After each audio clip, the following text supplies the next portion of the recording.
everyone see it?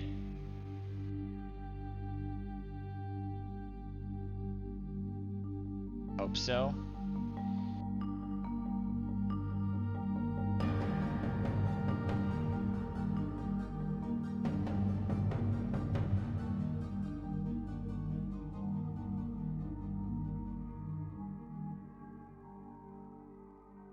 Perfect.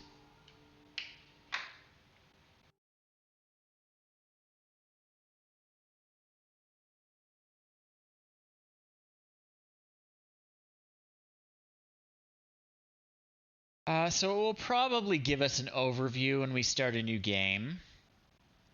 But basically in Myst, it's very unclear on how we got ourselves into this situation.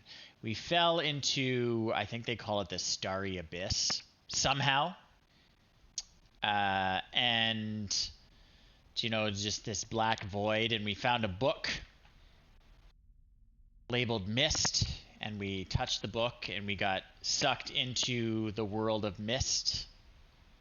And Myst was made by a guy named Atris. And Atris has a gift where he can write books in a language that brings to life the worlds he's describing. He had a wife named Catherine and two sons, Cirrus and Akinar. His sons were no good, very bad people, and they trapped him in an age. They call them ages, these worlds they create. We were playing Where in the World is Carmen Sandiego before this, Obsidian Fury. So yeah, they trapped him in an age called Denis, but he had created secret trap worlds for them to fall into. And when we got to Myst, they kind of begged for our help. But, you know, we figured it out, and we didn't help them, and we helped Atris. Atris says, like, yeah, sorry, thanks for all the help, but I can't get you back home. Anyway, feel free to wander around in all the worlds I made. So that's where we stand. I'm just going to check the options. We'll turn on the subtitles.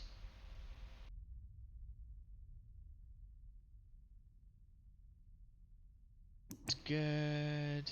Okay.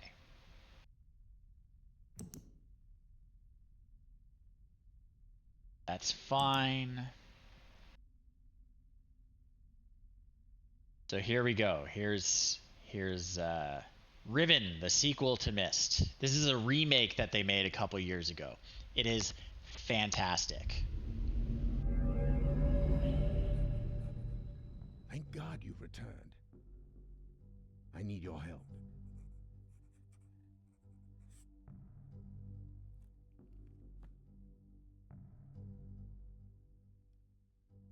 There's a great deal of history that you should know, but I'm afraid there's no time to explain.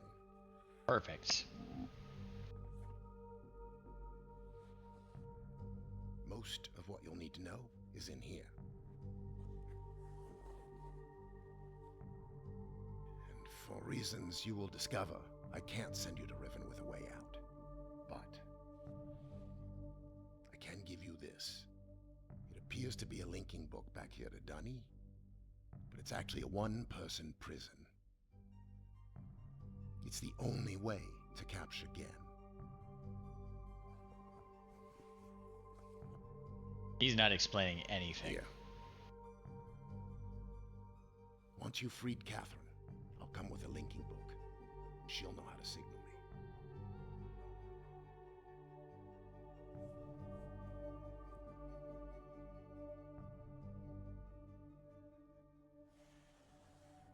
There's a very good chance, if all this goes well, that you'll be returned to the place that you came from.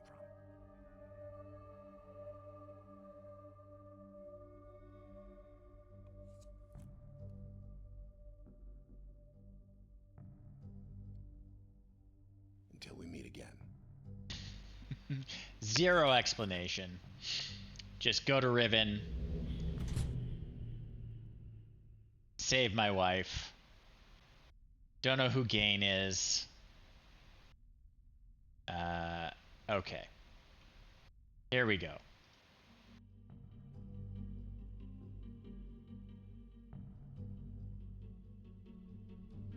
I'm gonna need a notebook for this game, though. And a pencil or a pen. This is a game that we need to take notes for. Like, seriously.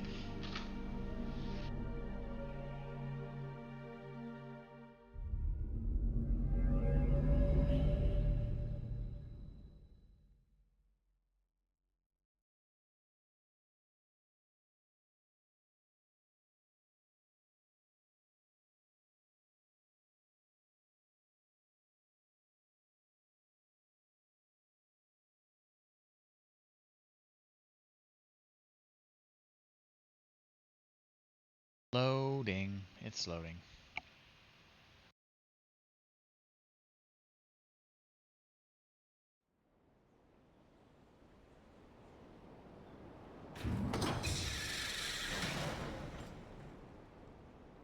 Oh no, trapped at the very beginning.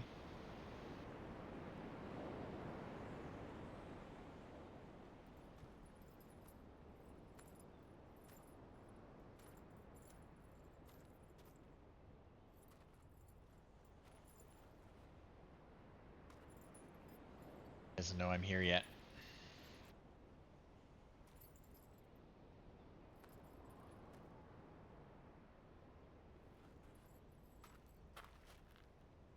Yo? Realidad. Kakawarem. Mulu ba me? Tagema. Rekoa. Tagema. Su rekoa.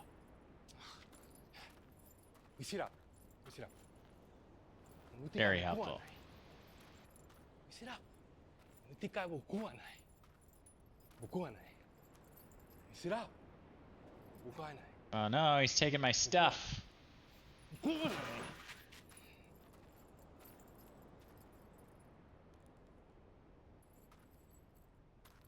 Don't touch it, man.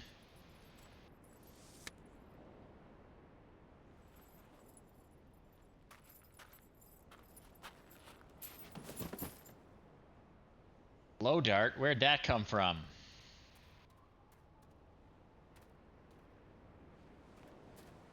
Oh, heck.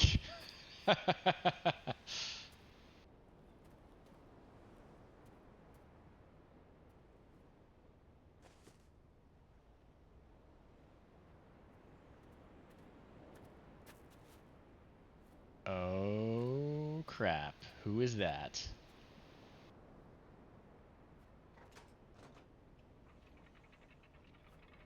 They're letting us out. They're taking the prison book.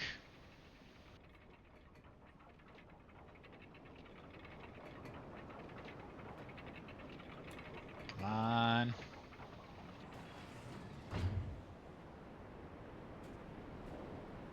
Gone.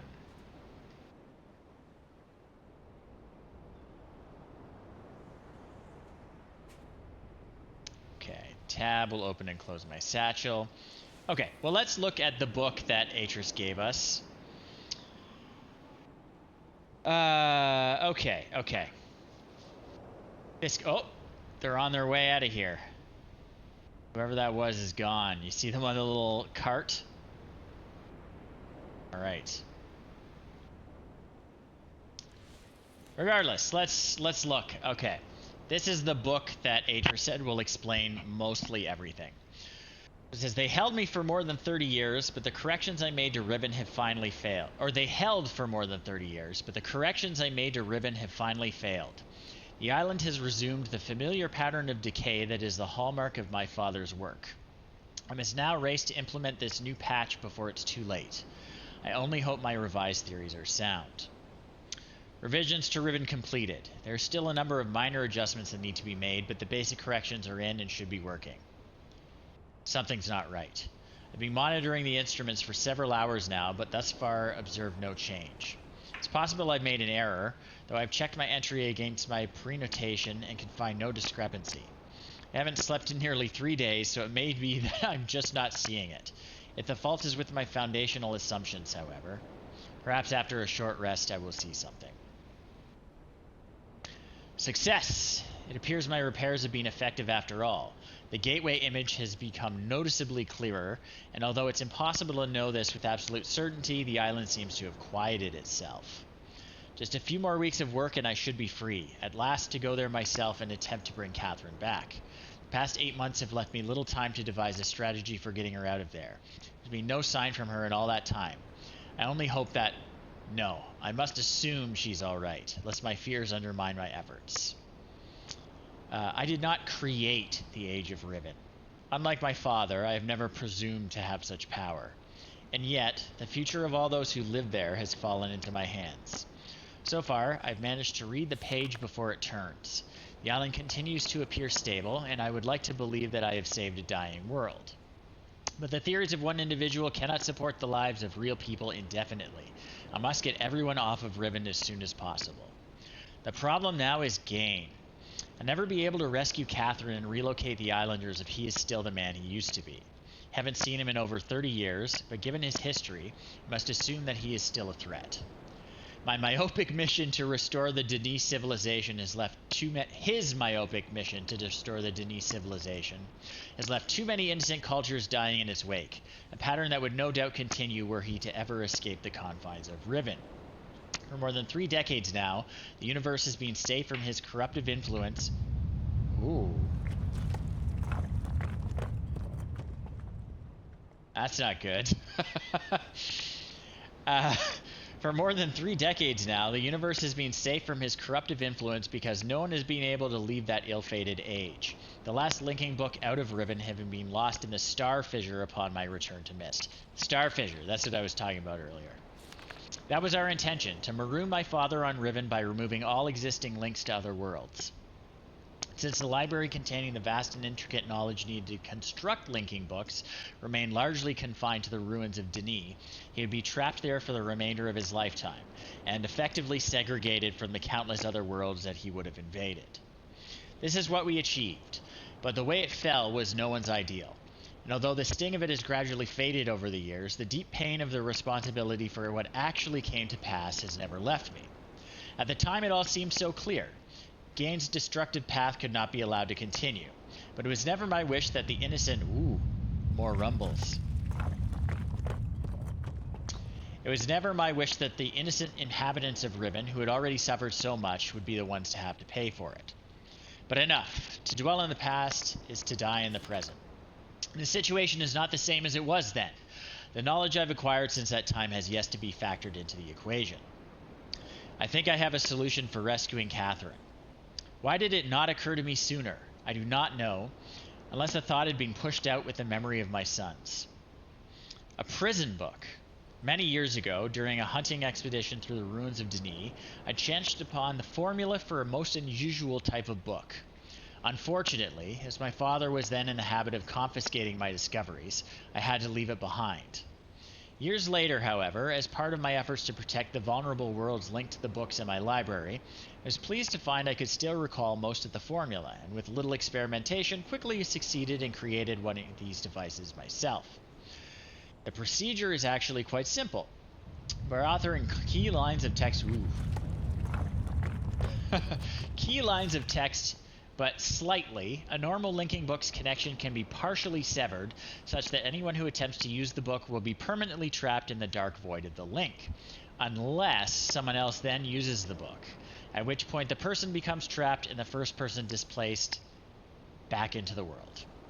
Technique can be applied to books that have already been written, changes to the text being so slight that anyone who is unfamiliar with the code will be unable to detect them. My father is indeed unchanged. What better bait could there be than a book that appeared to be a link back here to Denis? Trouble. My nightly analysis of the island's condition has revealed that the tremors have started again. They sure have. The pattern, however, is new. The disturbances are the results of changes I have made. This did not, at first, concern me. Tremors of this type were one of the possible side effects. I'd anticipated during the initial phase of the island's initial side effects I'd anticipated during the initial phase of the island's readjustment, but in order to verify my assumptions, I recalculated, incorporating the new data. The results were not what I expected. The damage to the understructure is more extensive than I'd realized. I can no longer go to Riven as planned. Catherine, forgive me. I must act while I have time. The signs are as yet barely visible, but there is no question that the island's deterioration is accelerating. Total collapse is imminent unless I can keep ahead of it, and that is becoming increasingly difficult to do. With every passing moment, I gain a clearer picture of the incredible chaos that my father's shortcuts have yielded, but it's a dismaying process. The complexity of the problem is overwhelming. There is no good end to this. The last few days have convinced me that the collapse of Riven is inevitable, and that, at best, I can only strive to delay it in the hope that at some point the island will become stable enough to risk a rescue attempt.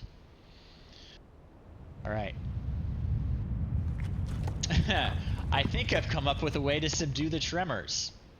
It will require my exclusive attention for at least a month or two, so it may be necessary to discontinue these journal entries for a while. It looks like about 5 days later. Yeah. Something truly miraculous has happened. Beyond all conceivable probability... Excuse me. Beyond all conceivable probability, someone has found my lost mist linking book and freed me from this prison. That was us. I immediately realized that this could be the solution to my dilemma, and I believe my mysterious benefactor is willing to assist me. Logistics of such a scheme are formidable, but the fact that it may now be possible for me to continue my repairs to Riven while also proceeding with my original intent to find Catherine has renewed my hopes. The last few days have left me little time to work out the remaining problems with sending someone else to Riven. It did occur to me, however, that if a way could be found to signal me once my gain has been captured, it would no longer be necessary to take a real linking book to Riven, and thereby risk the possibility of inadvertently freeing him. The deteriorated state of the gateway image would seem to make the use of a visual signal impossible.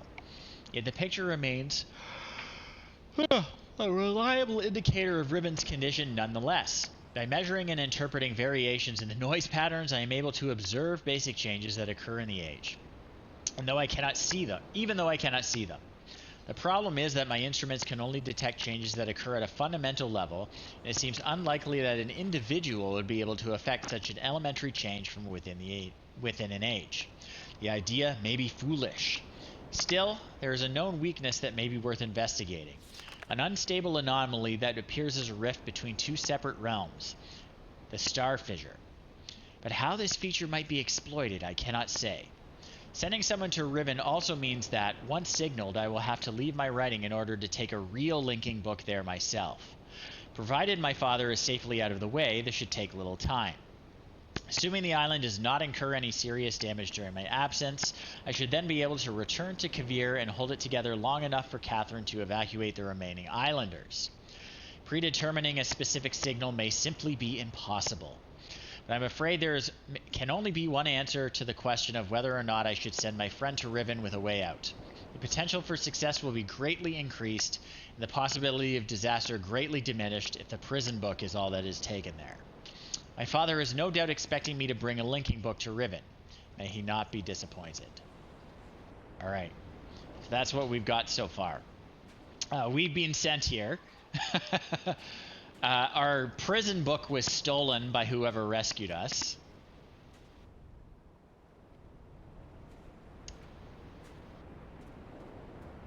Oh, and there's the poor guy that captured us. All right.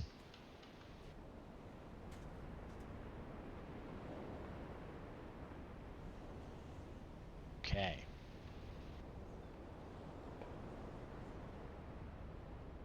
Interesting, interesting.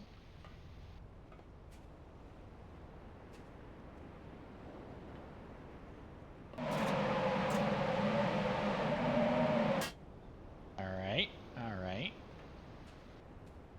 This thing.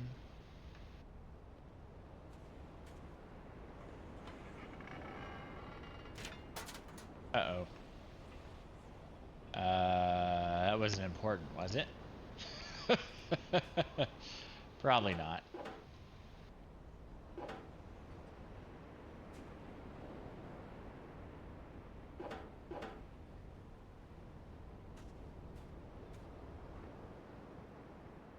Stuff to poke around. Yeah, so this is all about solving puzzles, this game. A little walkway down there.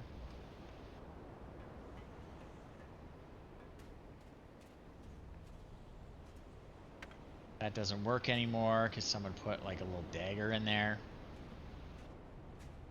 This is the only way to go.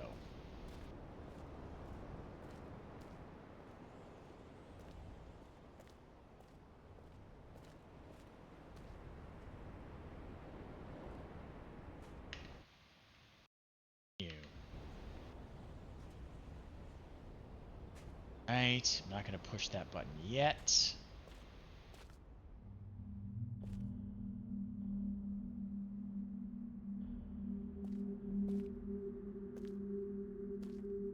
So we can take pictures to reference later.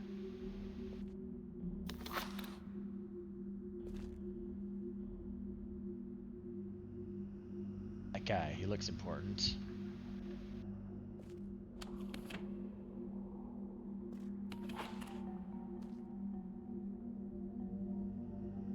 Yeah, he's writing books.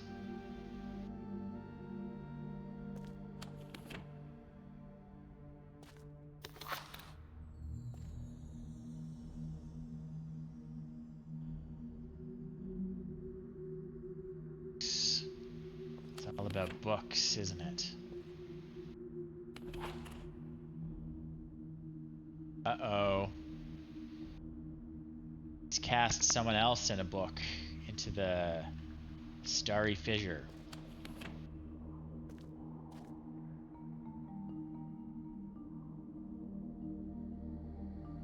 Kind of look through there. Some other stuff going on. Through this one. Spinny thing.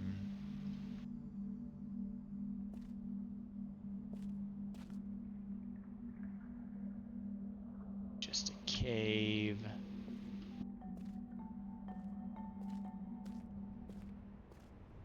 Go down here.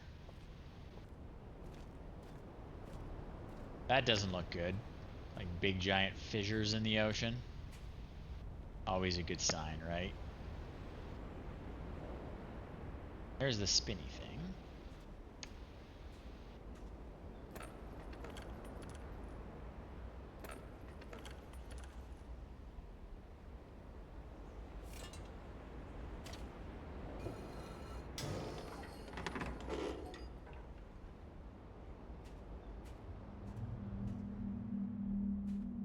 All right.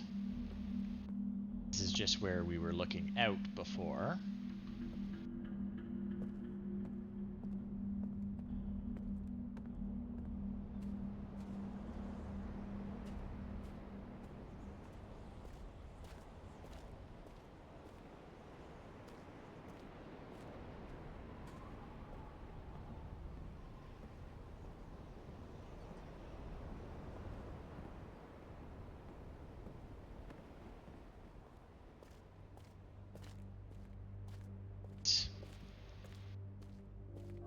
Cave.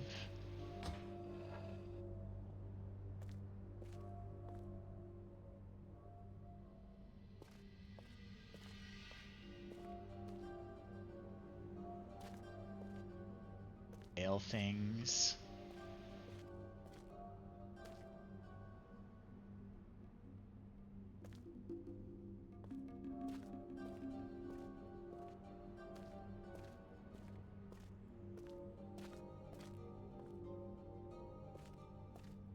Alright, not much else to do here yet.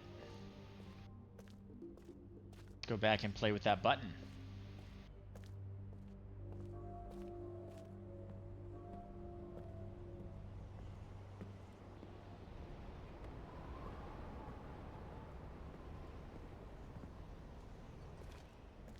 pushing the button.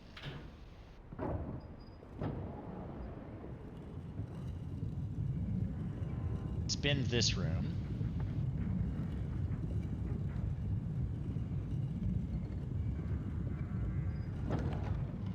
Alright.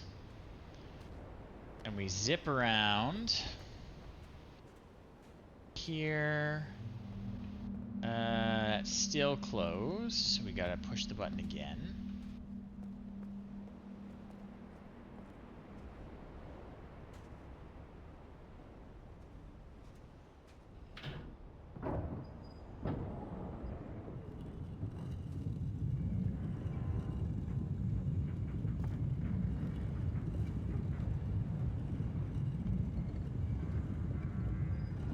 Let's go have a look. Alright, so now we can get in from this side. It's closed. Alright, alright. Spin it one more time.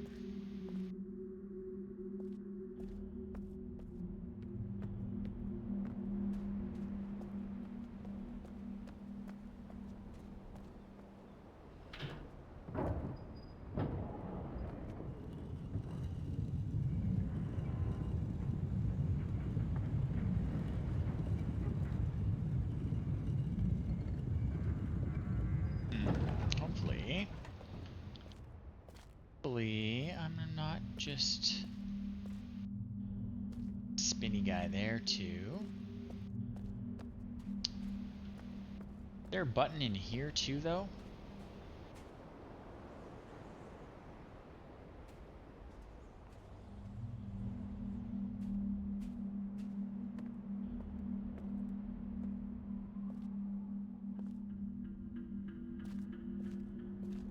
Interesting, interesting, interesting. Yeah, there's gonna be a lot of hidden doors in this game. Just putting that out there. Can I? Can't. I can't get in there and sit in it while it turns. Is there something I can do down here I'm missing?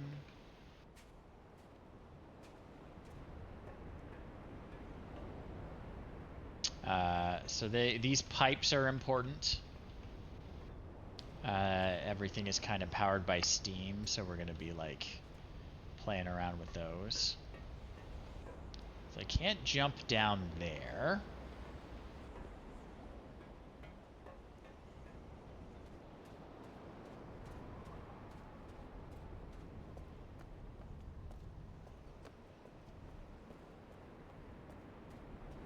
That's closed off. Not closed off. Okay, this time, yeah. Now we've reversed the configuration. That steam is just blasting out the outlet there. We're gonna send it down this way.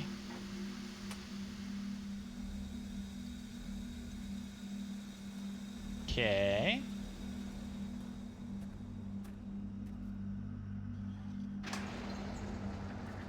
That should. Yeah, so that lifted that door. Cool, cool, cool. And we'll go from here and rotate it.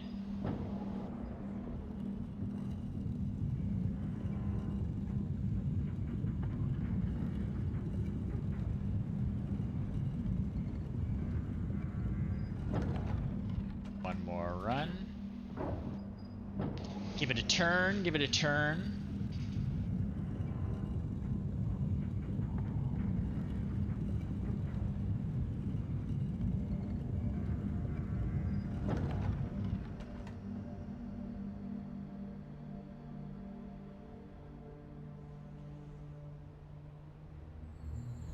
Okay. That lets us go out here. take a look at that in a bit. Actually, we'll take a look at that right now.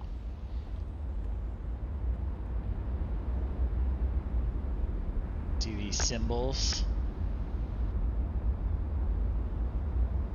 Those are going to be important.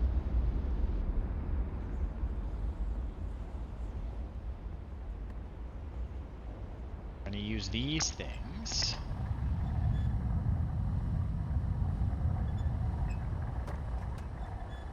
I'm going to hit the button when the correct symbol is on there. We don't know what the correct symbol is yet, though. So we'll come back to this.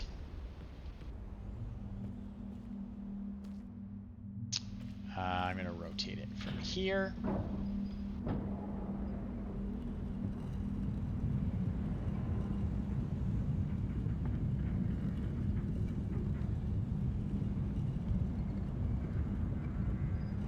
And another push.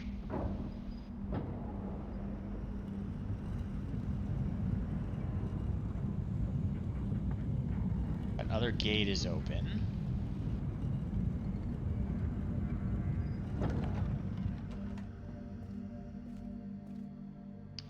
Okay.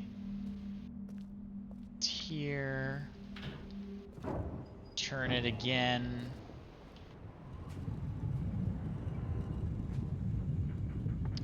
I think this one will let us go see the dome. Let me just peek through here. Can I tell? I can actually tell. We gotta zip around to this one over here.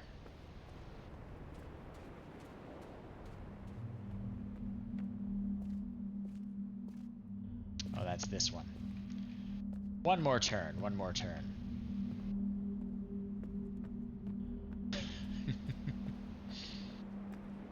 This is just the first puzzle in the game.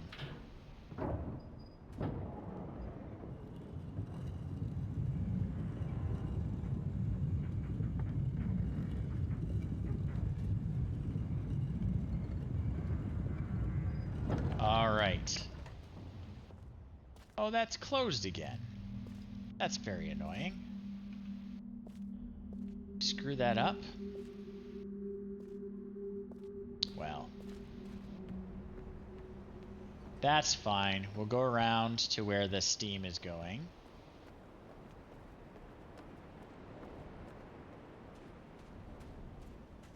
Okay. So this is all powered now. Now this is another puzzle. And we're not going to touch for a while. But this is steam powered now. That's good.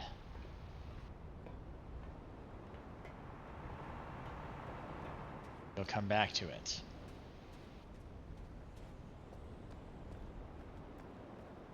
I'm trying to think. Do I have to solve this one first, or can I go through here? Let's find out. Let's find out.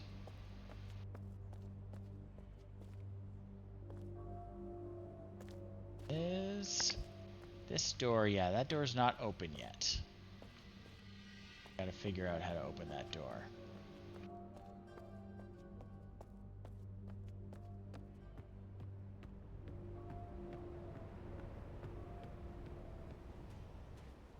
More of this stuff.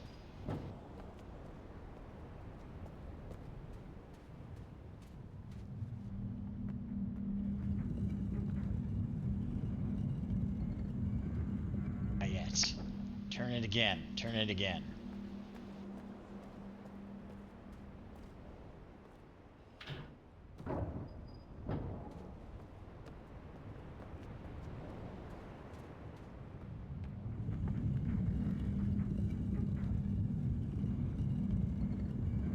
There we go.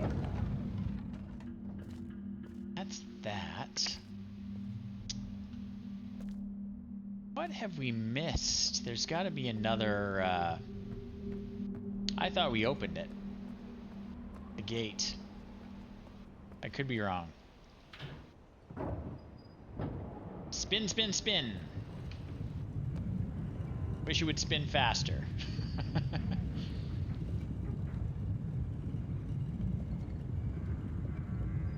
Alright.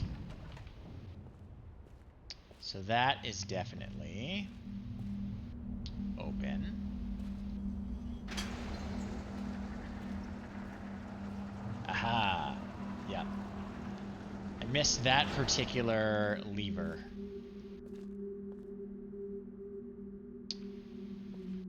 Let's see, if we rotate this, because I want to go to that dome.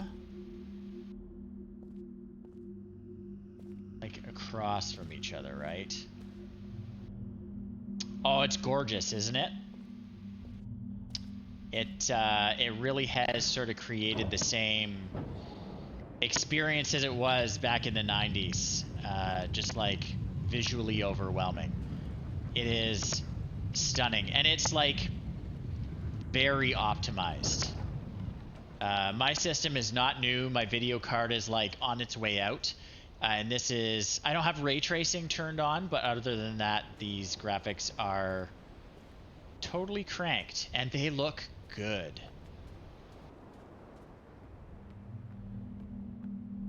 So that's the little cave there. I don't care about that. I think I'm going to have to stay in here to rotate it. Maybe? Probably not.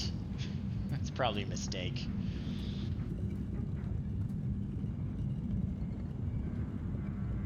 Because I am trapped.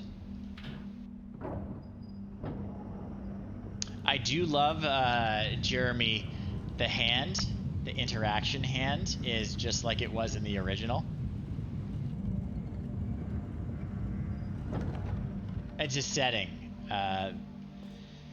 the traditional hand, but, all right. Take that one.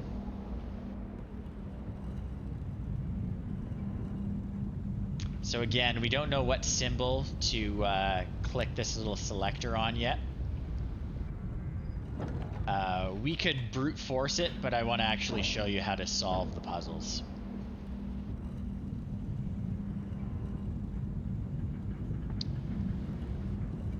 I will say though, Jeremy, Myst is a good one to start with. One, it is the first game, but it's a good like afternoon or two of gameplay. It's not overwhelming. This one definitely, if you don't know how to solve any of the puzzles, it takes a lot longer. Oh yeah, and you can see, I'm sure you can tell even over the stream, just how smoothly this is running for me. Like, the frame rate's perfect. Okay. So we want to just line up with the dome is what we want.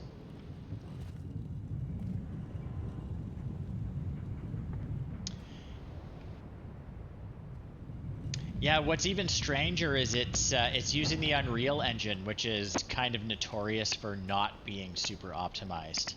I don't know what they did, but they did a good job, or at least a job that really agrees with my system. Nope, gotta rotate it again. We're gonna spin this room so many times. We won't have to do it too many more. I just want to look at the Golden Dome. I don't think we can do much there yet, but I do want to get over there.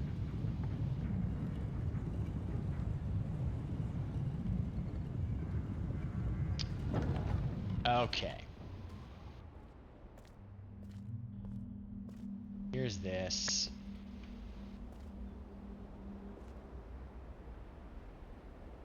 Symbol there.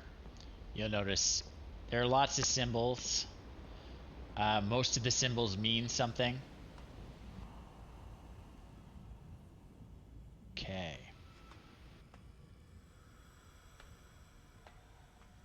Just gonna go into the middle here. Book.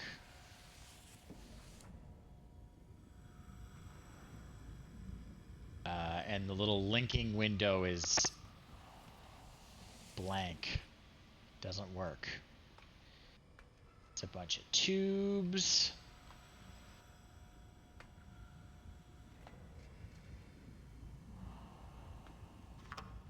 Some buttons.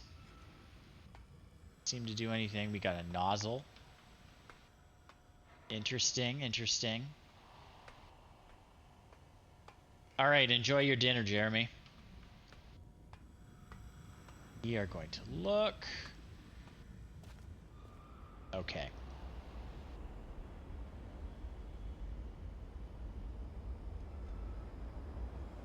All right. So this is the first one I'm going to do.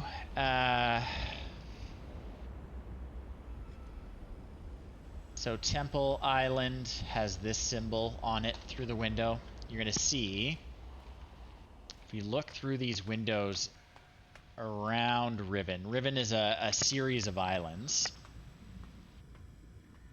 See how this is a different symbol here? Clicking off towards something. I don't know.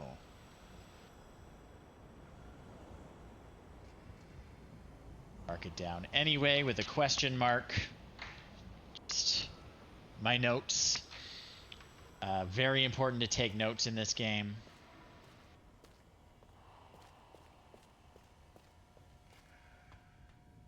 This one.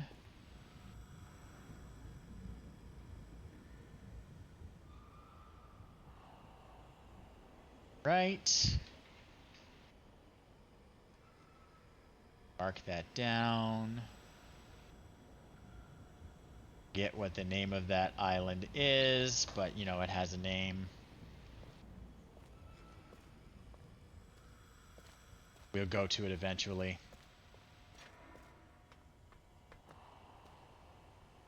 Okay.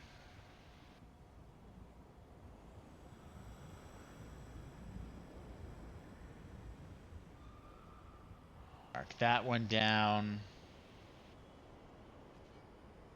Again, we don't know what the significance of this is yet, but I promise you there is a significance.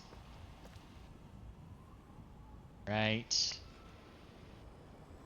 This symbol refers to the island with the trees.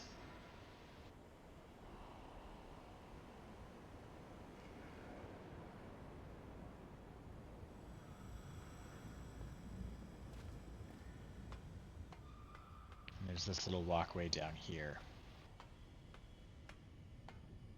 A couple things to look at. This one is the underside of that thing.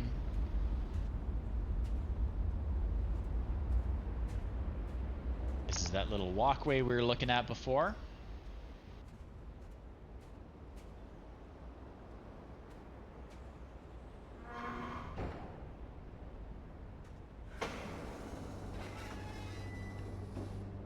Okay.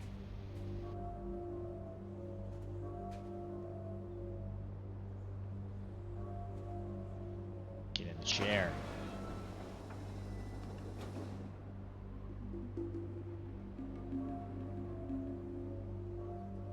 So we've got some levers and some buttons. What does the button do?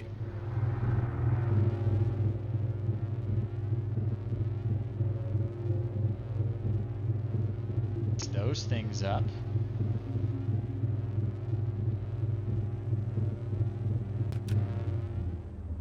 Turn that off. What does that do? Oh. That's raising that bridge. We probably don't want to do that.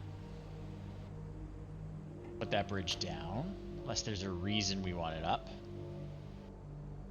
What does this one do? Ah, that opens that door.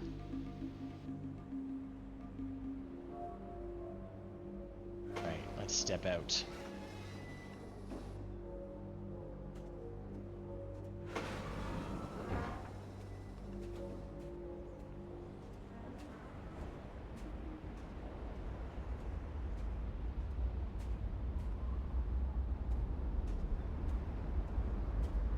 Okay.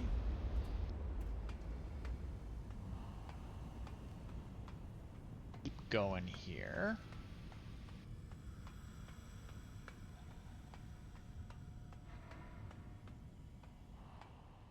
this guy. And we do have some steam for it. Just need to redirect the steam to get that lowered so we can go over there.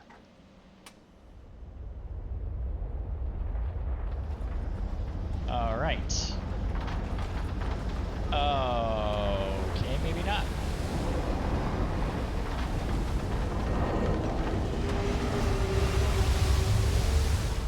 Okay, okay. So maybe we're gonna have to find another way over to that island. Oops.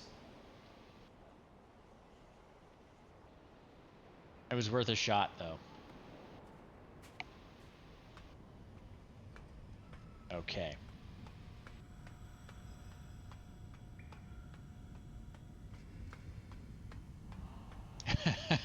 I think it's too old.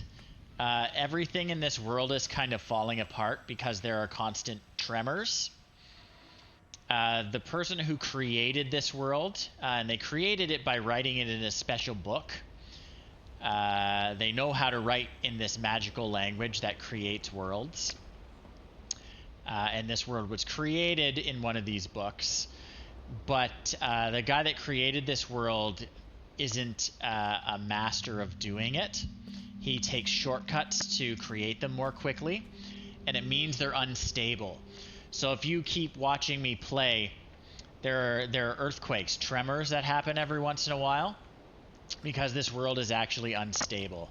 And I think a bunch of mechanical stuff is just damaged because of the constant earthquakes. All right, I'm going to rotate that around again. I want to go to that spinny thing.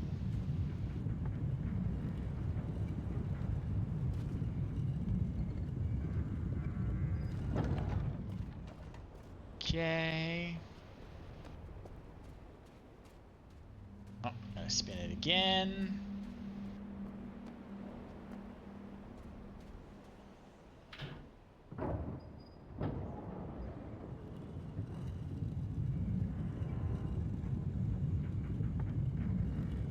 And just for the record, I am 1/3 of the way into my 24-hour marathon. If you are just joining us, I'm raising money for the Toronto Hospital for Sick Children as a part of Extra Life, which means I am gaming for 24 hours straight, fundraising the entire time. Please click the link to my fundraising page down below. No, rotate one more time. It's a great cause. It's tax deductible. 100% of your donation goes to sick kids. And I do this every year. This is my 9th year doing it.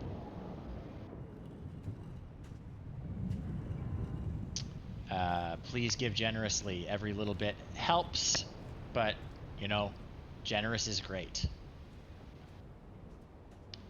Okay, okay. How many times have we got to spin this thing? I know we opened the door over there, but I want to do this. Oh, okay, perfect. So this one we know, and this is Temple Island, by the way. We know is the circle with the dot in the middle.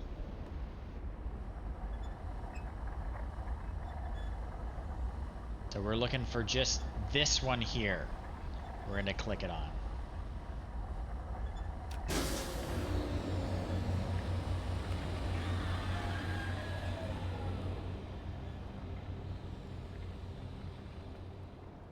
Because that window over there looking at it has that symbol on it.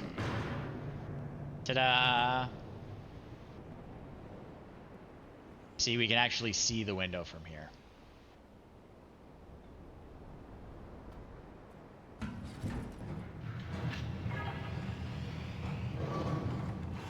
Uh-oh.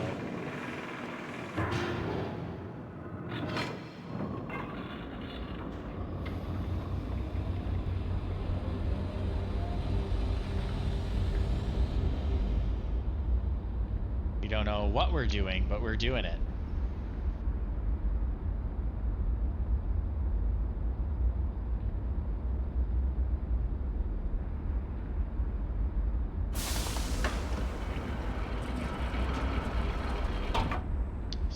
got a spinny thing over top of us again.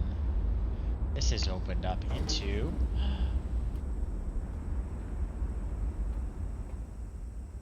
That's it.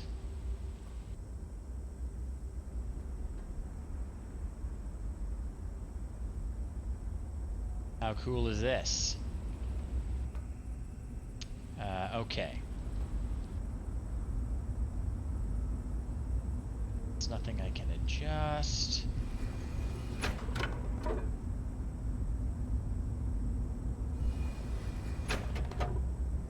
Okay, okay.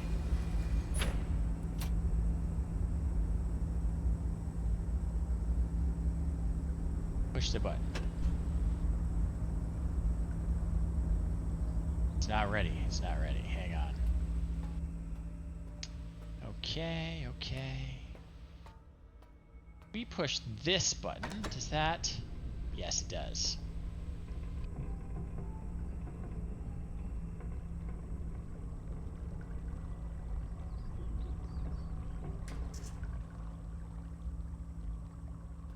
Okay. So this, you can see how there's a bunch of different domes. We came out of that one. There's a bunch of others. I wonder if there are more spinny domes in other places in Riven. I wonder if we'll see those. So now that's lit up and I can push that.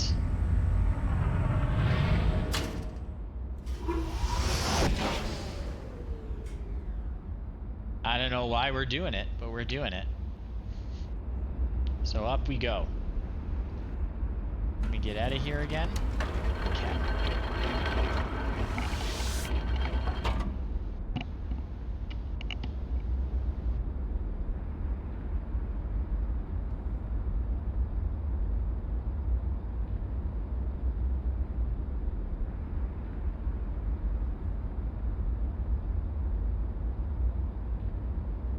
Okay, okay.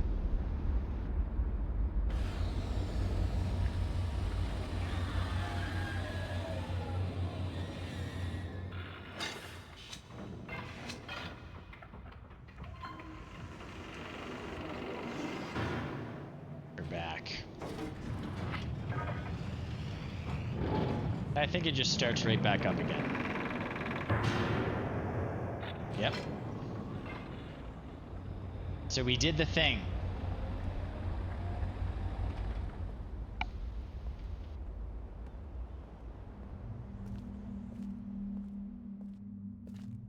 All right, let's continue exploring this way. Since we know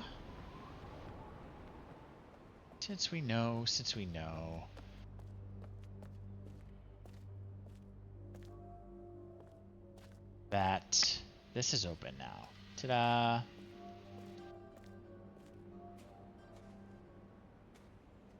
All right. So there's the little camera that was watching it from that little room we were in before with the throne. Okay, okay.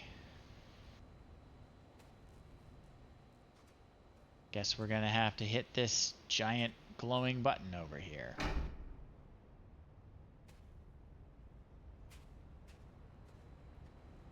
Something happening? Whoa, something's coming.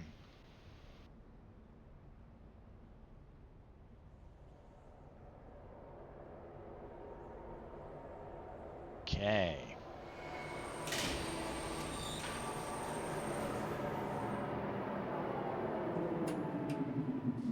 I like it.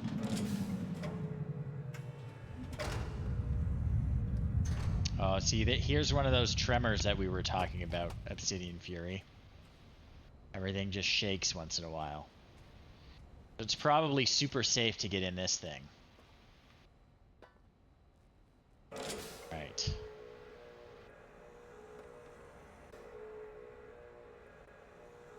To do that.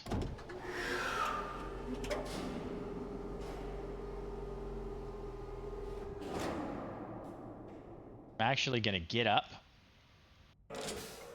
I want to see if there's anything on the other side here.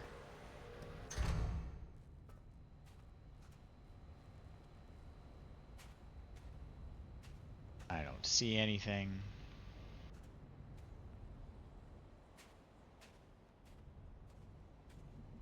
It's worth looking.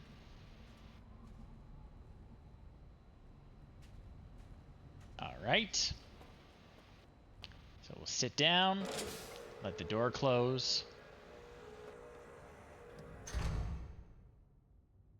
And forward.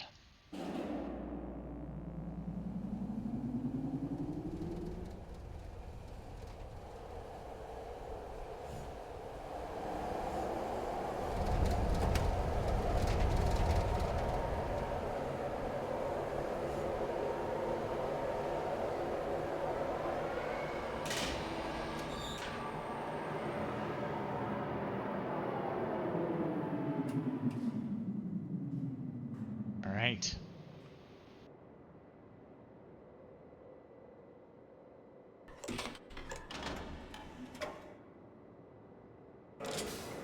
Open, please. Right.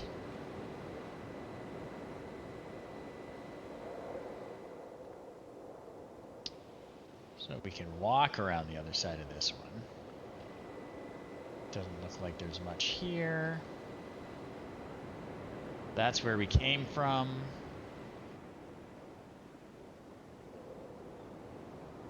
Okay, that's the island we couldn't see before.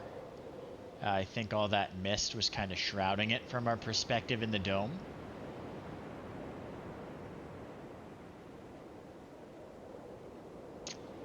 That island's got a big sword sticking out of it.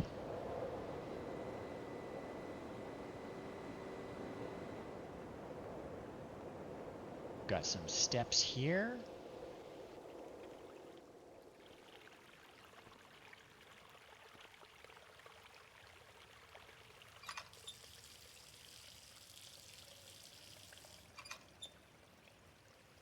Okay, okay. Don't know what that is yet.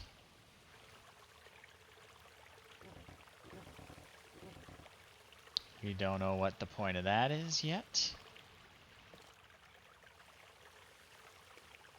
This is fun, this little trap. Some of the puzzles are actually changed in this remake. And the original had had a frog catching puzzle that used those little frog traps. But that is not in the remake. They've changed some of the things. I'm not going to go up there any further. Just going to check out around here. Is that the only place we can go? It looks like. So I don't know what to do with either of these things yet. Just going to continue upward. Thank you so much for the donation. I cannot see who it was. This game is in full screen, so it's I don't have my overlay. But thank you, kind person, for the donation. I very, very, very much appreciate it. I will check in a few minutes. Actually, I can check now. Hang on. Oh my god. Okay, so this is a very generous person. They actually donated to an incentive. They're anonymous. So whoever you are, thank you, and also you're the worst. So they chose the Eat Hot Pierogi incentive. They donated enough that well, I'll read it. So this is the description of the Eat Hot Pierogi incentive. This is all for charity. This money goes to Sick Kids Hospital, Toronto Hospital for Sick Children here in Toronto. So if a generous or cruel person picks this incentive, I will plan a stream on Twitch where I will eat a pierogi covered in one of the world's hottest hot sauces. Then I will carefully wash my hands and I will play some games. and I'll try to go as long as I can without a drink. So thank you, anonymous person. I will be doing that at some point in the future. Before too long, we're going to do a stream where I eat a pierogi with the world's hottest hot sauce on it. That should be super fun. But thank you. It's for the kids. This is great. Okay, that's where we came from. Man, this game is pretty.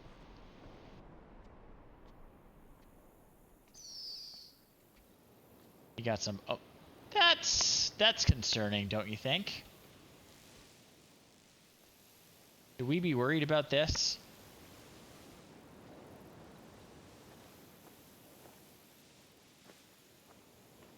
Oh, we can actually see. So that's like a hole that leads to the Starry Abyss or whatever the heck it's called. Hang on. Spade? No, it's tab. It's tab. What do we call it? What do we call it? Aegis wrote down. What the star-filled abyss is called. I always call it the Starry Abyss.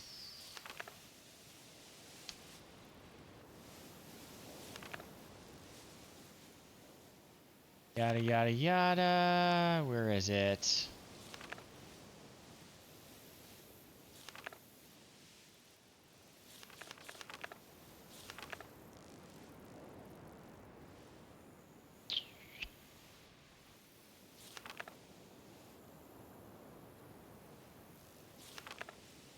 It's in here somewhere, I know it. If you remember what it's called, let me know in the chat.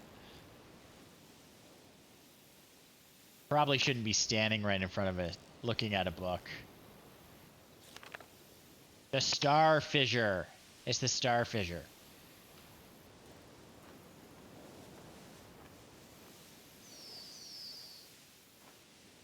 So yeah, probably shouldn't be standing super close to that.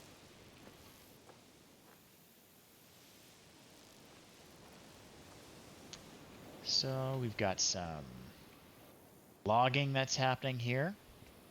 Lots of butterflies. Axe.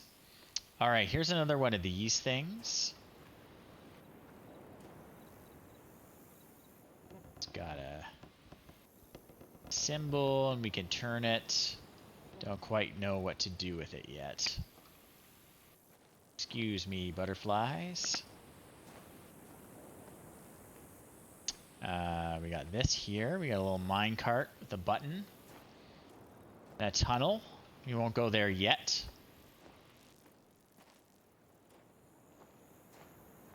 Yeah, that little dimensional rift is concerning though, isn't it?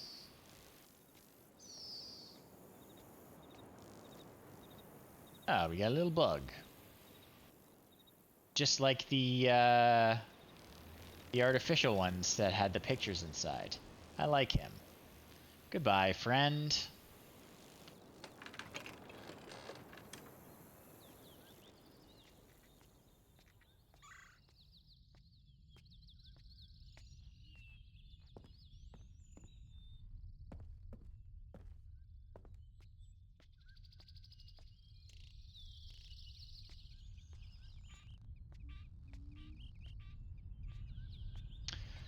So in Mist, oh, there's another one of those spinning domes. In Mist, there were linking books everywhere. Mist was sort of like the hub, and it would link out to all these different worlds, to ages, I should say. It's the Mist terminology. You would find linking books in different places on Mist Island, and you would go to all these different ages. But Riven, generally, you're hopping between these different islands, and the islands all have kind of different themes. Let's go this way first.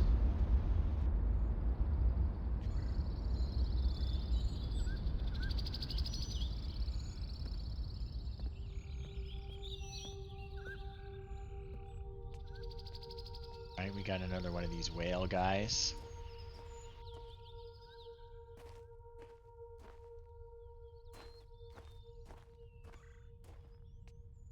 So I can see to do down here. So we'll go the other way.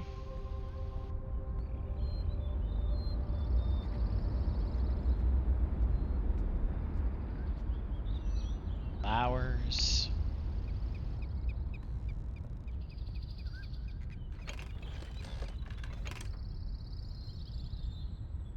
Okay. We'll go this way first. This way first.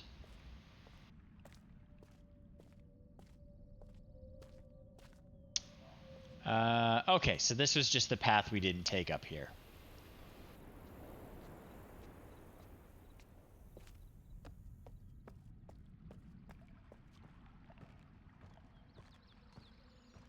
Okay.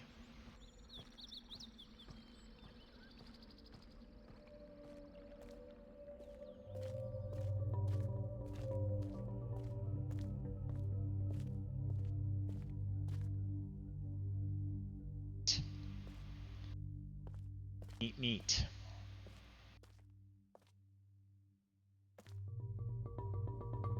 Okay, downwards. Onward and downward.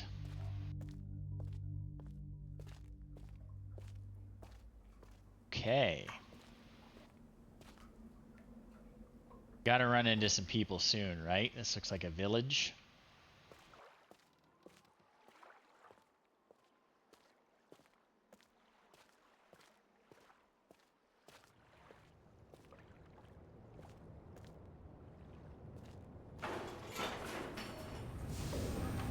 Heard something.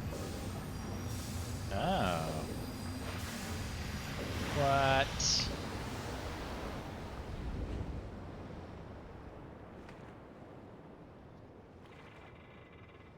Someone is driving a little underwater train around.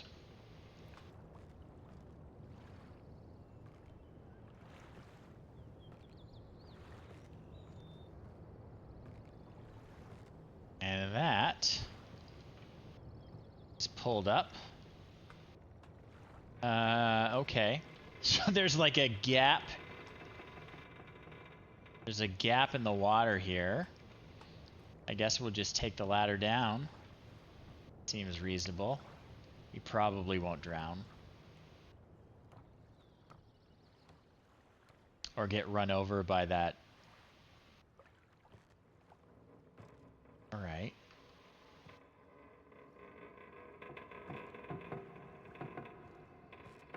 Interesting. So this thing, I'm just gonna save my game since I haven't saved my game yet. It's a new save. This is Jungle Island. Okay. Whatever this heating element is, it's keeping the water away. What does this do?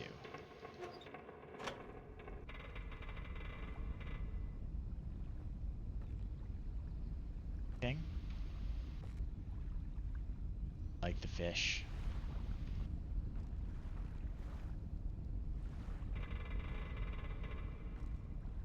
Okay, I don't know what I did there, but I threw the switch.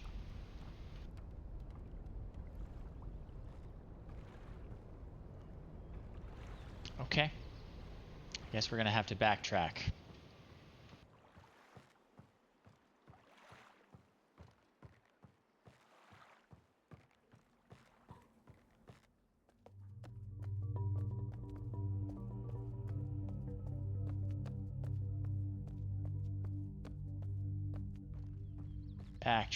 Backtracking. The way to get up there somehow.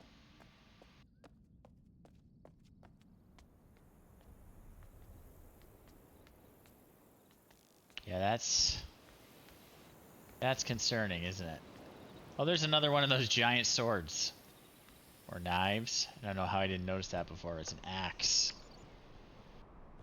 Big axe.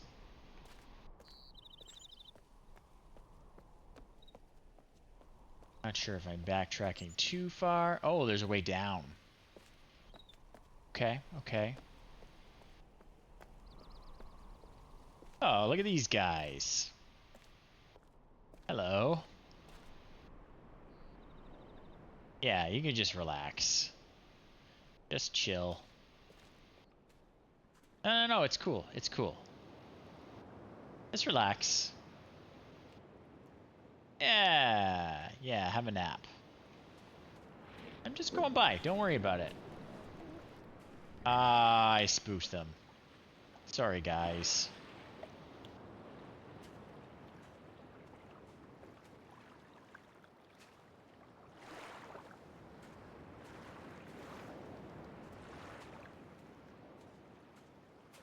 Got some paint.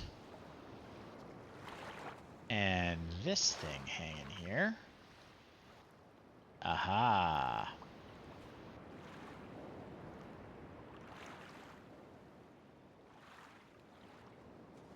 Through this, certain things glow that we can't see with the naked eye.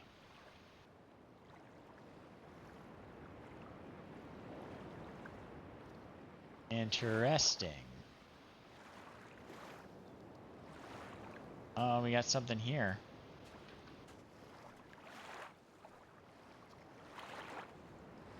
Is there an easier button for that? I feel like there's a button.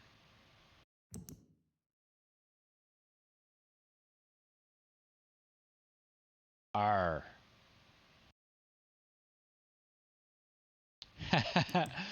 Maybe. Maybe I shouldn't be bugging them so much. R.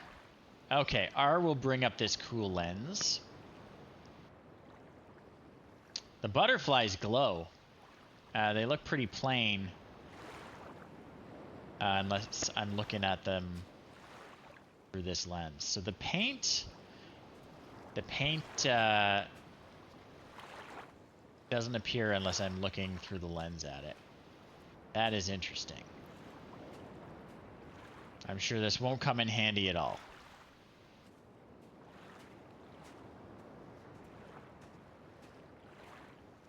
Oh, it told me.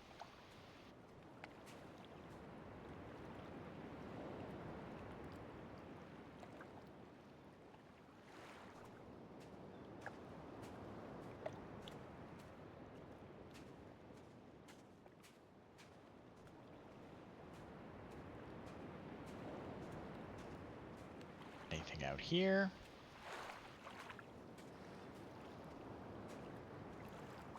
Just water. Okay, we'll go up this way.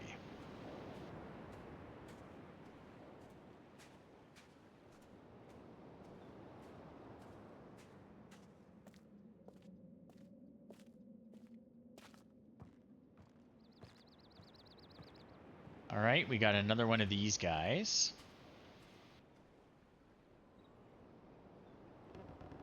It's got a different symbol inside.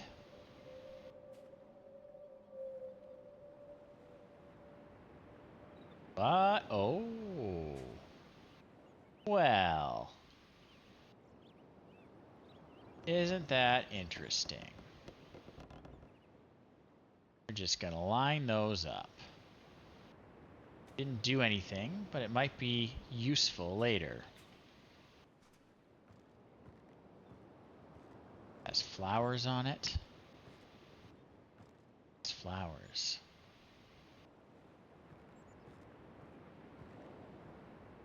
Open flowers. Glow.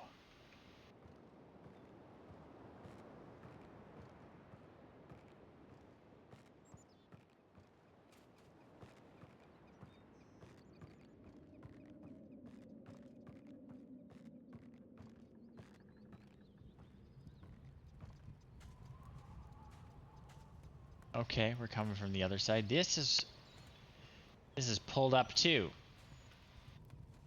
They just don't want us hanging around here, do they? Is there a way down? There is.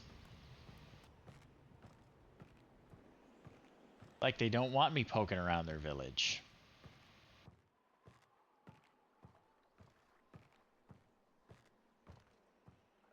Okay. So one of those elements is down there, but it is not turned on.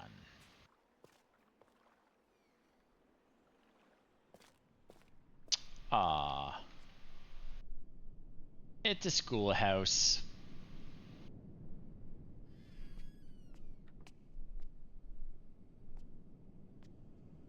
What's this thing?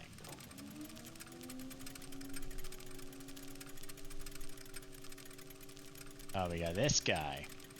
Terekoi danni, ki bayem revat, arroyem betik tavom, gabodona gayem. Very interesting.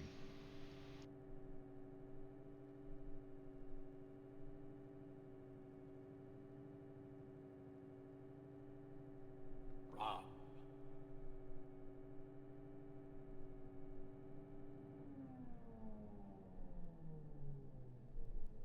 Hey there, Mist Explorer.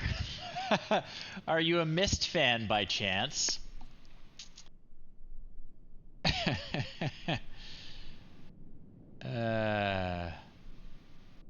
Could be, could be.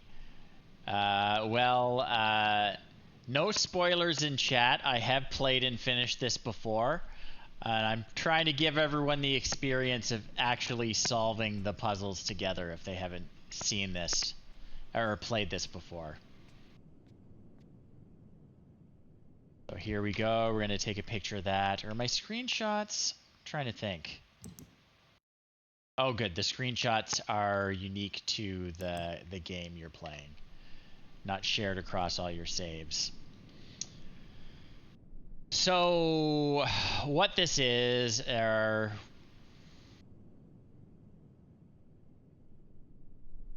on the chalkboard. Can you actually solve what's on the chalkboard in the game, or is that something you need future knowledge from other games for? I know how to figure out the numbering system, which we are about to do. So here is a child's game. Future knowledge, okay. If it's anything that would spoil the stuff that's going to happen in Riven, keep it to yourself, and I can look it up later. But if it's just cool universe stuff, feel free to share it in the chat. Okay. So this is 2, 3, 4, 5. Okay. So we know that this symbol here is 5. This is how children learn their numbers.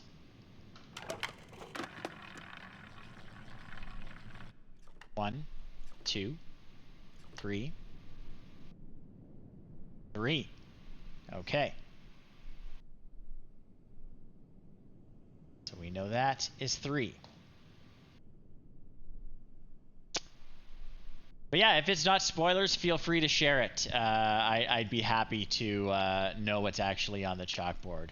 Is it about how Gain is super awesome and Atris is a real bad man?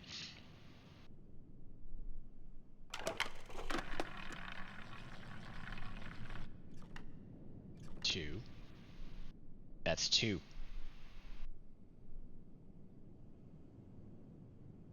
Oh, the rules of Gain. Of course he has rules.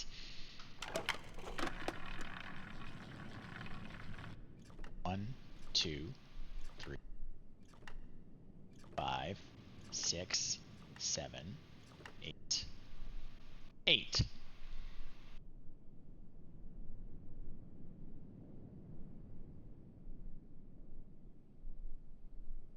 And you'll notice that 8 is 3 and 5 combined. Okay, Gain is our master. Gain created us. Gain defeated Atris. Yes. So basically, it's just saying what those illustrations were that we were looking through the scarab beetles at.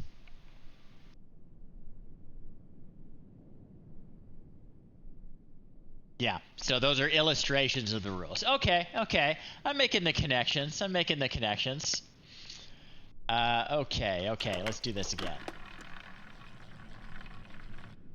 1, 2, 3, 4, 5, 6, 7. There you go.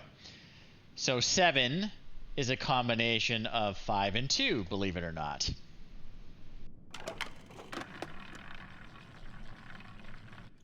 One, 2. We know this one already. That one's 2.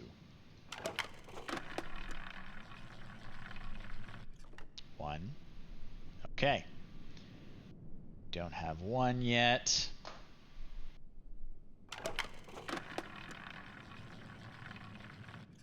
One, 2, 3, 5, 6.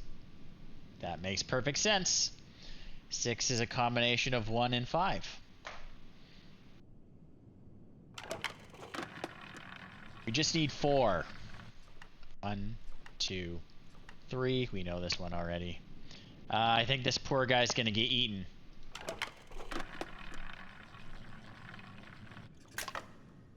Yep. He got et. Let's reset.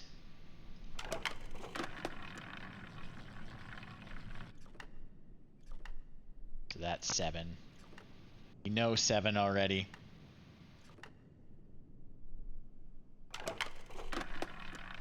Yeah, 0 is a difficult concept.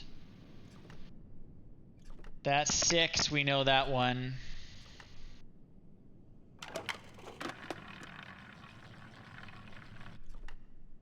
2, 3, 5, 6, 7, 8, 9.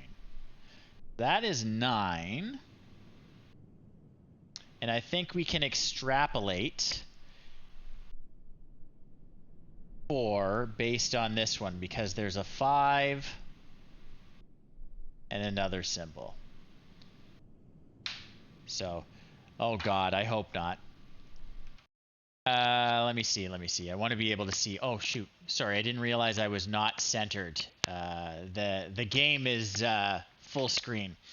So I just want you to see here we have figured out this is the first of 2 numbering systems in this game.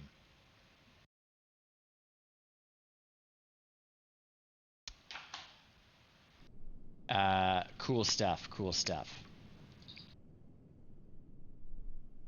So this here, we're just going to make a note.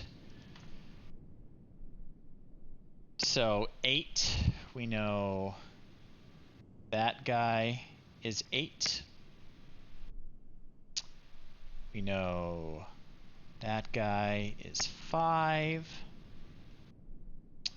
We don't know what that symbol is yet. So we're gonna call that a mystery. That's a mystery symbol. That might be 10. That's my guess.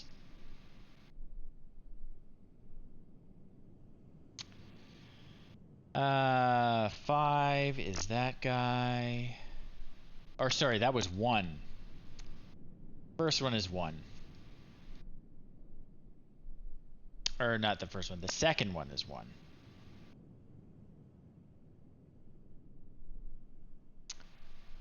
Where are we? That one is 5. Oop. That one is 3. That one is 6.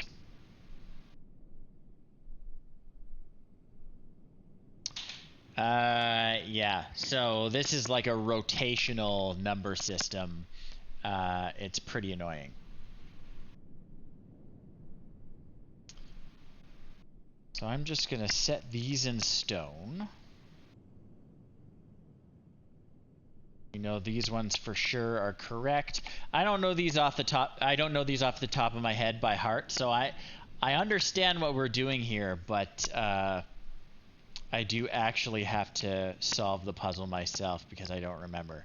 I think they rotate around and then they add another level, like these guys. It's like this is 1.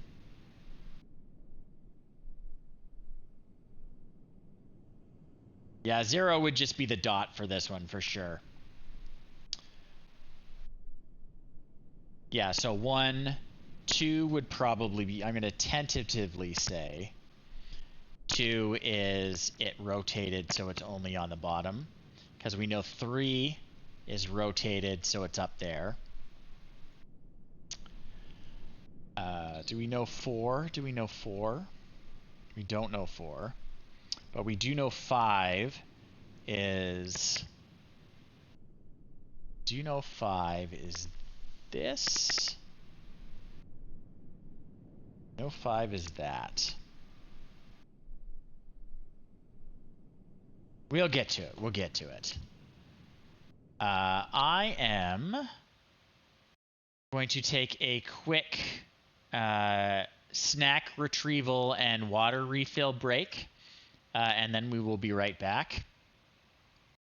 I should not be too long, but we are coming up on 15 hours left of my 24-hour marathon. So be right back. Stay tuned.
And we are back.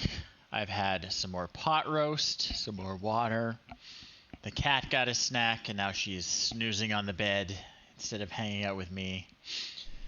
And we are back to Riven. So we were in the middle of deciphering the two numbering systems that this game has. I'm going to guess that this is 10. This game over here didn't actually show us 10, but I'm going to guess that's 10. And that kind of makes sense in terms of what we got going on here. So these are confirmed numbers. Hang on, let me just... So we've got our confirmed numbers and our not so sure numbers. 10 is under there. 10 we're not sure about, but I think so. But I think this is a pretty good logic for the system. And it'll probably come up at some point. So, yeah. Little schoolhouse.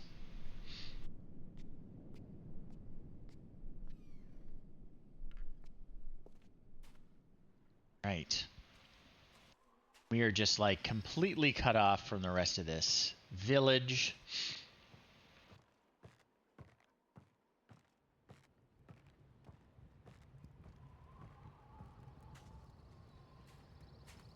They pulled up all their little bridges. Cute little pod homes, though.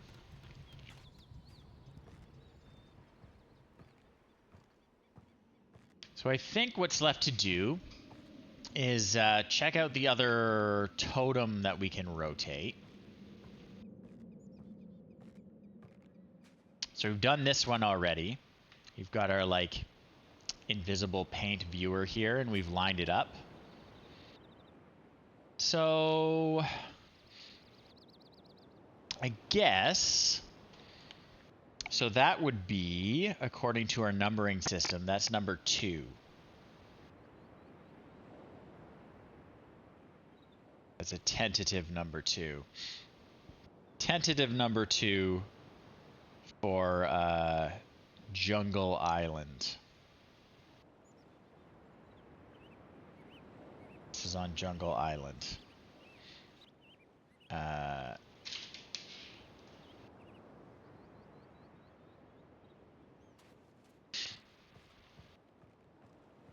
Anyway, we'll figure it out. Oh, they're back. I don't want to disturb them again. I just want to sneak by. Don't worry about it, guys. I just want to sneak by and go up the steps. You don't have to worry yourselves. I'm not going to harass you.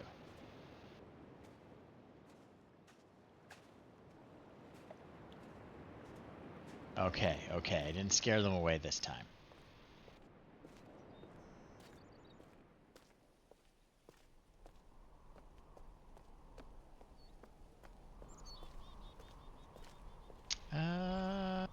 What's this? Where'd that go? That goes... Oh, here. Okay. So here we've got another one of these totems. So we're just going to rotate it to here. So this would be, according to our numbering system, is this a confirmed? So this is definitely 6. Oh, and we got some paint here too.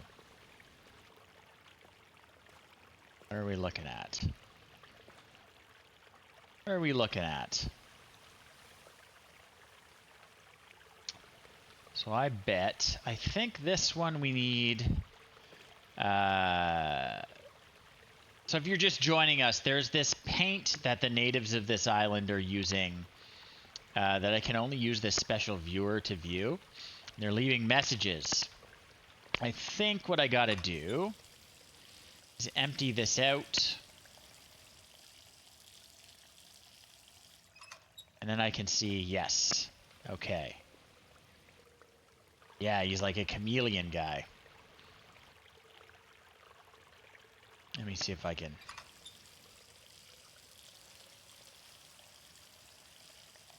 Make more notes, more notes. So 6. Just holding that down with my other hand.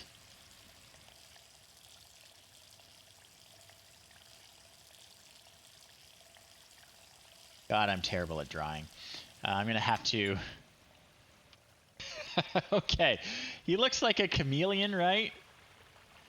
Like a little guy. Actually, you know what I could do? Shoot. I forgot I could do this. I'm trying to draw it here. And I can actually take that screenshot and look at my notebook. There we go. Now I can draw it in my little notes.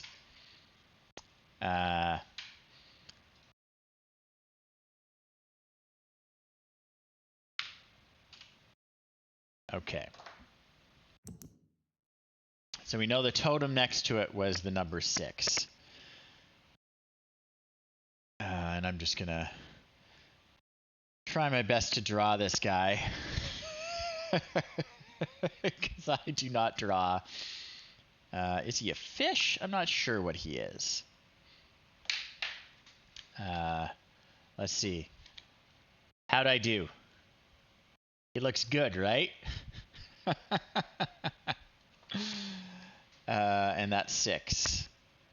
That's 6. So there's some association that's going to be relevant. How do we get back up? How do we get back up?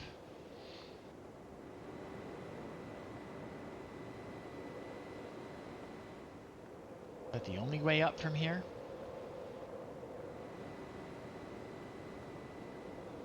That's the only way up from here. Okay.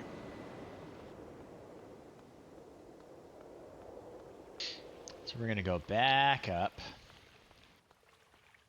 Because there was another totem. Hey, Rathologic, thanks for coming out.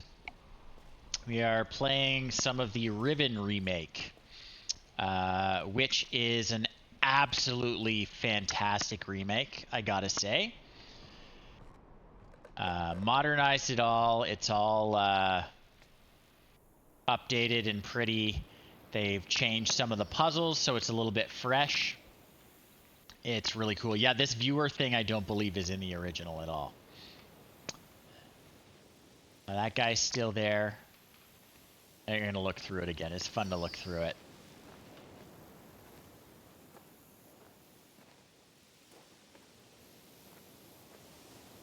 Do not stick your head in.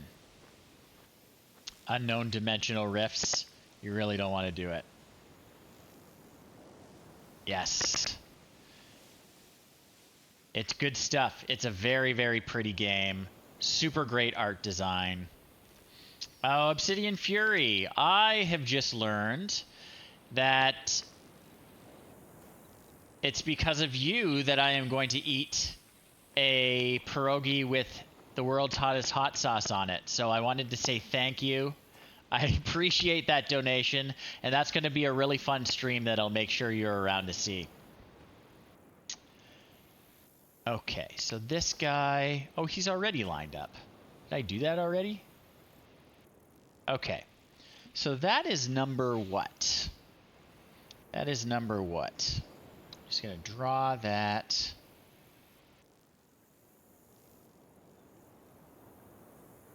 Symbol. So Rathologic, you're just joining us. In Riven, there are actually 2 numbering systems. Three numbering systems, really, that we are deciphering. We have to actually figure out how the notation works. And this one we're looking at in here is kind of like a rotational number system. I'll show you my notes in a bit, but it is quite the thing. Oh, and these guys are making a symbol. Okay. So this guy is what? I don't know what he would be, but... Try. I capture it all.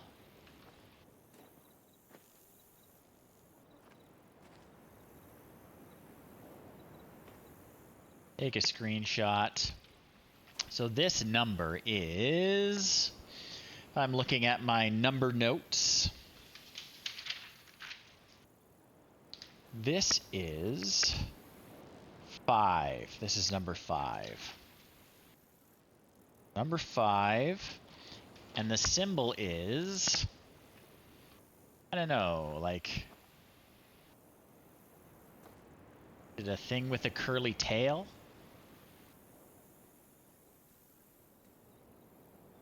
I'm gonna draw him though. I'm gonna draw him. I think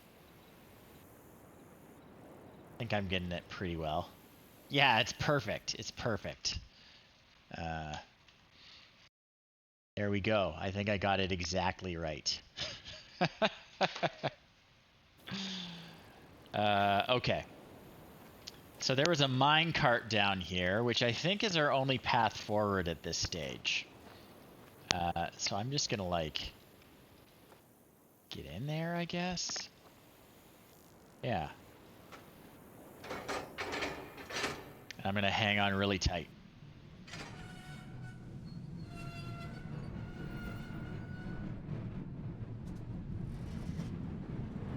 Really tight, because this looks dangerous. We're like under the water now.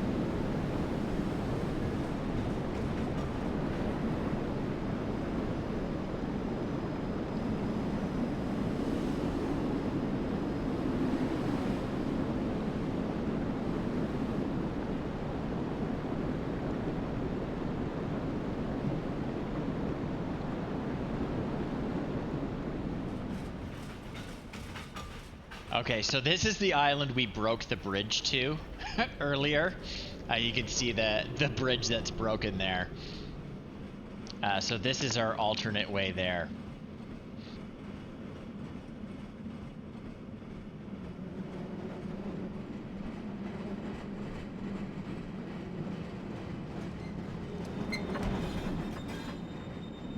Oh, we got a nice little quarry / reservoir. Okay. I like it. I like it.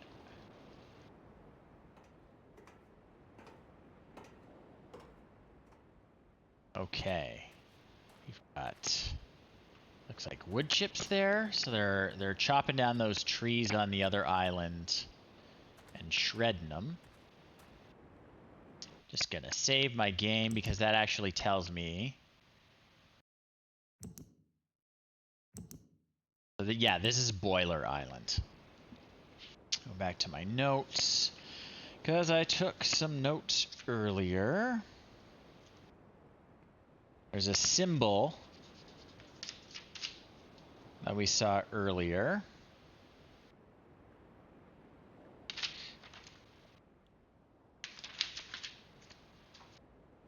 I didn't know what to call this island because I had forgotten the name of it.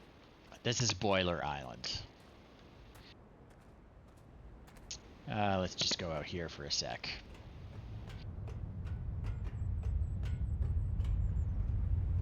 Alright, so we got steam going towards there right now. And I think if I power that, it'll let my minecart go back. I'm going to leave it as is for now. But yeah, steam powers most of the stuff in Riven. So you follow the pipes. The pipes are all functional. They mean things. It's not just decoration. So you trace them along to see what they're actually doing. So yeah, this is the boiler of Boiler Island fame.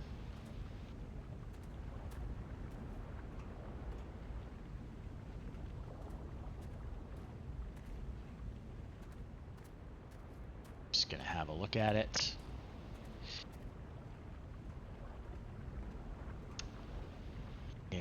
Yeah. So it's boiling. It's boiling. So if I do that, that's not gonna do anything.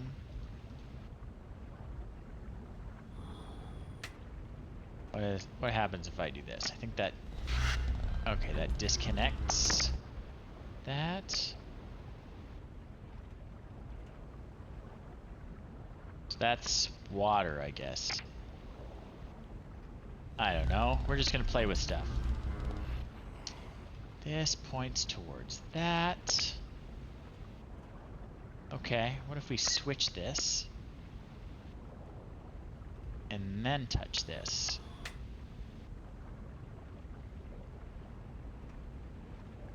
Anything? What about if we do that?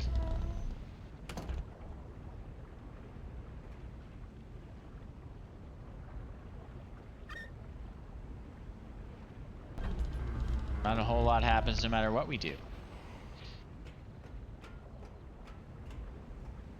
I assume we do not want to open that door right now. There's a red light above it.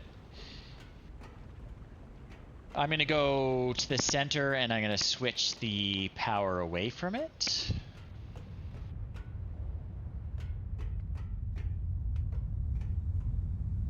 Or to it, I guess. Switch the power to it.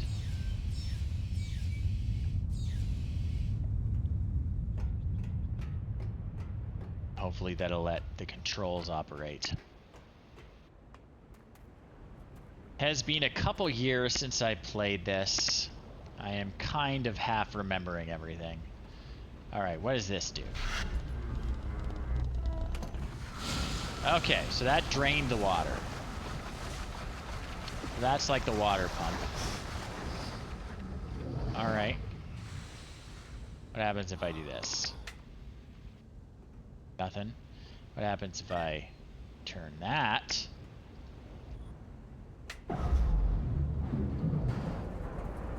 Okay, okay. Alright. Can I get in there yet? No, it still says no. It looks like the burner's still going.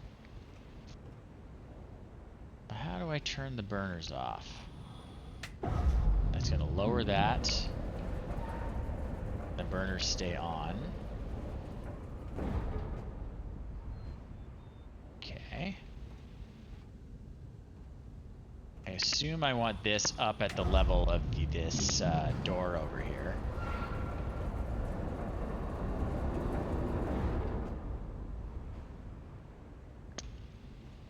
Okay, okay.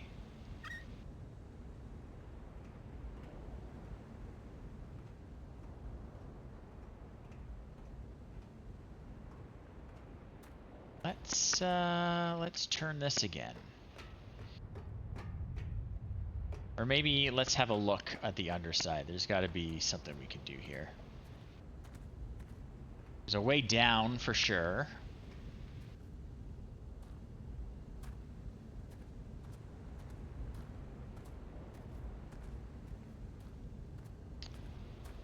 I think we just got to figure out how to turn the heat off.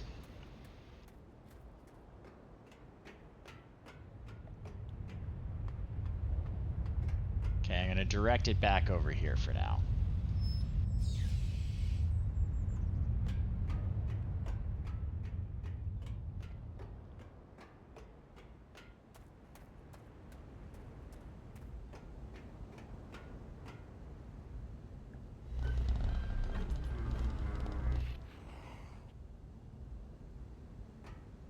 Okay, that makes sense. There's no power coming through. You can see it can't actually see the steam through the little bubbles anymore. Alright, we're just going to leave it for now. I will try to remember how that works. But we'll go to where the other steam pipe is going to. I get up there. I don't think I can. We're gonna get stuck. Gonna go down. We have to find the back way in.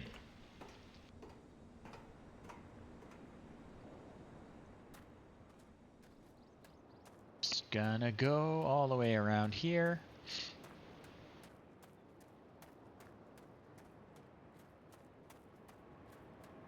Way to get up there.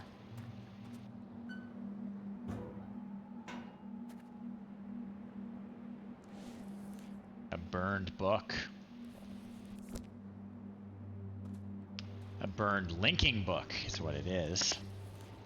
That little window there tells me that it's supposed to link to another age.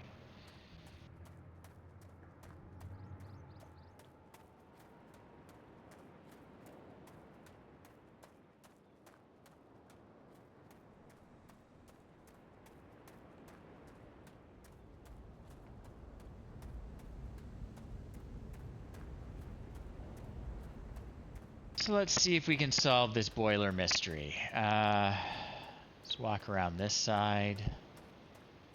Anything else we can do here? Back to the center. Power our boiler up again.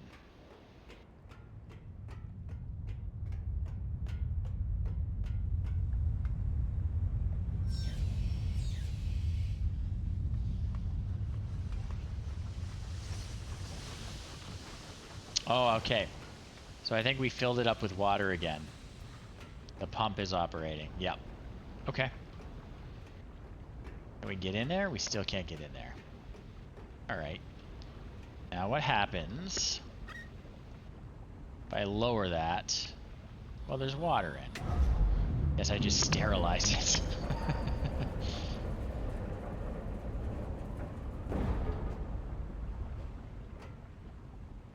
Alright.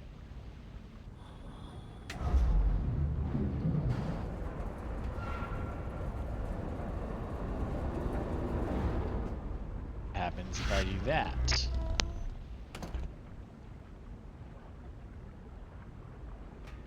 Okay, but if I switch this over, then the water drains.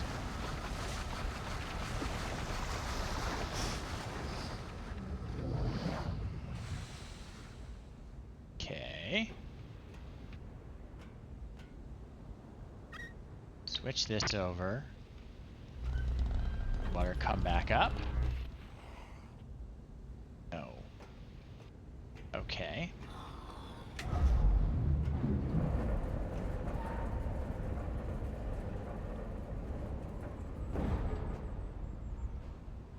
Oh. I'm dumb. I missed this.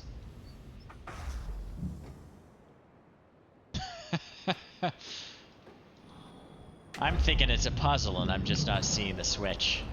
The lever, I should say. Close that gas valve. Alright. Yes, so I can get in here now. Alright. I hope no one touches it. Actually, what I should do... I'm gonna go back up. I'm gonna divert the power to those upper chambers.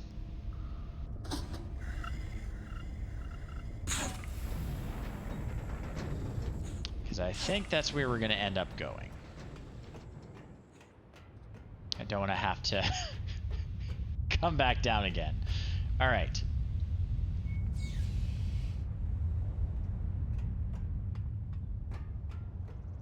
Oh, so that's just burning it off up there now. That's cool. Like I said, everything actually is like functional. So it's burning off the gas up there instead of down there. Instead of letting the pressure build. Oh, but will the... Okay. Well, that's annoying. The door does not operate if it doesn't have steam power. So I'm going to have to come back down here and turn the power back on somehow. Whoops. There we go. Now the door will operate.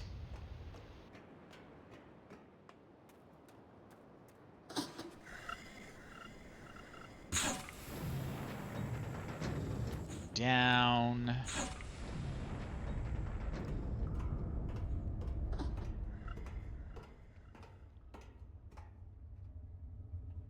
Okay, so we saw this already.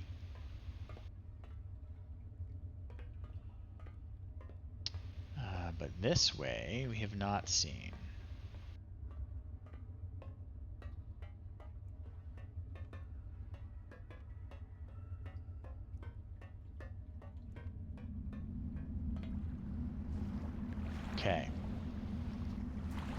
backside now.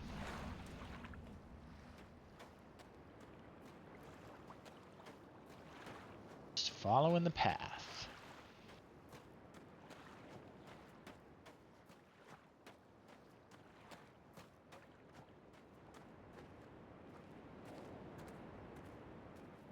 Okay, we are up top.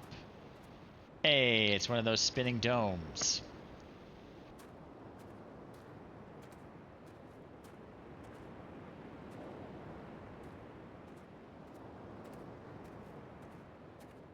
Okay, so here's where we got stymied before. Okay, perfect. So now we're gonna go down because we can climb the ladder.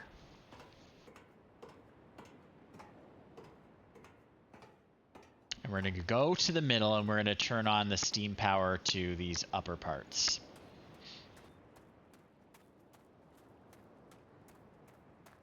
I know what I'm doing.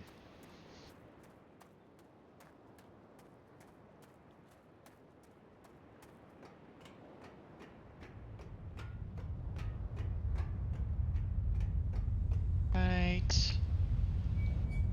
Thank you.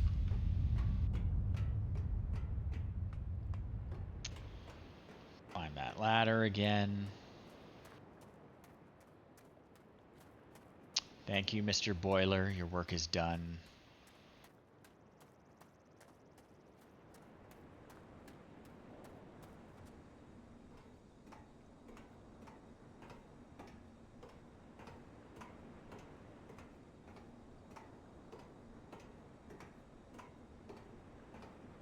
Okay. Okay. Okay.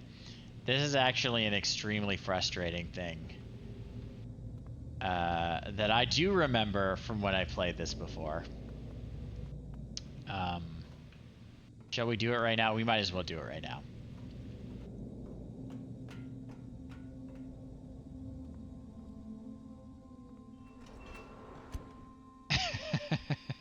There's passageways on both sides of the door that you can only see when the door is closed.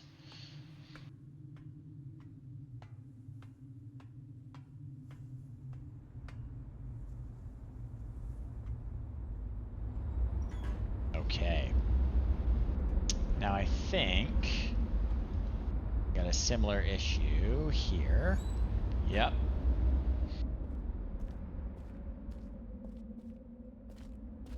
All right. So we know the symbol for this island because there were windows in that gold dome that were directed at all the different islands. We know the vertical slit eye is the one for Boiler Island. But there's actually another way we can figure this out.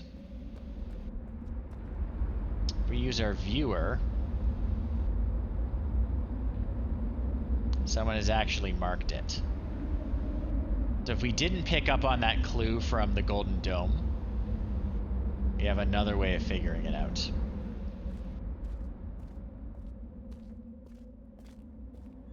Which is kind of cool. So this thing, we're going to hit it when it hits the exact symbol we want.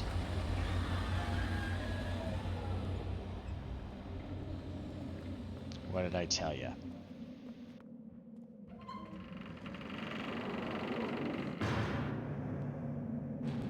I'm gonna go to,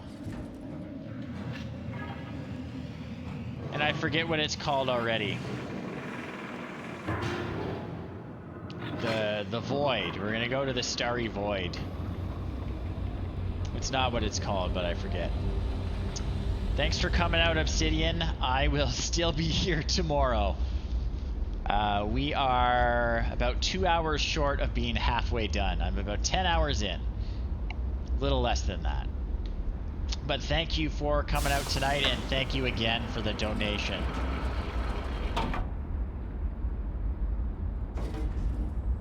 Okay, so here is what we were looking through that dimensional rift at, right? I don't see. I wonder if we could actually see that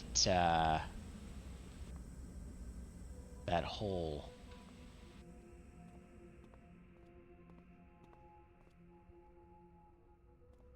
Okay. So we are going to hit this button.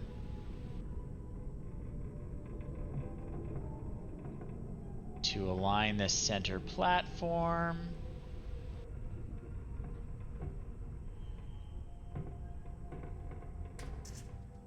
Crank this guy.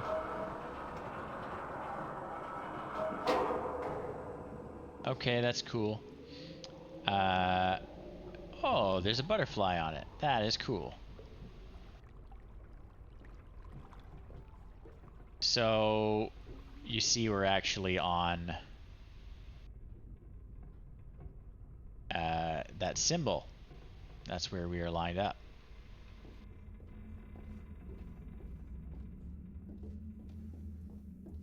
So we can actually use this to travel between the different islands. We can adjust that sphere in the middle and rotate ourselves around. For now, we are not going to do that, but that's going to be an easier way to travel around once we get everything unlocked. Okay. So we're going to charge this puppy up.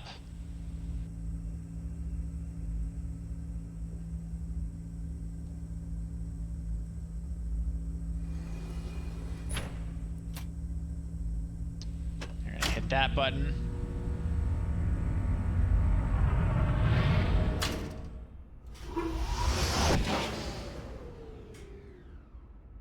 So we don't know what we're doing yet, but we're doing it.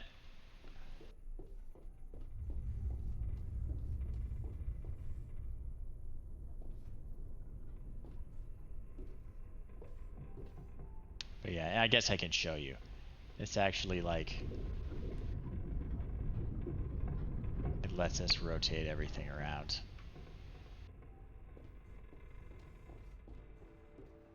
But we're not done up here, so we are going to go back to Boiler Island.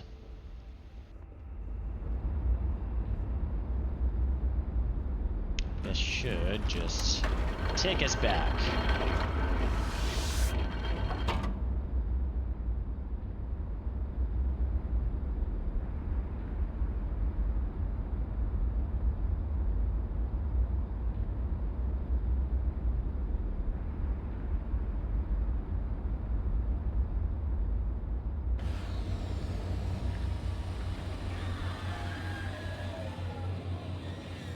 Right, the spinning has stopped.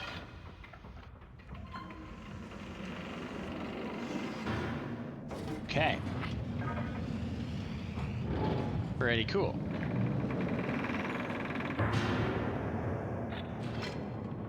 Back up.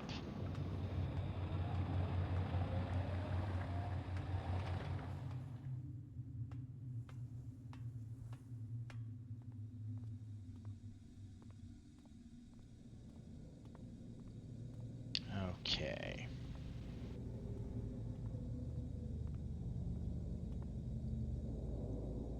Or is Sublustrum just like this?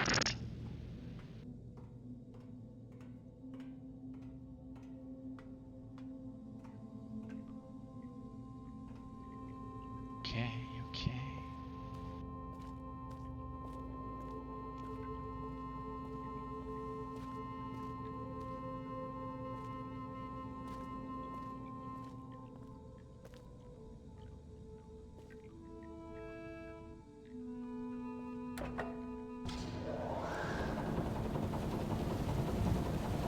Require dryness. Apparently we can't swim.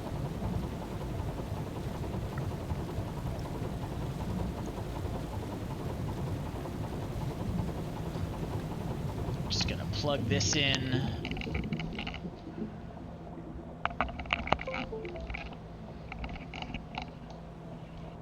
Just to make sure that it doesn't die. Down, please. Yeah, so if we hadn't redirected that steam, that pump wouldn't have worked.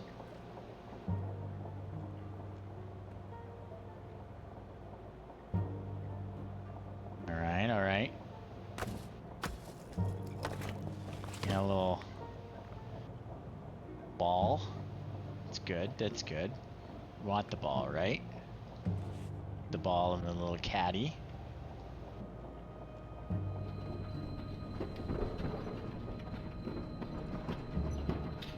We know exactly what we're doing.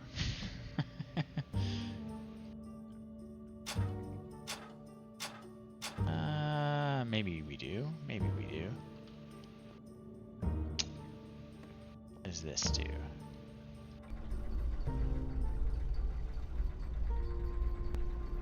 Okay, okay.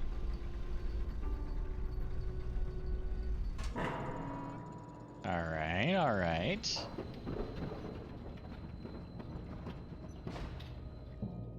That's cool, that's cool.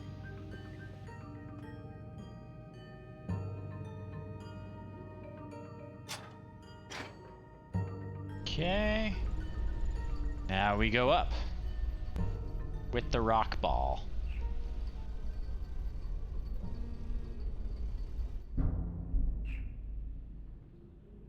Okay. Rock ball. Okay. The rock ball goes there. There we go. Okay, so we are in the lab. Oh, hello, Mr. Frog. You may go. Be free.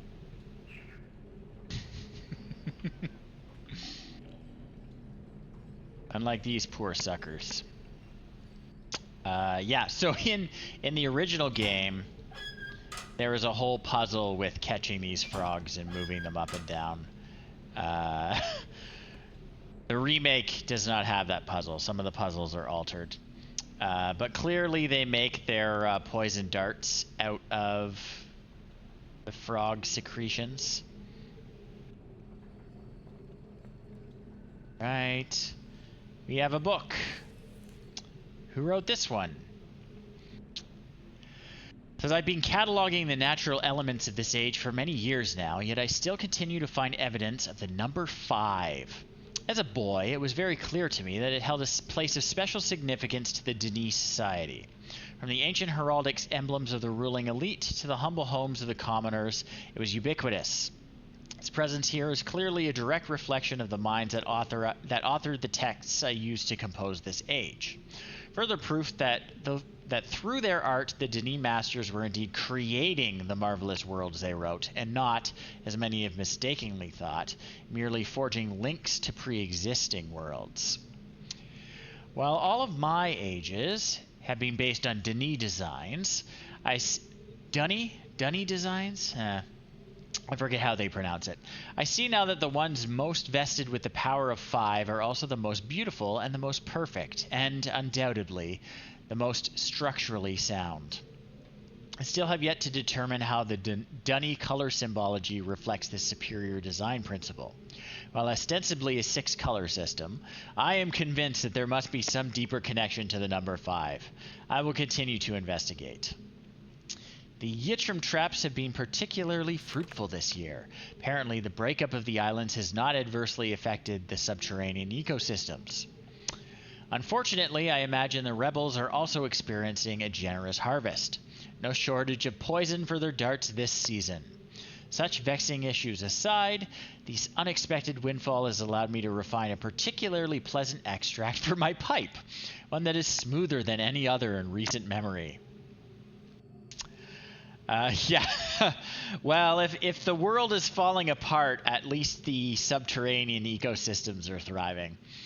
I have reluctantly decided to suspend my inquiries into the unusual behavior of the water of this age, as there are more pressing matters that now demand my attention. For future reference, however, my investigations have revealed the following. I believe the remarkable properties of the water to be caused by a microbe that resides within it. I am imagining a motile unicellular organism, but one with a structure that allows it to manipulate bits of water. The aggregate effect of which is that the composite body of water is able to deform itself in response to threatening conditions. Prolonged exposure to extreme heat, period of extended boiling, for example, seems to kill them off, which would explain their dramatic aversion to even moderate rises in temperature. There's still much to learn, however, regarding this particular phenomenon and its possible uses. Okay, construction of the Imagers has proceeded without fault. Remarkable how easy it was to adapt the Dunny technology to mimic that of the Ahmad. The two cultures must surely have crossed paths at some point in their histories. It may even be that Cato was a direct descendant of the Dunny. How else to explain the redemptive depth of our connection? But that's all pointless now. And we got some, we saw that Imager in the schoolhouse earlier. We cranked it. It had Gain talking. Maintenance on the steam vent caps completed. I am extremely pleased with the continued success of the system, another example of the superiority of Dunny technology. Ironic that Atris and Catherine's meddling unwittingly provided me with such a convenient source of power. I am certain now that the fissure was an unexpected byproduct of the changes they wrote into this age as part of their machinations to trap me here, and that Atris never intended for the book to be lost among the stars in the process. Better that a linking book be destroyed than to risk it falling into unknown hands. Had they foreseen the creation of the fissure, they surely would have sought another solution, as the ensuing cataclysm may well have consumed the entire world had I not managed to intervene. Catherine would never have knowingly taken such a risk, and surely my son, given his own dearth of vertebrae, had only meant for Riven to become my prison and not my tomb. I'm discontinuing regular observations of the expanse beneath the fissure. I have tracked the stars and have proven that their paths are cyclical, but without proper instrumentation there is nothing more I can learn. My theory, however, remains unaltered. The fabric of this age was breached in a way that permits matter to be hospitably exchanged between two discrete yet overlapping spaces. Yet the attendant paradoxes defy the laws of conventional physics. The great column of wind that formed when the rift first appeared suggests a vacuum as one might expect in space, yet my early experiments seem to confirm the presence of a breathable atmosphere. Good thing there's a breathable atmosphere because we've been in there. That Atris momentarily threw himself into the void is further evidence that it might possibly be safe to venture into, but without knowing its true nature, I simply cannot take the risk. It is also difficult to say what would happen were I to reopen the fissure now, but it is highly probable that the results would be disastrous. So the star fissure is where we found the mist linking book in the first game.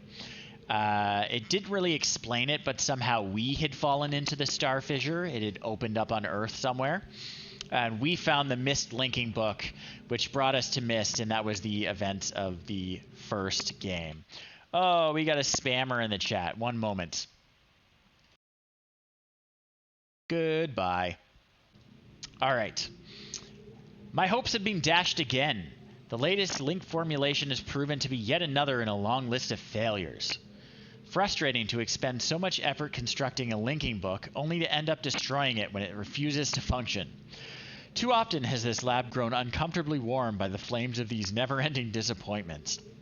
Without my reference library back in Dunny, a properly orthodox linking book may simply be beyond my means. But I simply cannot burn another book. There must be another way. Pens of Fate. Late last night, while pondering these interminable setbacks, I went to light my pipe.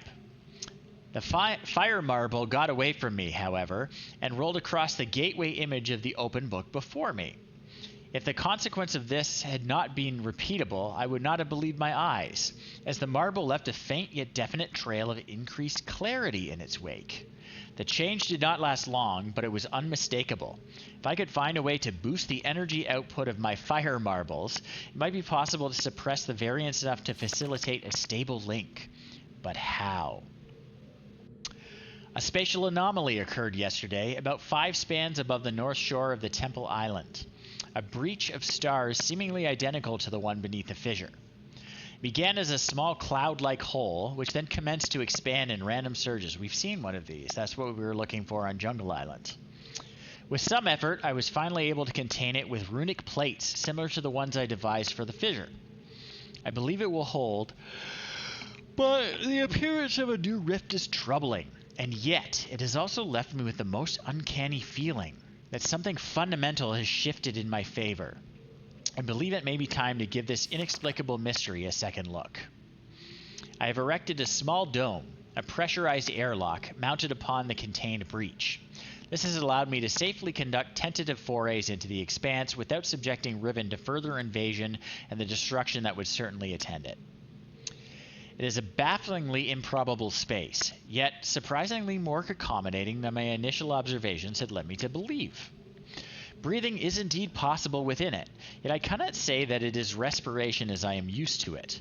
Rather, as nonsensical as this is going to sound, it feels at times as if the expanse was breathing me, and in the process imbuing me with a sense of endless possibility. At last, the breakthrough I was hoping for.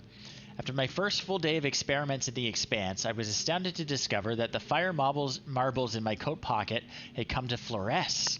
A quick strike test confirmed that their energy levels had increased significantly, and that their charge had lasted longer than I would have thought possible.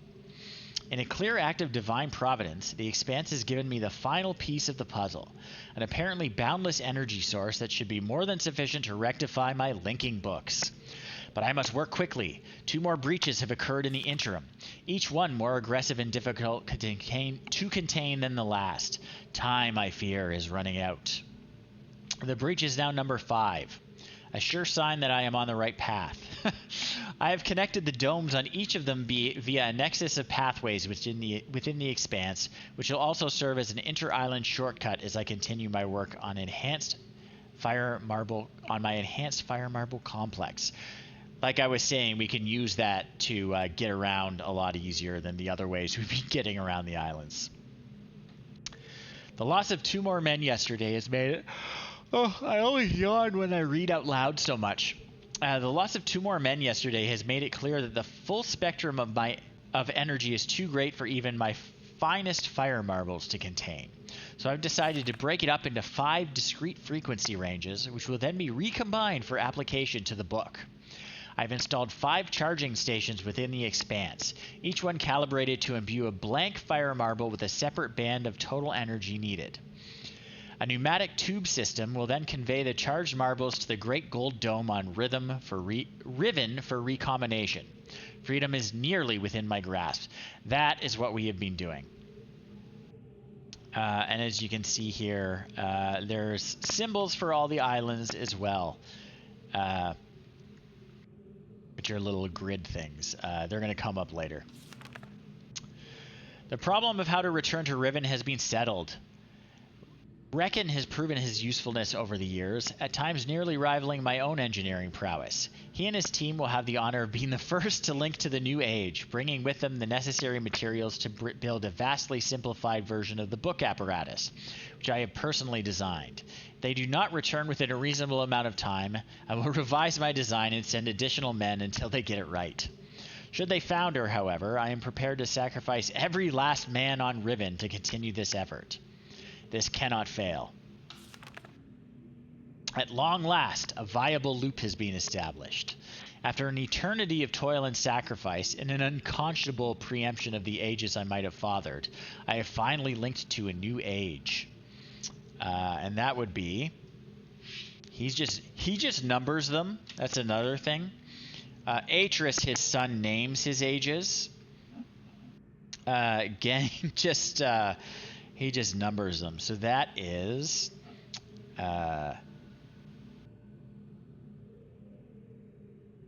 98. It's age 98. It is a bleak and barren world, perfectly suited for my purposes. By closely comparing the real with the written, I believe I will soon be able to create a more appropriate age for which to relaunch my mission. For now, however, I will move my office and living quarters there so that I may safely continue my endeavors without distraction. Although it is but a stepping stone, 98 is an utter triumph. To think that I have what I have accomplished in a matter of years, under extremely adverse conditions, what it took my dunny ancestors centuries to achieve. I caught one of my assistants thumbing through this journal today. He will certainly never do it again, but I'm glad I chose to write this in a language these people cannot decipher. So, thankfully, we can. Perhaps it's time I reviewed security measures with each guildmaster.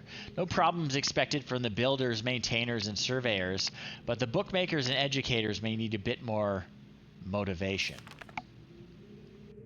More reports of spirit sightings. Seems that under Catherine's leadership, the rebels, or black moiety, as the villagers stubbornly insist on referring to them, have attained a new level of sophistication in their terror tactics, renewing their campaign to intimidate the weak-minded into joining them by preying upon their cultural superstitions.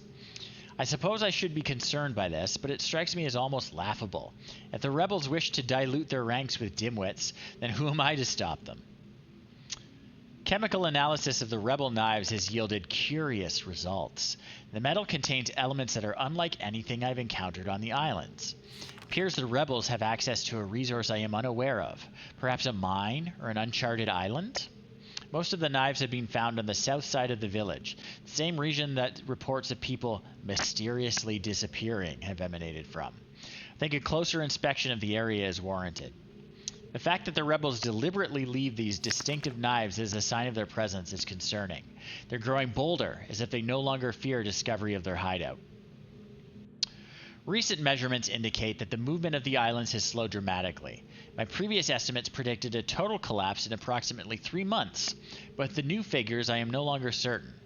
I'm nearly finished writing the 99th age, and I have every confidence it will be a safe place to relocate to. But it would still be useful to know what has caused the sudden halt in Riven's breakup. Is it possible that the age is stable after all?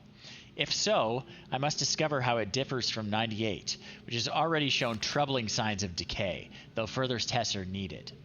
And yet, there's something about this that gives me pause. Could it be that someone is attempting to repair the damage to the 5th age at its source? I cannot help but think that the hand of Atris is behind this somehow. And it is. Atris is back on Denis, writing, trying to fix this age and keep it stable long enough for us to do our thing here.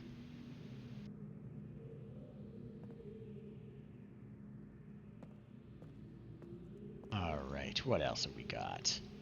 We got some drawers.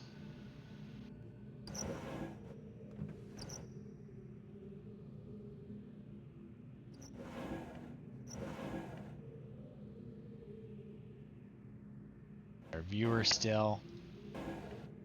Oh yeah. These guys glow under the viewer. Same with these guys, yeah.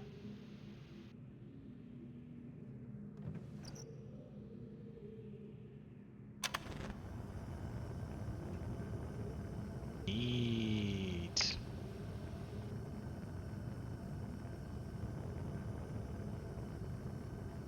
Oh yeah.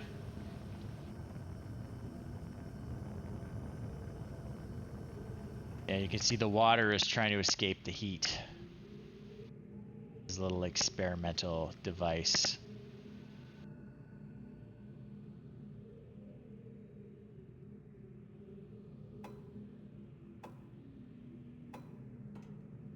Yep, it's a knife. What does this say? Last week, one of my acolytes caught a rebel sniffing around the cemetery totem in the jungle. In keeping with the general ineptitude of my men, the dog was allowed to escape, but at least the fool had the presence of mind to bring me the object in question. It is a primitive eyepiece into which one of the native numbers has been set.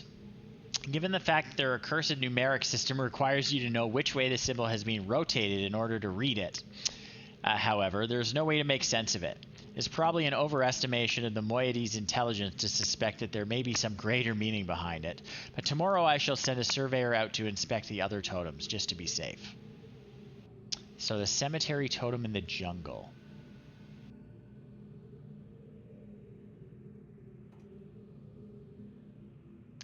where's our viewer? Okay. So up. So this is a missing one. This is a missing one that we're going to see at some point.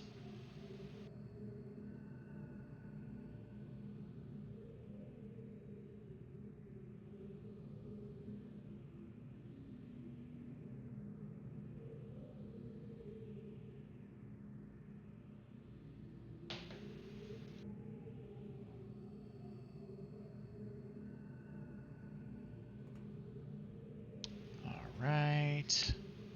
Got some bookbinding equipment here. He's making books. Yeah, bookbinding equipment. I don't know how it works, but I understand that that is what that is. We got that locket. There we go. Okay, so that's a back way out. We don't need to check that out yet. There's still more to do here. So he's calling these fire marbles.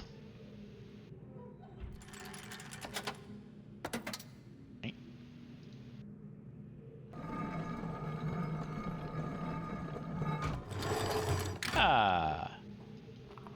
They're geodes. Put that guy in there.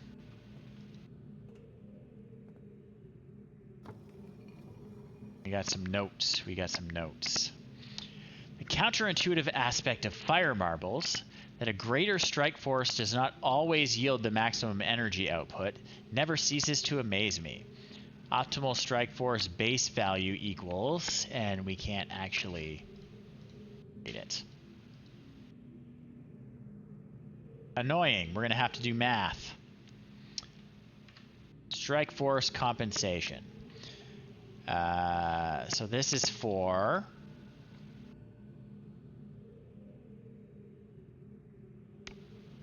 all the islands. So each of those symbols here, those refer to one of the islands. So that's Temple Island. Don't know what that one is yet. That is Boiler Island. Not sure what that one or that one is yet. But I'm going to note down. So plus 10.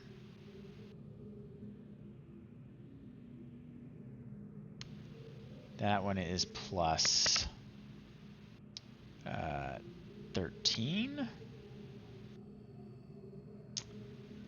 That one is plus, what would that be?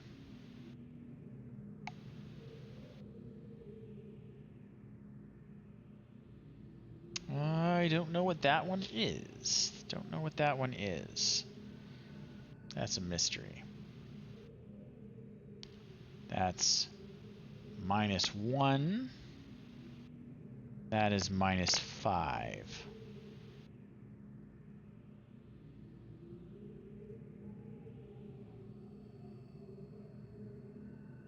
So I wonder if that is, if 10 is 2 turned on its side, would that be 13? Or not 13. Yeah, would that be, I don't know. I don't know what that would be. That's 10. 11 plus 1, 13, 12 maybe? Beats me. Sorry, I'm just looking at my number notes. My number notes.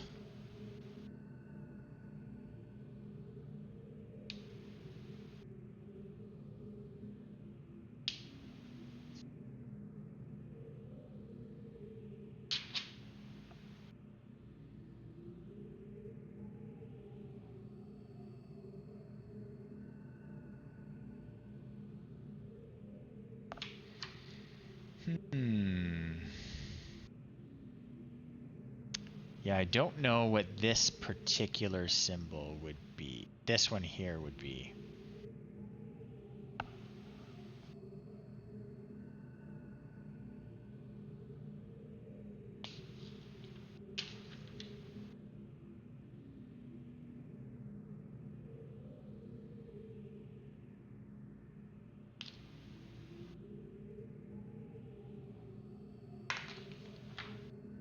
So we have to figure out, if I'm remembering right,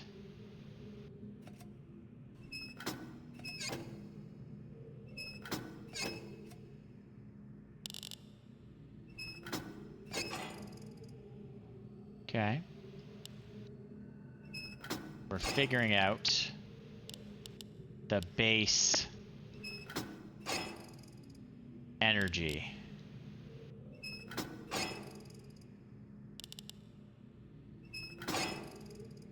We're almost there. Almost as high as it will go.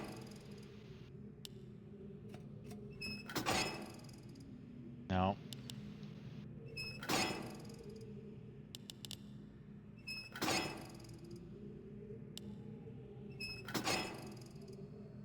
You want it in the middle, maybe? A good glow. There we go. Okay. So the base... God, I got so many notes already. The base fire marble calibration is 1, 2, 3, 4, 5, 6, 7, 8, 9, 10.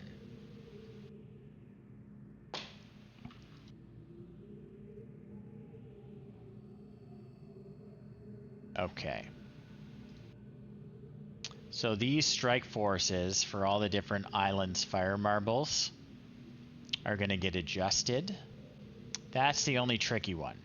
Plus whatever the heck that is.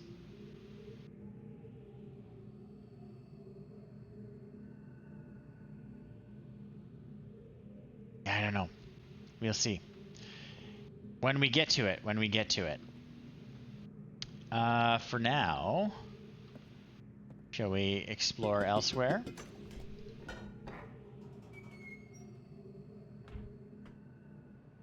Okay.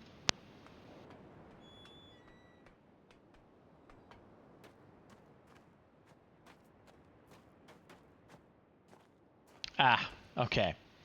So yes, this is the where we sank that bridge into the water by trying to mechanically extend it.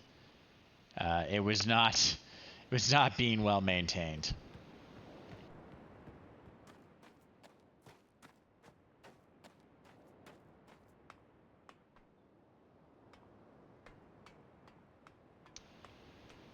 And this just leads out to where we climb the stairs, but I'm going to show you it anyway.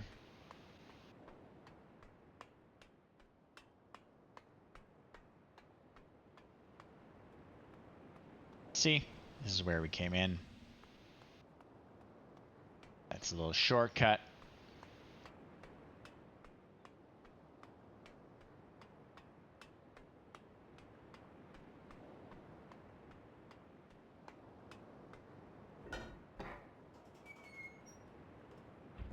Okay, oh, what's this thing? Just a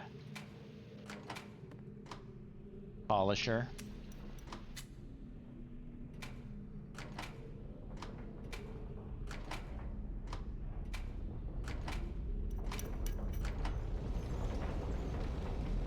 Yeah, I think that's what that is. We're polishing it.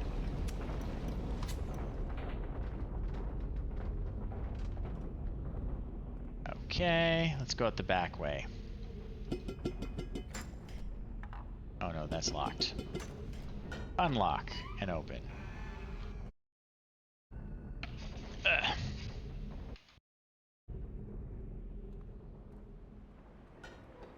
Okay, okay. This leads over to another island. Let's call that zip car over. Is it coming? It's coming.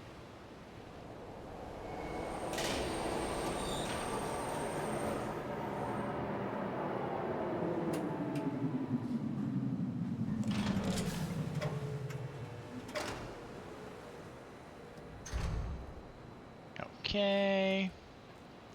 Let's turn it around.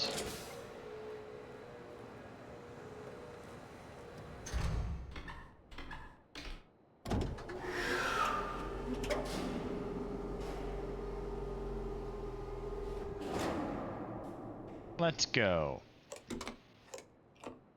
I think that one over there is called Survey Island.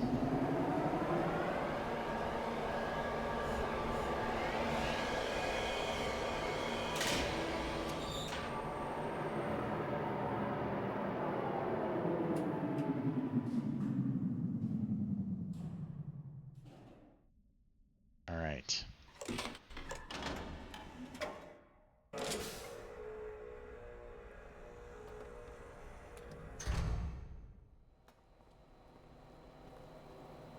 So there's a door over there, and there are steps up.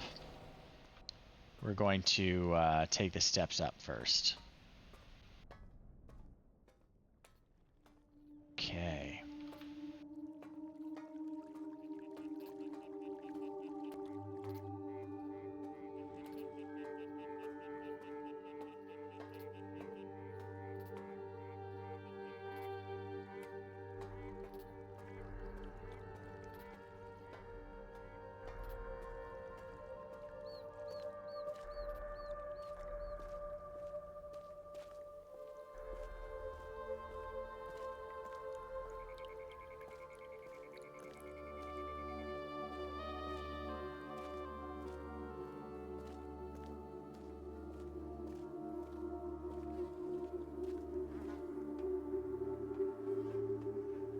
Right, we've got an elevator, got a keypad.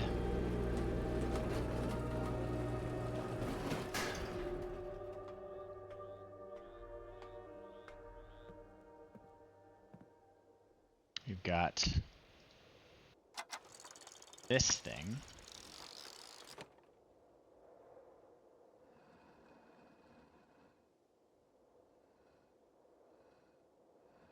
Which is obviously a sliding puzzle. That needs to go over there, doesn't it?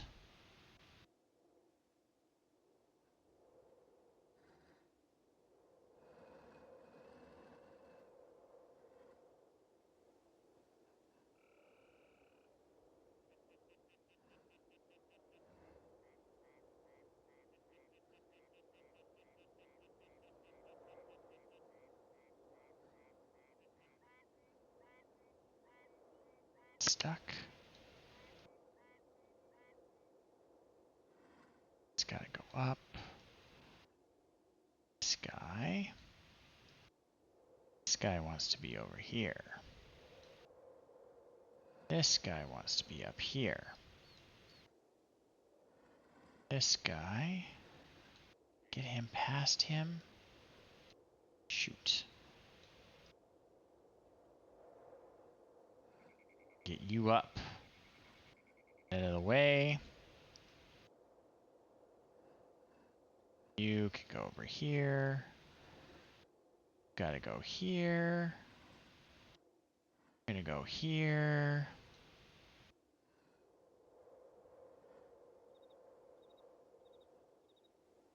That's gonna go there. Just like this. Yeah. Take a picture of that. Okay. That's this island.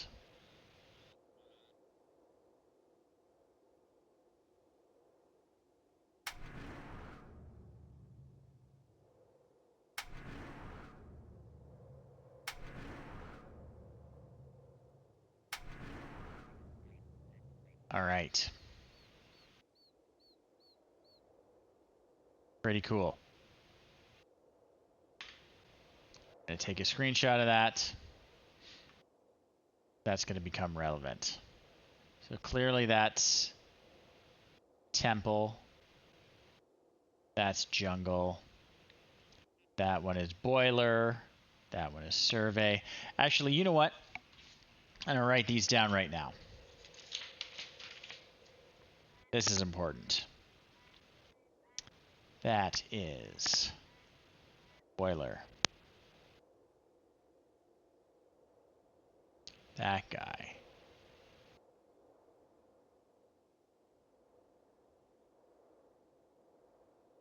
is survey. This is Survey Island that we're on right now. If we save our game, it will actually tell us that. That is Temple Island.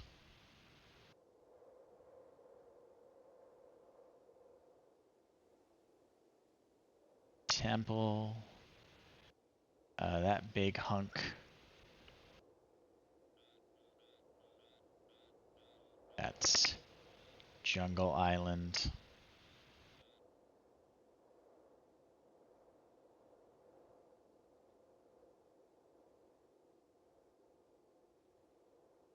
I'm not sure what the little one is. We haven't seen the little one yet. Well, we haven't been to the little one yet.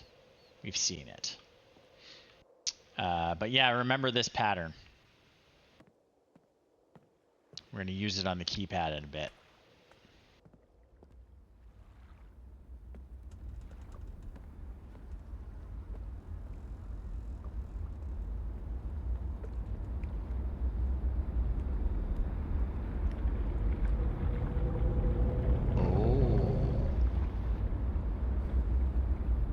There's something down there.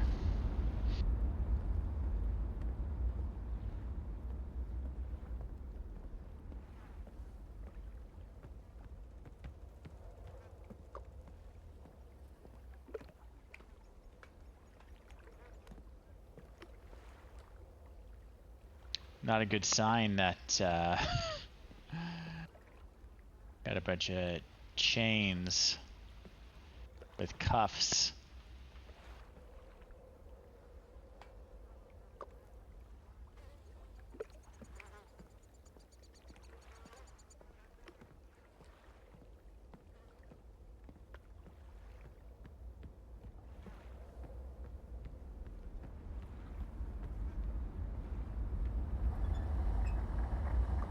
This one is stuck. It's stuck operational. It's fun.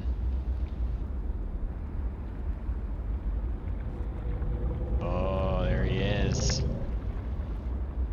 I bet he's hungry. I bet he's hungry. Just save my game. I don't know if he can actually kill me.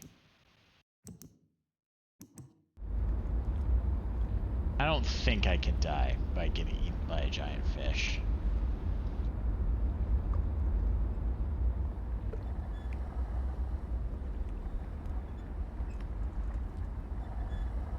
Anyway, let's open this guy up.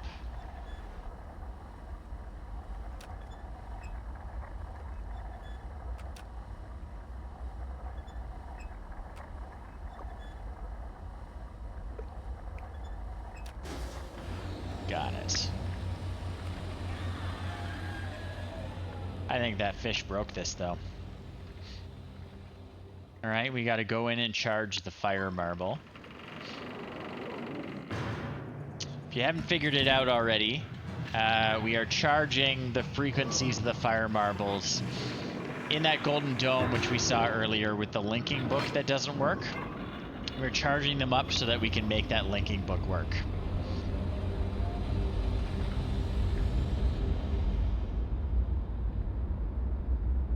And also just restoring all these starry fissure bridges and such so we can travel around the islands a lot easier.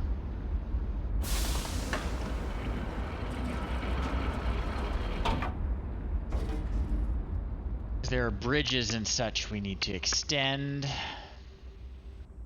Switches to throw and all that. Alright. So first off, we have to line this guy up. So we'll call it over.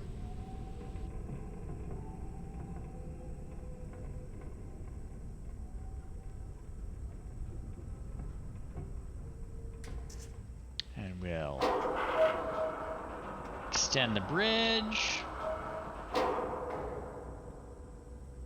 That way, anytime we come over here, we can have the bridge working.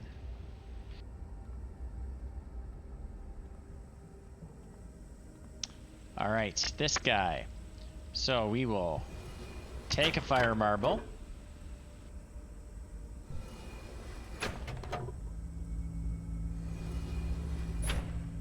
And we will use the energy in here to charge it.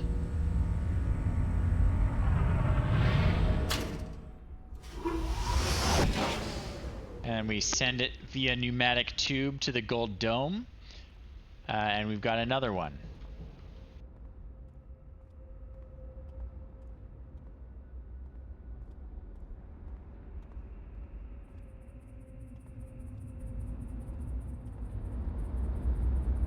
Now we can go back.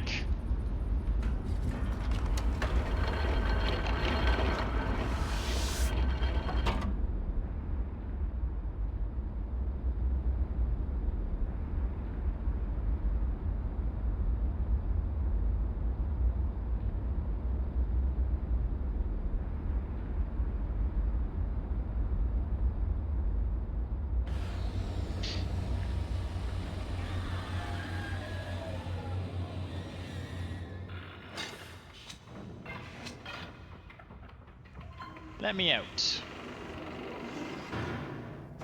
I'm gonna go look at that fish again.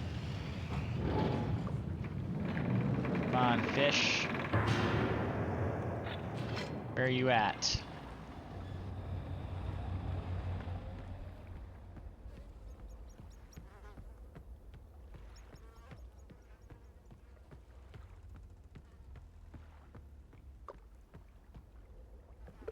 Down there? Are you down there?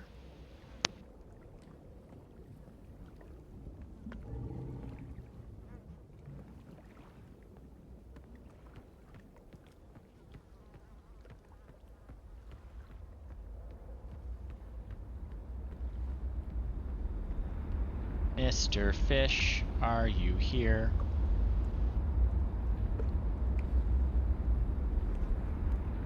He's gone. He's bored of us.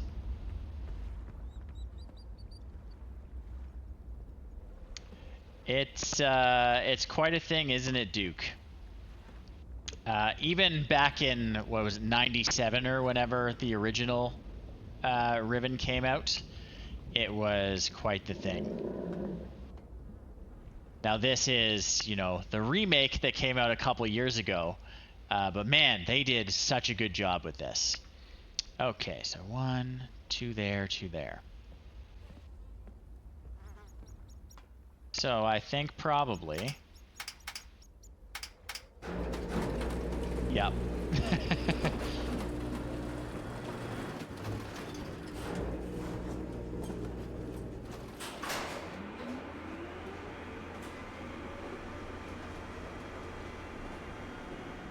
I sure do. Now I feel like we're kind of caught up in this pursuit of photorealism. I'm much more impressed these days with good art direction, which this has. You know, it's photorealism, but the art direction is really good. Like, it's surreal. Like, look at this. This is not of this world. I feel like a lot of games get caught up on trying to make everything photorealistic, and they don't think about good art direction. This has both. Alright. What are we doing here? Oh. That must be Catherine, Atris's wife.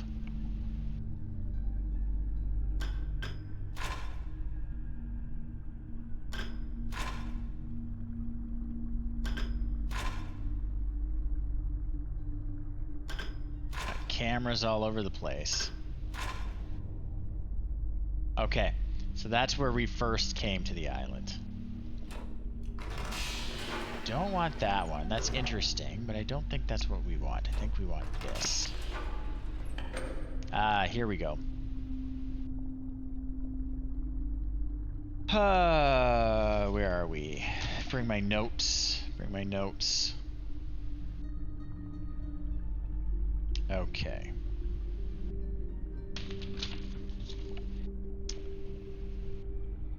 So, Duke, we have a number of things we are keeping track of.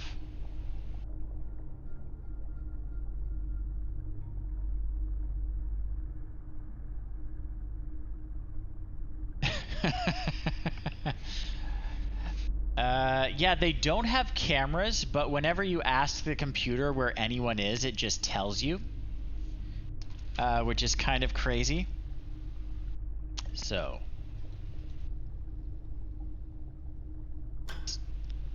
Oh, do I have to? Okay. That's blue. So blue is that symbol.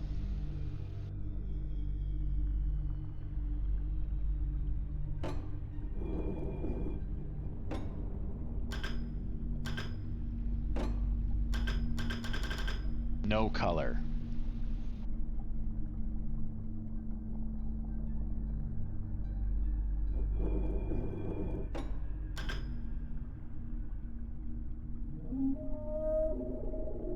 Oh, it's called a work. That's what that guy was that I drew earlier. Now that I can see him clearly. Oh, I like him.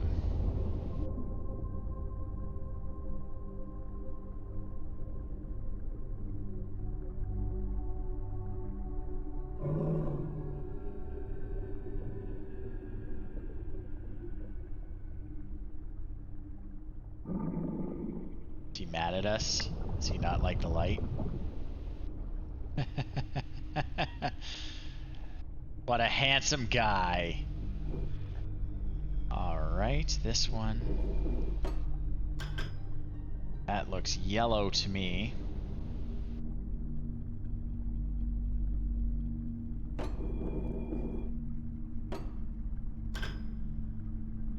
That looks yellow.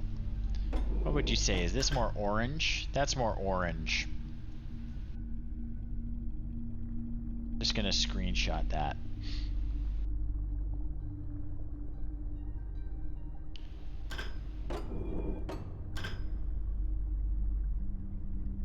Both of them so I can tell the difference.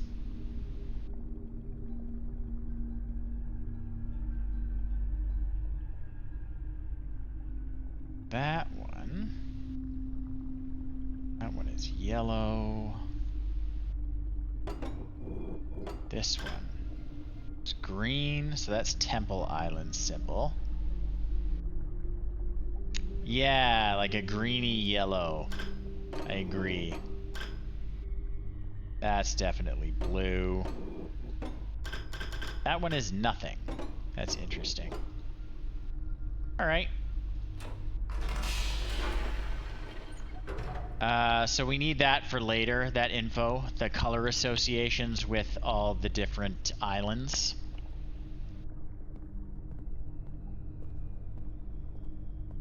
I guess I could have just taken screenshots of all of them. Let's do that. That's nothing. Okay. Oh, he's back. Is he gonna get mad? He does not like that red light.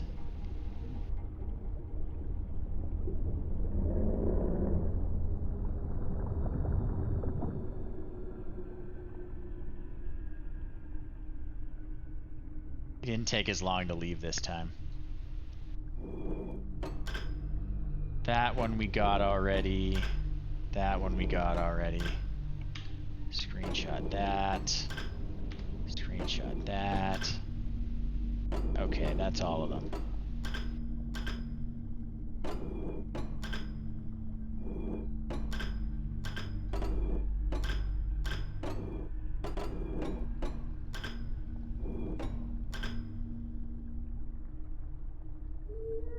Oh, did I turn on the red light again?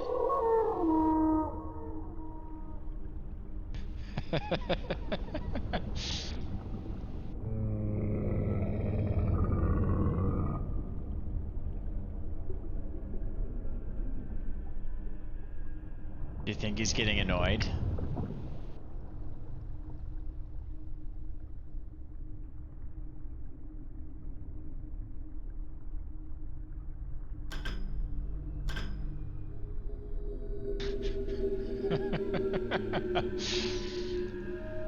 I probably shouldn't be harassing him. He didn't even come this time. Okay, I'm gonna do it again.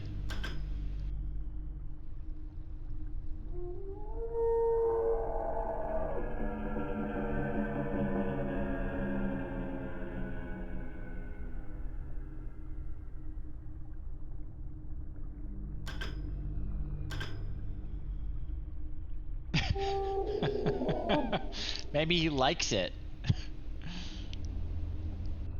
Oh, he's coming up close this time.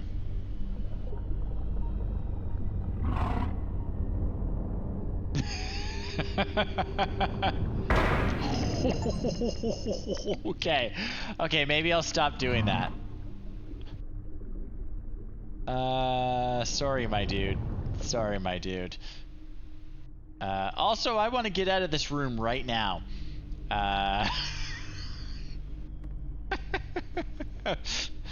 Okay, one more time, one more time.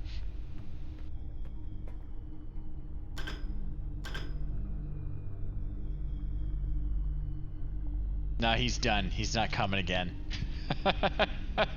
He hurt his head.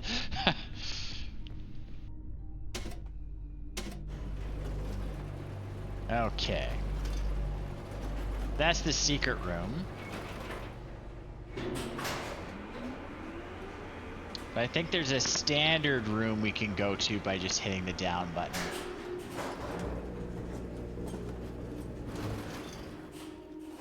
Okay, so...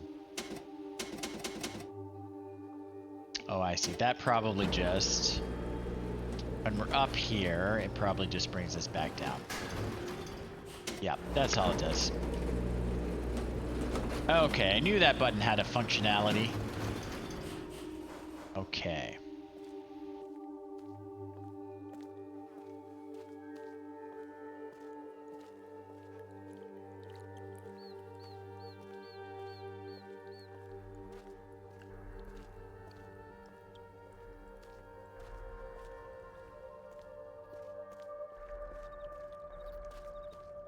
Okay. Now, where we arrived at this island...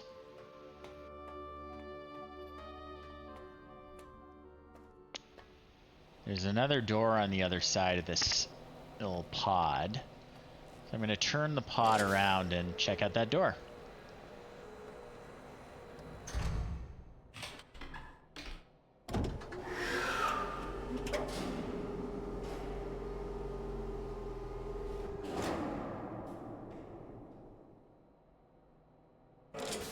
Open, please.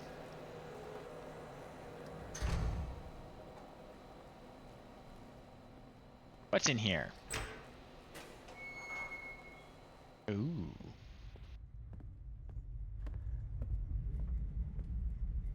Goo.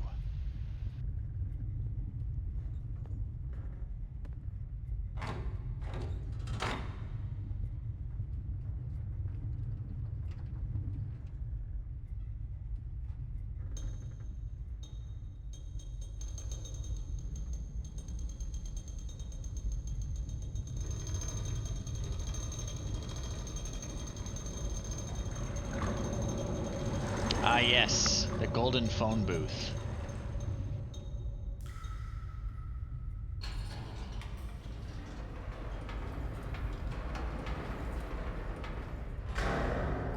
Obviously, we're getting in.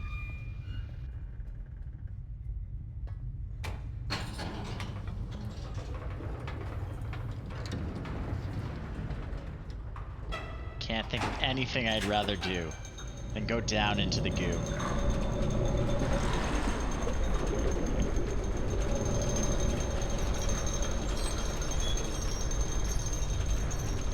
Is it goo? Maybe it's just water with orange lighting. It's unclear. We're not quite at the fidelity that I can actually reach out and touch whatever that is. It does look a little viscous, doesn't it? I think it's goo.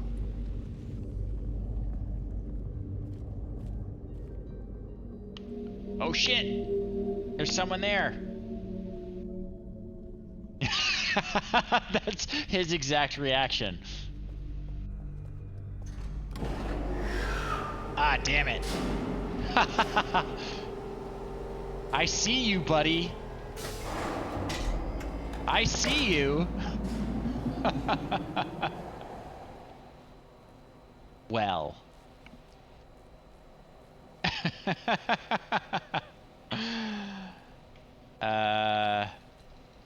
Click, click, click. I gotta call it back. He's gonna be long gone.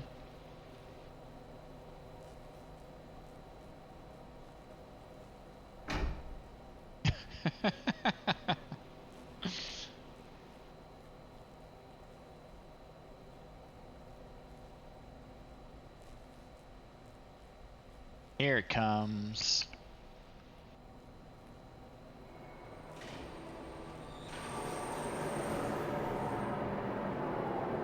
I just want to ask you some questions, man.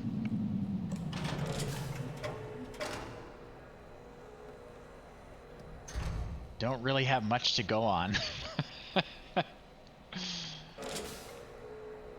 The guy that sent me here was literally just like, we don't have time to tell you anything.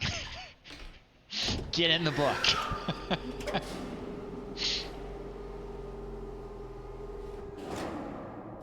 All right.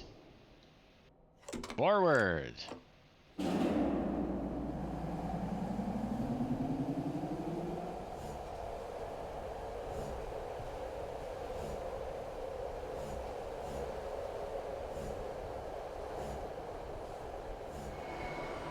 Okay, so we're back to Jungle Island.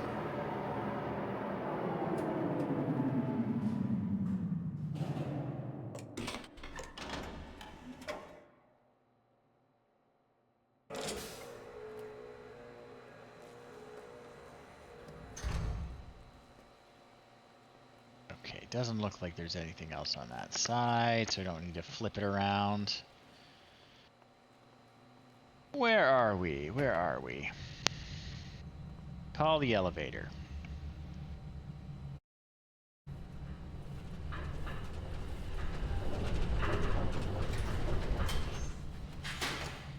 All right. Okay, all the way.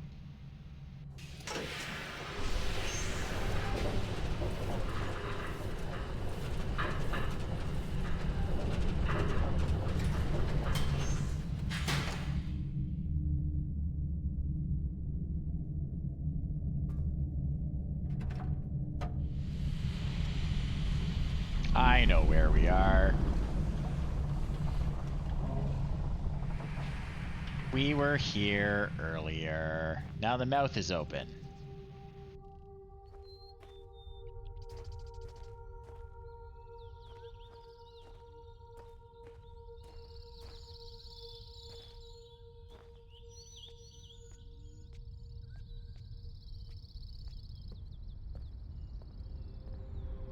I like these mushrooms. I assume they're mushrooms? I don't know.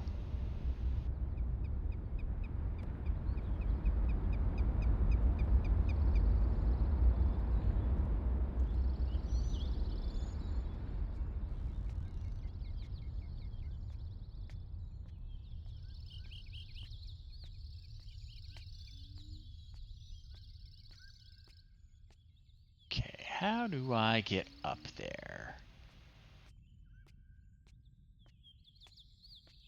So being up here. Oh, that's new. So while we were away, they constructed a little containment unit for that interdimensional rift that had opened up here. The one that I was really tempted to stick my head inside. So that's all sealed up now. Okay. All right.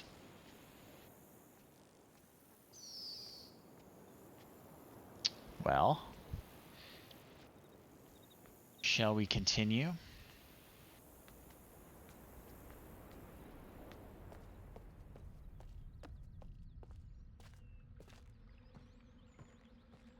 gotta be way up there.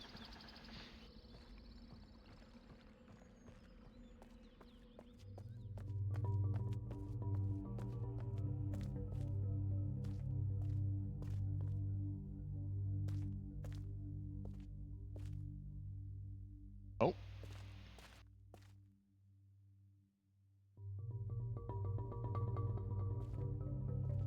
Interesting. It's got a number on him. What number is that? That is number 1. Interesting.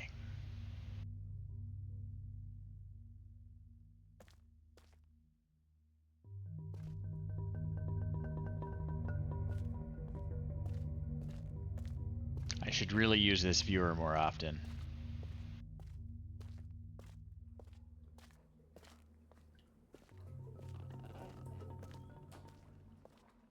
Okay, okay. We are back here. The bridge is still up. How do I get over there? The submarine is not there. Okay. If I go down here, is it going to be a waste of time? Again, the water hates the heat, so it avoids the heating element.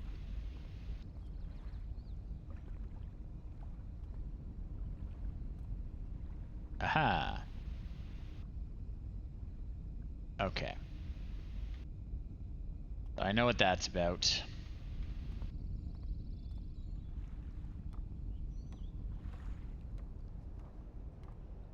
What it's about. I need to close the fish mouth up there. However, can't get to it. How do I get those lowered?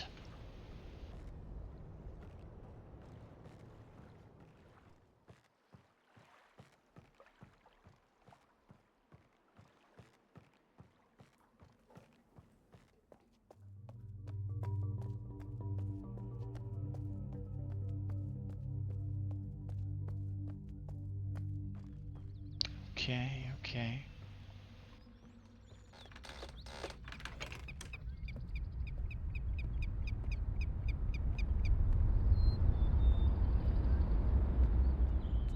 Right. Down here. Maybe there is something on the other side of that little guy. Little maglev thing.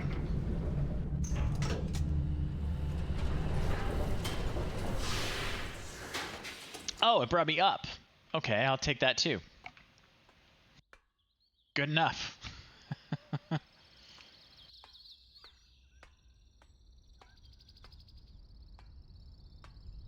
Right. Okay, okay. So Jungle Island. We don't actually know what its symbol is, so we're going to have to use the viewer.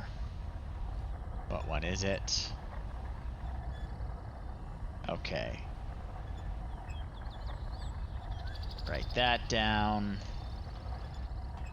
We have to stop it on that specific symbol. Oh, missed it. Come on.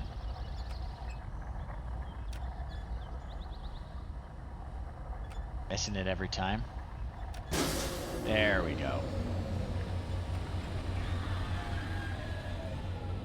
I knew it.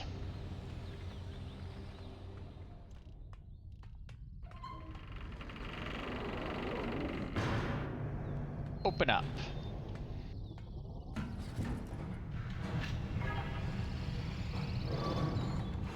Take me into the rift.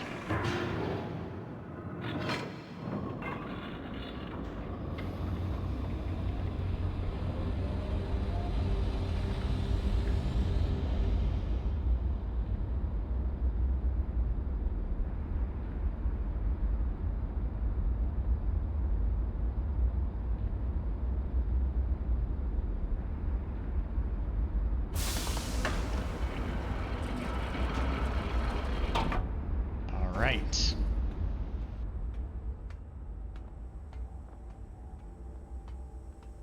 Should probably be keeping track of which islands I've done this on.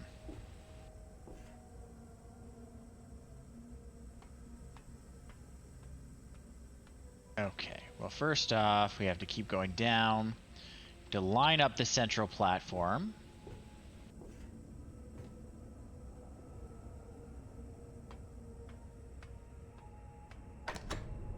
That button.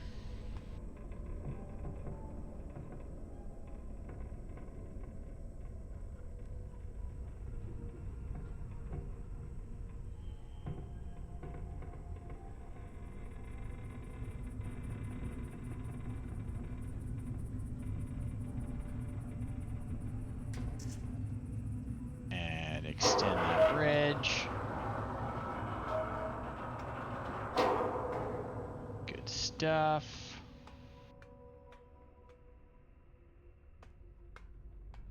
Hello, Mr. Butterfly.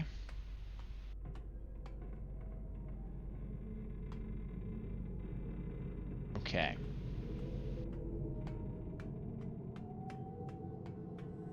Now we can go up.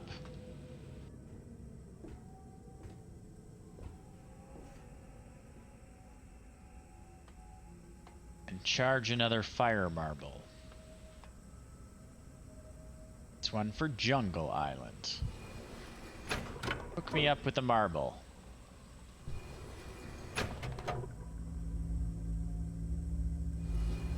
All right. Shoot that marble.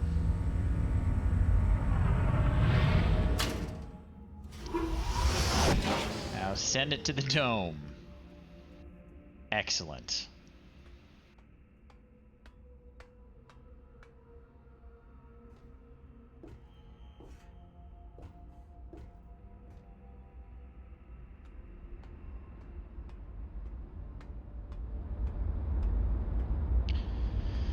All right, I would like to leave now.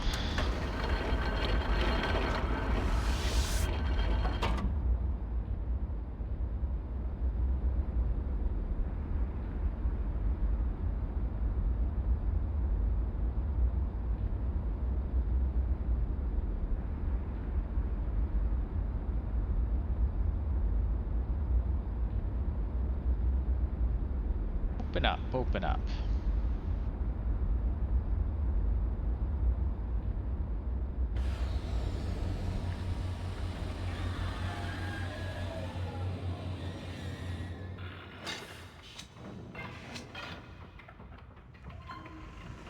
Thank you. Okay. Cool.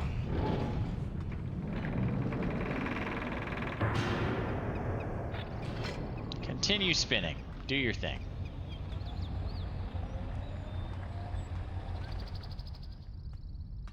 Right.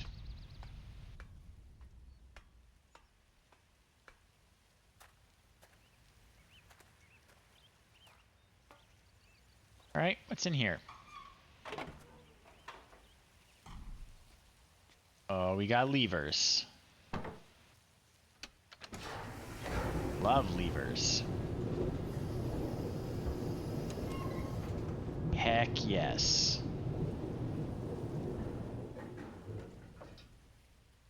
All right. What does this lever do?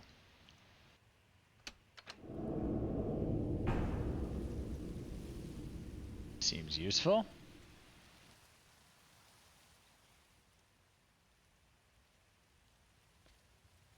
Okay. Guess that's all we do up here.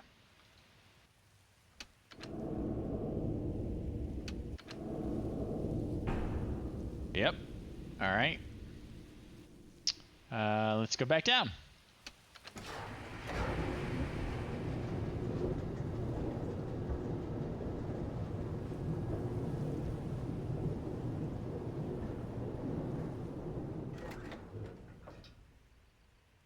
Stay open. All right. That's cool. Okay, okay.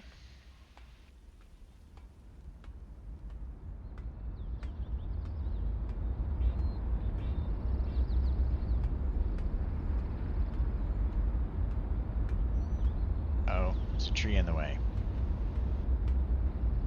Really don't want to get my hair or clothing caught in this.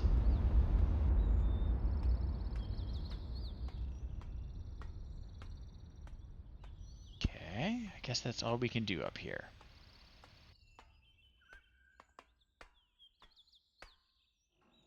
Back down.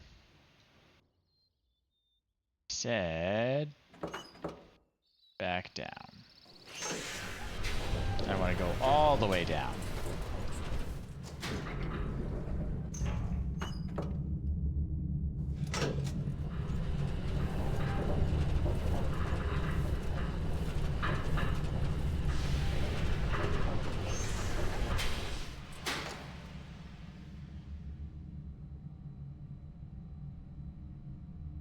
Oh.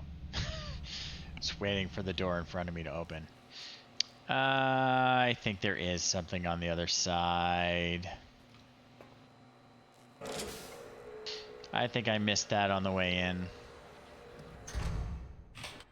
Let's have a look.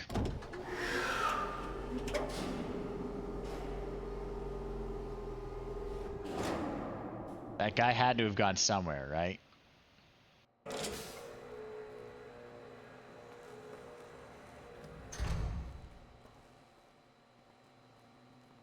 Yep.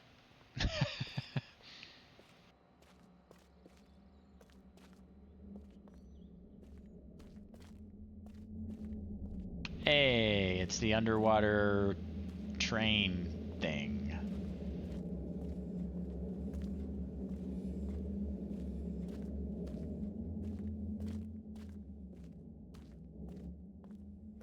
Little thing on tracks.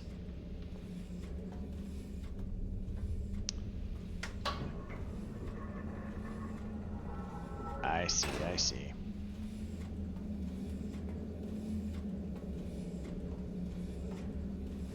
Get in the bathysphere. I do not like that. Why are those there? Okay.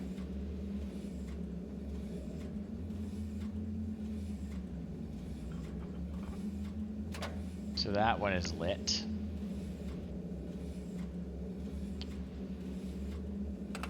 Go. I think that means the element is on there. You'll see what I mean.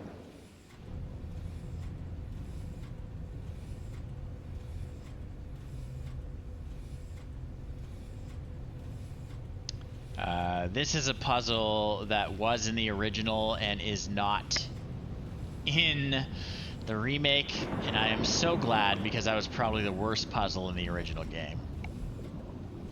You had to drive this thing around in the tracks underwater and like turn it at every intersection and like map out the tracks underwater.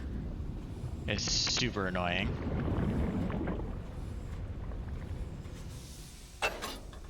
That's fine. Just go to the next one.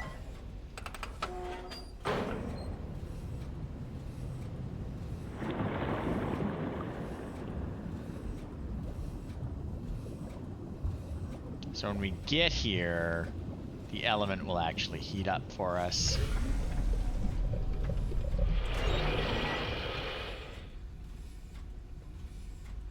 Yeah, the element's on.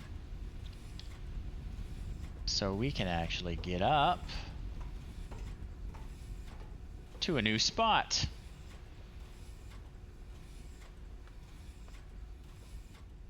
Okay.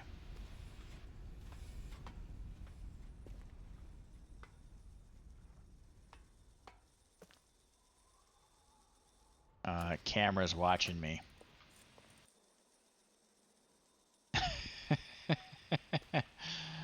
Yeah, you see everything I'm doing here.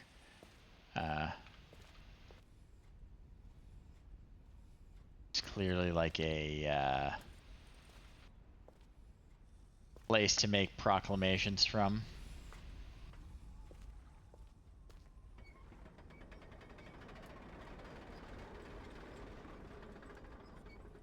Okay. We're in the village. Which way shall I go first? This way. I'm going to stay on the bottom level. Because I would like to make this easier on myself. There we go. I don't have to take the submarine. Is there something on the other side like that? Probably.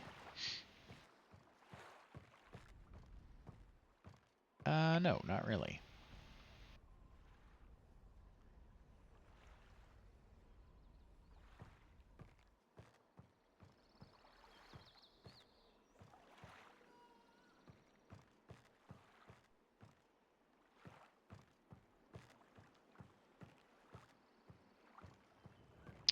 So I guess we're going up.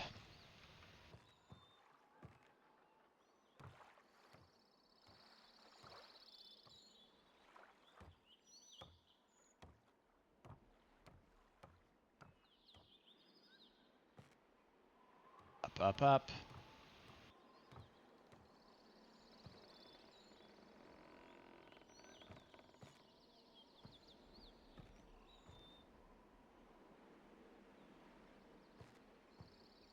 Okay. Fully explore this level before we move on.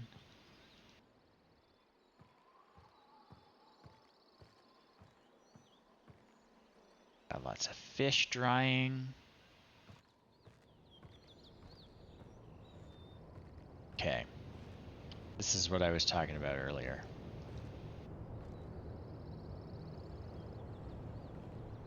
It's the handle? Where's the handle? This is the handle.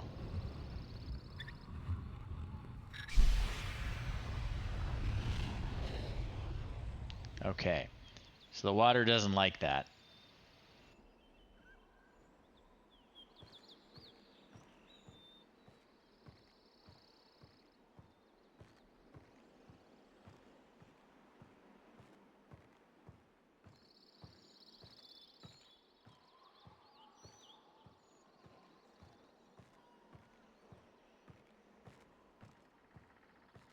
Okay.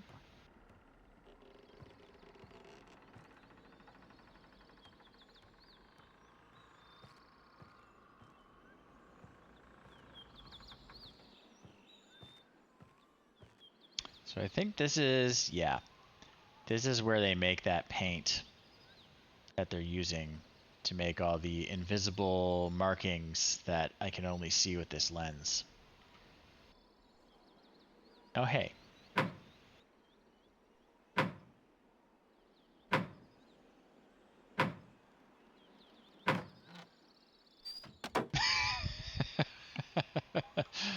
All right. Message received.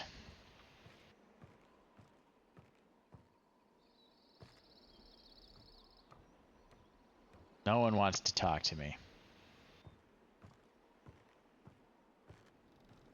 Right.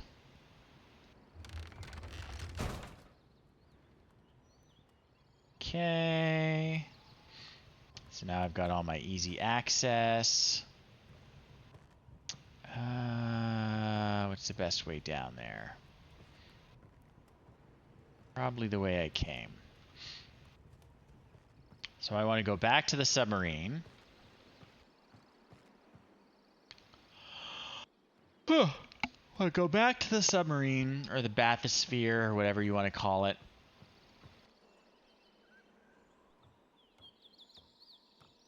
And get to that door that I now have access to.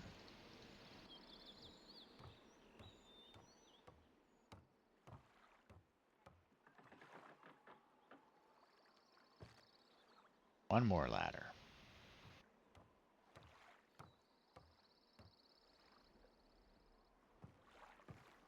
Okay.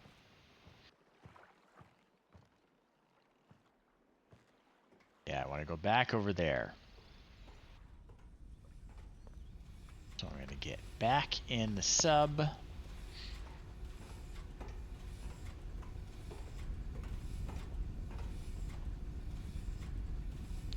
I go back to that one.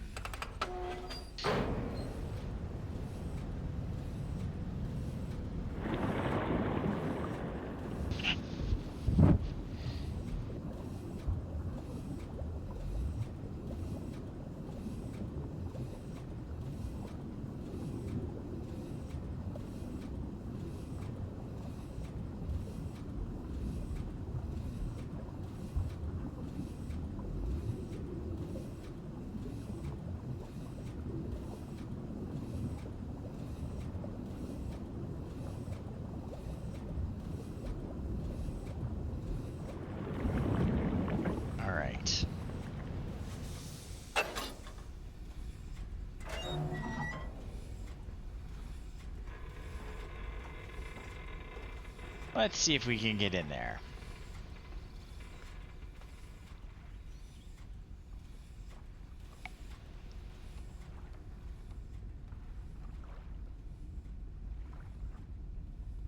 Oh, shoot. That's annoying. Okay. So the sub's in the way. So... I could have just left it where it was, couldn't I? That's annoying. Oh well.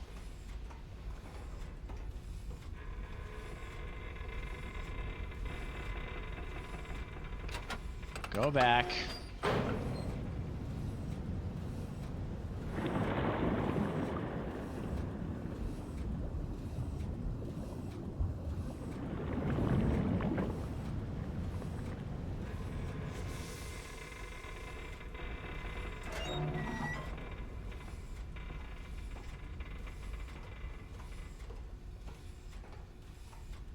All right.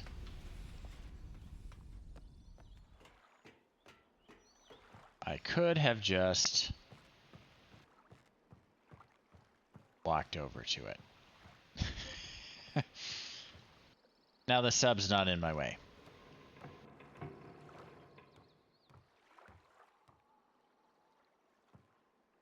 And the door's open. What do we got down here?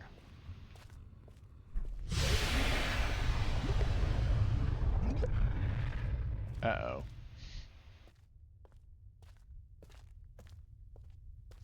Alright, so we got another of these. Rotate this so it lines up. Where's my note page on this? Okay.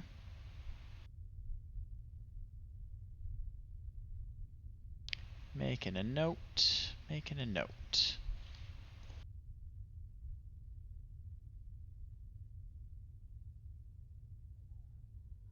That's number 3.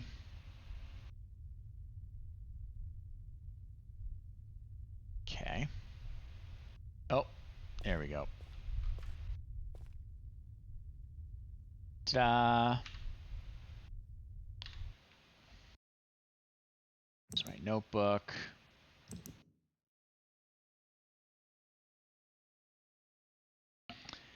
And because I've been doing it, I will draw it too, whatever the heck that's supposed to be. That's supposed to be a butterfly, probably.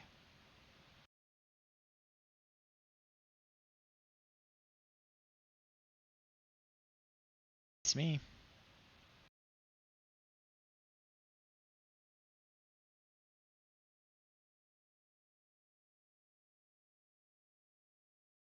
I don't know. I don't know what that's supposed to be. It's fine, though. It's fine. That's a fine picture.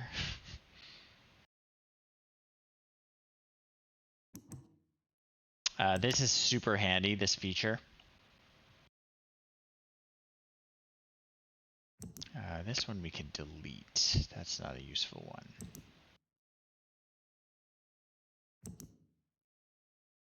But like all of this is very, very handy. You can make your notes as you just saw. And actually, if you hover over it, it'll show the note. If you've made a note.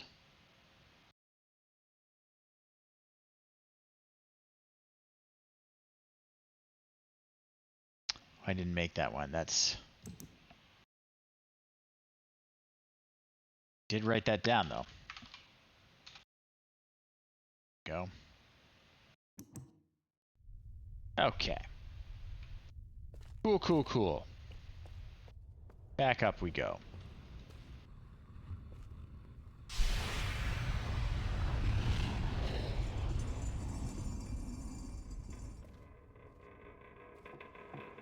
Right.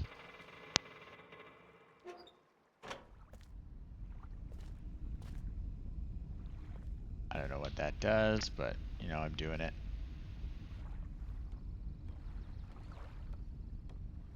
Okay.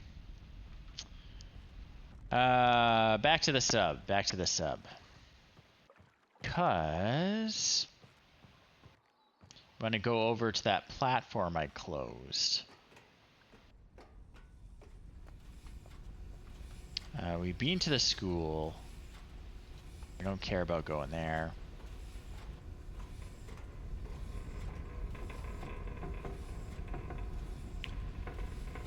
So we're just going to skip that one and go straight there.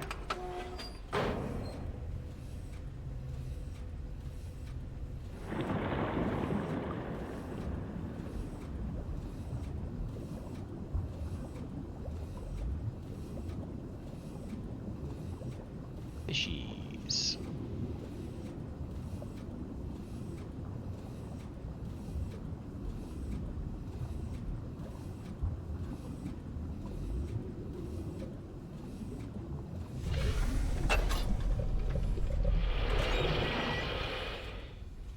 Okay.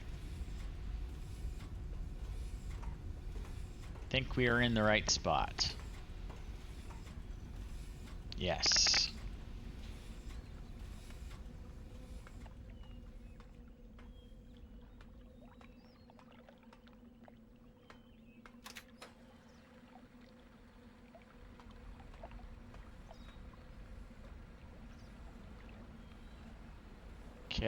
Okay. So we're getting up there.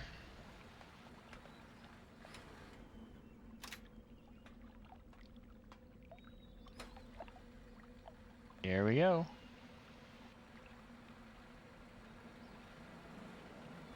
Hit the middle button, not the top button. Not sure where the top button would take us.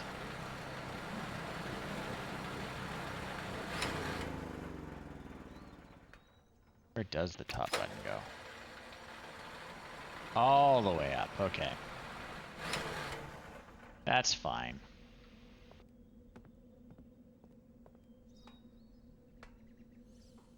Oh heck, there's someone in there.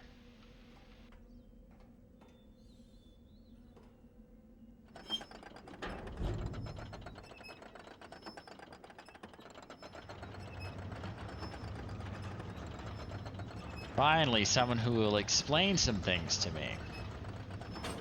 Is that a button, by the way? It looks like it should be a button. And they're gone.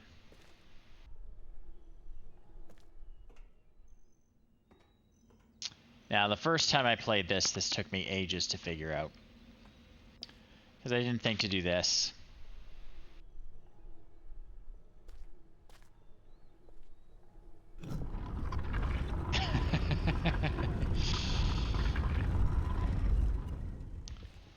Yeah, so this is the remake Duke, which came out a couple years ago.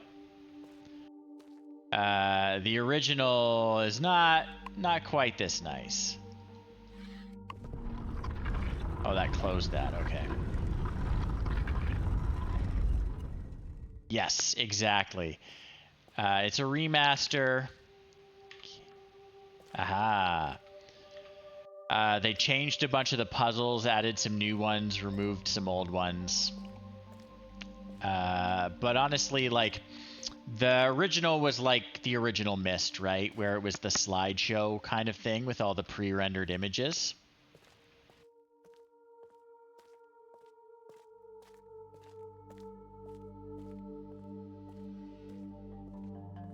This is, you know, full freedom of movement.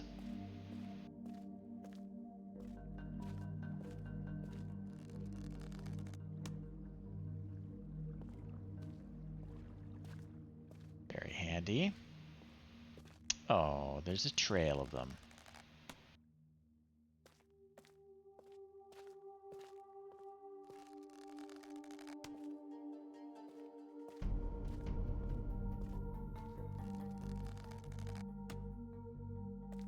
Must be piezoelectric.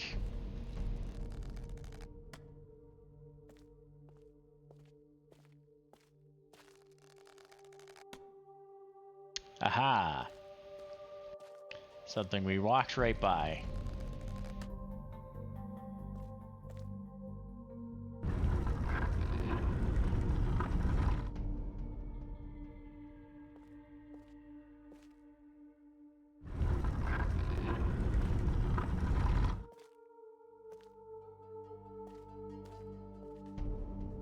Have a look.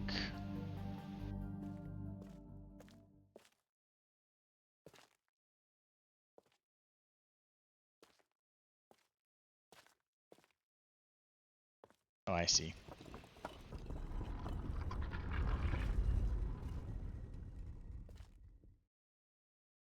Okay. We have been here before. We don't need to use that yet.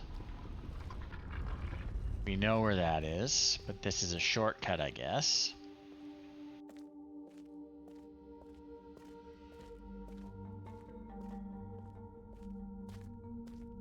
Aha. So we can't quite do this section yet.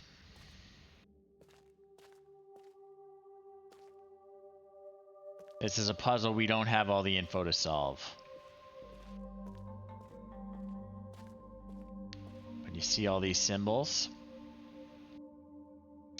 These are the symbols associated with those totems we've been looking for. Hang on. So the totems with their little associated numbers, that's going to tell us which one of these to pull and in what order. But we don't have all the info yet.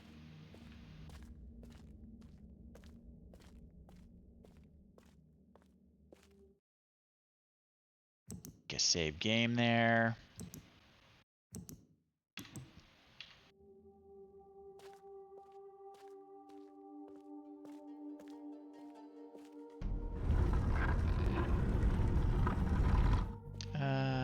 Oh, I see. So we do want to use this. This is the easiest way out.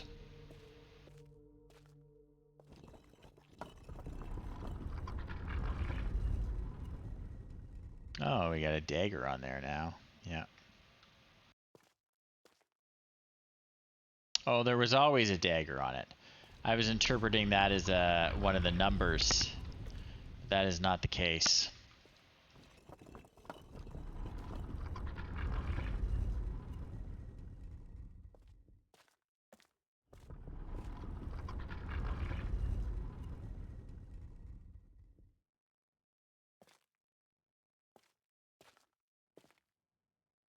Okay.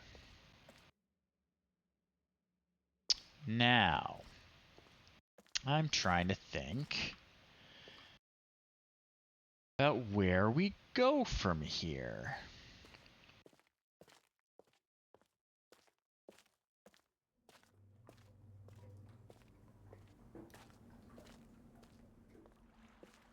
I think we want to go back up to where that tree is.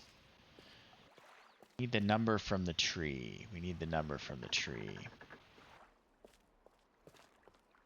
What's the fastest way?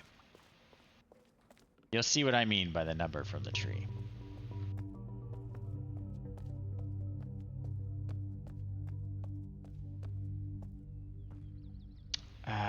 No, that's the wrong way.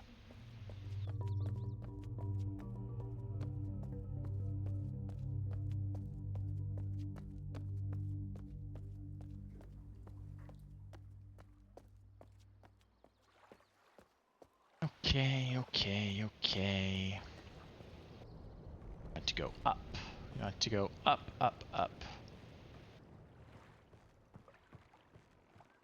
Into the village where no one wants to talk to me.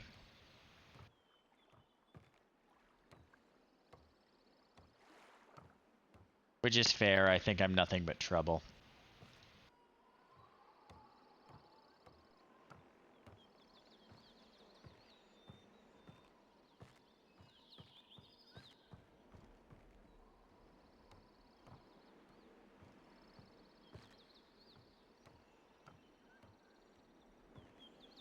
Okay. Oh, no. I want one too many up. I think. Oh, no. No, we're good. We want to keep going. Yes, this is what I was missing. Farther up.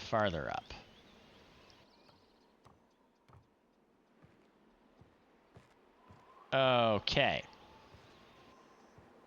There's the tree.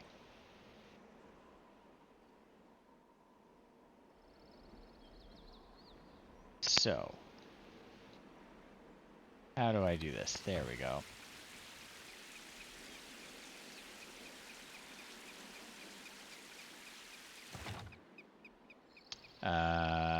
Okay, move the funnel.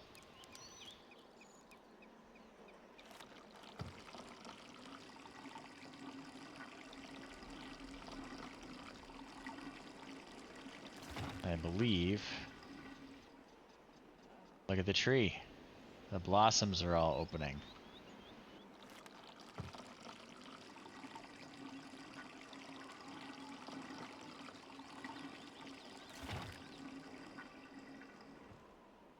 Be glad you are not with me figuring all this out for the first time.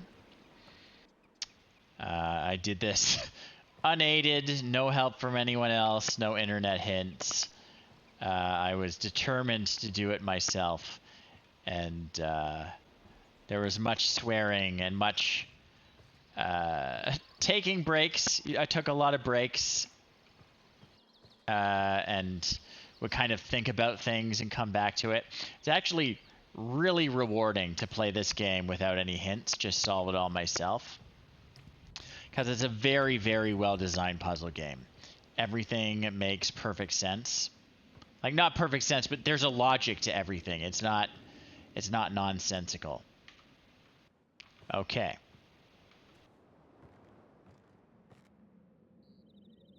Get that screenshot.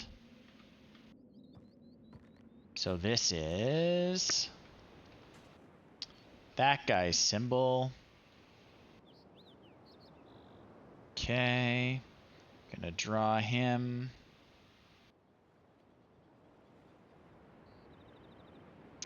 What was he, like kind of a mushroom thing? And what number is that? I gotta go back to my numbering system. My numbering system says that is probably number 2. That is number 2.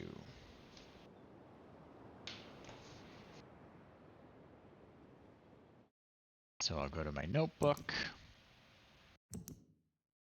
Yeah, he's like a mushroom guy. Totem number 2.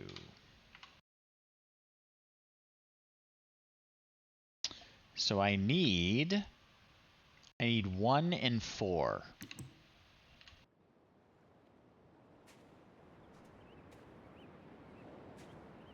Okay. Where to next? Oh, these guys. I don't want to startle them. They're very easily spooked. Yeah, just lie back down. We're all fine. We're all friends.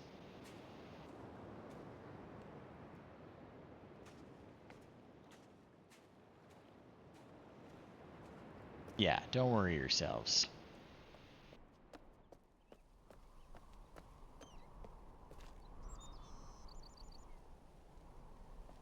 Now there's paint on the side of the cliff.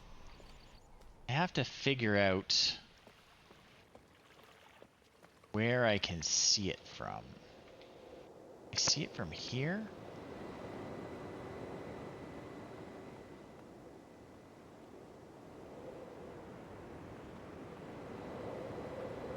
You're around the other side.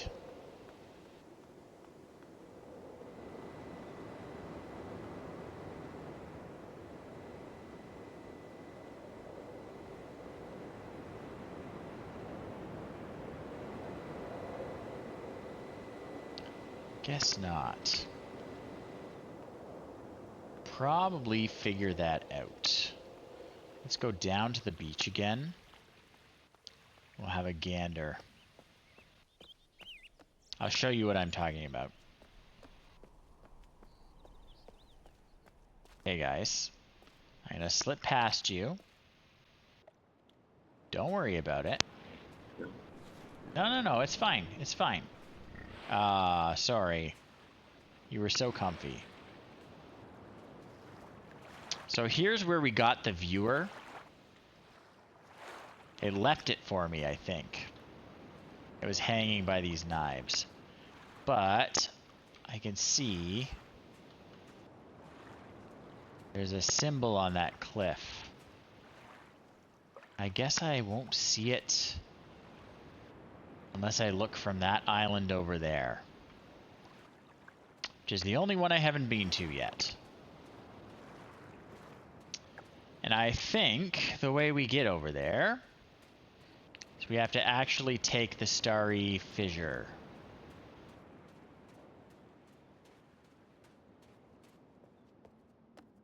So let's go. Let's go. This is the wrong way.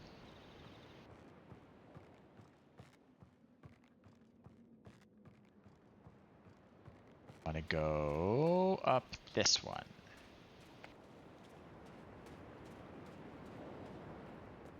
So those domes that connect to this starry fissure, whatever it's called,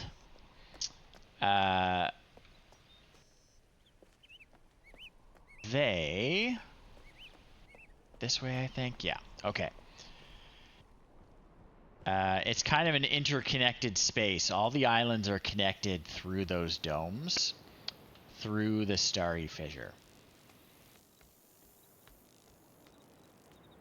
So we're going to go into that dome, and we're going to find the one that we haven't been able to access.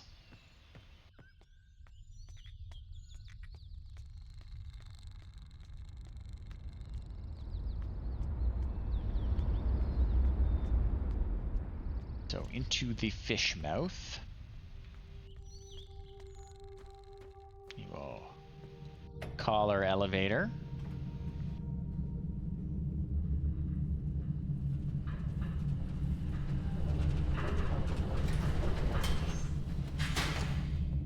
And we will go up.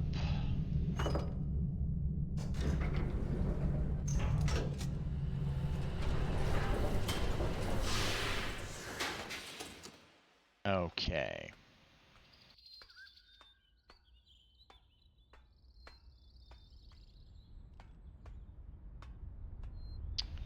Okay, we need to stop it. Jungle Island symbol is what? Do we remember? It's the cat eye.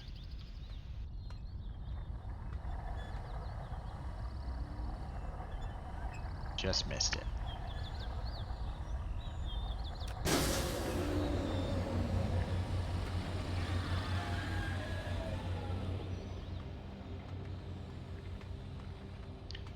Open up. Open up.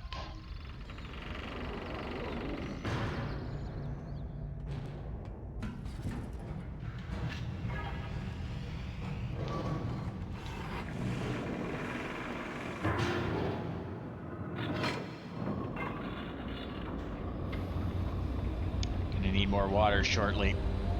I'm out. But I want us to get to that other island, and then I'll take a break to get more water, use the washroom, and I will return. We are almost halfway through my marathon. Half an hour to go, and then I'm halfway through. Okay, so here's the Starry Fissure.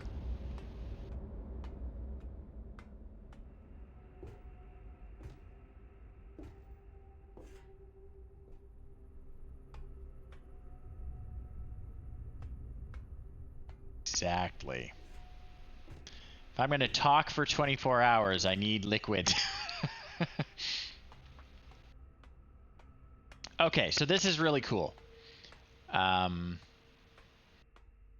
Once we get on this central platform, we can rotate it, and we stay with the platform, and everything else rotates around us. So we just need to find... So we got temple, boiler, survey, jungle.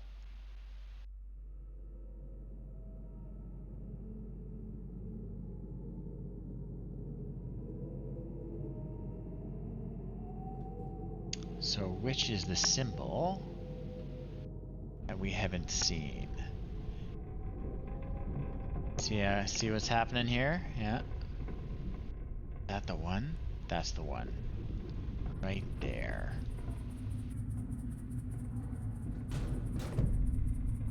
Rotate this way.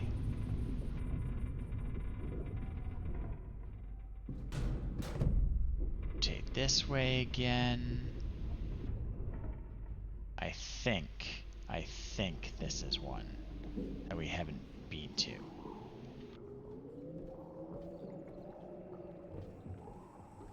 So the first step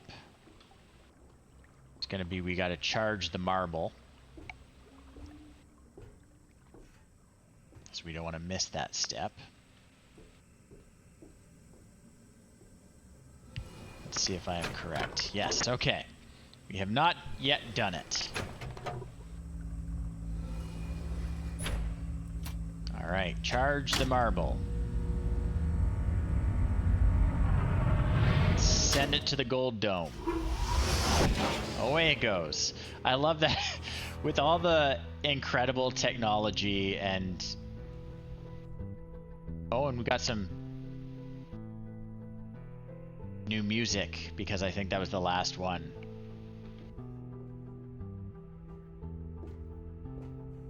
Telling us we accomplished something. We're making good progress. This took me so much time to figure out the first time, but I'm kind of just sailing through and explaining the puzzles to you. So this will bring us up to the island that we don't have access to yet.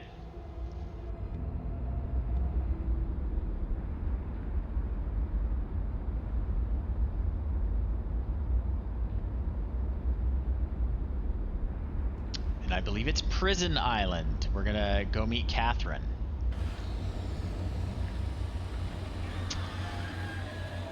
Oh God.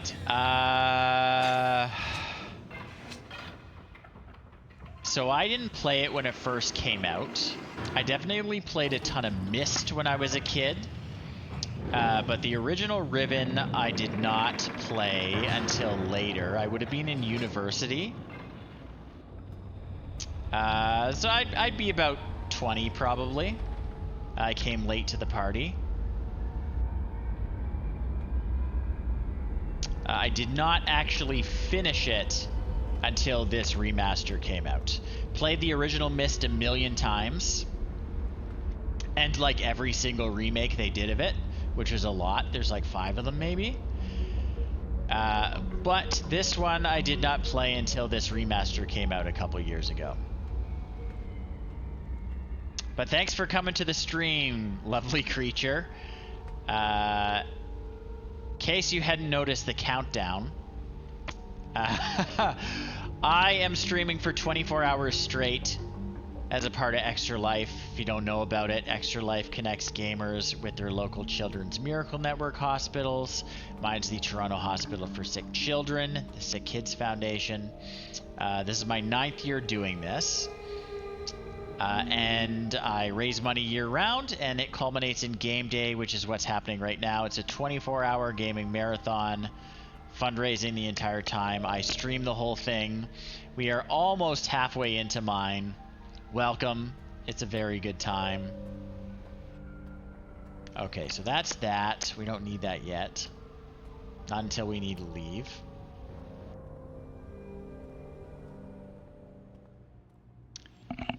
Yes, so there's some sound-based puzzles on this one. Listen.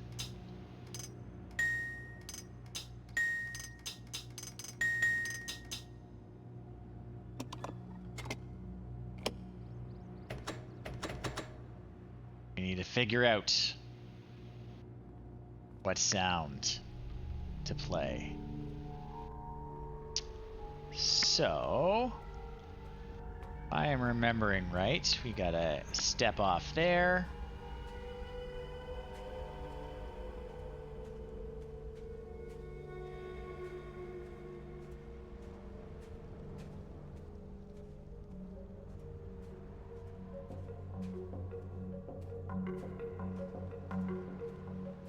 See that the maglev system is clearly collapsed.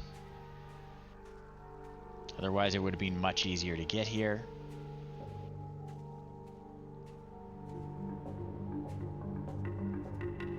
Okay, we've got another one of these totems.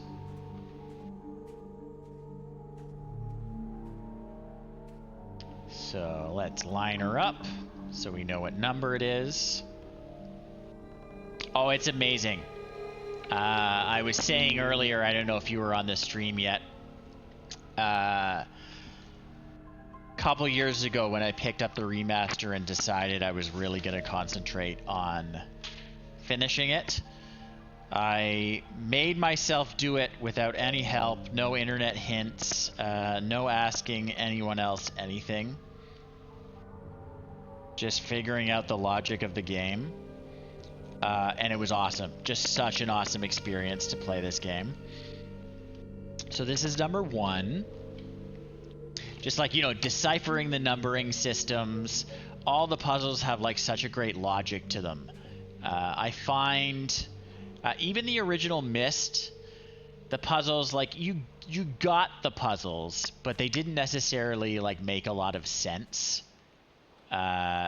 internally with the world. This game is like it has an internal logic to it. It makes a lot of sense. Okay, so this thing,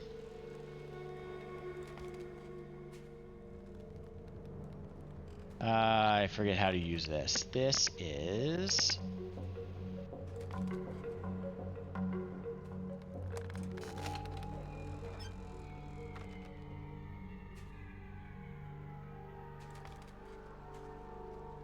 something. It's something.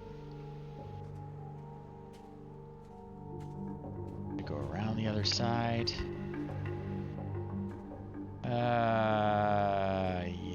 Yes. I don't know. We'll go up. I'll remember how that works.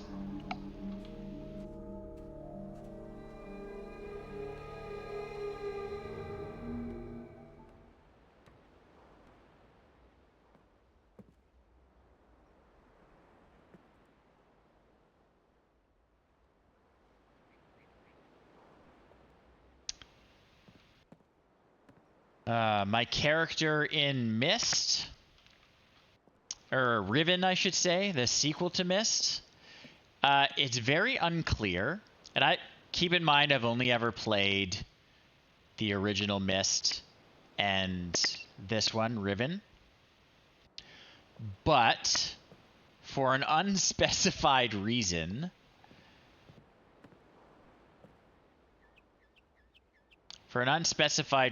you fell into, they call it, I'm going to have to check my journal again. the Star Fissure. Somehow on Earth you fell into this like rift between worlds called the Star Fissure. We used it earlier to traverse between the islands. But it's like this starry abyss, but you know, you can breathe in it. And I fell for ages, and eventually I found a book. And the book, when I opened it, it had like a moving picture inside it of a mysterious island. And when I touched the picture, it transported me to that island, which was called Mist. And on Mist, I solved a bunch of puzzles. There were two brothers on the island who were trapped in separate books, who told me that they each told me that the other brother had murdered their father, and to help them escape from the book by gathering pages throughout all the different worlds you could visit from Mist, because there were other linking books on the island of Mist that led to different ages, they're called. So I did that. I got the story out of the two brothers as I slowly restored their books, putting more pages inside them. But what I eventually discovered was that their father was not dead. He was trapped in another book in the world called Dunny. And they had both worked together to trap him there and destroy his library. They were both evil, is the story. So I ended up helping Atris, who's their father. Can I get up there? No, I can't. I helped Atris, and he destroyed their books that they were trapped inside. I assume killing them. But they were bad news bears. You know, they destroyed his library, so like worlds full of people. And yeah, that was the end of Mist. He's like, you know, thanks for helping me out. I have no idea how to get you back home. Sorry, bud. But, you know, if you like, you can wander around the worlds that you've already explored. You got your run in the place. Have fun. That's the end of Mist. The alternate endings are like you could help the brothers and let them out, and then they trap you inside the book you let them out of. These prison books are a thing that is a major part of the plot in this game. This game, Atris, you know, calls us to Dunny, and he's like, hey, I might have a way to help you out. You got to go help my wife, who's trapped in a place called Riven. My dad is also trapped there. He's a bad guy. Riven is collapsing, and I can't... He's writing the book of Riven, trying to correct it, but his dad, who created Riven, isn't good at it. His hubris makes him take shortcuts, and his worlds are flawed. So Riven is kind of falling apart. You'll notice eventually there will be like tremors as we're playing, and everything's kind of falling apart because of that. But we're here. We were sent with a prison book that's supposed to look like a book that leads to Dunny. And we're supposed to trick Gain into taking that book. They do need therapy. It's bad. Catherine, Atris's wife, is actually trapped in this prison up here. We're going to meet her shortly. What else? But when we got to the island, we were captured by one of Gain's guys who got killed by one of the rebels, who I think Catherine is kind of like in charge of. But they took the prison book and let me out of the prison, and I've just been kind of wandering around. That's about it. But we found out that Gain has escaped to a different age. He's made a new linking book. Yafayadik. Hey, here she is. It's Catherine. You made it. But how did you get past Gen? Gen, sorry, not Gain. I know what he's doing.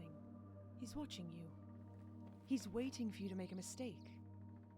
You can't let Gen get back to Dunny. Find the Moiety. They have the book. Be careful.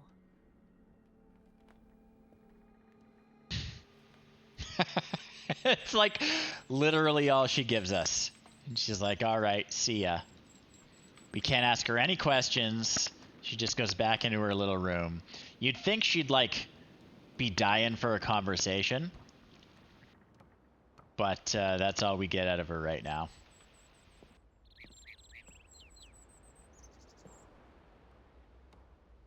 And yes, I know the Moedi have the book. I saw them take it. And I think I know how to get to them. We just need to figure out the order. I just need 1, 2, 3, 4, 5. 2 more.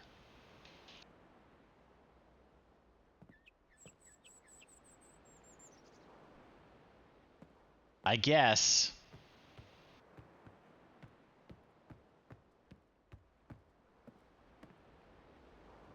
So I'm missing 2 symbols. So this is 1. Do we have, like...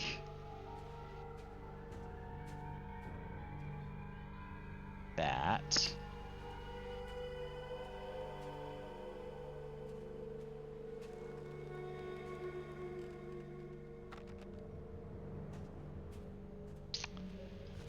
I forget what we had to do here.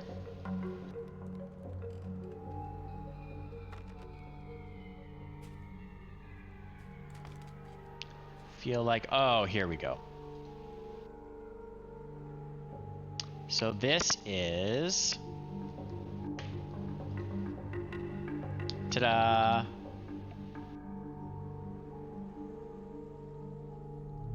I'm just going to take a picture of that. I'm going to draw it because I always try to draw them.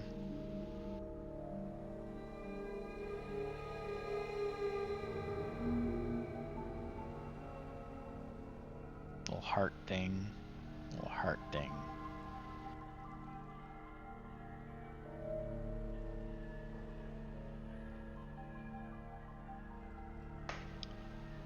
Yeah, they're all animals. I assume that's one of those fish, the colorful orange fish that they're eating in the village. Let me just mark that. It's number 1. 1, 2, 3, 5, 6. I forget where 4 is. We're gonna have to figure that out. I think it's the missing one that we found in Gen's lab. But I'm not sure what the symbol is or where to find it. Anyway, we gotta go back.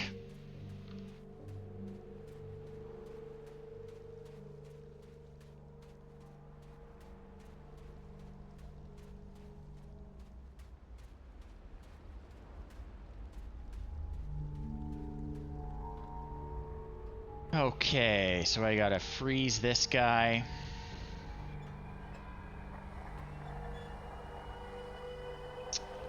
Jungle Island symbol is... Okay, we just missed it.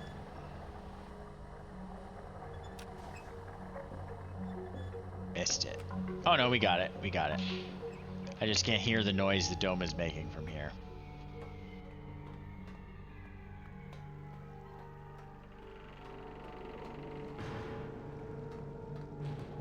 Yeah, the animal icons are really cool.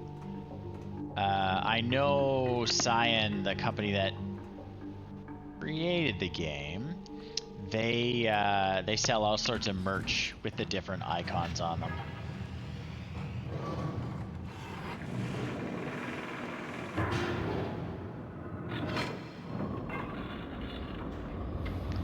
Okay, so I am missing one of the totems.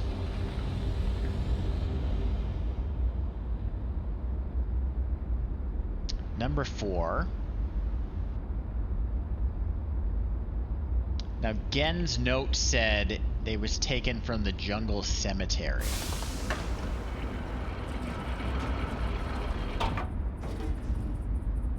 So let's go to Jungle Island again.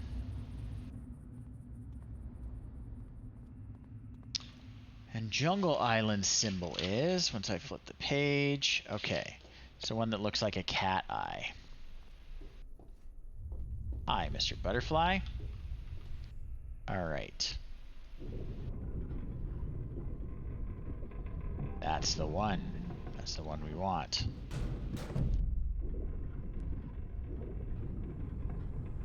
Flip.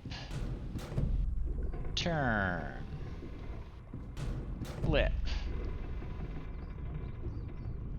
Turn. Flip. Turn. Okay. This should be Jungle Island.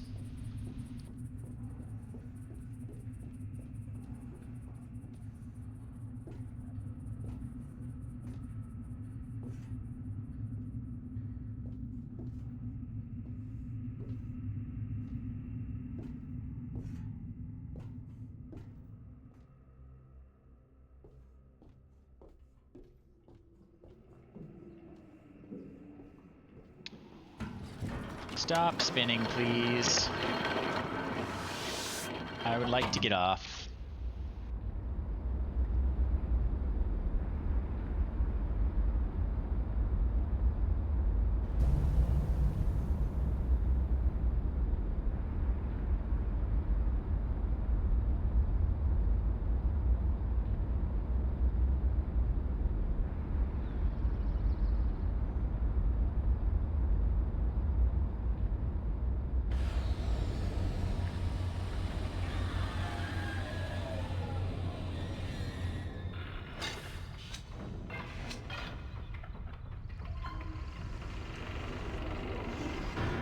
Alright. Now we are looking for another totem here, I guess. Don't remember where it would be.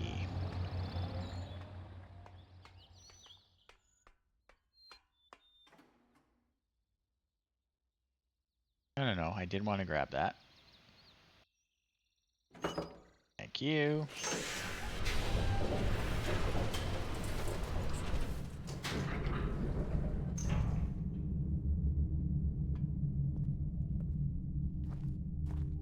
I'm just gonna look around.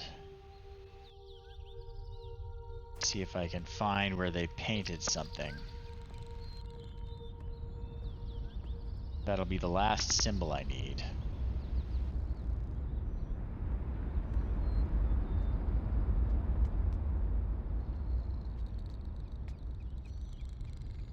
There's something right there.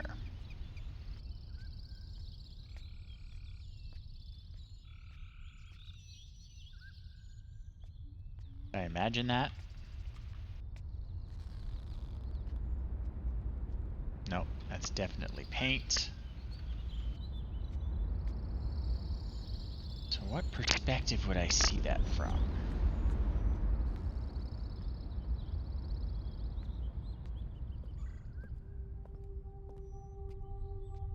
I'd have to get up top and look.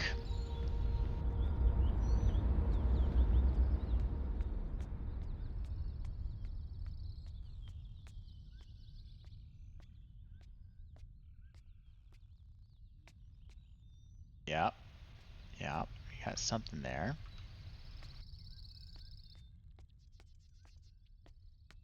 Where would I see it from? Where would I see it from? There somewhere.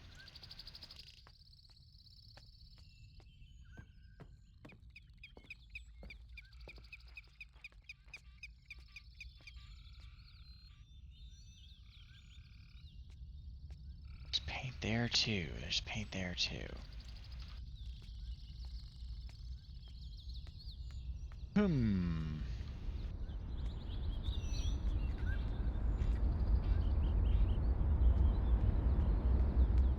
What about up here? Can I look from up here?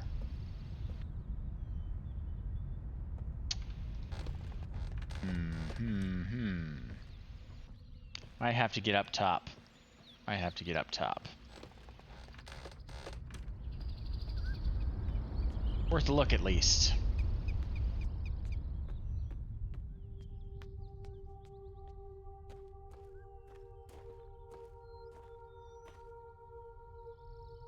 Can't get up there. There we go. Up, please.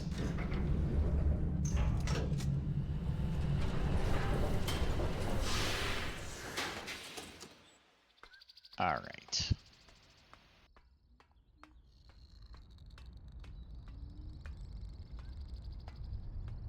Okay, okay. I see it, I see it.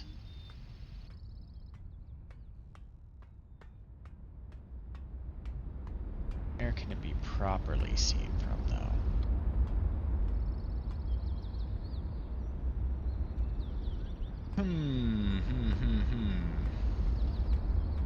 I don't remember. Up there?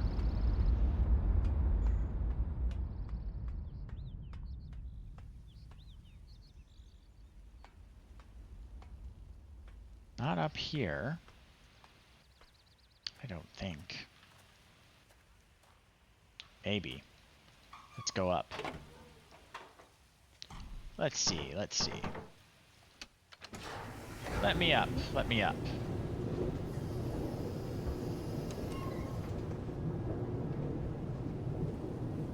No. This isn't it.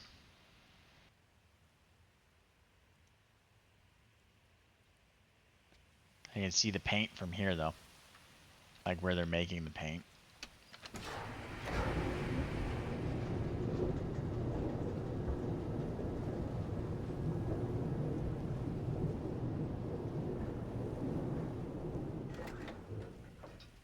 All right. Where the heck do I gotta go?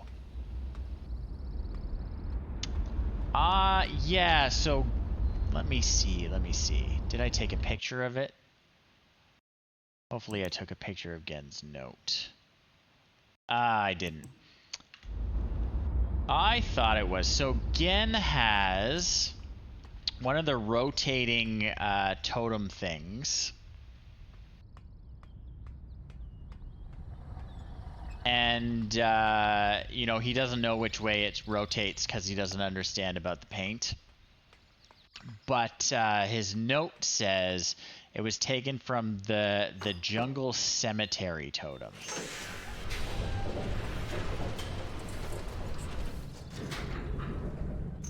I just don't quite remember where the jungle cemetery is.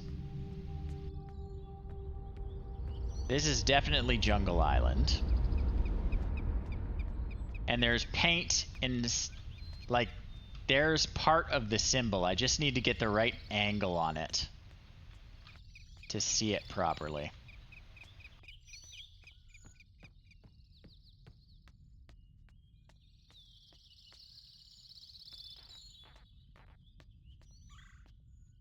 Very frustrating.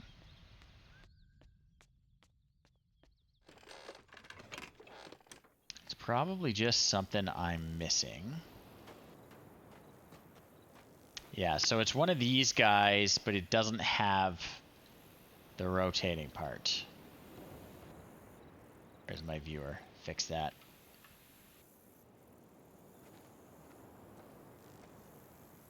Got this guy.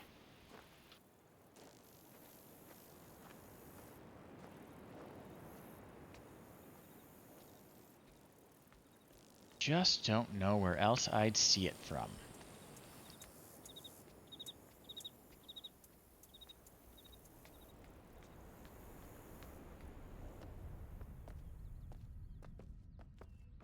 The Jungle Cemetery.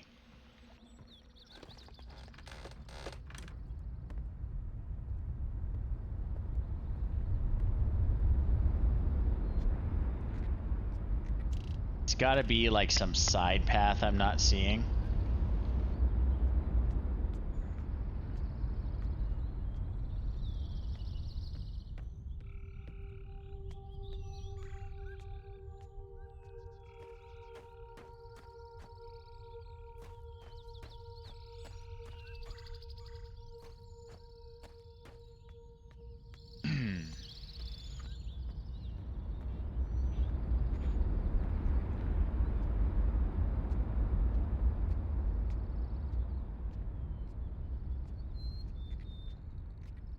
Yep. It's a side path I wasn't seeing.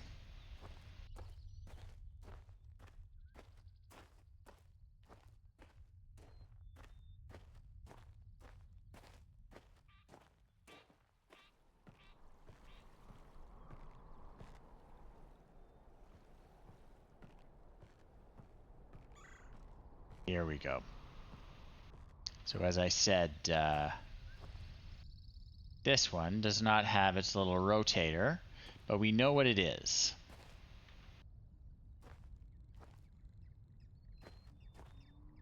There we go. We just need to line it up, and it's like a cute duck thing.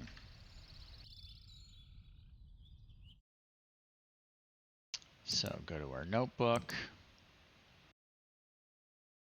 Well, it's not a duck thing. It's those guys that are sunning themselves on the rock. Okay, this is number 4.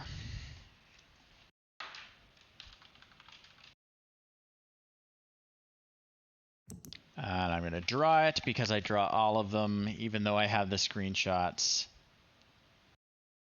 That's the old school way to do it.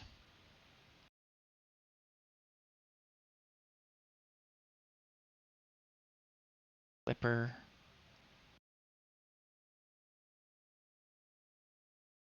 Flipper. Eyeballs. Perfect. That's the last one. So now we can go see the moiety. But in a second. So I'm going to save my game. Because I need some water. But I wanted to say, I'm almost halfway done my marathon. We're getting really close. Like 13 minutes away. I'm going to grab some water and I'll be right back. Stay tuned.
I am back.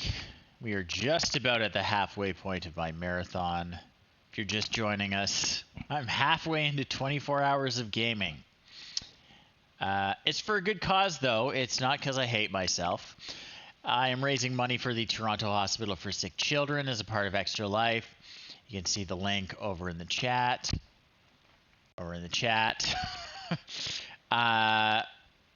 It's great. 100% of your donation goes to the hospital. Nothing goes to Extra Life unless you choose to donate a little bit for their overhead. It's tax deductible. Every little bit helps. Awesome cause. This is my 9th year doing it. 9 years of 24-hour marathons.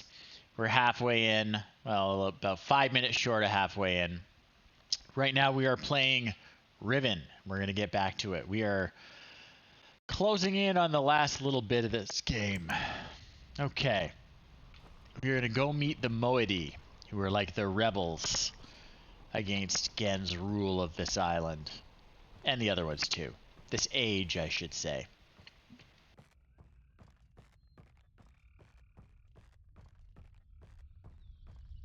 And we are on the right island to do it.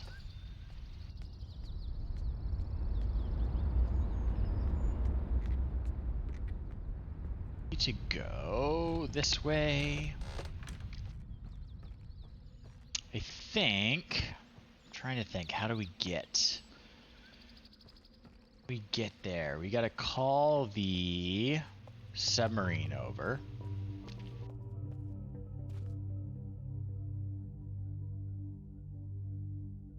Now there's no easy way. There is an easy way to get in there. But, well, we don't know it yet. There's a shortcut. There's a shortcut, but I'm not going to use it because we shouldn't know about it yet.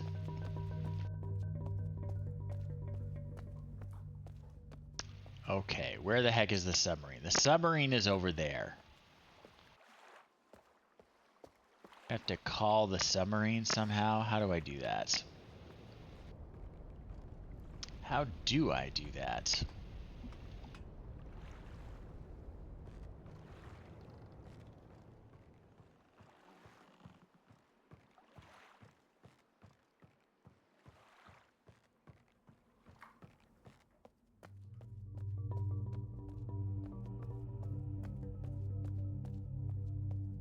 I know how we do that.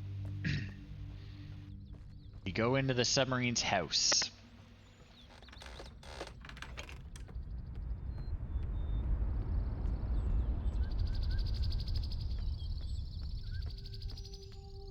We get to that through the fish mouth. Down here.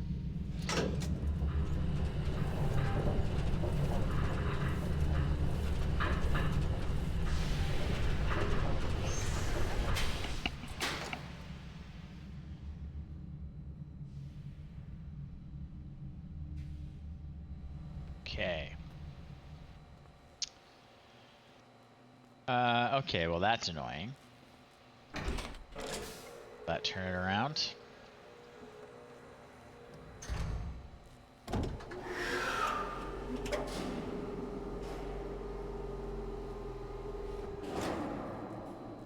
Open up.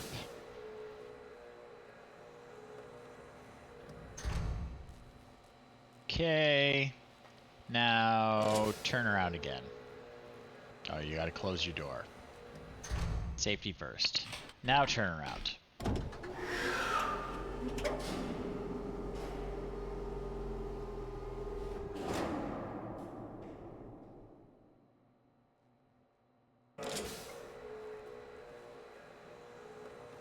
So down here is where the submarine lives.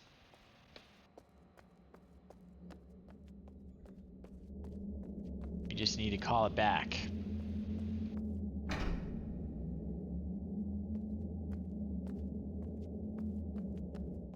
It'll be back. Here it comes.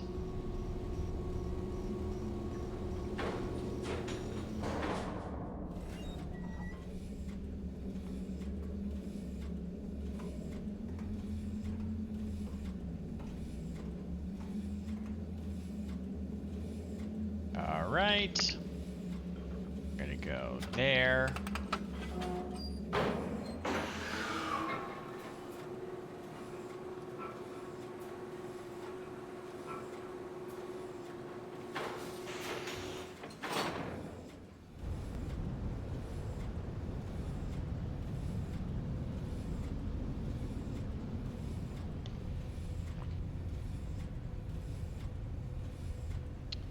Through the water.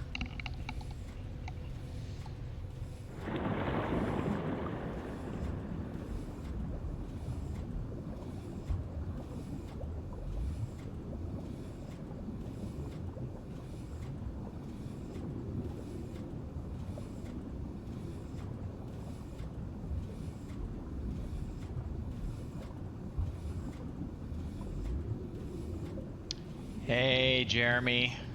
How are ya? Yes. Or BioShock has Riven vibes, I guess. But yeah, the submarine's kind of cool.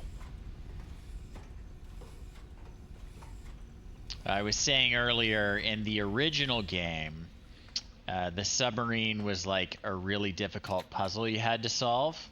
And in the remake, they totally got rid of that puzzle. You know, there are extra puzzles that didn't exist in the original too. But that particular puzzle, they decided that was just dumb and frustrating.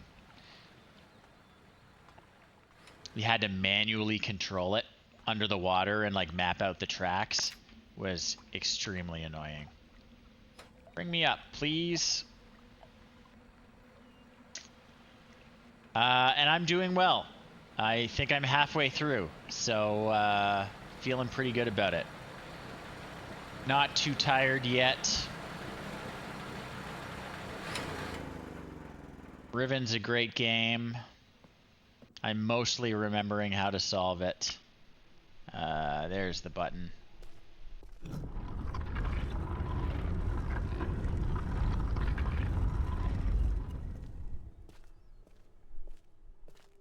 We should probably close that behind us.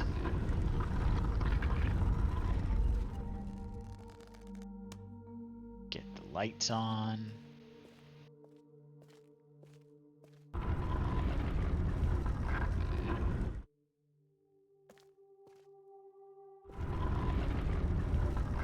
Okay. Now I'm hoping I can solve this puzzle. So as I said earlier, we need to pull 6 of these in the correct order. And a lot of what we've been doing around the island is figuring out what that is.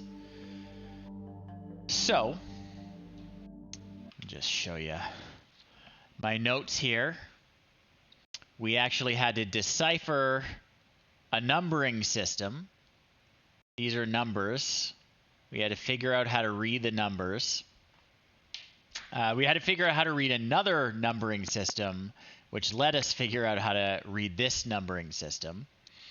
We had to find a number of totems with symbols on them, and with symbols near them that had these critters. So number 1 is a fishy. This guy. Number 1. Number 2 is a beetle. Number 3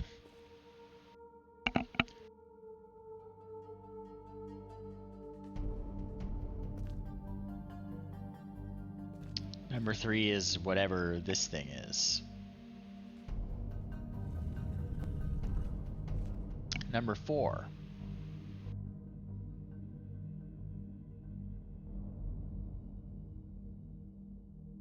there you are. Number 4.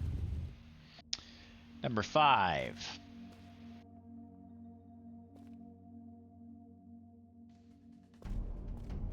It's number 5. Last one, number 6.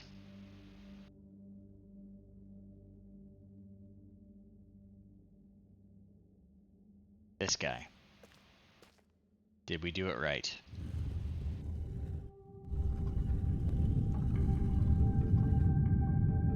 I think we did.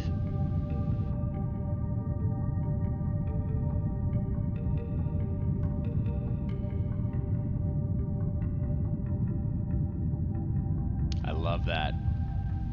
The water doesn't just disappear, it goes somewhere.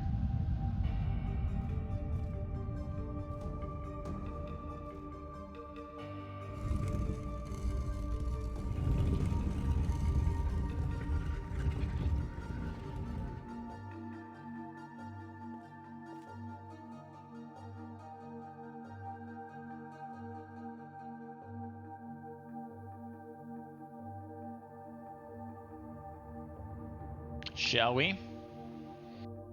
You remember the box art from this game back in the 90s?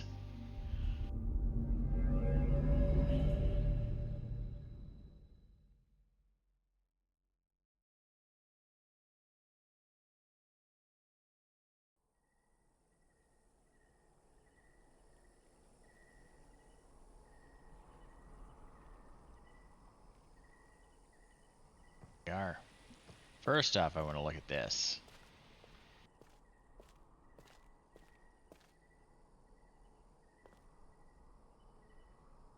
That's cool as hell.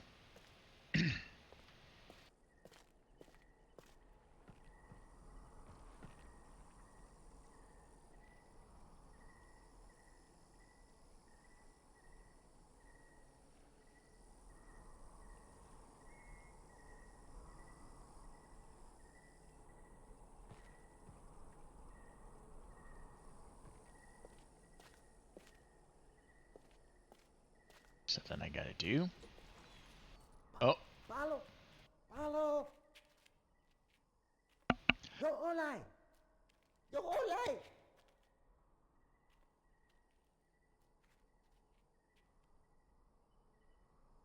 Blowguns. They'll get you every time.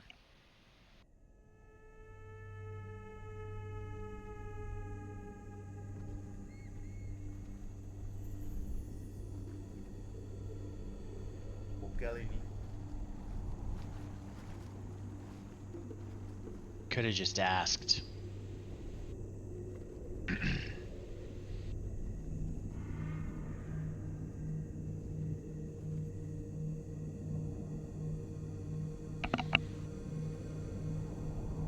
Excuse me.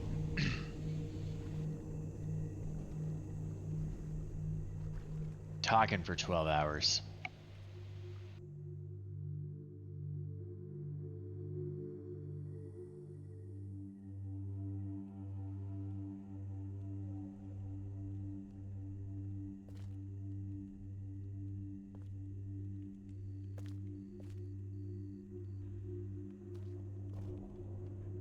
Alright, I still have all my stuff.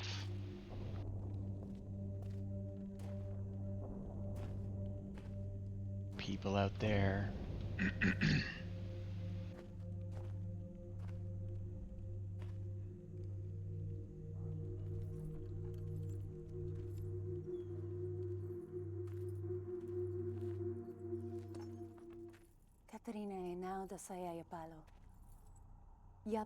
That's the book they stole from me at the beginning. The prison book that I'm supposed to trap Gen in. Oh, and another book.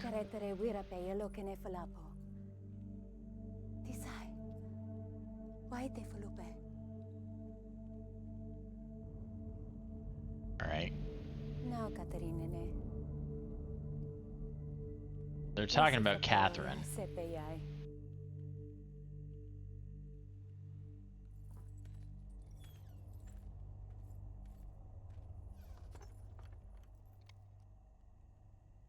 Right? So.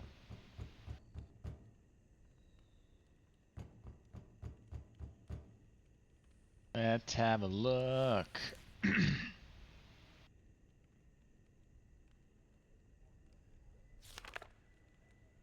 That's the other one. This one. I want to read this one.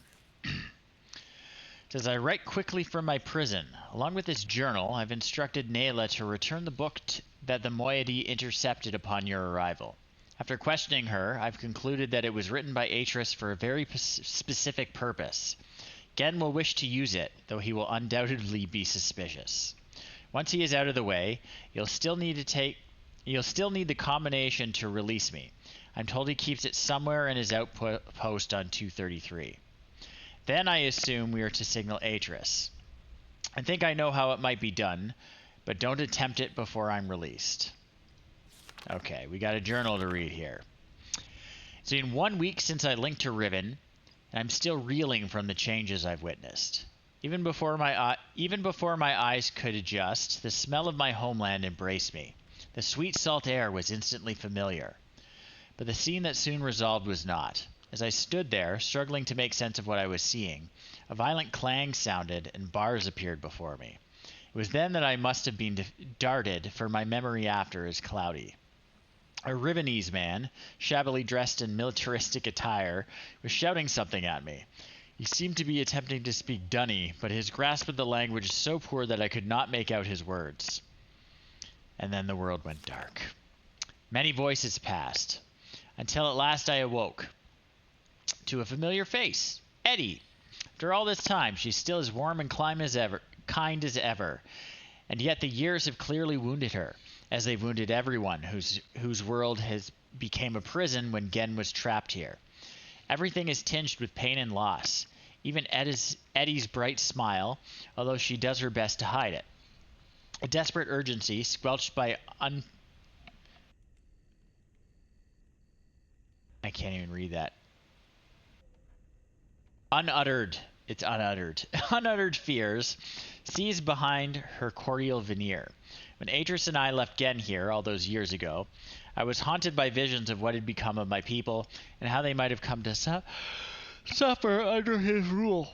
But the injustices I imagined were nothing compared to the atrocities that have actually come to pass. The following is a chronicle of what I have learned, a record of all that has happened. Yeah, so the yawning is not actually because I'm tired. I always yawn when I read out loud. It's just a thing. A record of all that has happened should I no longer be able to tell it. The moiety. Seems the confrontation that led to Gen's entrapment on Riven was witnessed by some of the Rivenese, but their interpretation of the event was skewed, no doubt due to Gen's overinflated view of himself. Atris and I had hoped that stripping him of his ability to link to other worlds might lead people to conclude that his claims of godhood were false. But it appears the opposite has come to pass. If Gen was a god, and we had vanquished him, then we must be greater gods. It was thus assured that my absence was only temporary, and that I would surely return one day and set the world right again. Thus the moiety, the name adopted from Gen's disparaging use of the term, were born. Sworn enemies of Gen and devotees of me. I had no inkling of this misconception about myself until 2 days ago, though in hindsight it makes perfect sense given the way I've been treated. For their part, they naturally assumed an omniscient deity may be well aware of their own divine status, so there was no need to inform me. I only finally pieced it together during a recent underground gathering where they reenacted their version of the story of my life, a riveting tale that culminated with a confrontation between Atris, myself, and Gen at the edge of the fissure. The events had been exaggerated to such grandiose proportions that I found it hard at times to suppress my laughter, and yet this myth has also given them the courage to stand against Gen, and the hope that they may someday be delivered from the relentless inhumanities of his authoritarian rule. Even so, the fact that I am the one who is being cast as their savior, an omnipotent being who would one day return to Riven, overthrow Gen, and lead them to a new paradise, is deeply unsettling. I would do anything to free my people from this hellish existence, but I am not who they think I am. How, though, can I dissuade them from this notion without also crushing their hopes? I'm going to take a picture of that. As Gen's power grew, so did the moiety, and in order to evade his persecution, for he would wipe them all out in an instant if he could, they had to become more and more adept at concealing themselves. They made use of a network of caves that so far he has failed to discover. But I fear it is only a matter of time before they're found out.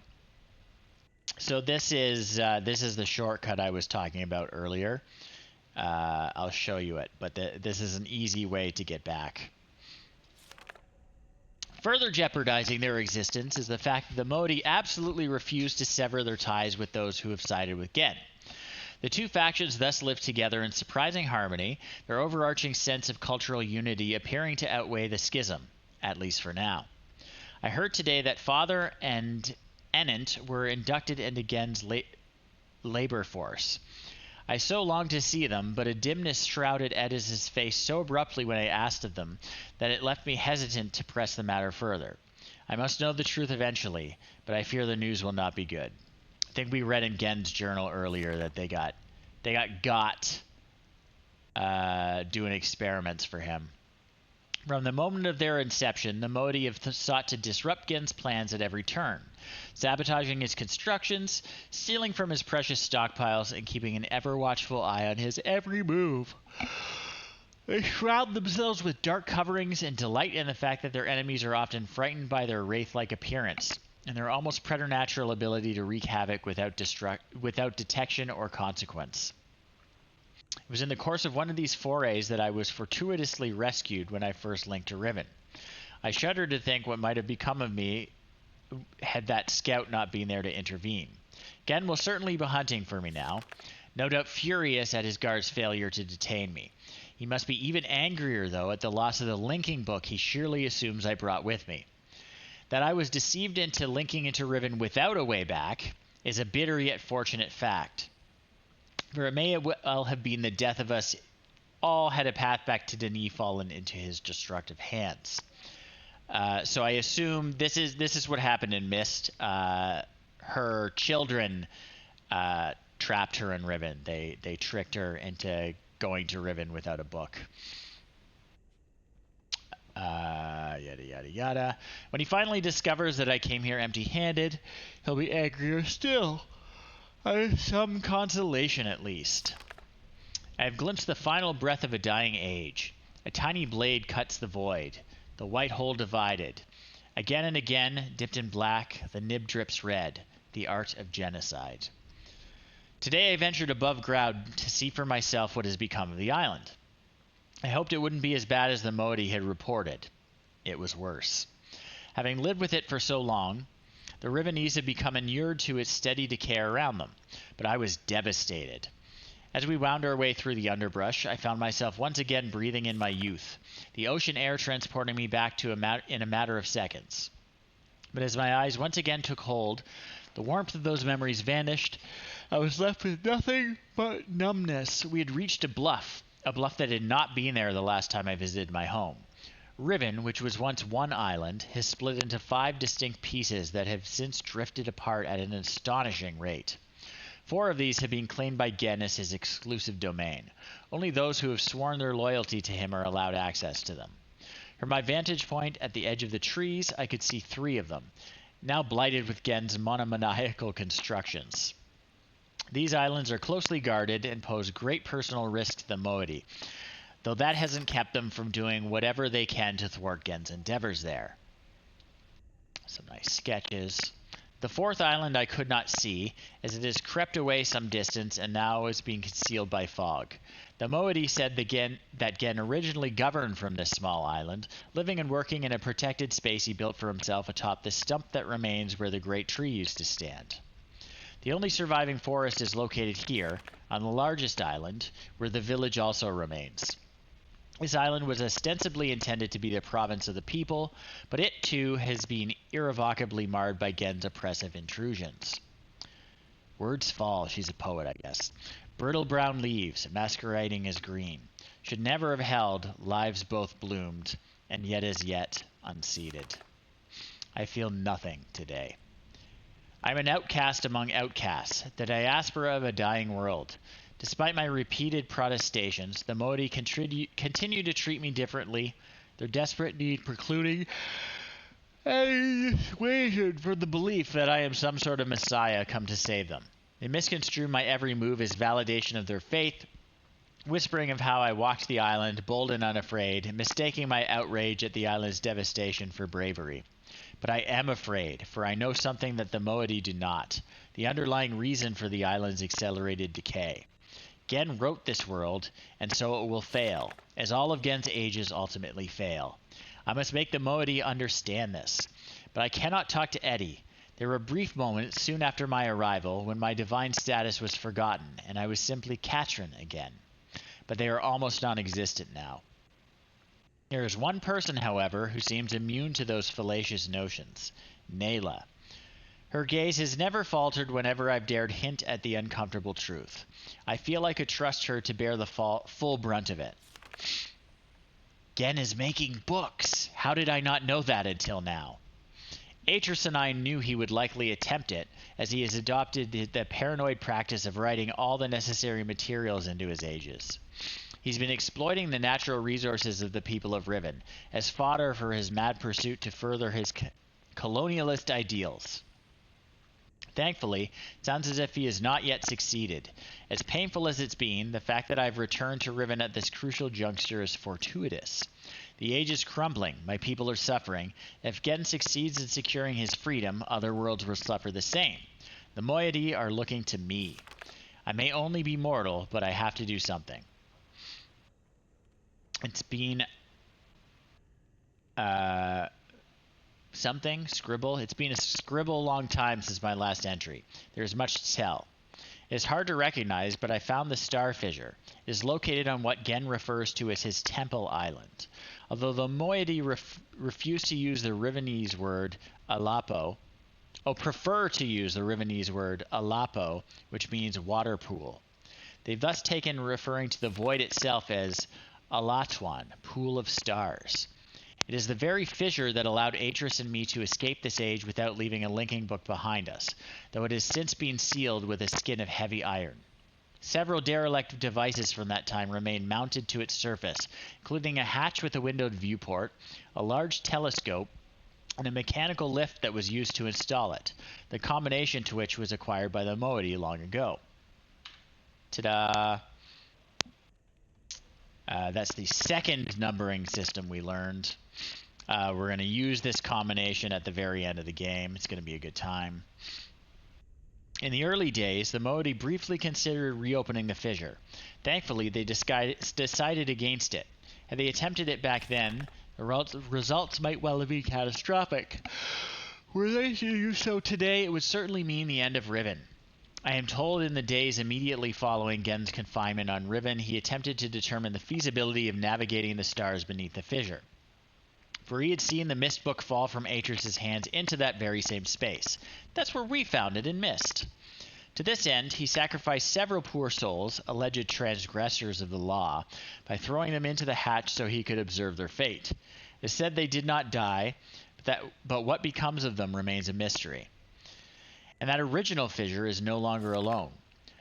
New ruptures have appeared in recent years at various locations around the islands. In some instances, the moiety were able to glimpse the breach before Gain and his minions moved in to contain them. Their descriptions support my suspicion that the forces that are tearing Riven apart are more than merely geological. More troubling, however, is that Gen is not simply containing these rifts, but is somehow using them to travel between the islands, and that he has also reportedly devised a way to harvest the energies from the expanse for some yet unknown purpose. How like him, to wantonly exploit for his own selfish gain that which he does not understand. The starfield beneath the fissure is not as it seems. It is a gentle space, as hospitable to life as a flowing river. That is how Atris described his brief time within the expanse before he linked out, leaving his mist book adrift within it. So that's what happened. They had their big confrontation with Atris here. Catherine had her Riven book. Catherine had a Denis book, I guess. I don't know.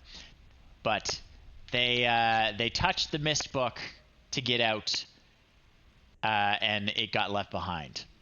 He was never able to conclude upon its nature. I cannot help but feel that there must be some greater pneuma behind it. Something I should have mentioned earlier. One of the colossal blades that appeared in the course of her escape from Riven, the great dagger that stands at the end of the fissure, has been adopted by the moiety as the emblem of their struggle. They have their own explanation as to how it came to be, of course, but their choice is more apt than they know, as that dagger, along with the other blades, was a manifestation of my rage at the desecration that Gen had already wrought upon my world. I haven't told the moiety that I wrote it into this age, as I fear that would only fuel their overestimation of me, but I can't deny it pleases me to have inadvertently provided them with such a fitting symbol for their cause. My limited encounters with Gen's followers have been discouraging. Whenever I've attempted to engage them, they fled from me. That's happened to me too. I heard an interesting tale from the moiety last night, which may help to explain this. Soon after we trapped Gen on Riven, he claimed that it was he who had been responsible for the Great Blade's summoning. Summoning them is preemptively punitive reminder of the obeisance he expected. In village circles, it's told that this act marked the beginning of a period of restitution, at the end of which, provided they had proven their devotion to him, they would be delivered into a new and better existence. I will continue my attempts to intervene on their behalf. The cage has finally failed. Gen is free. My sources have confirmed that Gen has managed to create a functional linking book. In fact, he had done so before my arrival, but kept this accomplishment so well hidden that only his closest acolytes were aware of it. And in keeping with his callous regard for the worlds he creates, he simply named this new age 233. It is not yet known whether he has written others. I have also just learned that years ago a moiety scout managed to steal a book that was an early failure that Gen intended to destroy. It was largely complete but did not work. I wasn't told about it until now because they thought it was useless. Gen struggled for decades, but he could never get a conventional linking book to work. Then, one day, he began construction on a cumbersome mechanical solution, a complex array of devices designed to harness the energies of the starry expanse and use them to suppress his books. Inherent flaws. The design phase was chaotic and often dangerous. The moiety tell of tremendous explosions as Gen sought to contain and wield forces he knew little to nothing about. But he is nothing if not determined, and eventually he was able to use this enormous crutch to link to another age. I can't deny his brilliance, but it is an abominable solution, brutish and overwrought, and all but entirely unnecessary. I have studied the partially burned book that the moiety took from him. Although he sought retribution for the affront, he appears to have been otherwise untroubled by the theft, no doubt assuming the book would be useless in the moiety's hands. But I can see that they could not. The book may yet be salvageable. The age the book describes is wholly unsuitable as a home for the moiety, but I think it can be modified. I will dream. And we got some pictures that look pretty similar to what's going on here. I'm nearly finished writing the moiety's age. The world, as described, is harsher and more desolate than they are used to. They should be able to sustain themselves there. But we'll need a second book. Gen has been spending most of his time on 233 lately, so the danger is less, but getting into his lab will still be difficult. The coming collapse weighs the air, blurring my vision both day and night.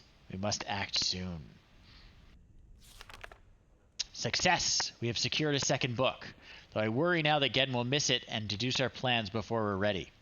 The descriptive book I've prepared as a refuge for the rebels is useless unless I can find a way to correct its inherent flaws. Gen's massive machine mainly functions to manipulate the energies within the expanse. It serves its purpose, but its excess seems unwarranted. The Rivenese have long used crystalline substrates as an elegant means to manipulate light. If I could just find the right material. Last night's dreams have delivered me a perilous plan. I will write this substance into the new moiety age. Got some pictures here, yada yada. If we could temporarily access Gen's apparatus, we'd use our book to link to this new age and search for the crystal. Someone would then have to carry this book back to safety once the link was made. If it fell into Gen's hands, all would be lost. When Gen links to 233, one of his acolytes always remains to shut down the device.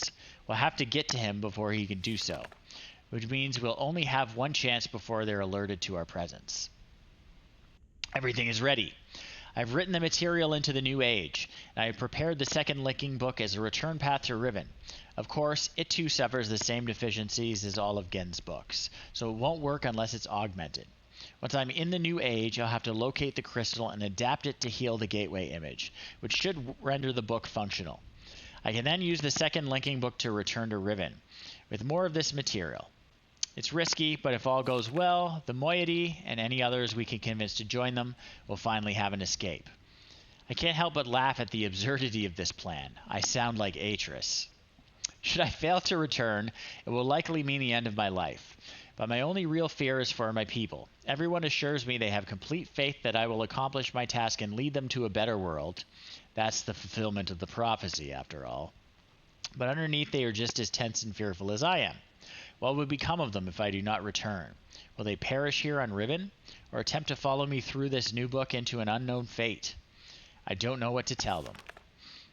Against all odds, it is done. We have already evacuated most of our members to this new age, which the moiety have named Tay.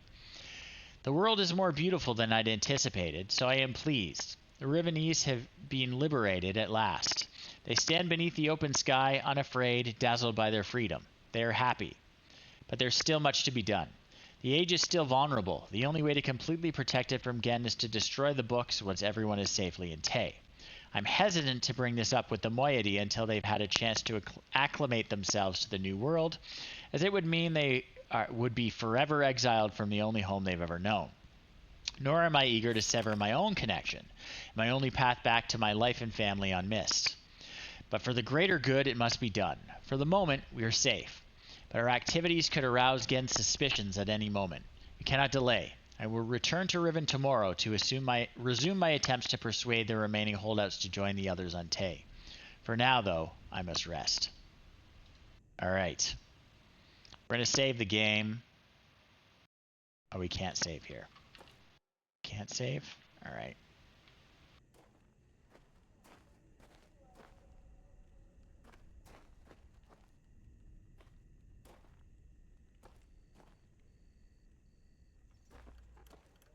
Okay, they're letting us out. Still can't save. I think this house is cool.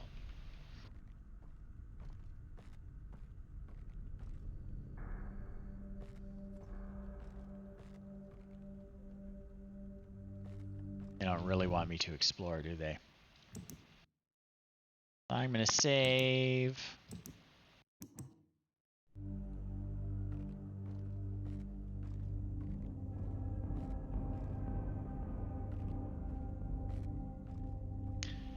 And the reason I saved is that, oh, there's Catherine. The reason I saved is that I'm going to show you one of the ways we can actually lose. So this is the prison book that Atris created to trick Gen into thinking he's getting to Dunny. That looks like Dunny, but it's a prison book. Oh no!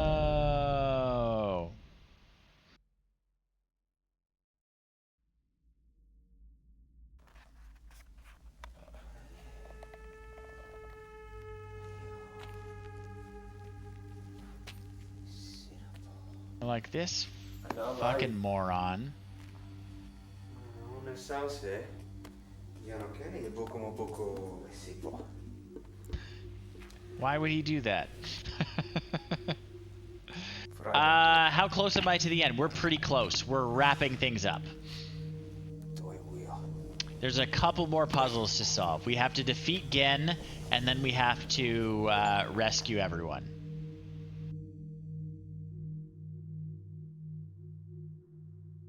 So that is one possible ending to the game.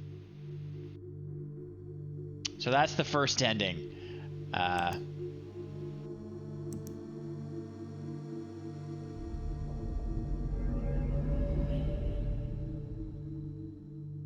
We just have a few more things to wrap up. All right. So let's pretend we didn't do that. It's the little idol of Catherine. She looks sad.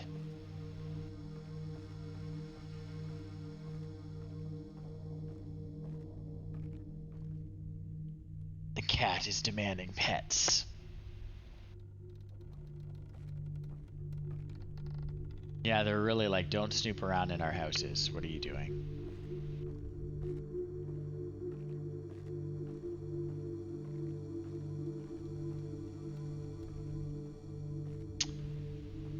Yeah, so far so good.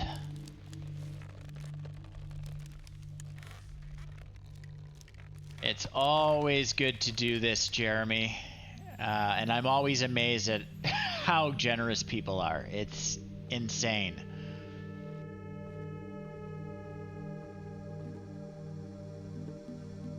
Okay.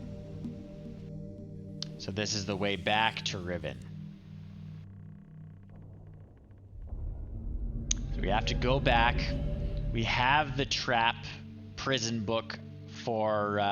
yeah, those are the good guys, Jeremy. So we have the prison book to trap Gen, who is Atris's father.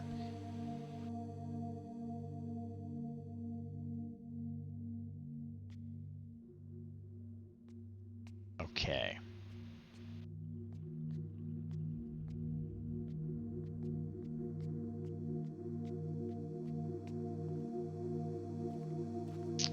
So I think we want to go... Is the way we want to go? No, not this way. I want to go this way. Okay. Pull that.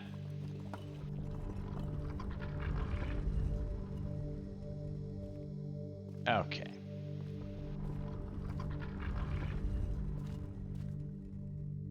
Yeah, so there's... Did I get it? I just want to make sure I got a picture of them actually lit up. Nope. Not lit up in this one either.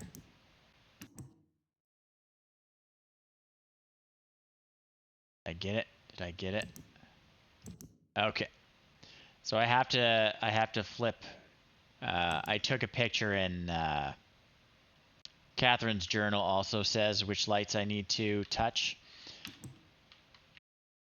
So I can open the passage from this side if I touch the right three. And referring to my notebook now, that's the one.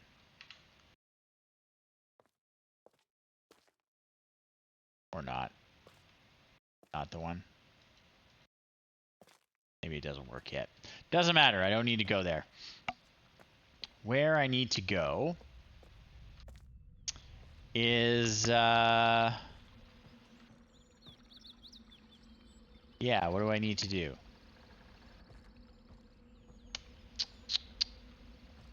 I need to go to gain, I think. So...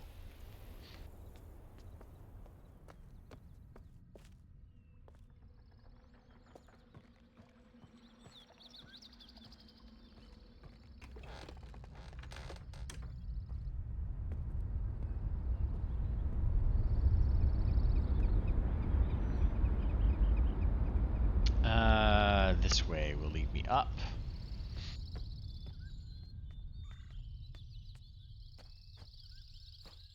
But yes, we are approaching the end here.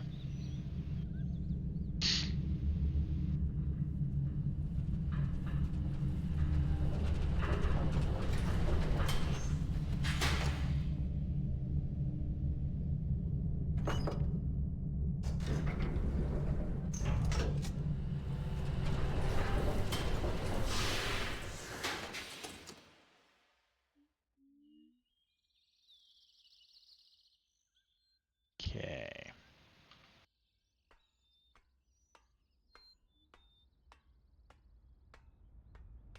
All right, I have to stop this dome.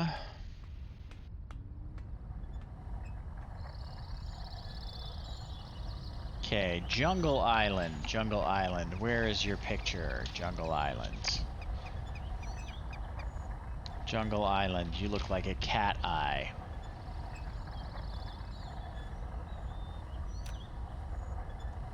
Missed it. Missed it again. Come on. Maybe I'm doing it too early. There we go. I was doing it too early.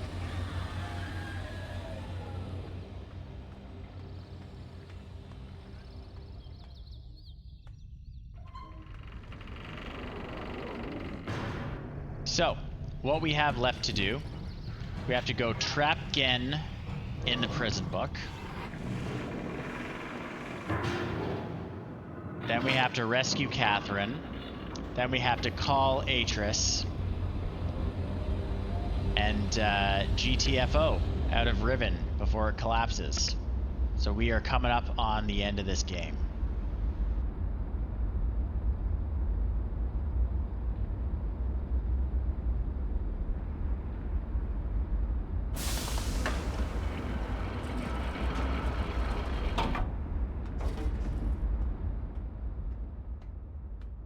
Okay, go down.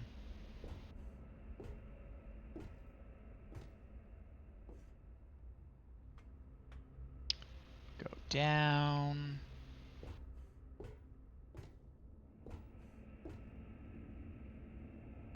We're already lined up. Need to go to Temple Island. Pretty sure I know what the symbol is. Okay. See if we can see it. Yeah, there it is.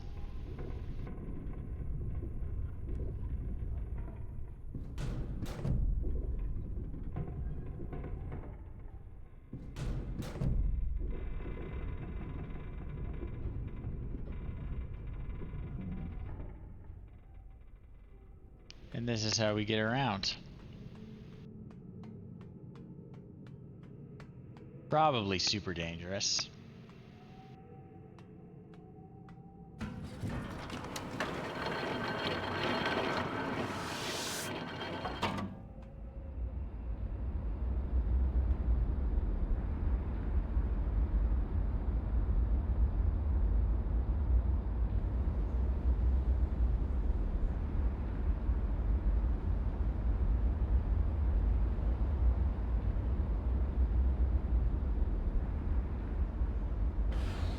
Let me out, please.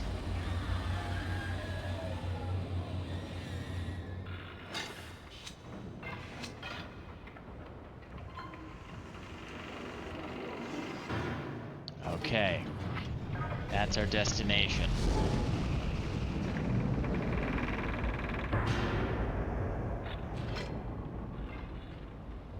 Okay. Spin, spin, spin.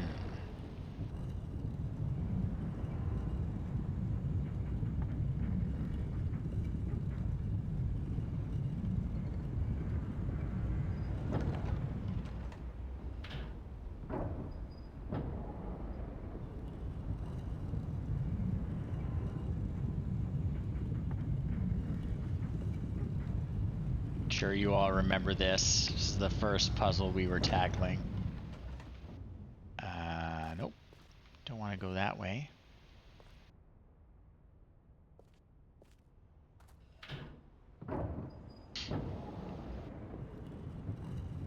Keep spinning.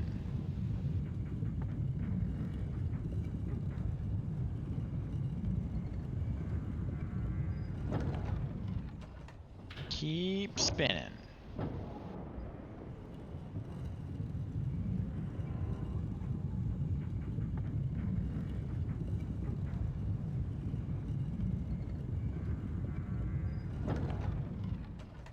Keep spinning.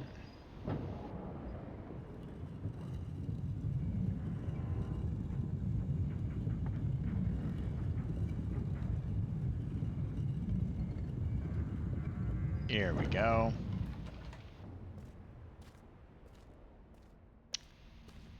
And the easiest way to do it, you go around this way and spin from this side. I think. We're so close, so close. Okay.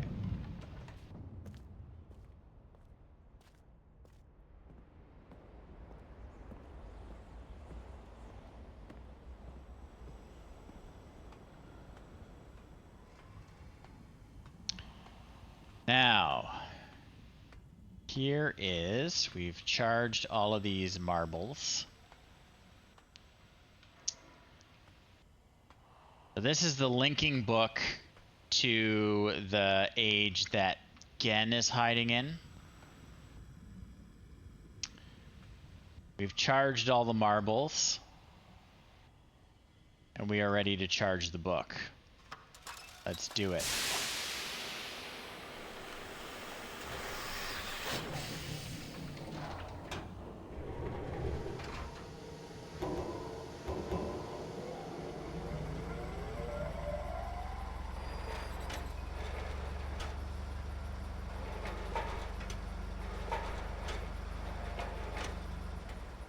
Okay.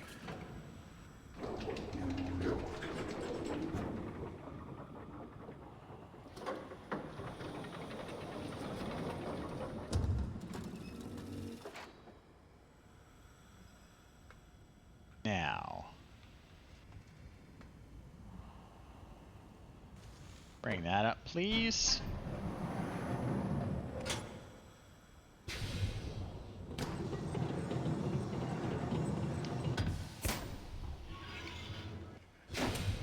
Oh God, I gotta remember how to do this. I gotta remember how to do this.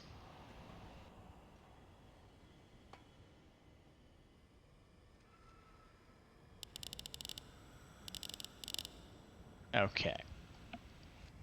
Purple. I don't remember there being a purple. Red, blue, green, orange. Yellow. Okay. Blue. And the no color must be purple. Alright, alright.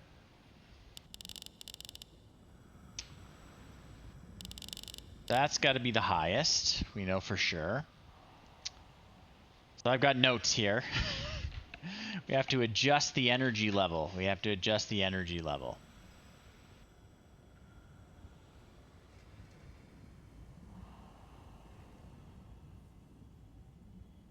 So the base energy level was 10. So 1, 2, 3, 4, 5, 6, 7, 8, 9, 10. 1, 2, 3, 4, 5, 6, 7, 8, 9, 10. Okay. That's the base level. So Blue's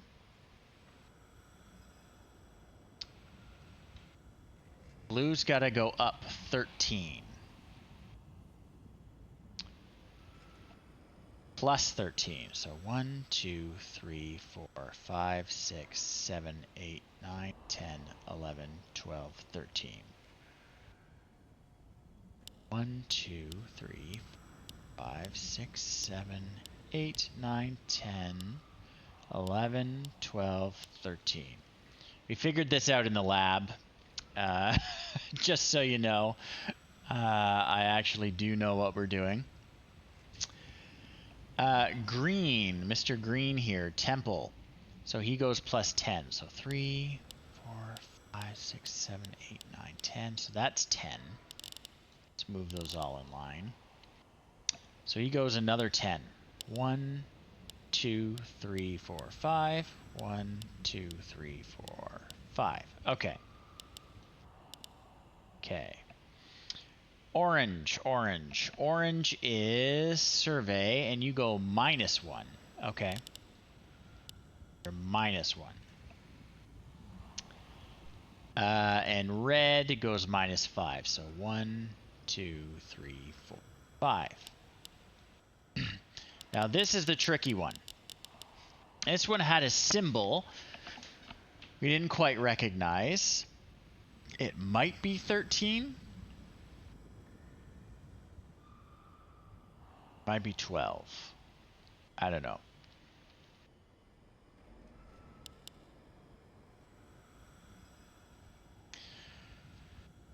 So let me see.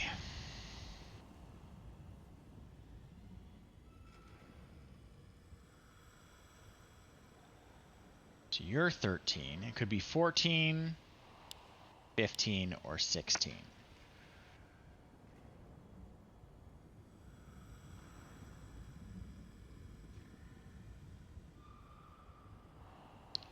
So it's got a symbol for 3 in it.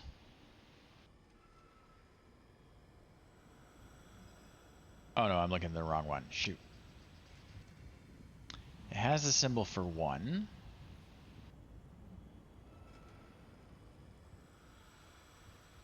This is the first numbering system we were looking at.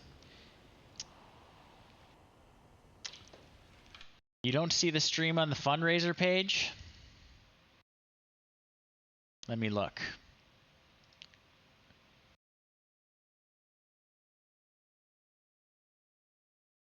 I see the stream on the fundraiser page.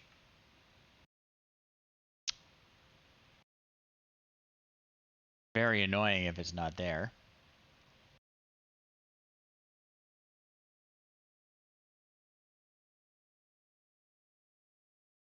Let me see. Let me see. Are you sure?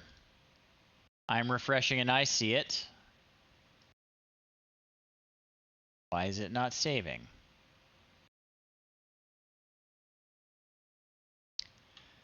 Let me see if I can fix that. Let me see if I can fix that. You do not see it either. Interesting. Well, let me just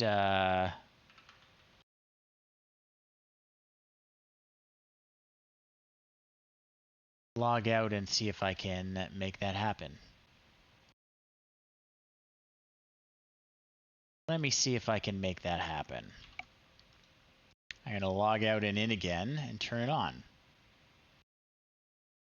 It is on from my perspective.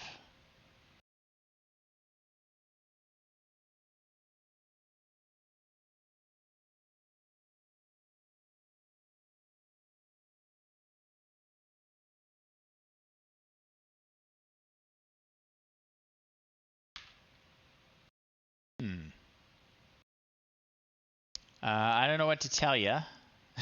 It looks on.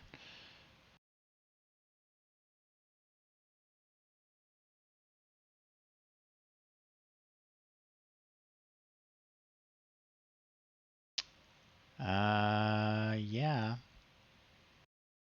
I don't know. That's a pain in the ass if it's not on the fundraising page.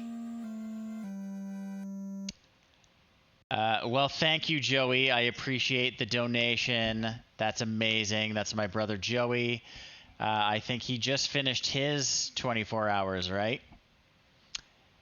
Yeah, I don't know what to tell you. I turned it off and on again. It's the standard. Oh, you got 2 hours. Okay, I thought you were starting at midnight, but that's awesome.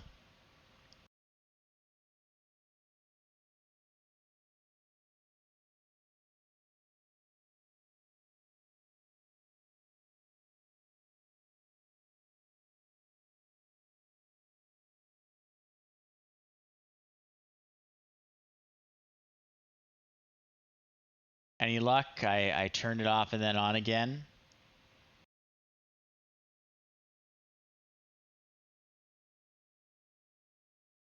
No, I mean, I thought you started at midnight. I thought you started at midnight. All right, well, there it is. The classic turn it off and then on again. Great. So now I have to figure out what number this is. So it has a 3 and a 1.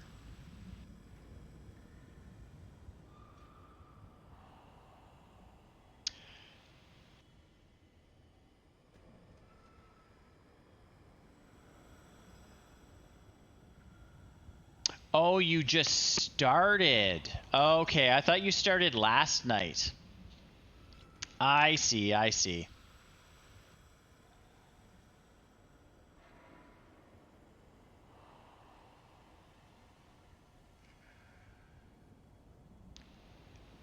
I see what you're saying. I'm confused, Joey. Are you almost done or are you just starting? Sorry, I'm trying to solve a numerical puzzle here.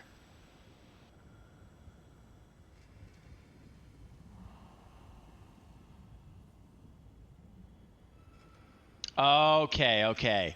Wow, you should go to bed, man. I appreciate you coming out and helping me solve this, but you should definitely go to bed.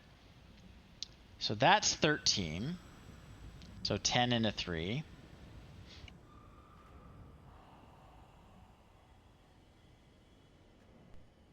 So it's either 14, 15, or 16. I feel like that would be 15. 16. What's 6? Okay, I'm going to go with 16. We're going to see if that works. But we still have to place these properly. Okay, okay. So let's look at our notebook for our map. Okay.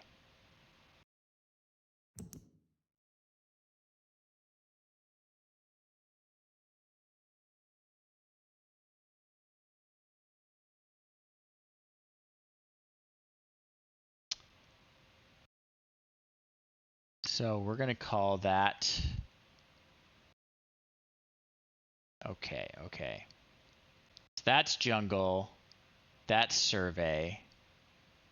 That's temple. That's boiler. And that must be prison.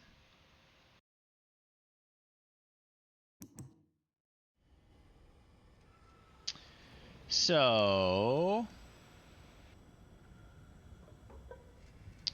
Orange is survey. Where does survey live in that picture? Survey's down there. Let's do boiler. Boiler is the upper left one. Boiler is purple. Okay. Got options, notebook. The precise placement is a little annoying. So that's going to be temple and then prison. So temple is green. It should go there. And prison is blue and should go there. The other placement is trickier. Little bit of guesswork. Should we do survey and then jungle? I'm going to do survey and then jungle. Okay. All right. All right.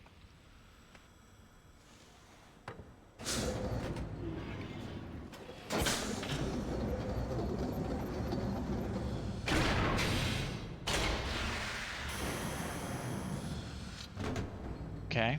Okay.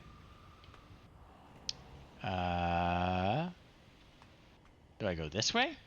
Or is this just for the view? That's just for the view. Okay. Do I push the button? I'm gonna push the button. I'm gonna push the button. Let's see. Did I do it? Did I solve this puzzle?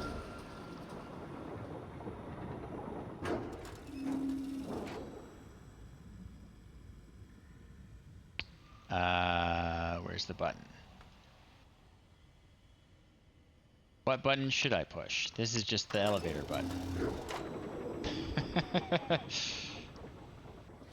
It's got to be another button. Or a lever. That not it? I must not have done it right.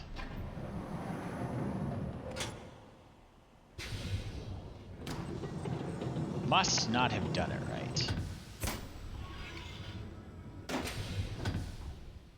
Let me see this. Let's try that.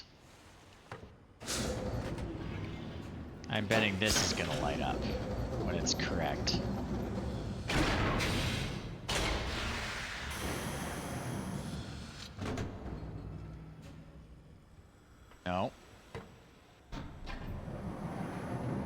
That last number is a number we've never seen before.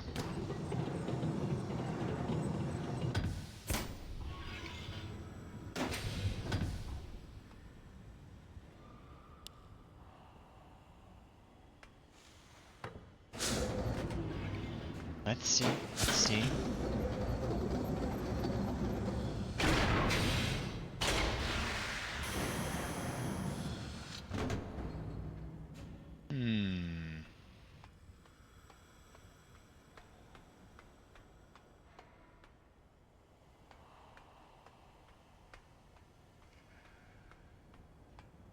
Let's put it back the way it was the first time.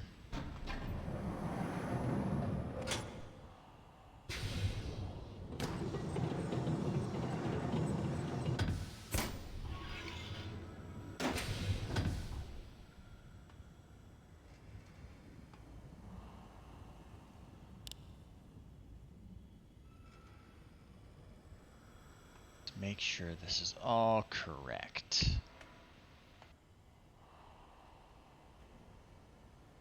Look at my notes again. Look at my notes again.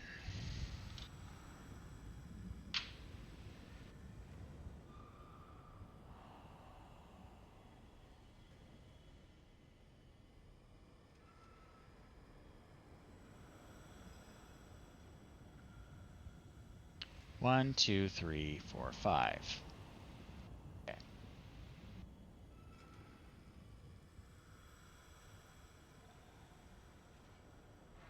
Look at that.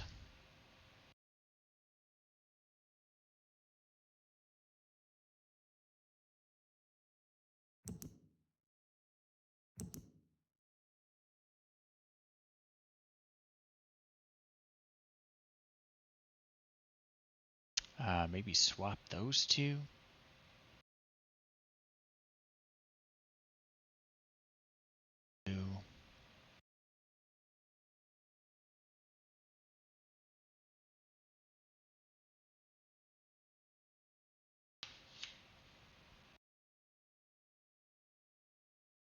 Yeah, I'm gonna bet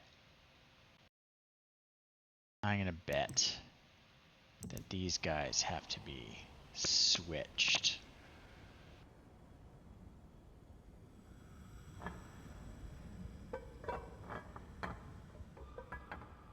That's what we're gonna try.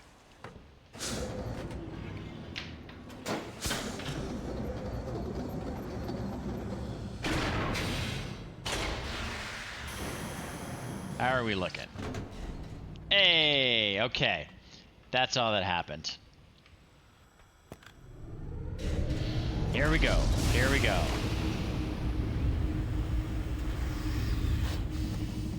That was probably good, right?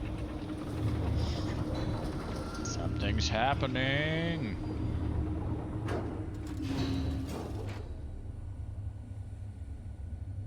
It works. It works. It works. All right, we're going to save our game.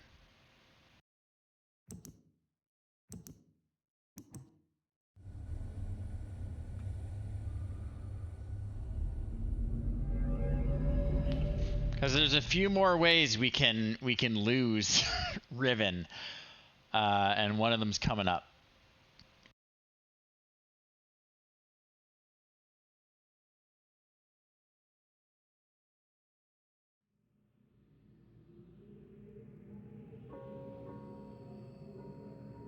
Oh, he's prepared.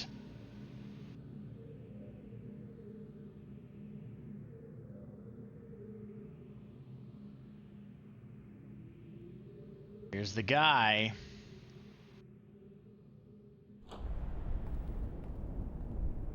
Gen himself.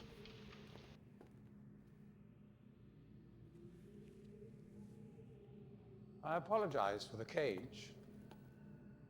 Do you? I'm afraid this situation has often required a more primitive code of conduct than I might otherwise have chosen. I am Gen. I assume you've heard of me. Yes. Well, I suspect you have acquired some false information of who I am now.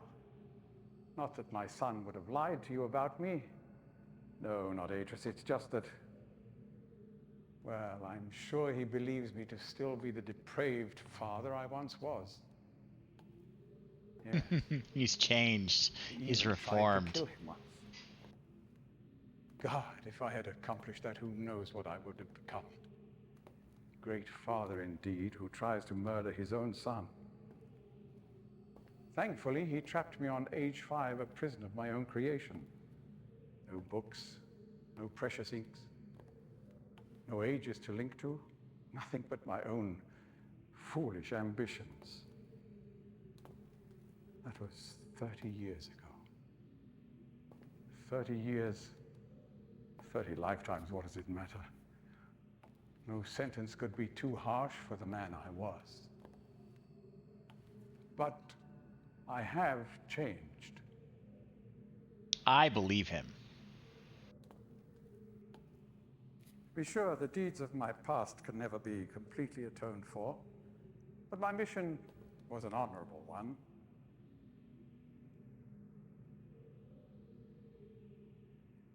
I'm sorry, this is all a bit awkward.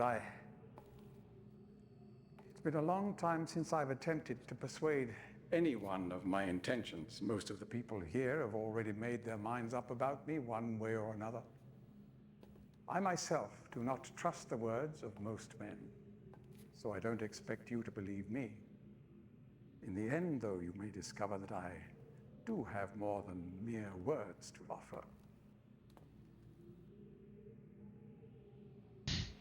He's got something good in there. Atris's choice of punishment has been hard on the people of Riven, and many have suffered because of it.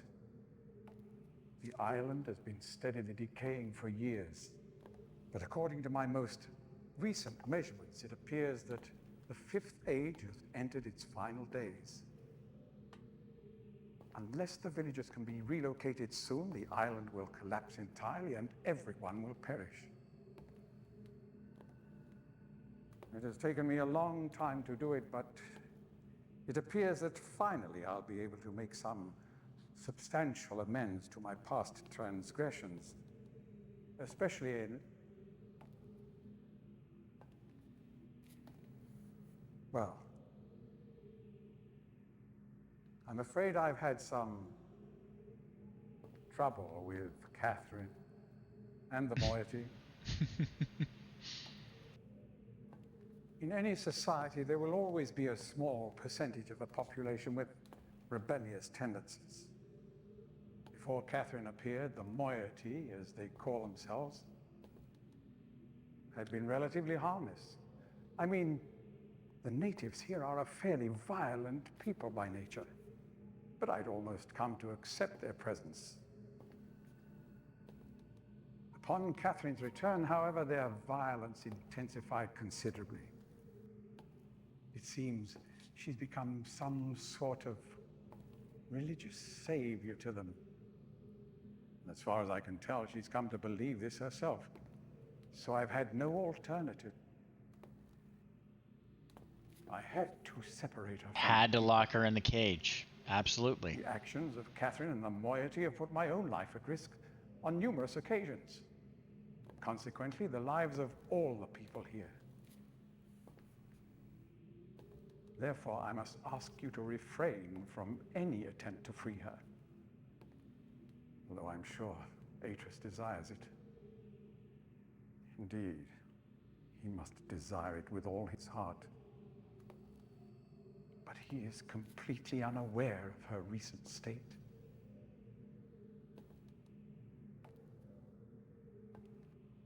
Which brings me to the point of all of this. The linking book you brought with you. You're very fortunate to have recovered it. If I may. Thank you. He's got the prison book.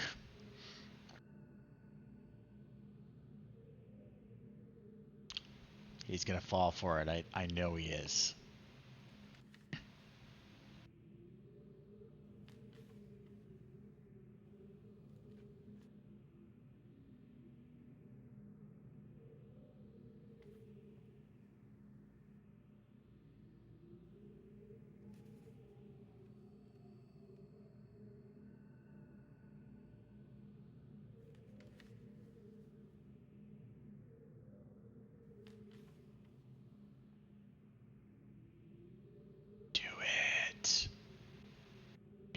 want to.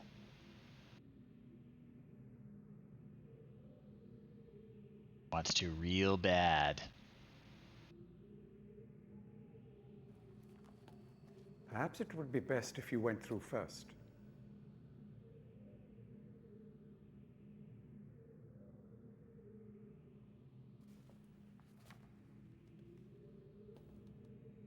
You may need some time to decide. That is reasonable. Please understand, there is nothing I want more than a chance to resolve matters between Atris and myself, especially in light of what has become of Catherine. But unless you are willing to demonstrate to me that your intentions are honorable, I cannot risk it. The sanctuary I've been writing for the islanders is nearly complete. After all these years, it would be a shame if I were unable to finish it.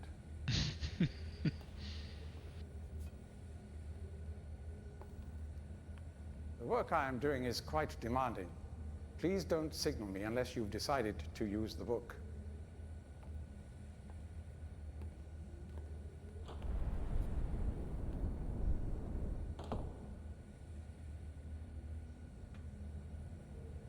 All right. It's going out. Okay.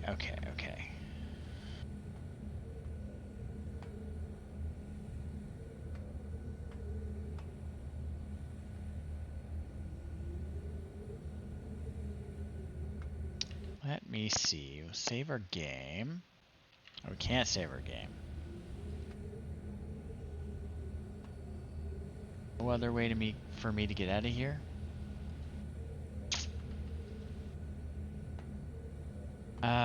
Do I have to go back to Catherine again? That's very annoying. Alright. I forget how to resolve this. We are very close to the end, though.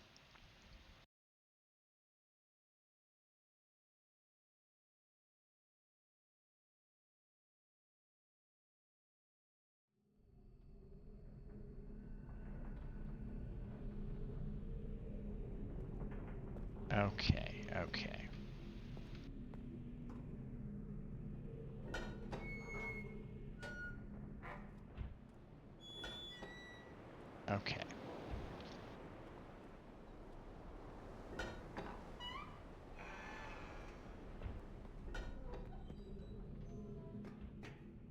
Best way to get there.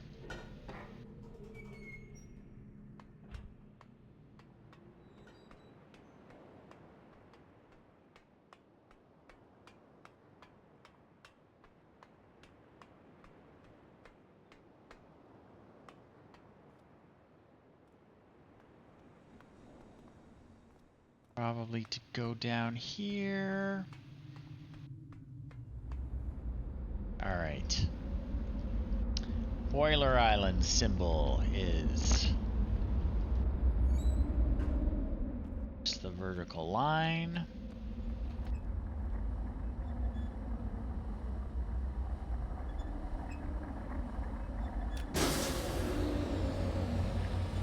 Okay.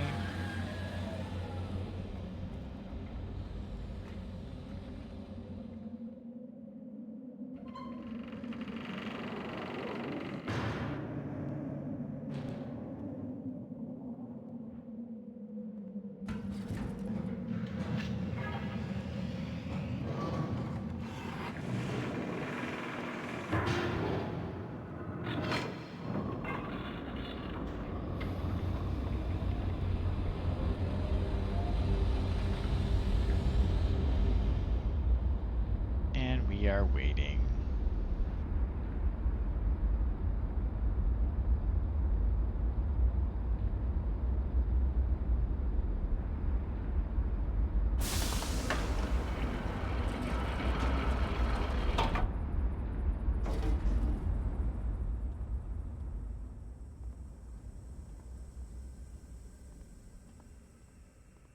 To push the button. Call this guy over.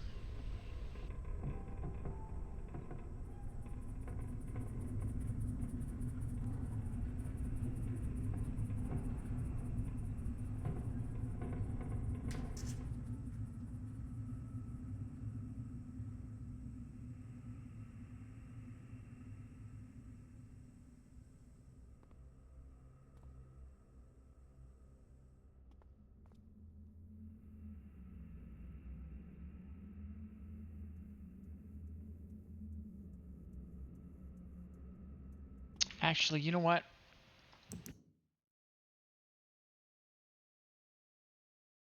I think. Let me try this again. Feel like I shouldn't have just hesitated.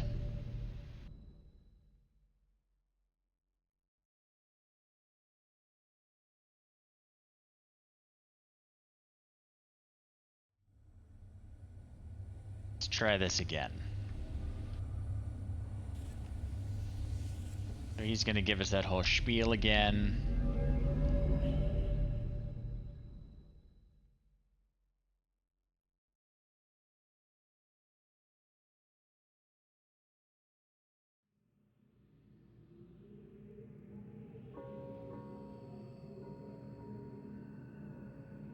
All right, while he's giving the spiel, I'm going to go grab some water. Maybe a snack. You've seen the spiel already, so we'll just...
Okay, we're back. He's still talking. Especially in, well,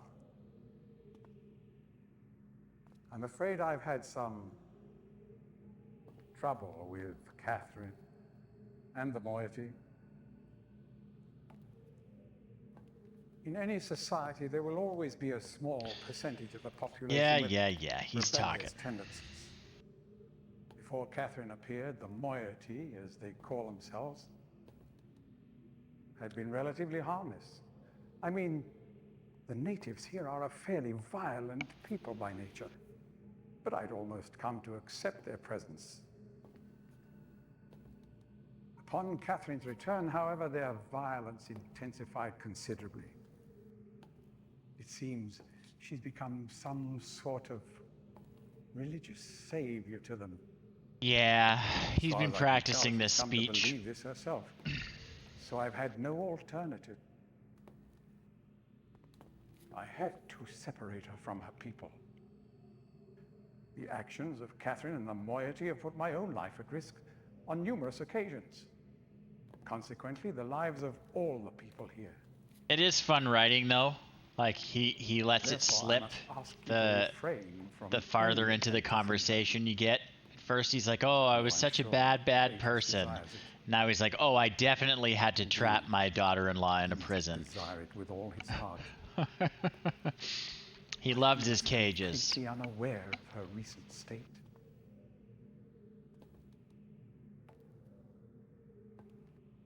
Which brings me to the point of all of this.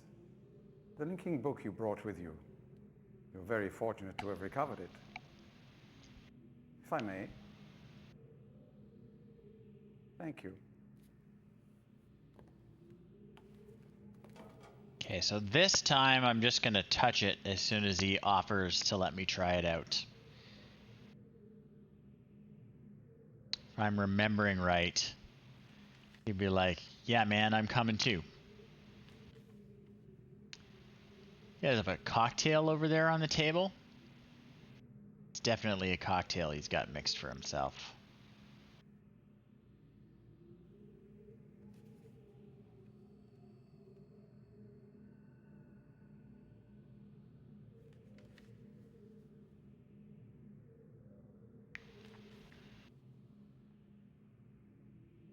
Touch the book, man. I'll touch the book if you won't.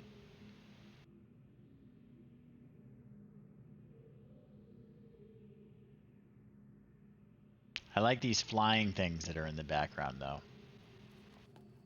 Perhaps it would be best if you went through first. I'll do it. Can I not? Won't let me do anything. Guess not. You may need some time to decide. That is reasonable. Come on, I'll do it Please now. understand, there is nothing I want more than a chance to resolve matters between Atris and myself, especially in light of what has become of Catherine. But unless you are willing to demonstrate to me that your intentions are honorable, Yada, yada, yada. I cannot risk it.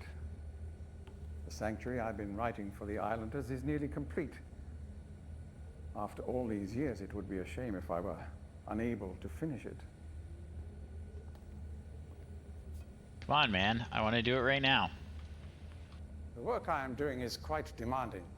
Please don't signal me unless you've decided to use the book. I don't know what those little guys are. They don't look like dragons.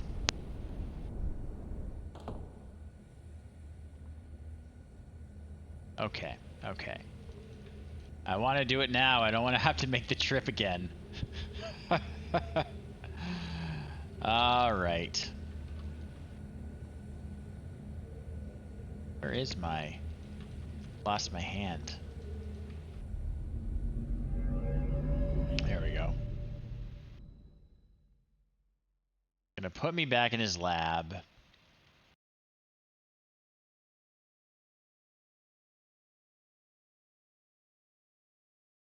Which is very annoying.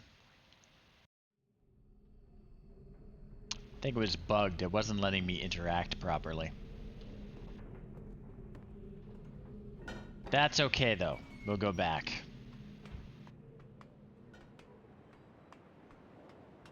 We'll go back. It's easy.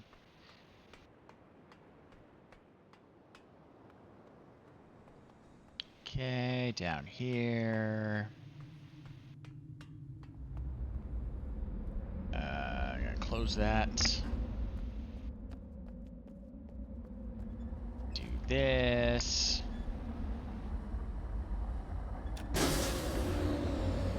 Yeah, I know what I'm doing now. I know what I'm doing now. Open up.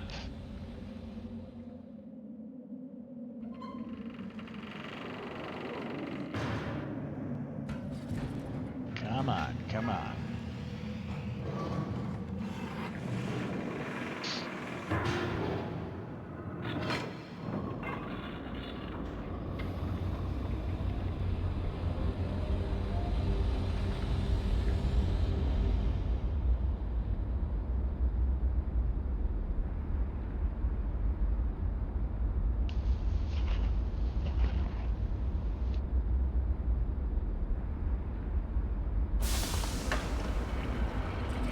Okay. Want to go to Temple Island. Let's call this thing.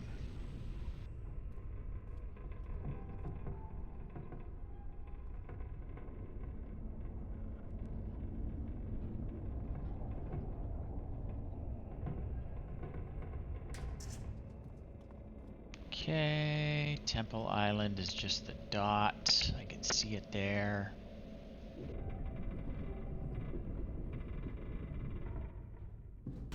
Switch that, turn us that way. Turn us this way. Okay, that should be Temple.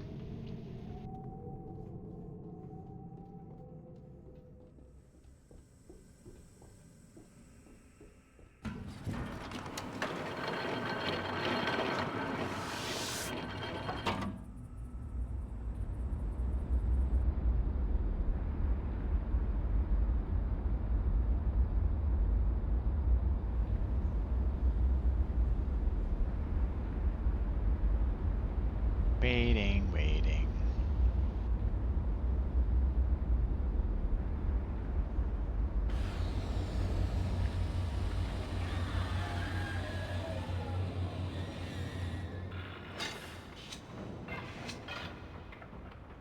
Open up.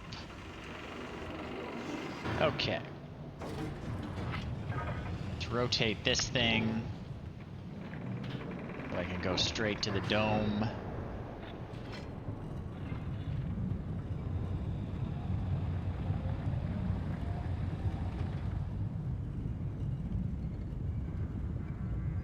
Let's do it.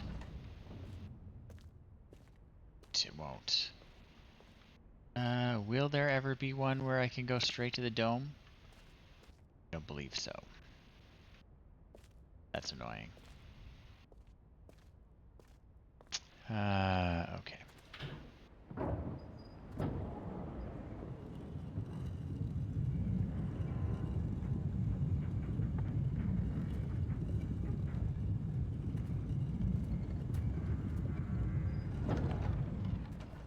Yep, I get it.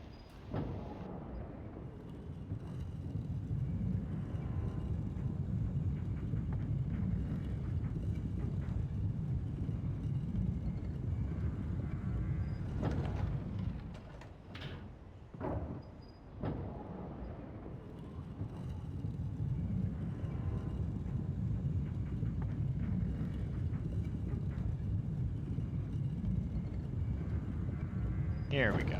Here we go. Now we loop around.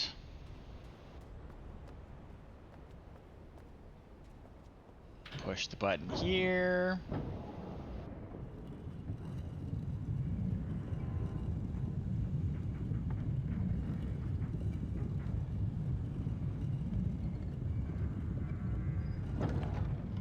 That'll do. All right. Promise I'll touch it this time, buddy.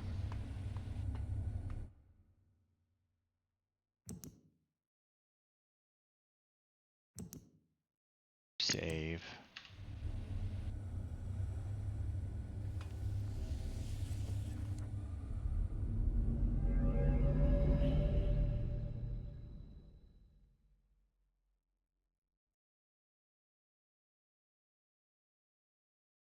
All right.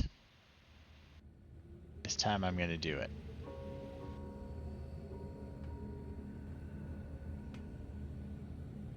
Hey man, are you going to come back?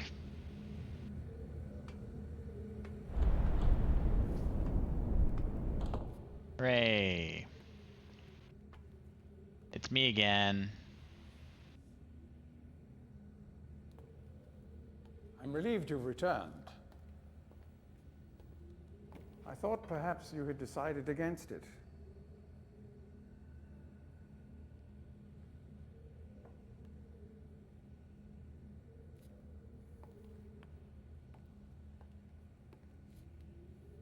Here, I shall follow you directly.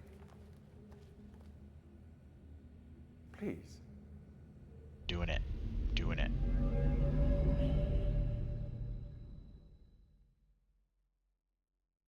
He's bad news, but we're gonna get rid of him shortly, man.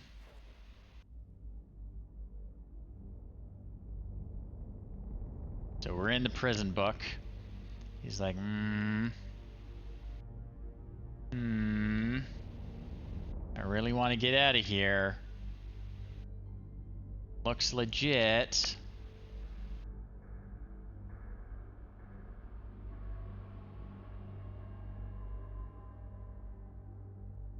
Okay. Following him. And now we will be swapperooed.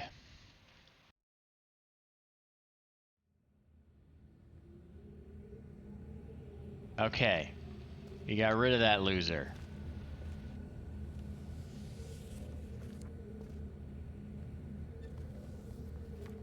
That's the one he's making for them. Yeah, he's got a nice little cocktail here with the bone in it.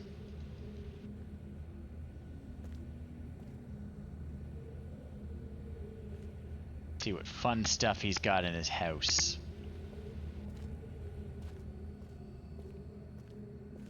What's this? Oh,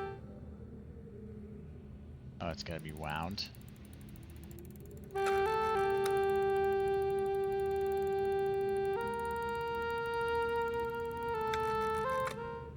Yeah, that's kind of annoying.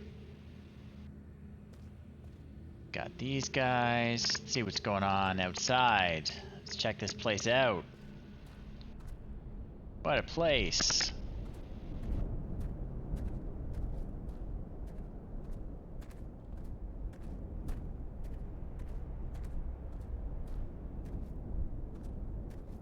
Okay. What's he got here? Okay, okay. These are clearly all the workers. Ah, yeah, he's got a nice little solar oven here.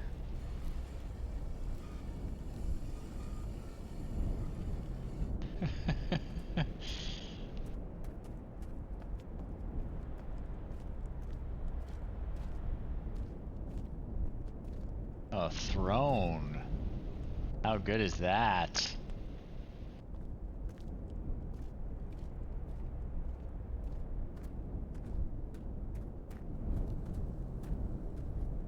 I guess you can eat those things.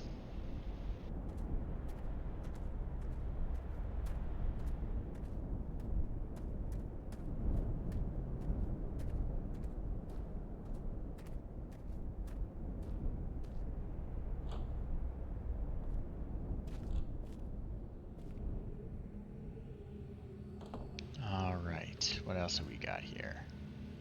More books.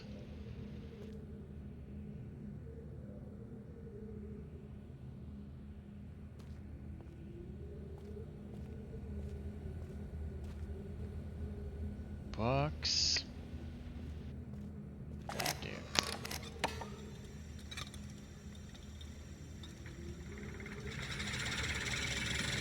Ah. I see. What's down here?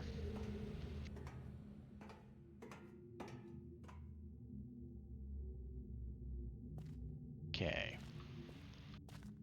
Got a pretty tiny bed. What's this? Natsu? Shima?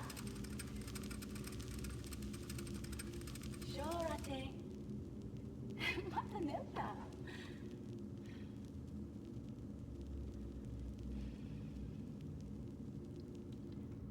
Tagamem. San Botegan Shem. Who this is? Asi.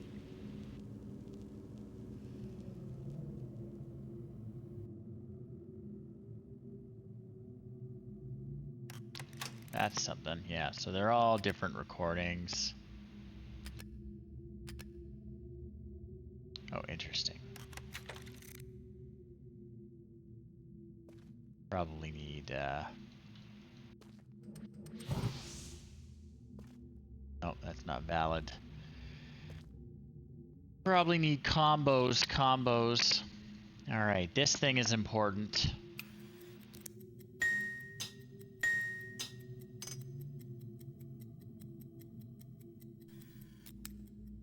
I gotta write that down. That is the combo to Catherine's prison. I don't know if you remember earlier.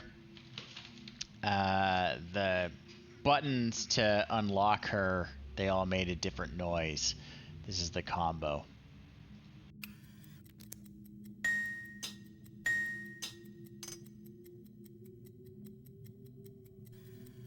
Okay. I'm gonna call that ding click tribble. Oh. Gaines journal. I'm not reading that all. Okay. Sorry, folks. I can't read that much at this stage. Not out loud. Suffice to say, he doesn't like me. He's a bad guy. Okay. So, where's my numbers? If you want to see his dad, want to do 2 and 3. 2, 3, 5 is Anna. Let's see. Oh, no.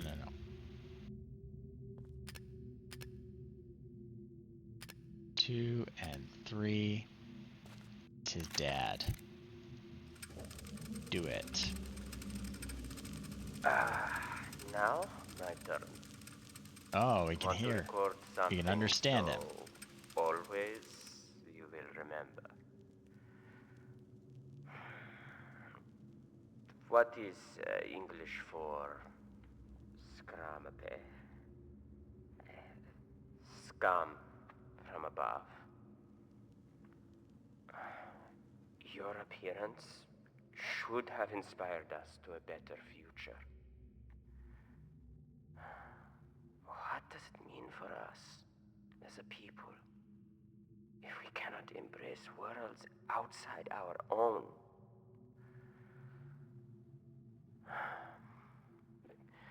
You were an angel from above. Always you will be my angel from above. All right.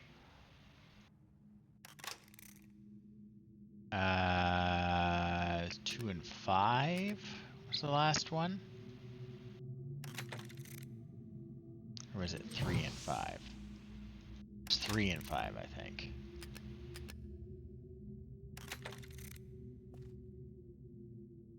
Do the thing. All right, I gotta look at it again. Oh, okay. 2, 3, and 5.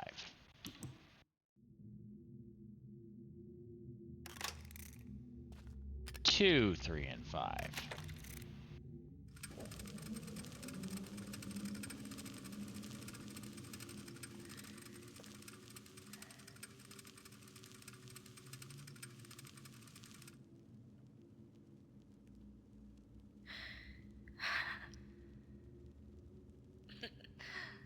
An angel.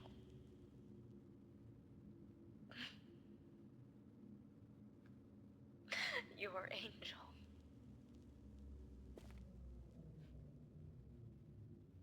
An angel of death.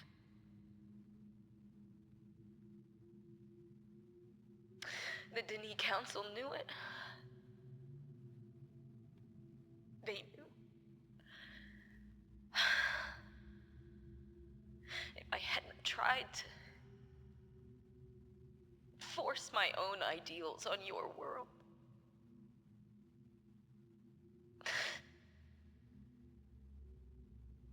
you would still be alive.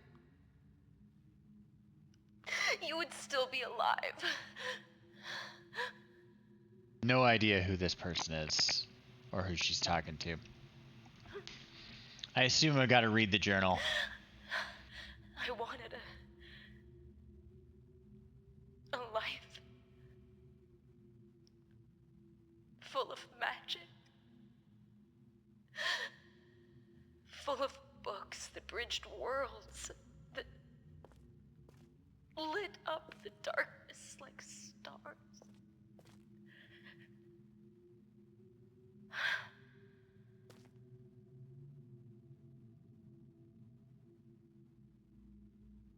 The possibilities were endless.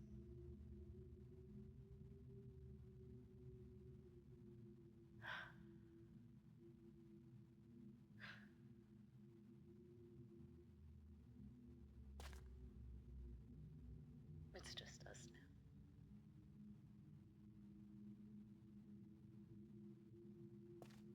Well, clearly something bad The happened. life you should have had.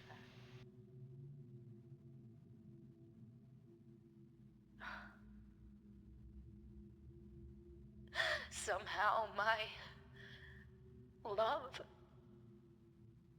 and compassion, it took that. I don't know how.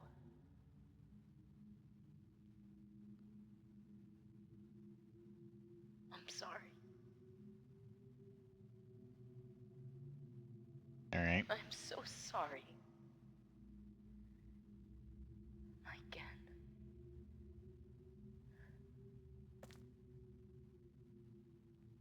Don't know. Who's this? Can I read that? To Gen, my husband and my... Oh, she's still talking? All right. Gen, my husband and my salvation.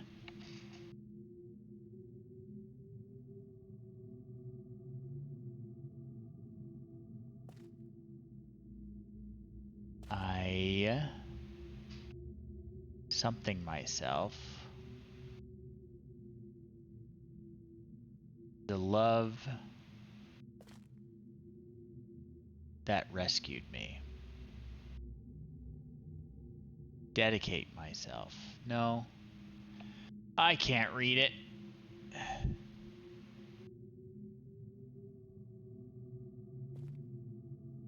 I don't know who that guy is.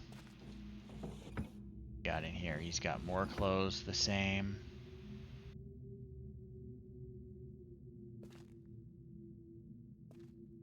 Anything else down here?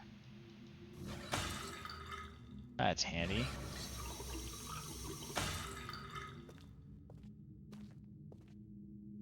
All right. We can go rescue Catherine.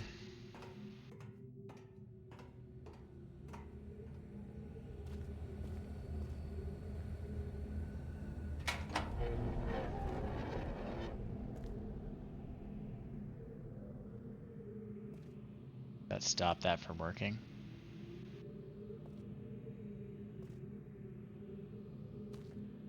Should probably keep that going.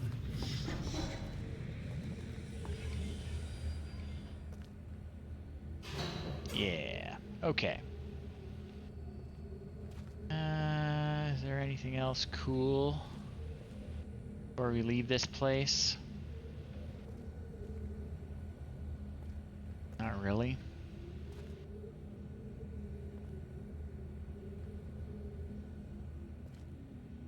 Think we can interact with anything else.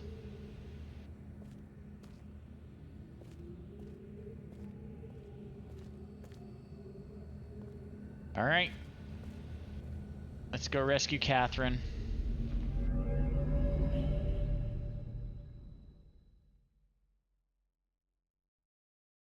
And we're just about done. We'll get the good ending. I've decided.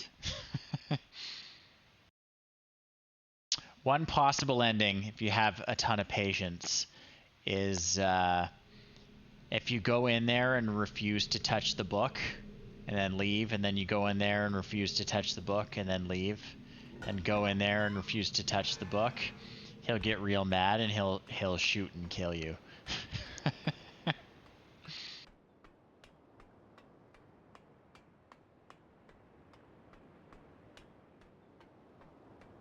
Okay.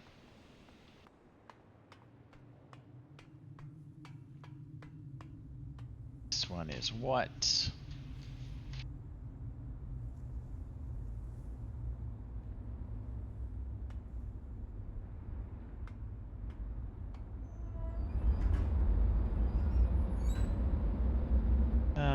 Boiler is that one.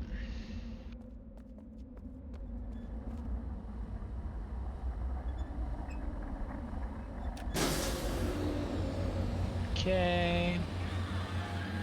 To go to Prison Island, then back to Temple Island, and finish the game.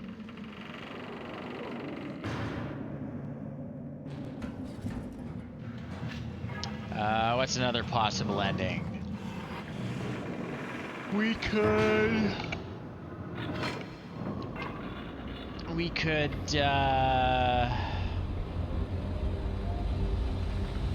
what could we do?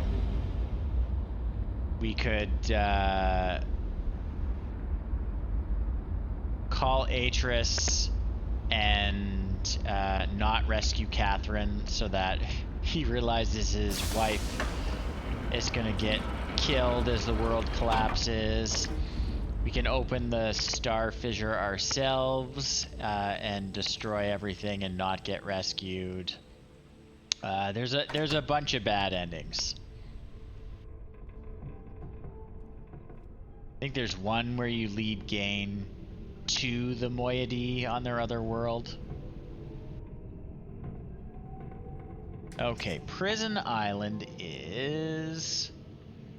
Okay. That symbol.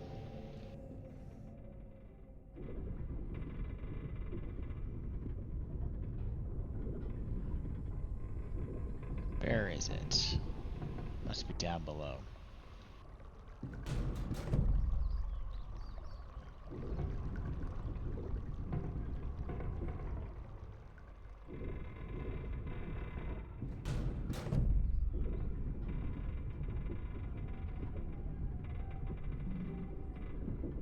Seen it yet.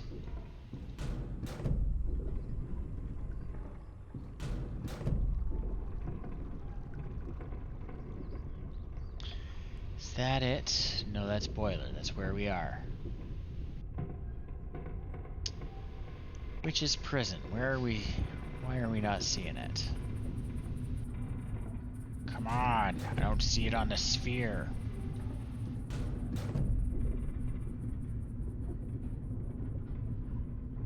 There it is.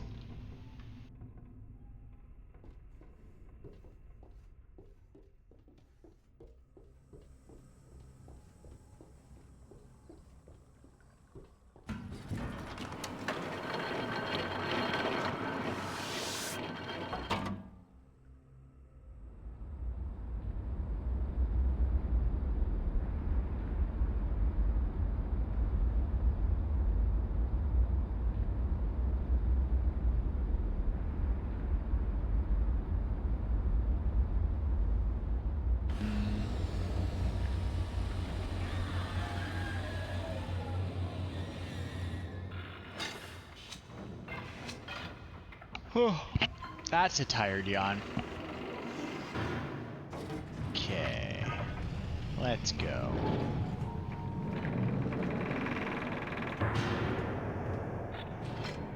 Okay, Catherine.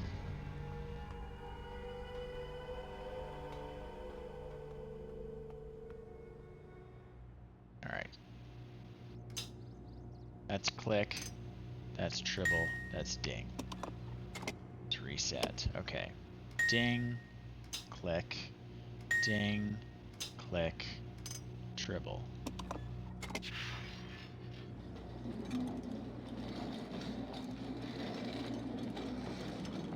Ta-da! Alright, we're here to rescue you, lady.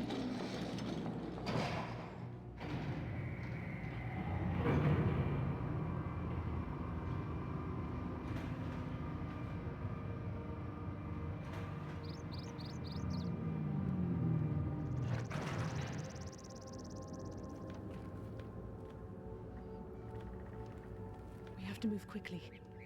Gen's people may already know what's happening.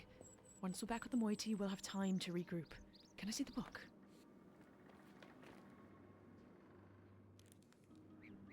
You did it. You captured Gen. We're all free. But there's still his followers. I'm not sure what they'll do once they realize he's gone. I have to get the villagers to safety as soon as possible. And you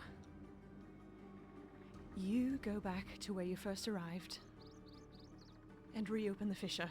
I know it's risky, but it's the only way to signal Atris. I'll try to make it back there as soon as possible, but don't wait for me. All right. Oh, and don't forget the combination in my journal. You'll need it. Yeah, I already figured that out.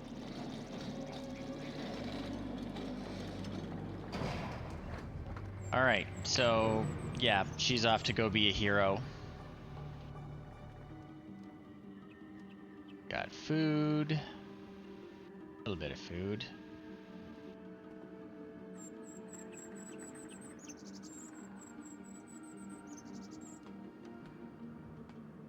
All right. There's the camera. That's it. We got to go back.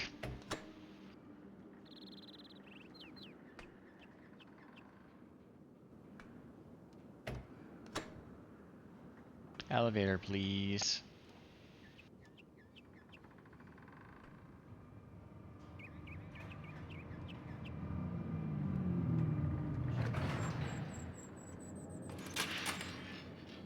We are just about done this game, folks.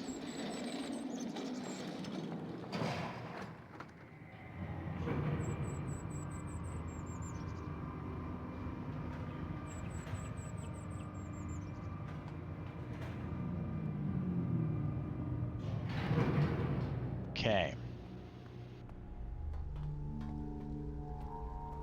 I think the telescope thing is over here.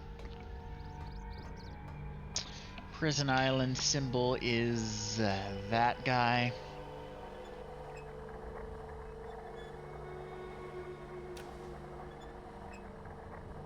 Okay.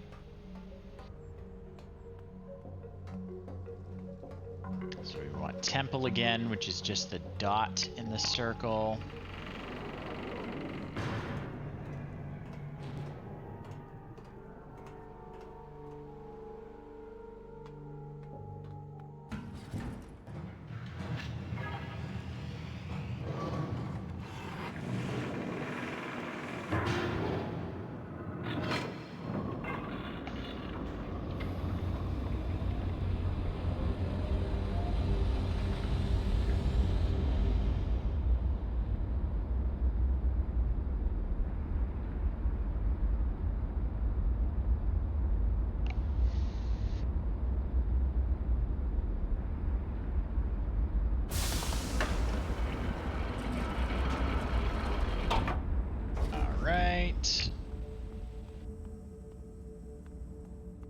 I don't know what that thing is.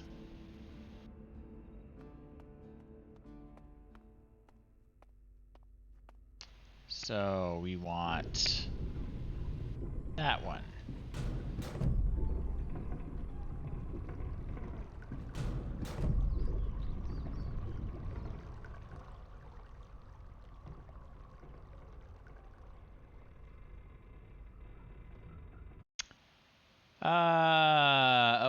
Okay. The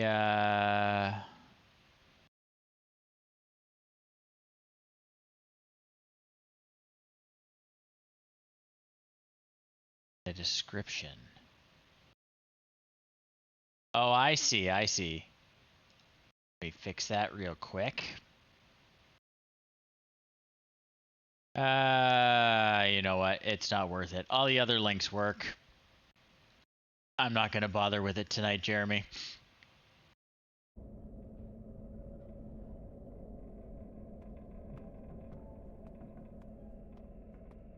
It's just the one link. All the other Extra Life links on that page work, and the little fundraising widget.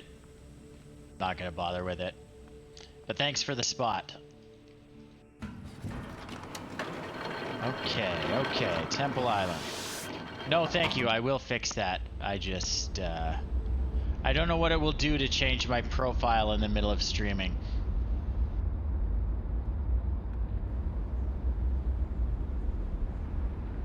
Yeah, hopefully the big donation box is more noticeable.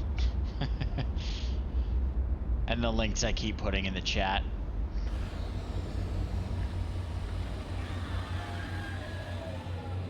Okay, we are just about ready to finish this game. Is everyone ready? I think this is going to turn out well. This is good, I think.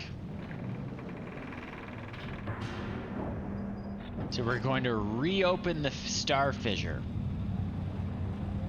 That's what we are going to do.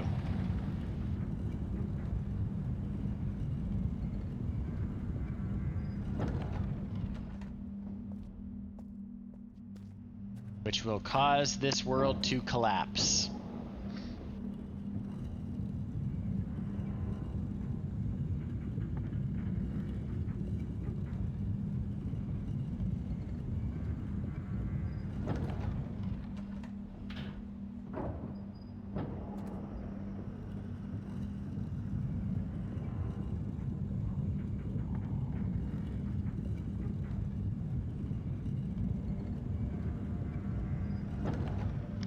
I'd love to know how many times we've rotated this stupid room in a playthrough.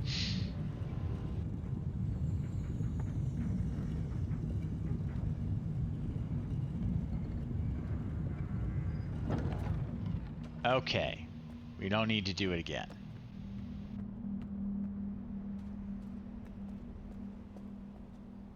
Okay, we need to go around this way. Again, this is where we started, just like Catherine says. So we started trapped in there. And this is where the sealed star fissure is. You can actually see. It's not great, right? You can look down inside and see the stars. Now.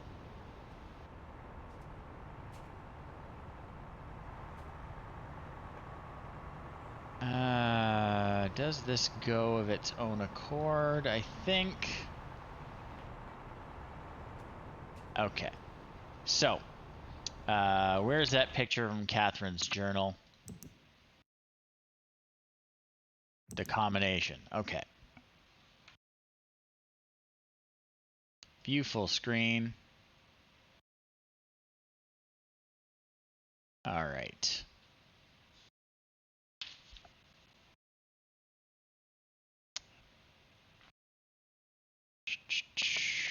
Okay.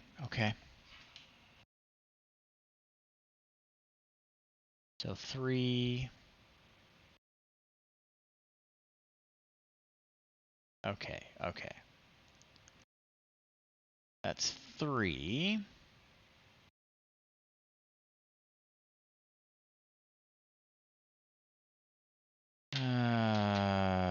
What's the double one?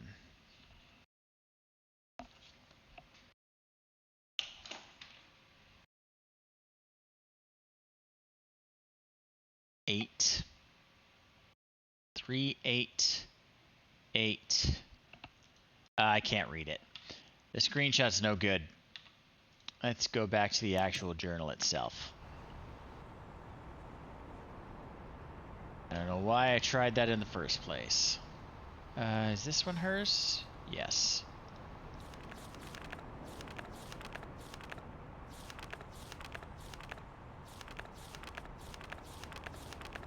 There we go. Okay. So 388. That one should be what?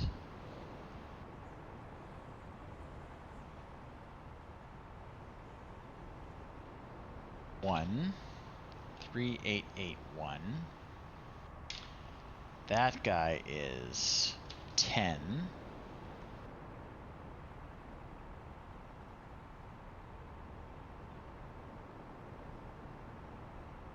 That is 5. 3 again. 8 again. And again. And the last one is 10 again. Okay.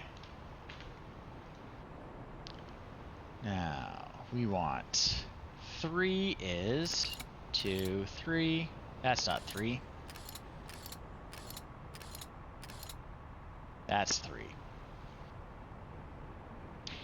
8. Whoops, that was it.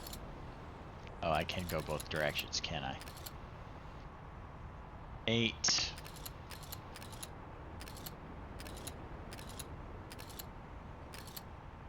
8. 1. There's 1. 10. Good. 5. 5. 3. Whoops, that was 3. 8.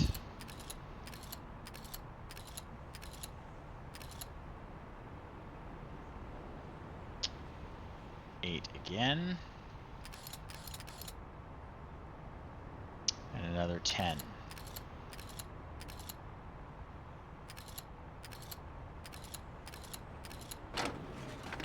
Okay. Here we go. Oh, I see, I see. Okay, are we ready?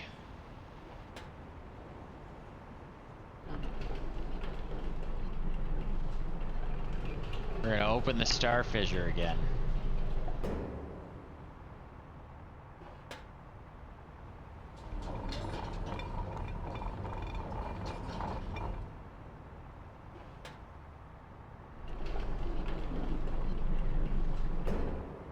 Not that much, just a little.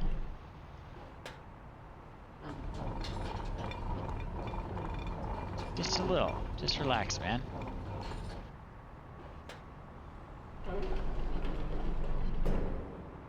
Okay, we're gonna do it. We're opening the star fissure.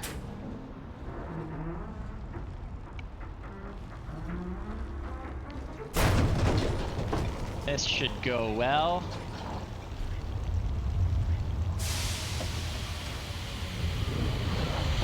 Okay, okay.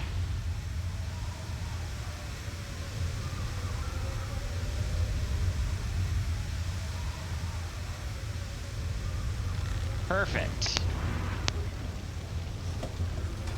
Oh yeah, yeah. I should probably stand back.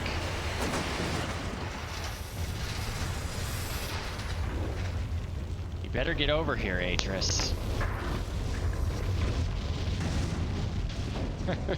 Why am I standing here?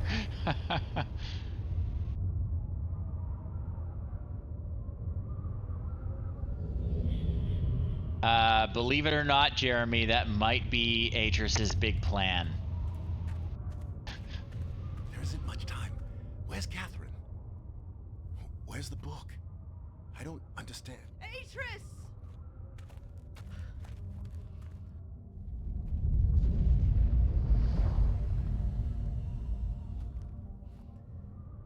The villagers are safely in the Rebel Age. I thank you. As do I. You've accomplished more than I could have hoped for. You've given me back my life. The path home is now clear for all of us.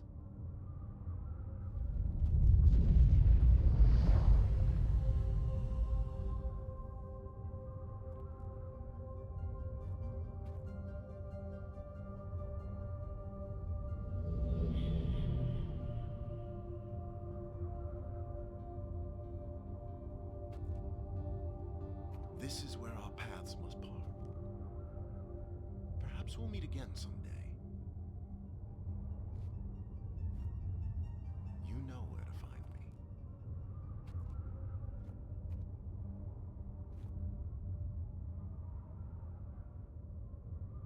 Goodbye, my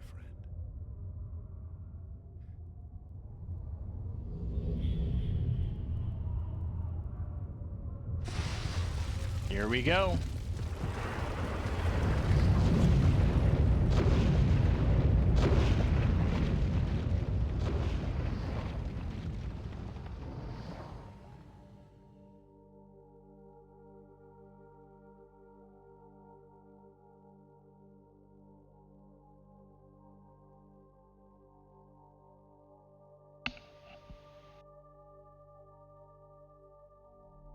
Now I understand. Endings and beginnings are within the fissure. That riven cleft of stars that acts as both a wall and a bridge. And though I'm unable to understand how, the very flow of stars that brought my mist book into worthy hands, I am sure served as a safe passage home for my friend. That's pretty The tenuous, age of man. Riven has come to a close, but the people of Riven are free. And now I am at rest, understanding that in books and ages and life, the ending can never truly be written.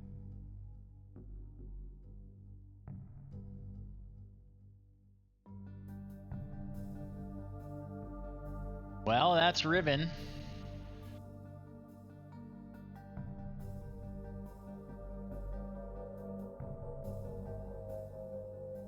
It's good, right? It's good.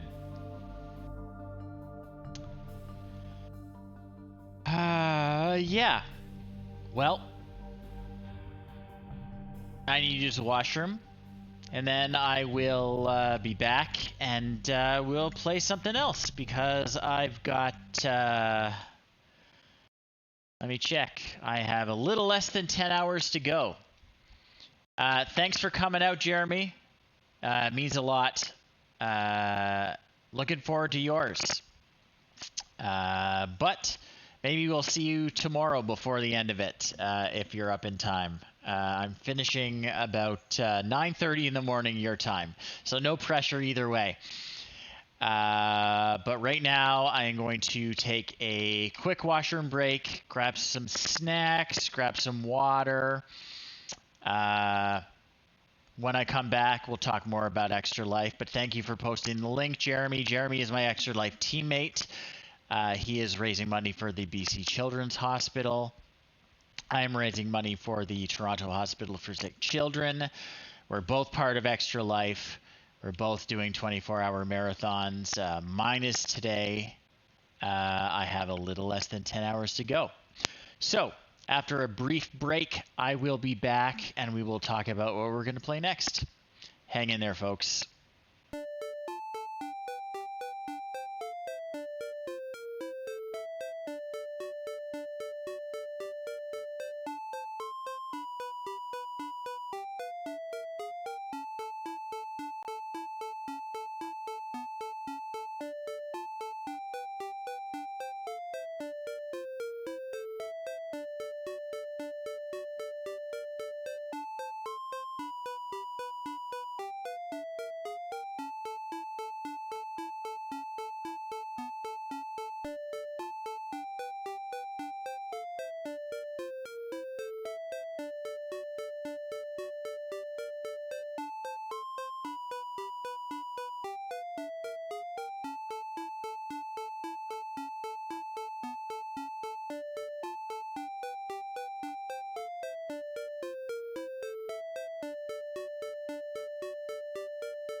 Hey, I am back.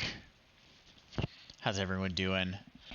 We are 14-ish hours into my 24-hour marathon for the Toronto Hospital for Sick Children.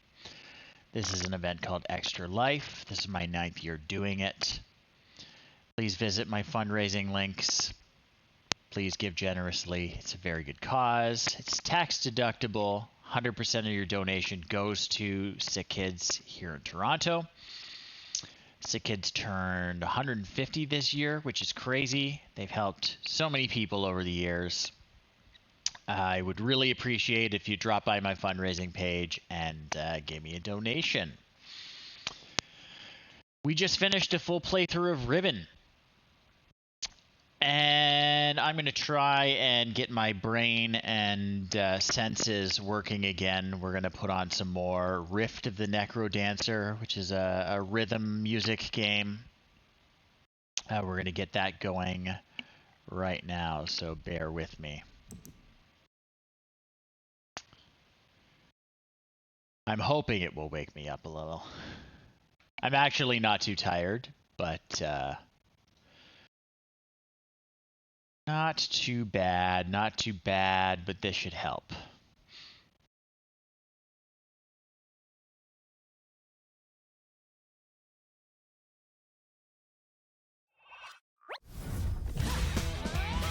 Okay. Hoping you can see this.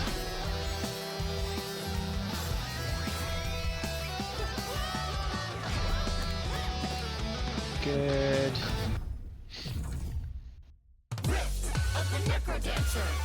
Okay. So it is a rhythm game. I'm going to be playing songs and trying to hit the monsters as they come down the track.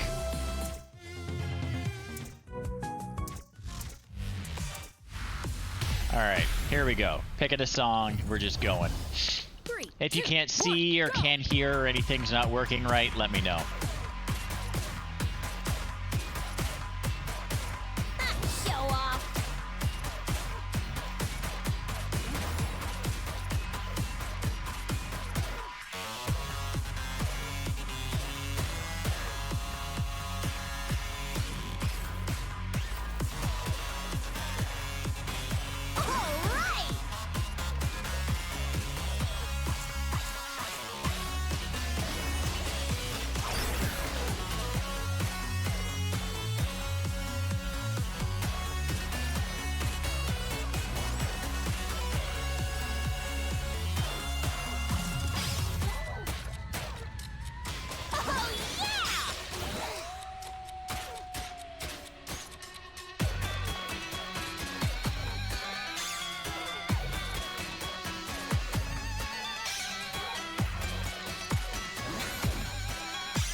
Dang.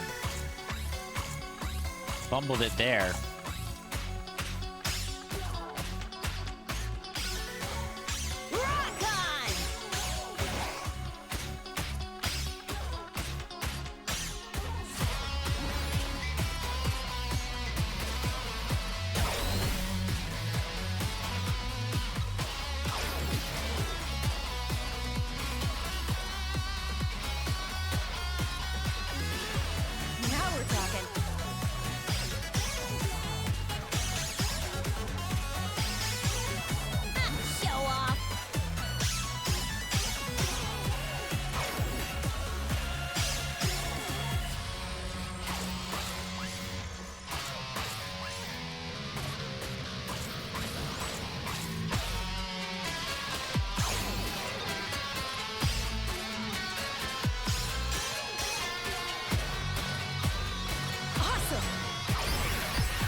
Not too bad, not too bad.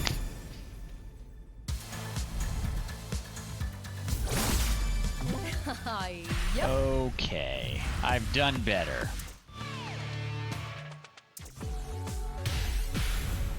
I've done better. I'll do worse. Let's rock.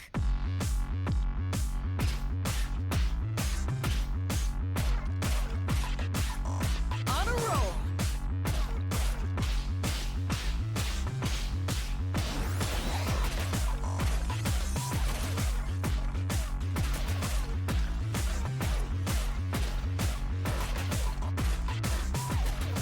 In the zone.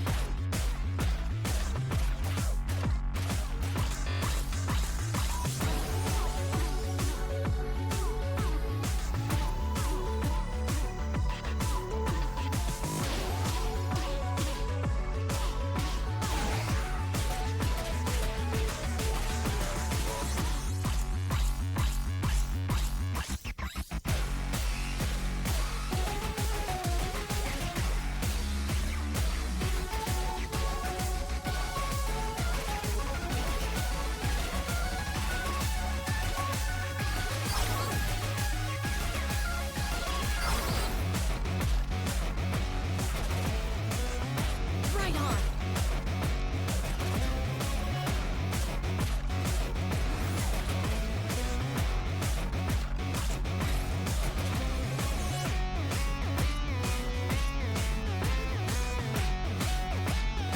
I'm on fire.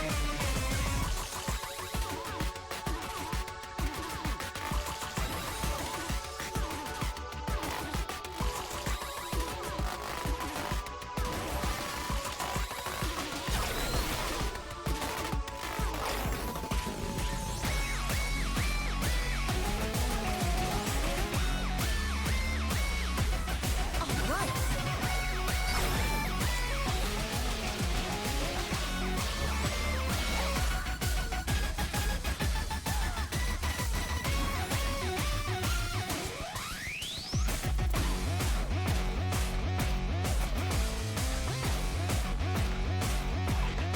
Right on.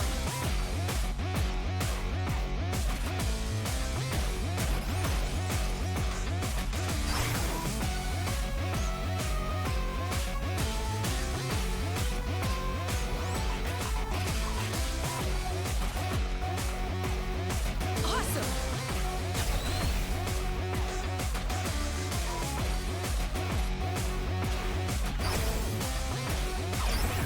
Shoot. Not too shabby.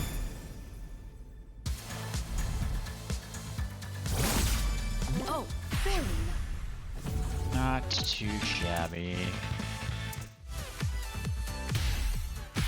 Sure, let's do this one.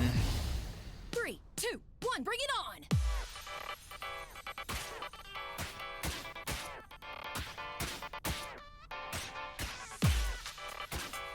Keep it up.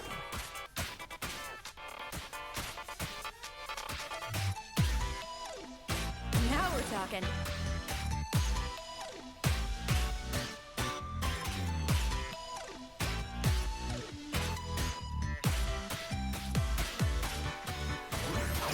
Shoot.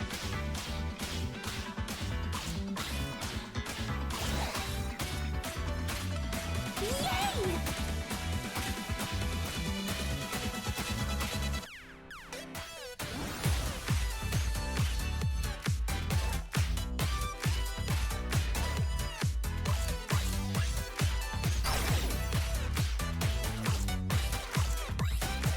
On a roll.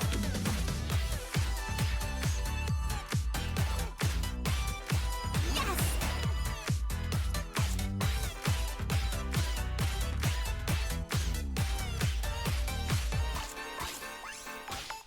In the zone.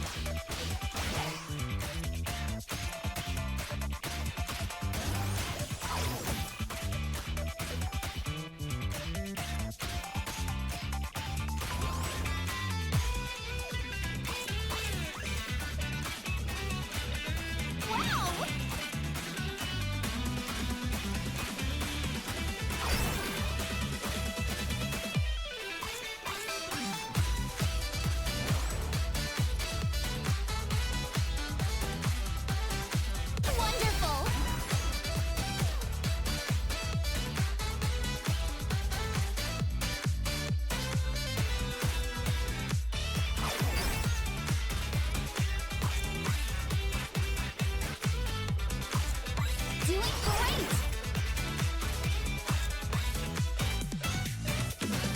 Now we're talking.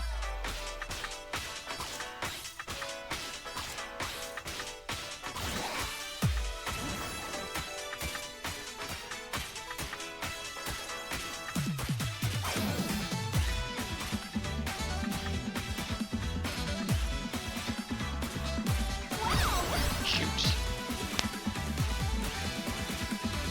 So close.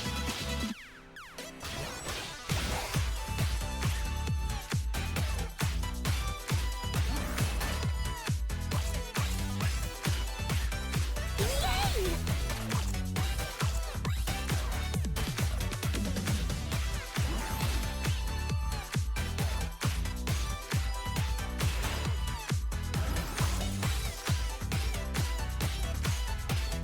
Keep it up!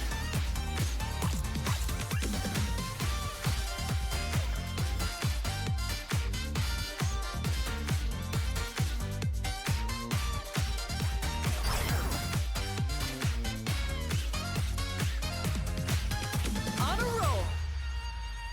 Not too shabby. I think we are just about woken up. Maybe a Awesome. couple more songs. What's a fun one?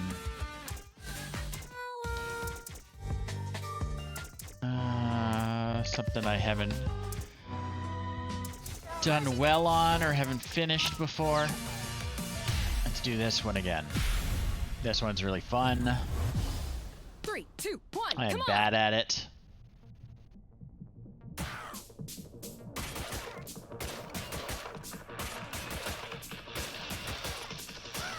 I'm on fire!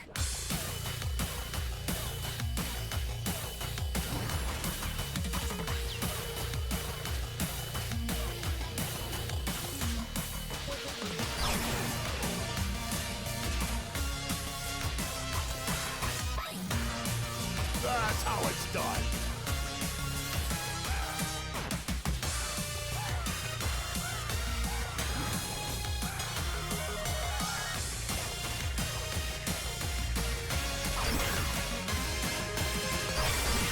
Shoot.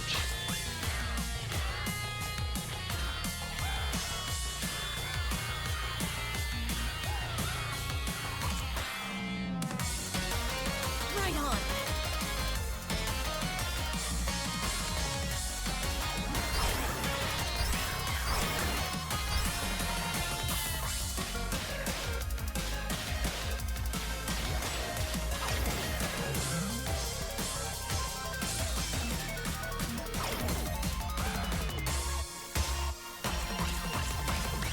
All right!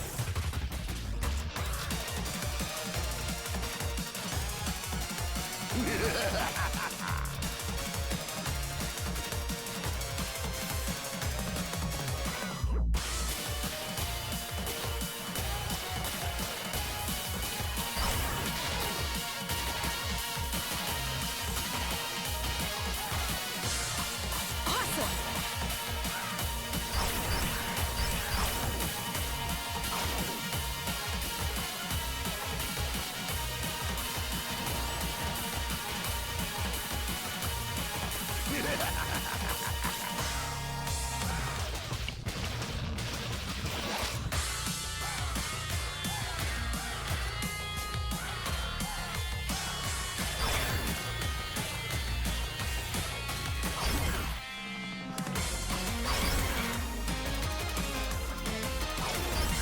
Now we're talking.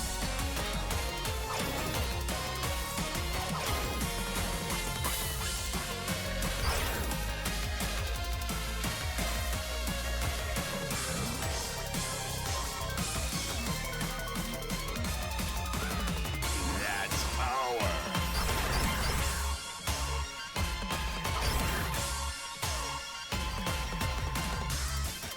In the zone. Shoot.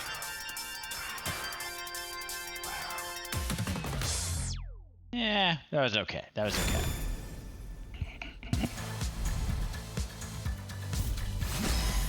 Again. New high score though. Not too bad, not too bad. try this one. We've only got a C on it. 3, 2, 1, move!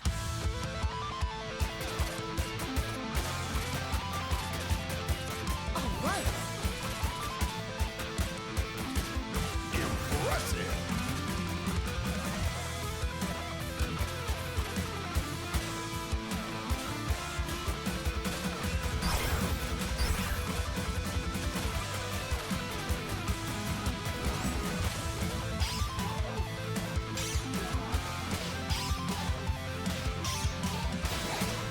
Right on.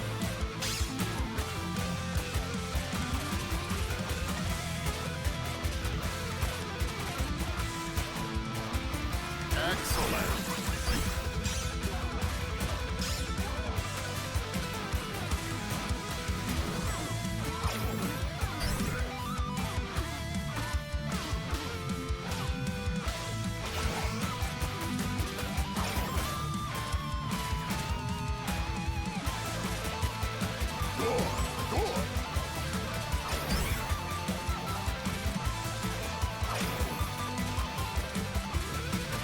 On a roll.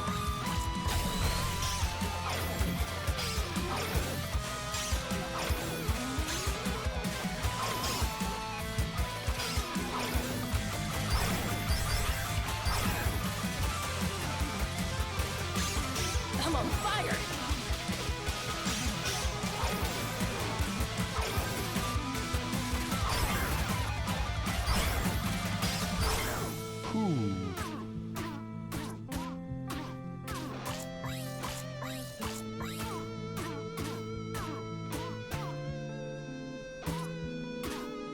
In the zone.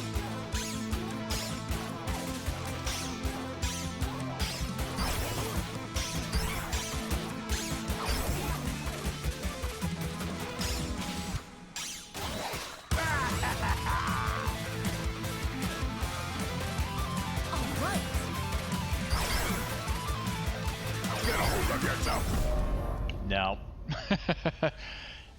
One more song and then we'll move on.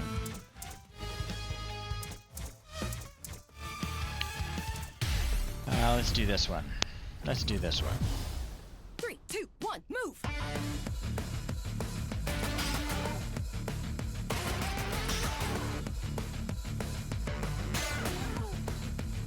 Right on!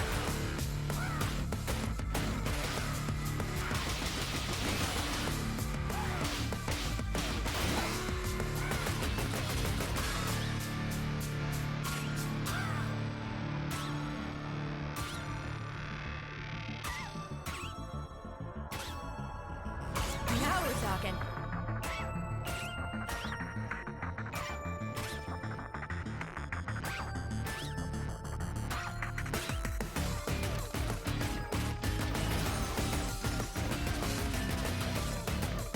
Awesome!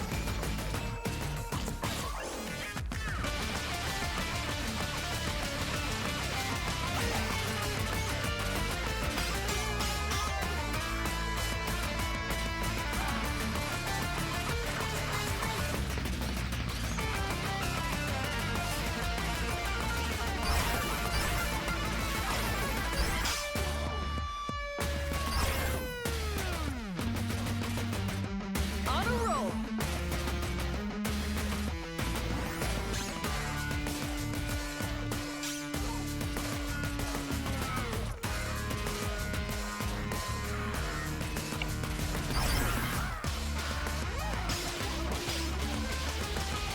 Right on!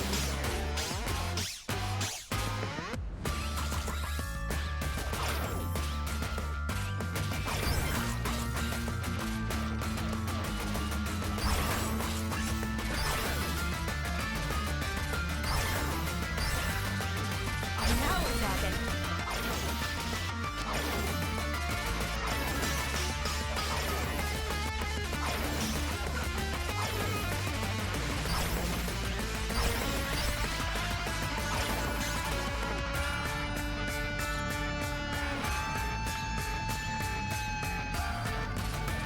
In the zone.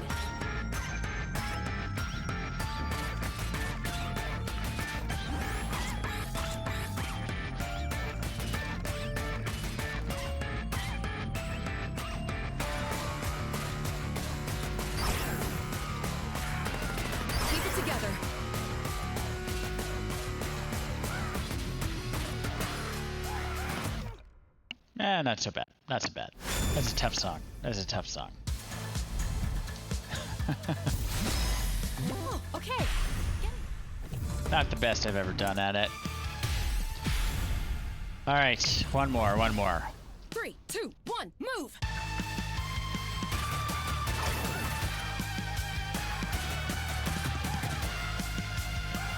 All right.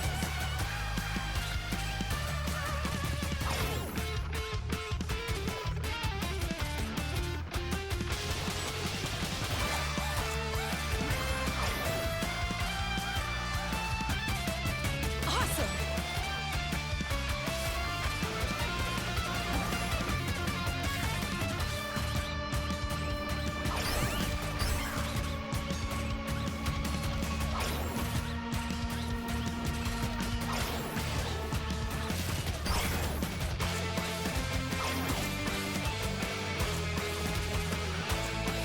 I'm on fire!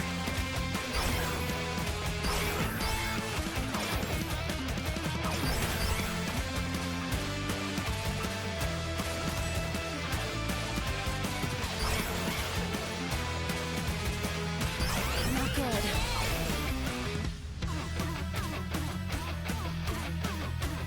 Not good is right. All right, I know that's I enough can of do that. it. That's enough of that. That's enough of that. Okay. Let's do maybe. I think we should do some elite. Let's do some elite. It's nice and relaxing. Okay. Over to that one. We're all still with me. Good. It didn't crash. That's great. Get my chat up on my phone because I want my tablet for extra elite info. Am I hearing that right? The weather said it's snowing, but I don't see any snow. I really don't want it to snow. That's horrible. Okay, Twitch. Going to Twitch. Going to profile. Going to stream manager. Kill the audio.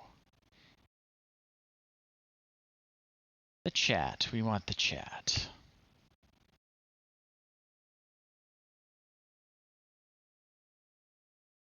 Okay. That should do it. Got the chat up. To move this guy over here. Excuse me while I rearrange things.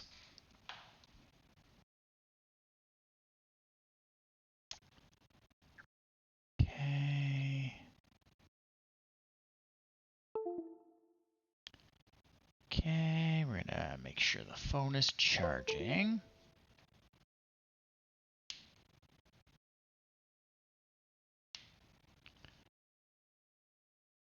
Again, bear with me. The joystick over here. Sorry, it's a flight stick. Joysticks are for games. Flight sticks are for simulators. Okay.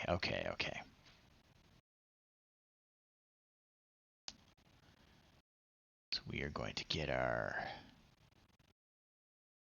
virtual desktop going. Hopefully we're not going to break our stream. That's good.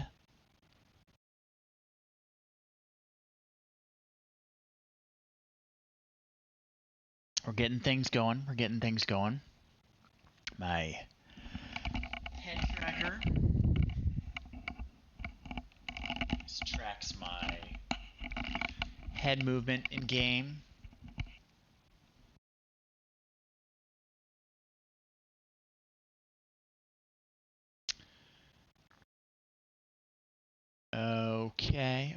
Okay.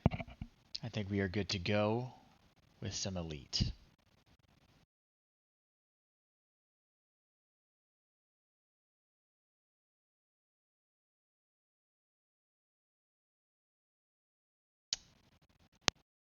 Okay, let's get it going here.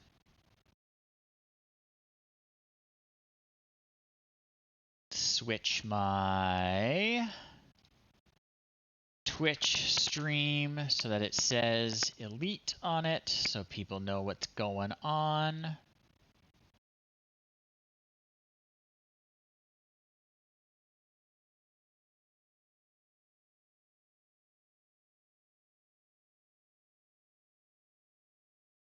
All right, let's get this game launched. Let's get my head tracker software running.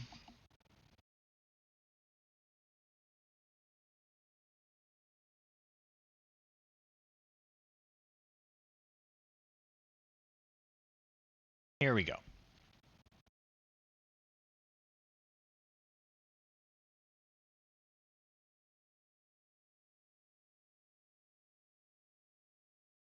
Loading.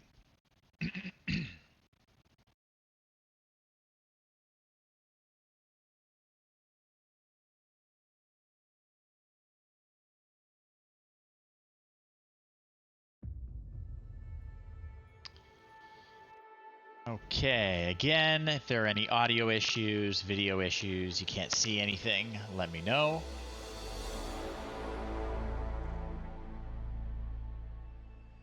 I'm hoping you will be able to see the game, or if not now, shortly.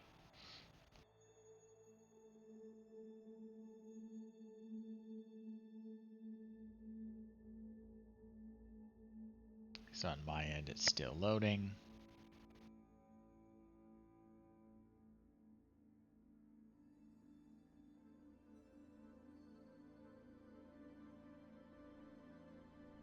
All right, here we go.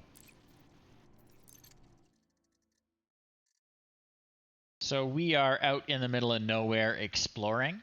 So we're just going to be jetting around, scanning life forms, mapping planets, seeing if we can see anything super cool. Right? Incoming message. What does the message say? It says you paid a bunch of money to keep your fleet carrier running. That is fine. Landing gear retracted. Okay.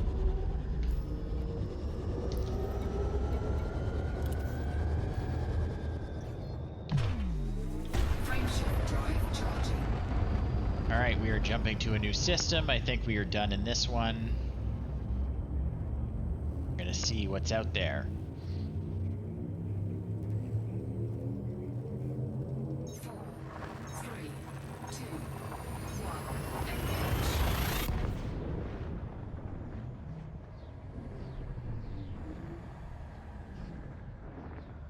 Got plenty of fuel, so we don't need to scoop fuel from the star when we get there.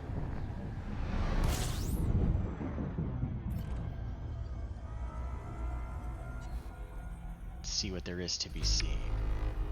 Not a lot. You got 3 stars and 1 planet somewhere. It is a water world, though. Those are cool and somewhat rare. System scan complete. Okay, so we're gonna go map it.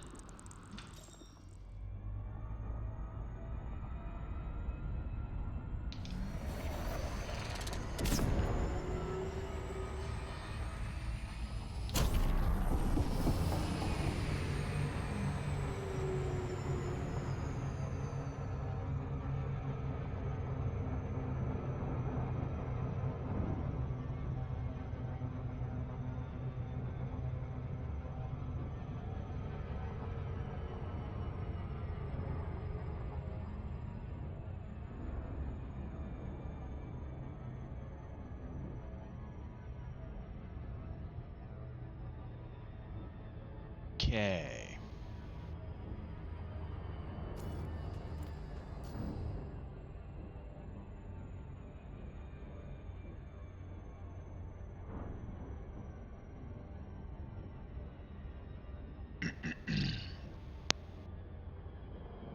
Excuse me. I've been talking for like 14 hours.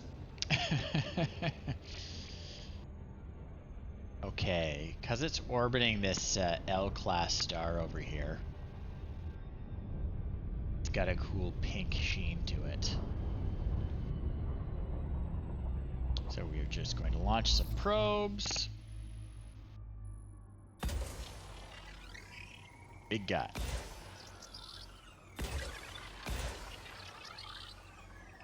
And that should take care of it. We'll find a nearby system I haven't explored.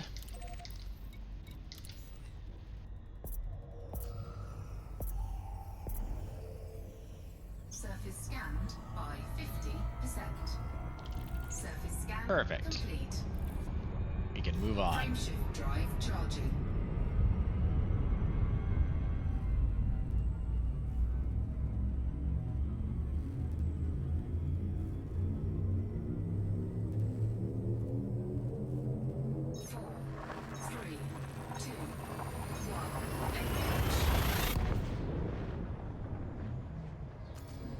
Zipping around.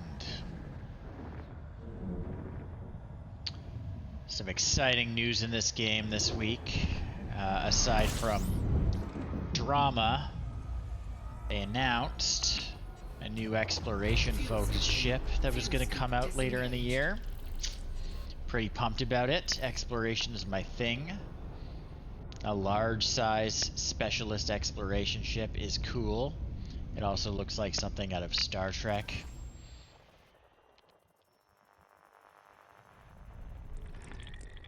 Alright, so we are just honing in on these signals and identifying everything that's in the system. Ah, helium-rich gas giant. Those are super rare. That's the first one I found in this area of the galaxy. So we'll make sure we map that guy.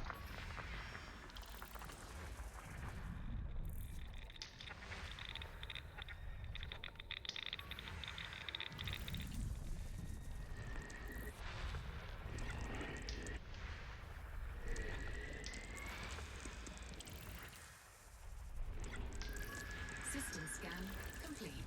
Not quite complete. There's still some asteroids to grab.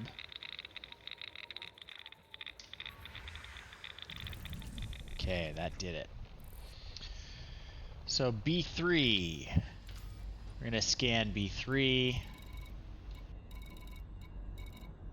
Map B3, I should say.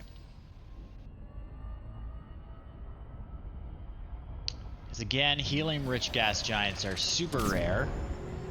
Like honestly, one of the rarest things to find, if I'm remembering right.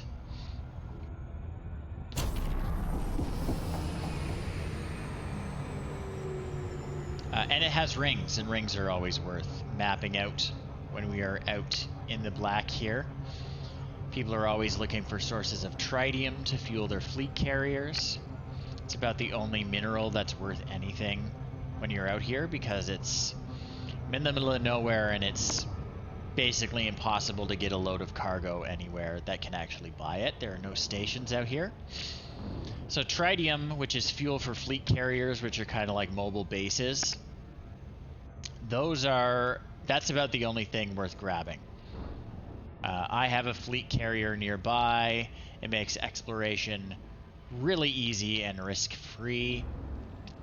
It's kind of a home away from home. And other players can dock at it too, so they can turn in their research data, all their maps, their exobio data, all that stuff, without having to go, 25,000 light years back to the vicinity of Earth and other civilization. So it's pretty cool. So we're gonna get the ring first. It looks like there might be 2 rings. Yep. Surface scan complete. Try and get the first ring.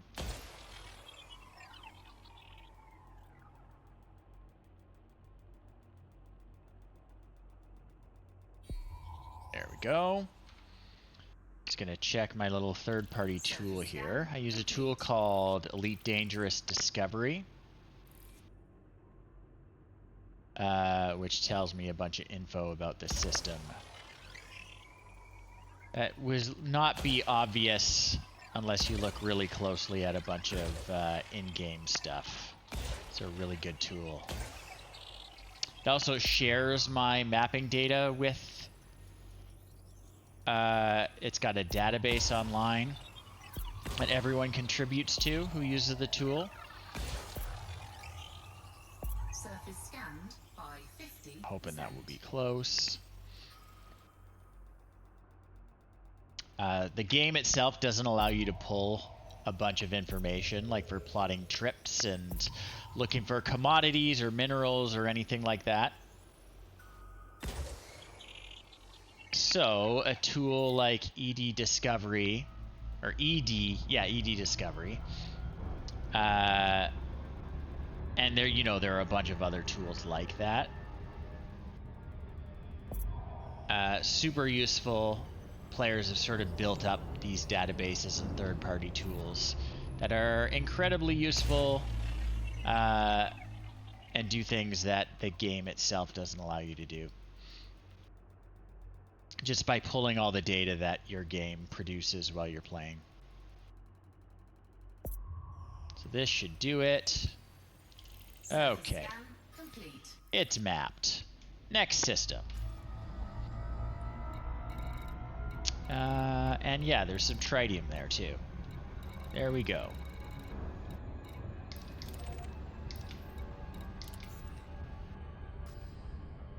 Frameshift drive charging.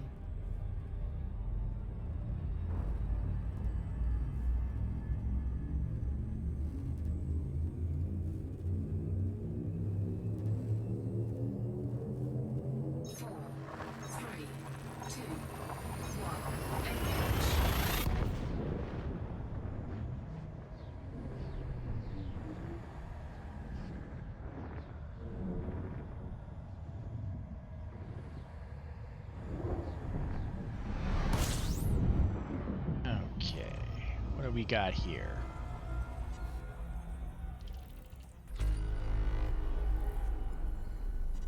Just 1 star and 7 bodies orbiting it. Let's see what we got.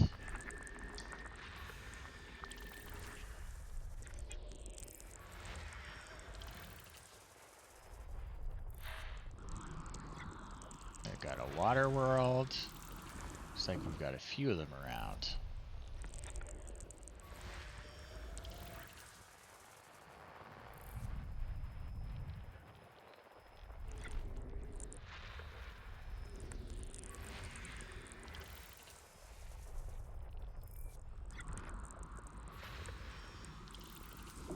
Okay, that's another water world.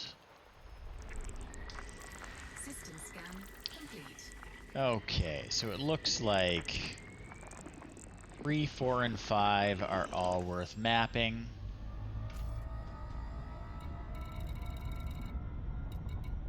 They're worth enough money. So for me, I'll only map if it's worth over 1 million credits. Or if there are biological signals on the surface, because biological signals are worth at least 5 million credits if you're the first one to discover them on a planet that you were the first to discover and map. So, very worth it.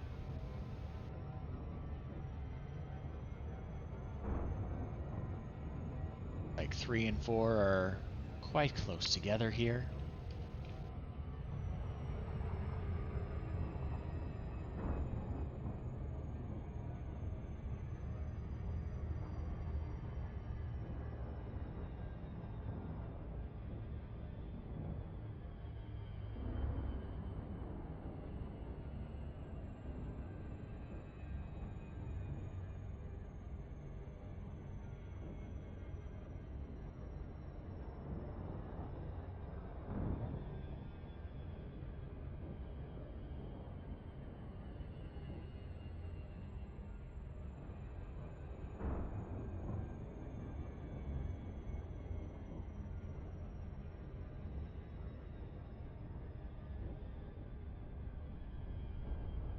Okay.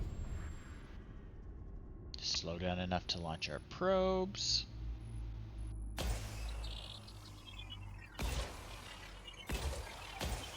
We only need 4 of them. Got this guy over here next.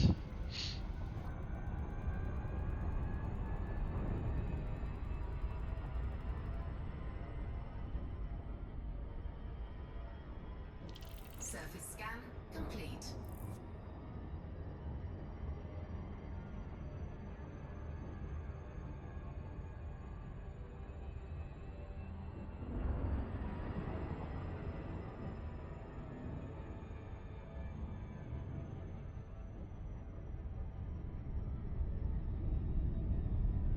Okay.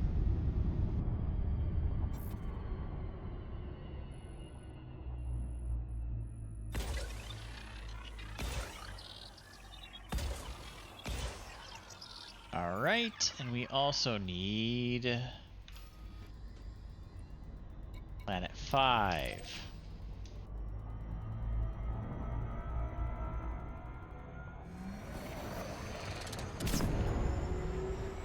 Surface scan complete.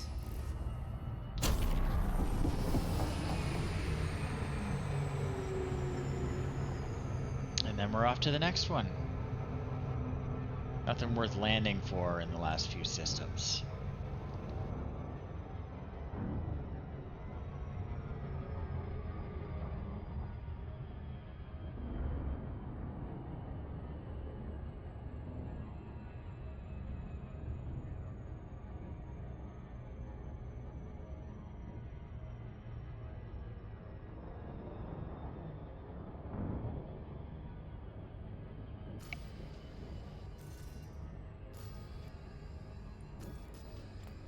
My cat is squawking at me. My head tracker is confused.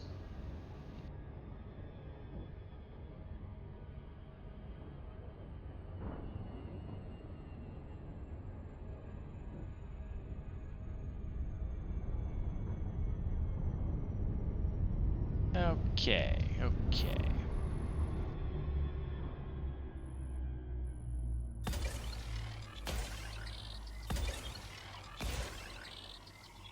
That should do it. Select the next system. Remove its bookmark. I'll actually show you the logic of why I'm doing that. So all these orange marks, those are bookmarked systems. Basically, I went through and bookmarked all the systems in 100 light years that I have not visited. And when I visit them, I remove the bookmark. So I just slowly go through and take the bookmarks off. And that gives me a pretty complete picture of what's in the area and make sure I don't miss anything. 4, 3, 2, 1.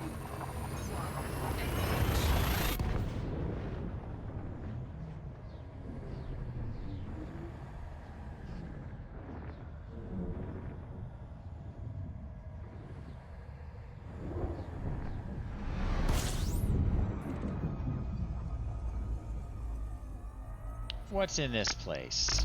System scan complete. Not much. Like we got one planet. Metal rich body.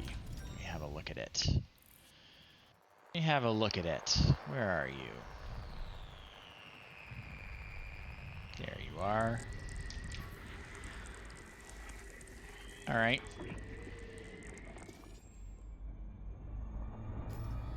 Moving on. You can see these are all systems. That's why they have the little solar system diagram on them. And the ones with the bookmark are ones I haven't visited. Frameshift drive charging.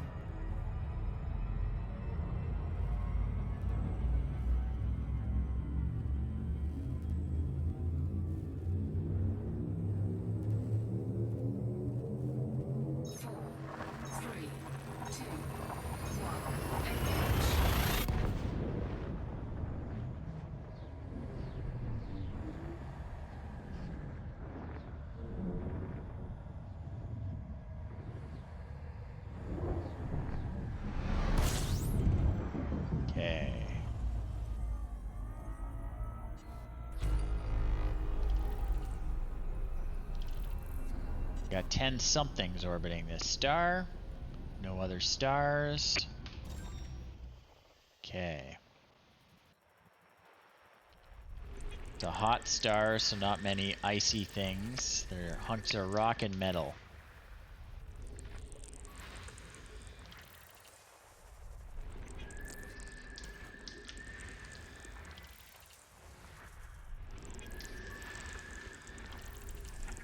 Which is nice. They have a higher percentage chance of being worth a lot of money if you map them.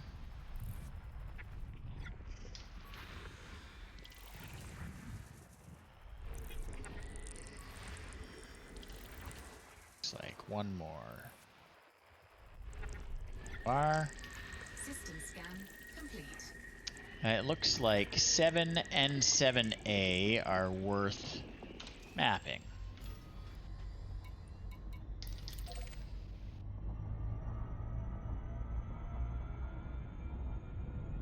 Metal content world, high metal content world, and it's moon, which is a rocky body. Pretty cool.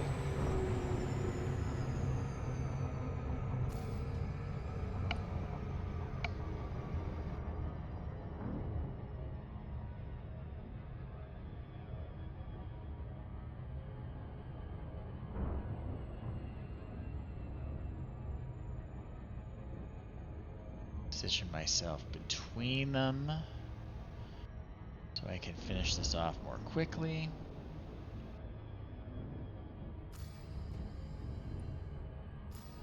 All right. Cat's having a hairball in the background. That's wonderful. I might have to take a little break and deal with that.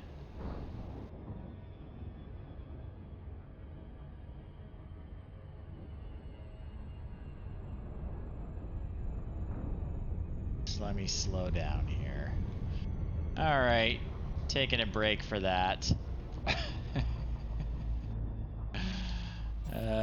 We'll launch these probes.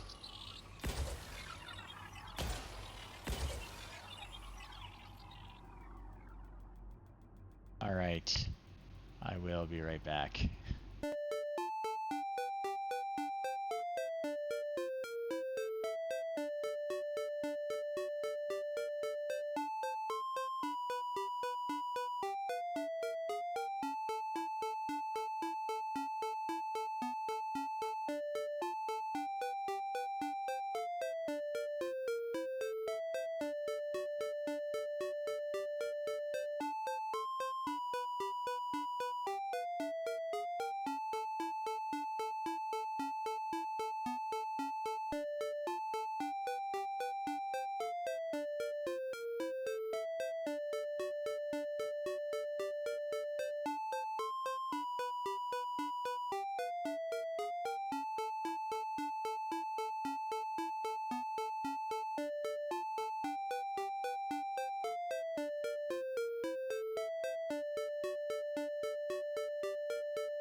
back.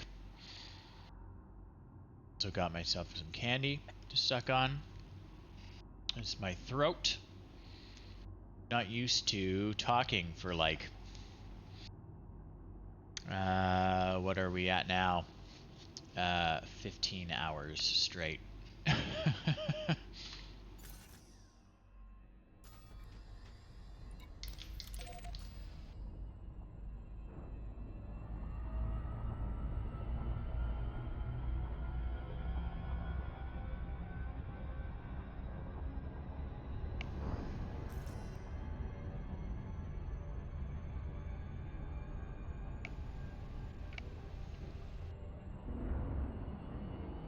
I got lemonade too. I'm gonna drink my water first.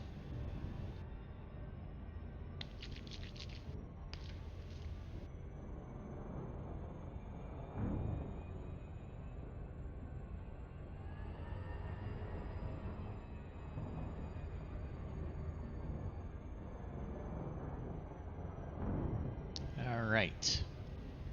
Here is the moon, which must be terraformable. This is why it's worth so much. It's pretty cool. Terraformable moons are always kind of neat.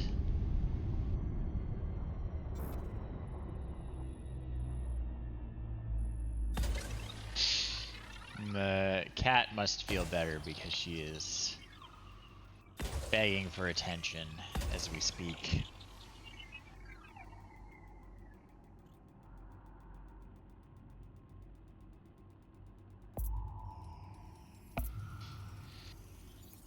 Alright, so that's everything worth mapping in this system. Surface scan complete. So we are just gonna get rid of this. It's difficult to work with that plugged in. Okay. This one is next.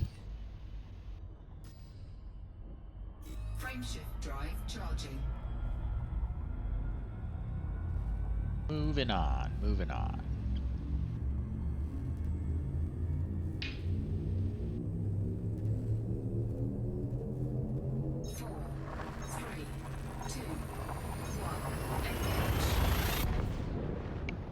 Yum, lemonade. Also good for a sore throat.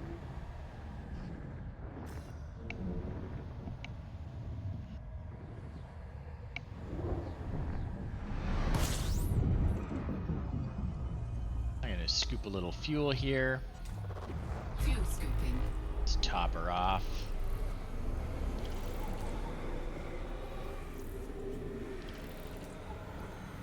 Fuel scooping complete. Okay. Off the line.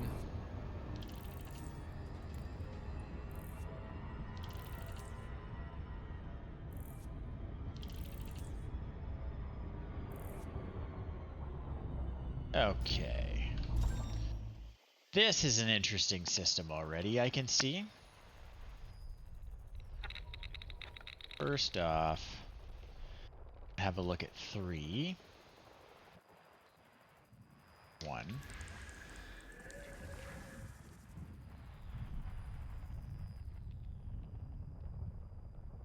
One, 2, 3. We've already got a bunch. 2.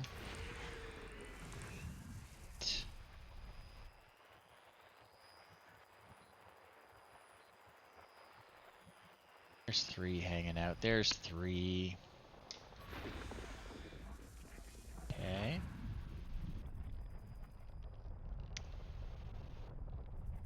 Five is cool. So 5 is a brown dwarf star, but it has rings. Is that not cool? We are going to be checking that out for sure.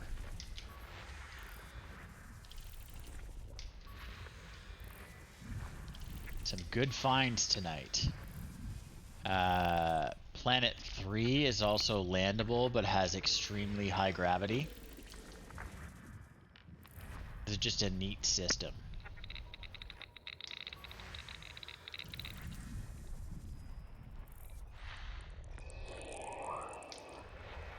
gas giant here. Got rings. Alright, the cat is back.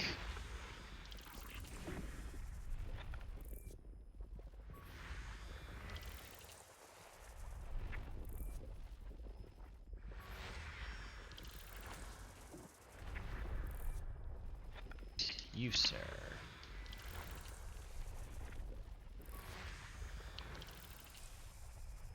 Guy's got a lot of little buddies.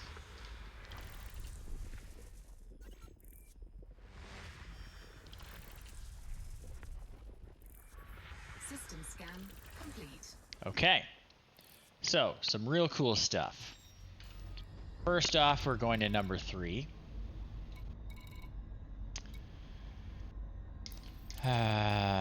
Not worth a lot of money. Oh, not the asteroid belt. I want planet 3. So planet 3, not worth a lot of money, but is landable and has very high G. Looks like, yeah, it's got about 3G surface gravity, which is crazy. I don't think I've ever landed on something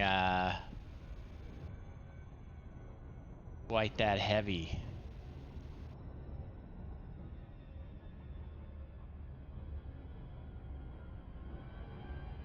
So we're gonna do it. We're gonna land on it because it's cool.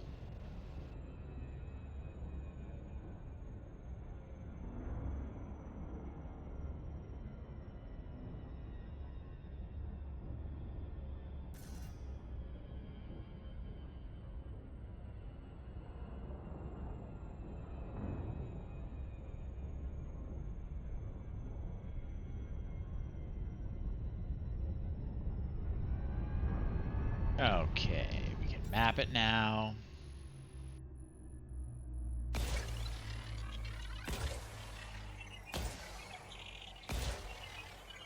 So yeah, its mass is 11.4 Earth masses.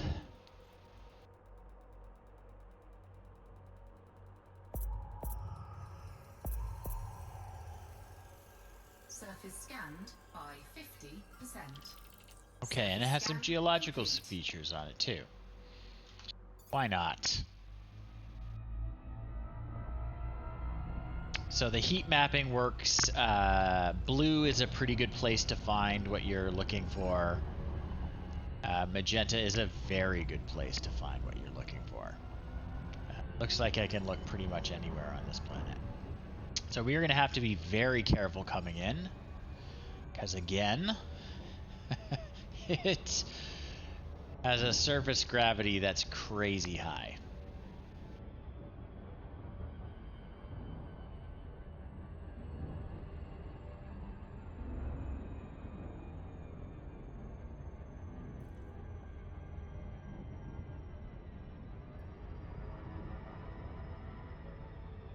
Coming in. I'm just going to switch to this view because it's easier to see. I'm going to go down here. Where the surface looks a little smoother. It's going to be easier to land there. Orbital flight engaged.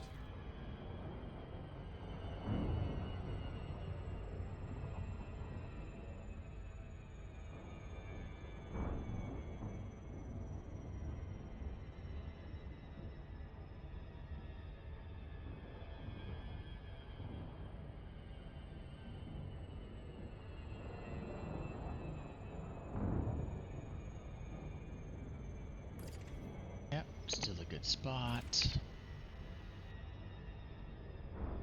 Okay.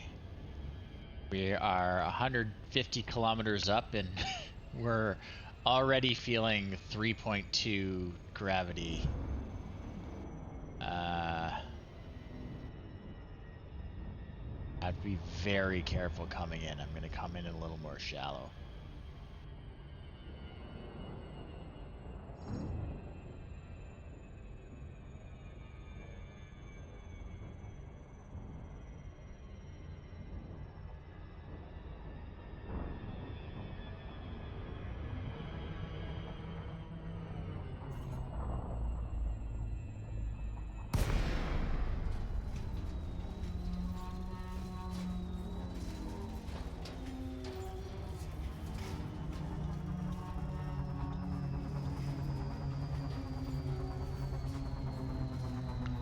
right.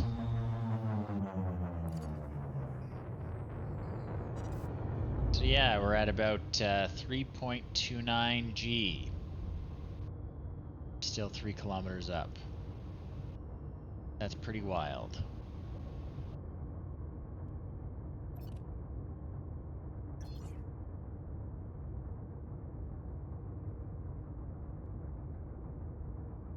.3 G. A kilometer up.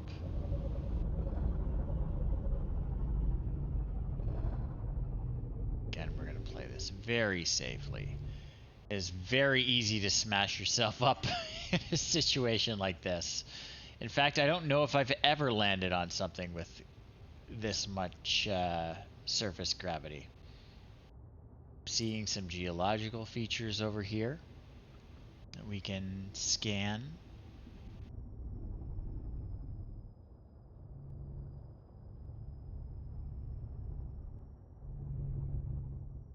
We're going to do that. Oh, there's lava too.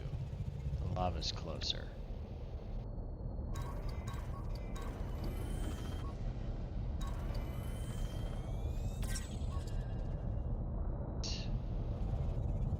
Got over here.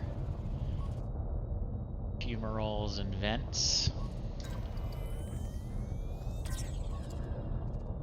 Silicate vapor.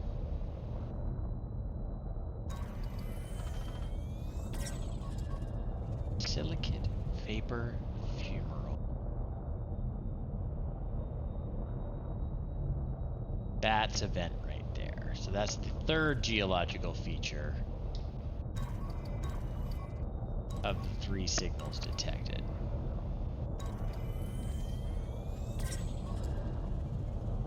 Alright, now to say we've done it. We're gonna land on the surface.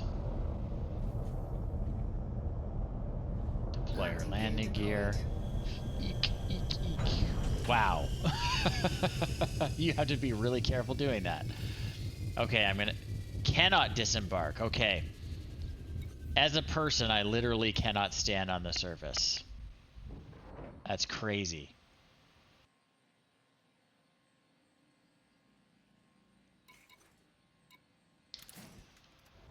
I can get out in my moon buggy though. Gonna say, be careful, you're gonna smash this thing up. High gravity warning. Oh. Grabbing.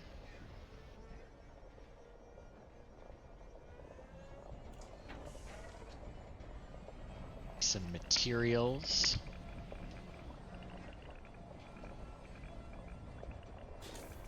Cargo scoop deployed. Okay.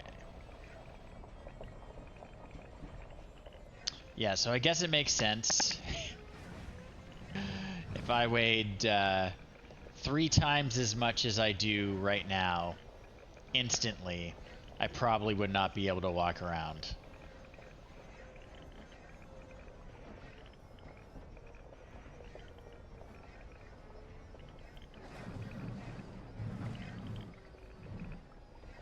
Okay, so we're going to blast these fragments. See if they set free anything worth grabbing. Zinc. I would like some zinc. I could use some zinc. Right. Piscious cobble? Piscious cobble? I'm not sure how you're supposed to pronounce that.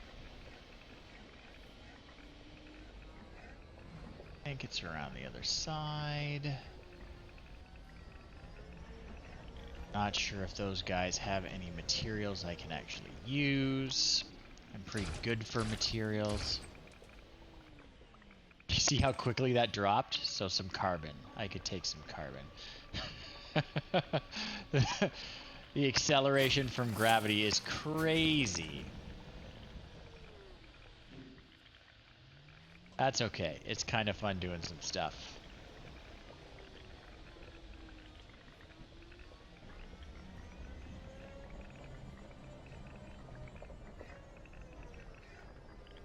You don't need to spend much more time. I'm just going to grab whatever this has for me to grab.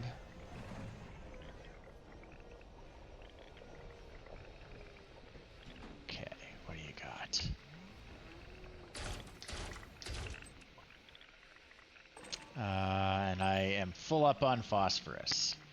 So we can head back to the ship now.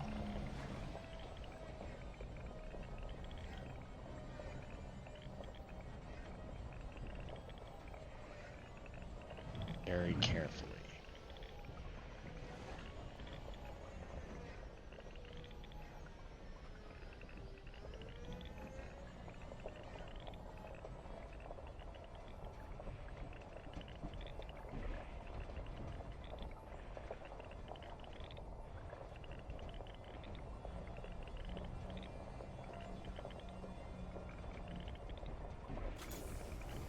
Cargo scoop retracted. Don't need that anymore.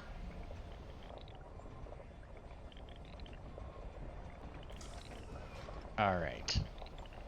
Mostly I just came down here for bragging rights.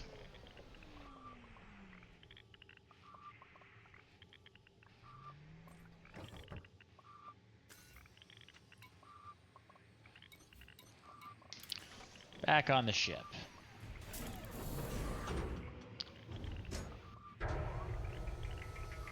Okay. So 4 has rings.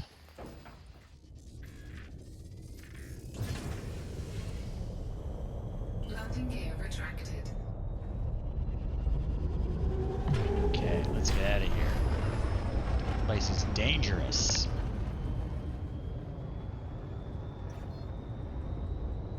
Frameshift drive charging. 4, 3, 2, 1. We're also very close to that star. Wasn't checking the temperature, but it can't have been cool.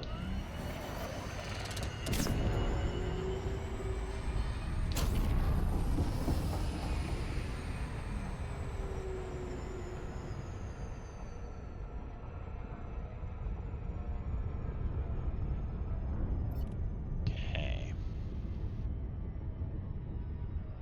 All right. So 4. We're gonna go to 4.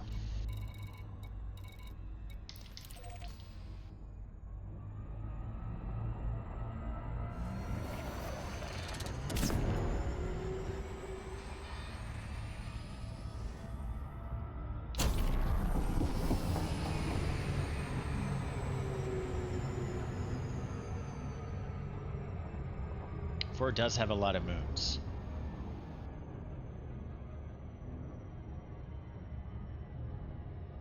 Eight. It's a fair bit for this game. Not for real life, but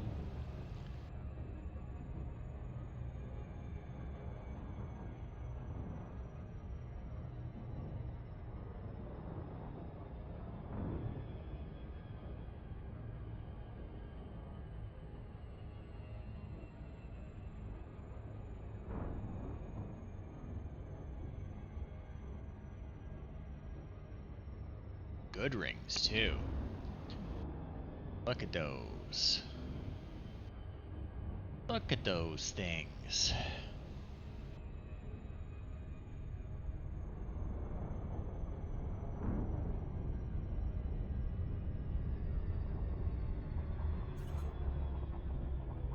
Okay. Out of range still.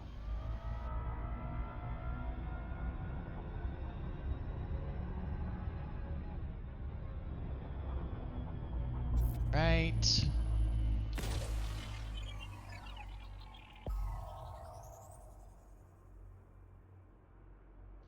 Surface scan complete. Okay.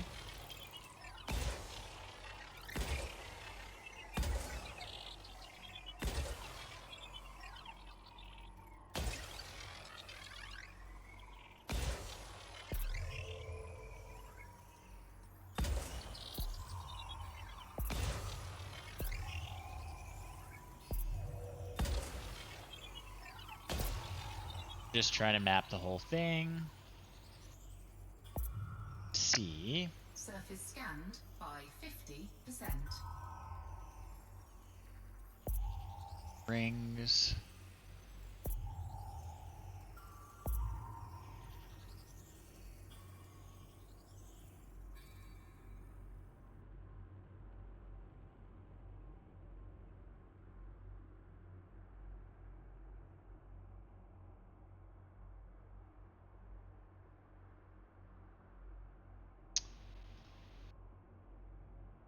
see the rings.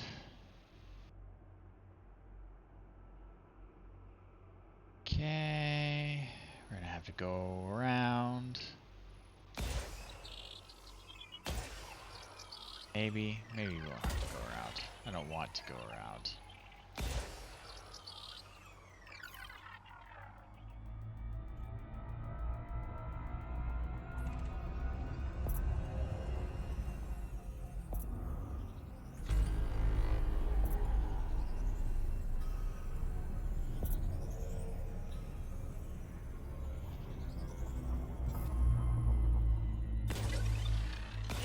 That should do it.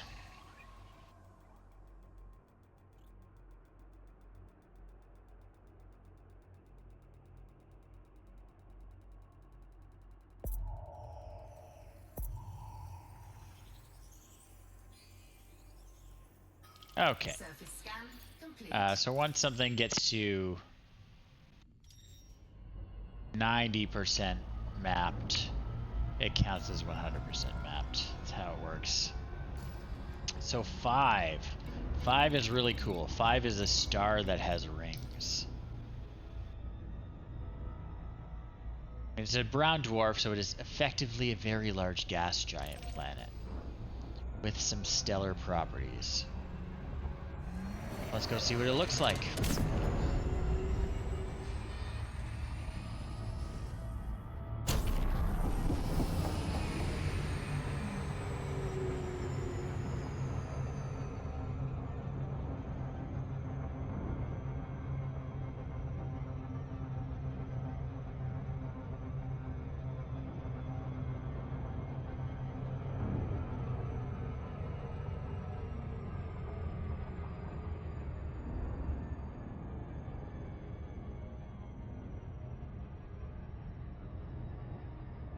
Okay, it's pink.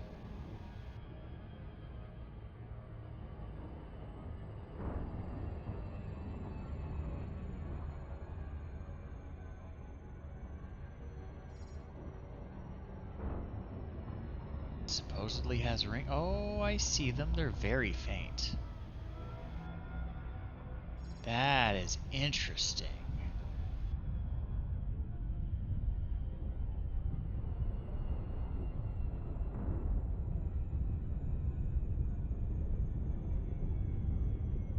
Just have to be careful I don't melt myself. Okay, okay.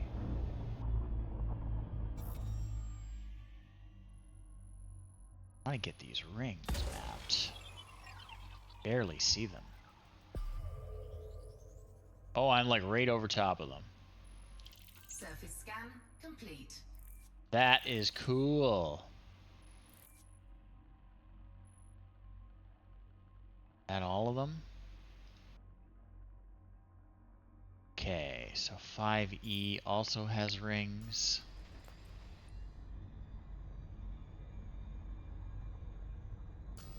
"5D has biological signals.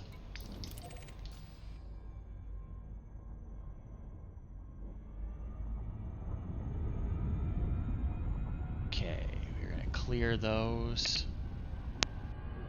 Super cool. Never seen something like that before.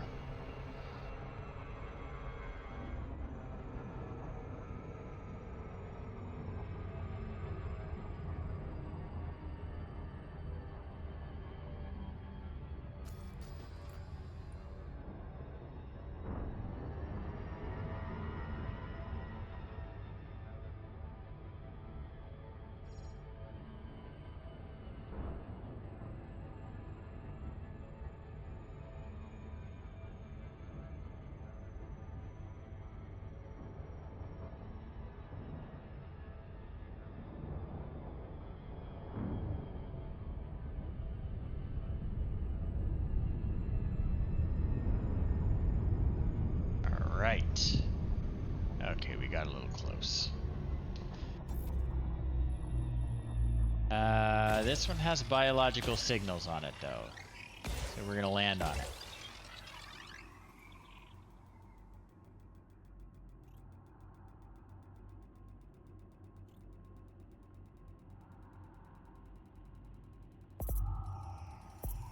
Bacterium, I'm guessing. Surface scanned by 50%. Yep. All right. Surface scan complete.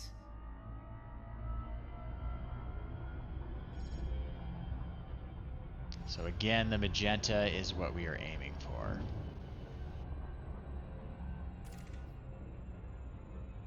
Okay.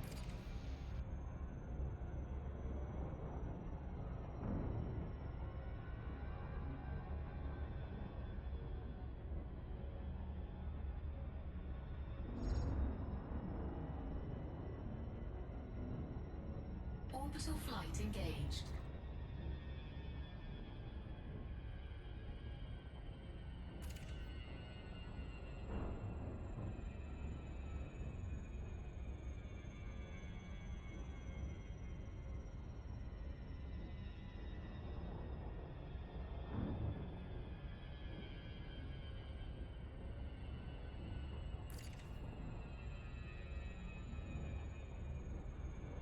Down we go.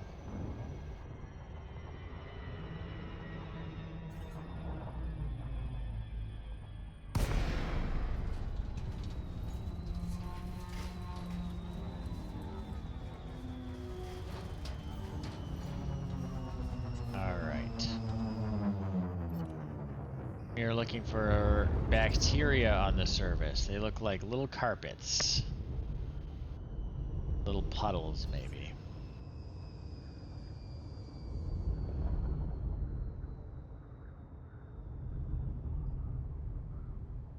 I see one. Maybe. Not one.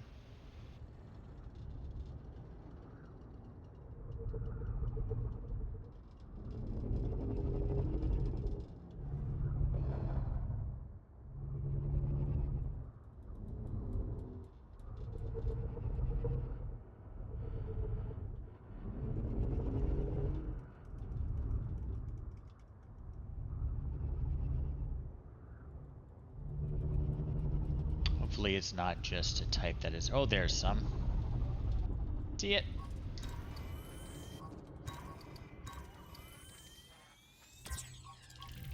And what is it? Something new I've never seen before. Bacterium informum red. Landing gear deployed.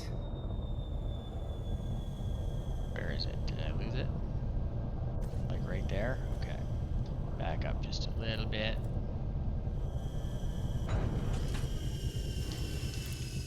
Go sample that stuff. We gotta get 3 samples of it.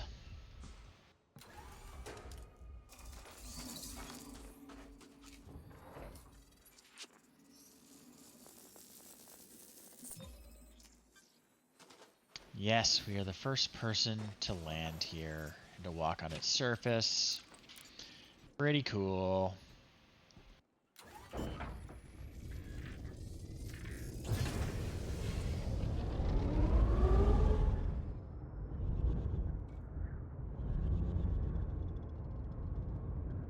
There's more.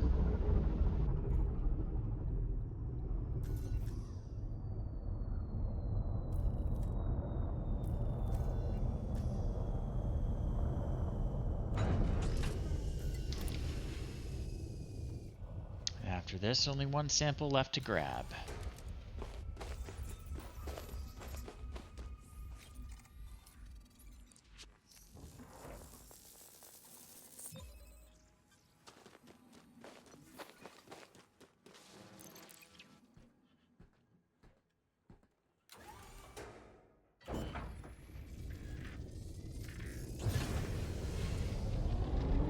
One more little puddle of bacteria.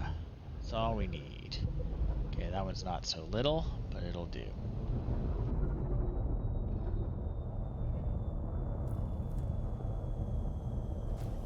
Sit down right there. A little bit of a rough landing, but that's okay.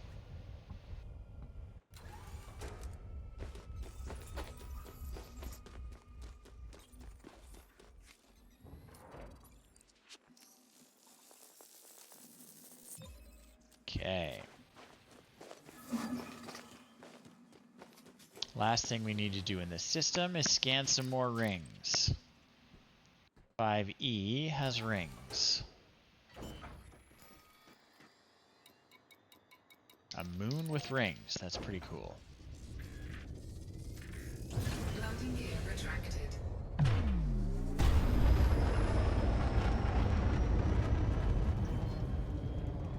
Frameshift drive charging. 4, 3, 2, 1. Engage.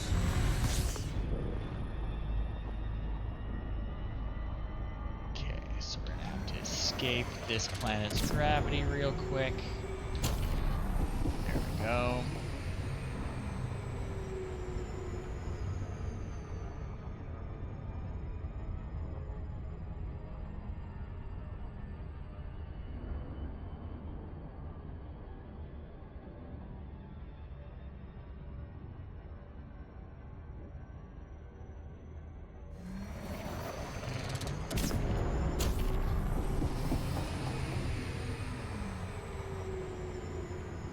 Just a little boost.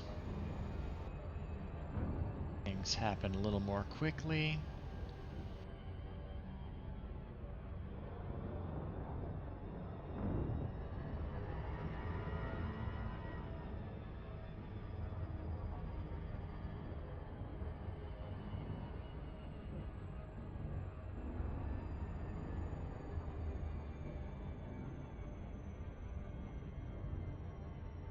That rings?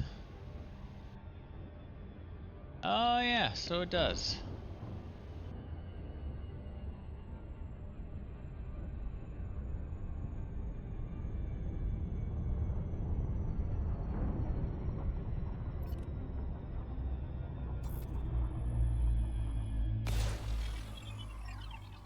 We can get them all in one probe. Probably. Surface scan complete.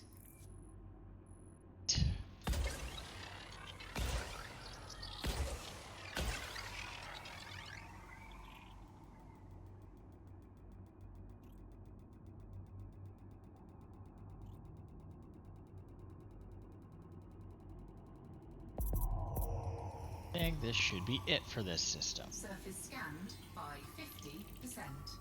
Surface scan complete. Pretty cool place. Pretty cool place. What's next on the agenda?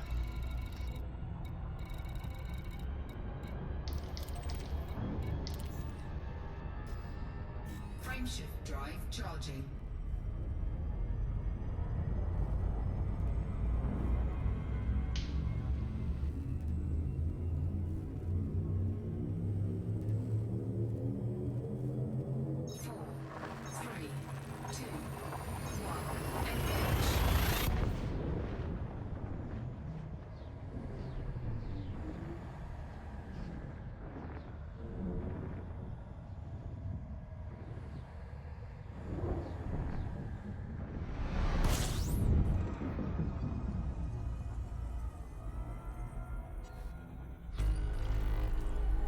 Okay, plenty of stuff.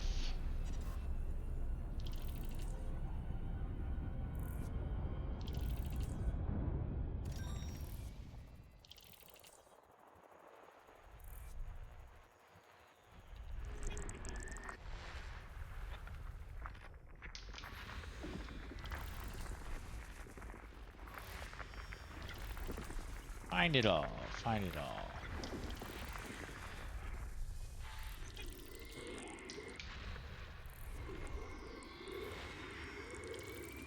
Gas giant with ammonia-based life. There are probably some Thargoid probes in this system.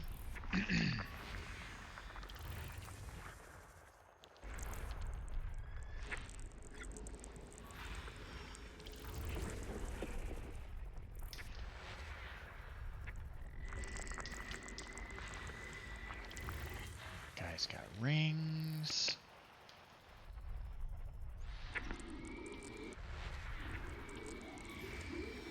More rings.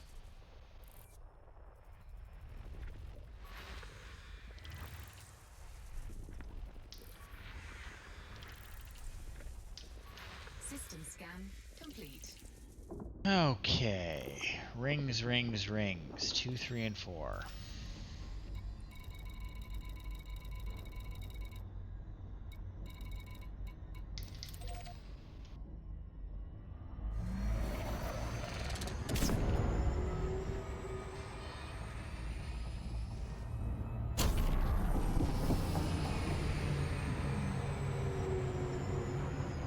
Right, we're probably going to overshoot that. Not slow down quickly enough. That's better.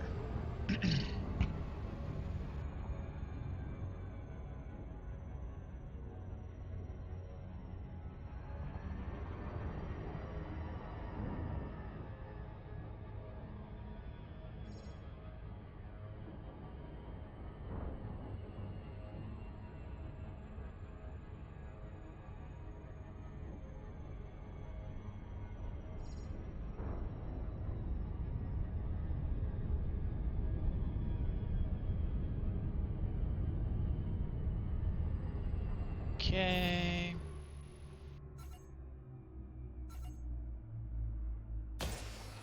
Rings. Get you too, man. Might as well. Surface scan complete.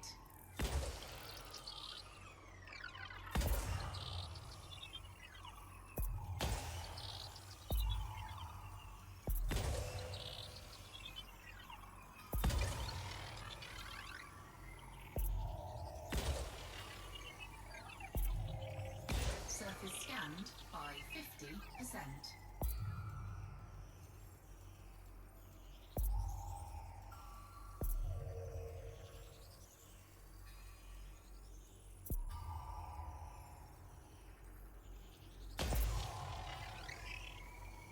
Almost there. Ah, there we go. Surface scan complete. Number 3. Number 3. Where's number 3?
Okay, this guy definitely has 2 sets of rings.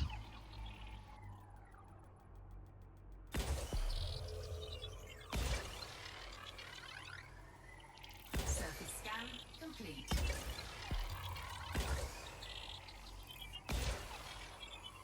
Surface scan complete.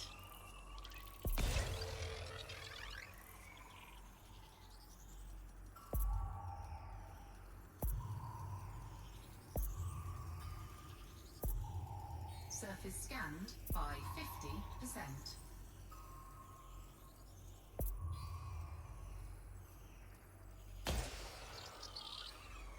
All right. Surface scan complete. That's good. Number 4.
see you and your rings.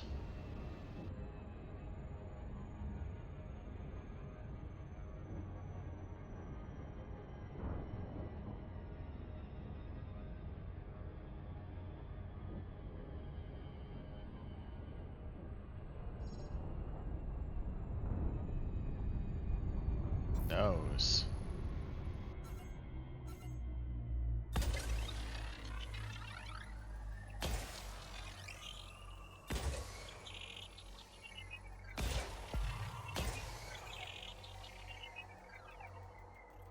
Surface scan That'll complete. do it. And the planet itself.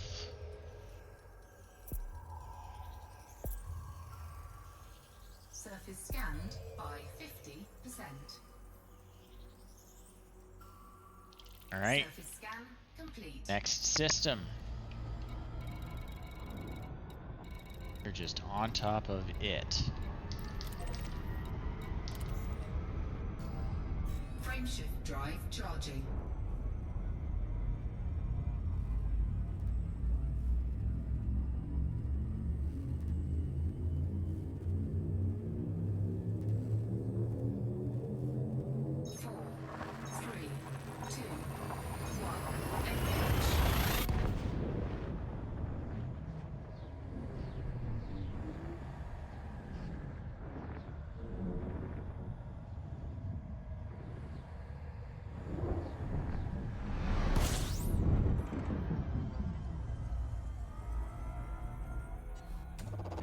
Fuel scooping.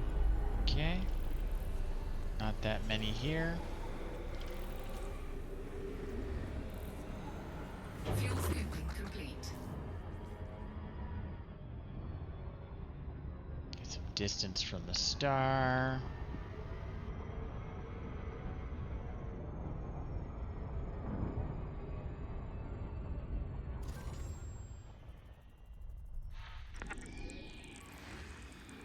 Rings.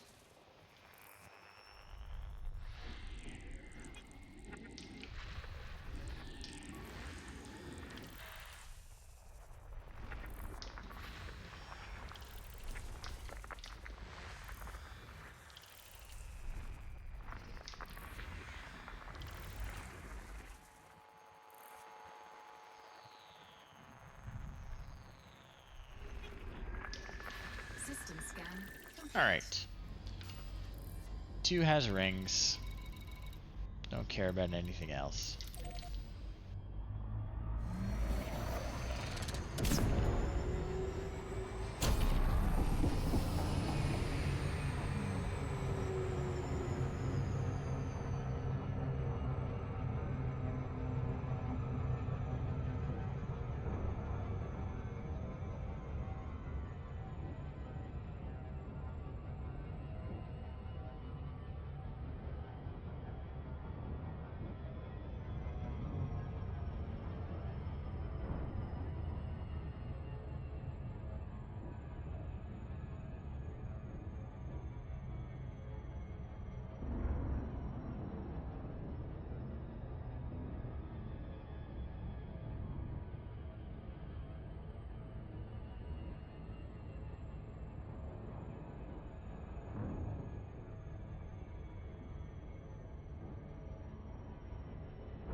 Coming up on it.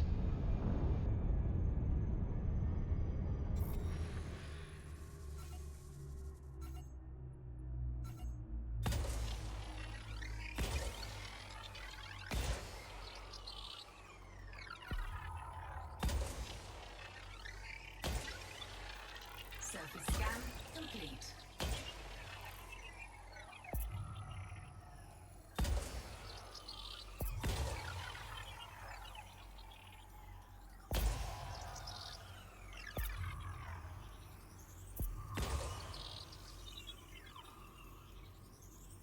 I have to go to the other side for this guy, I think. Surface scanned by 50%.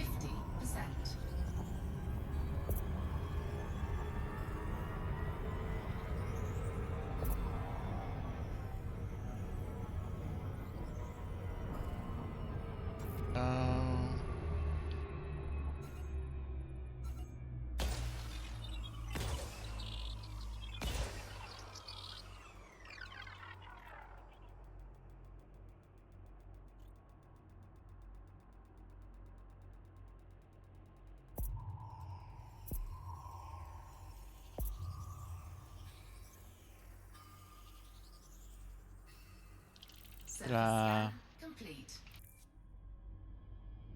On to the next system.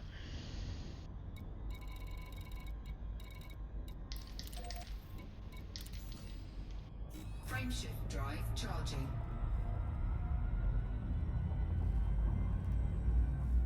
Obstructed, but it skimmed through.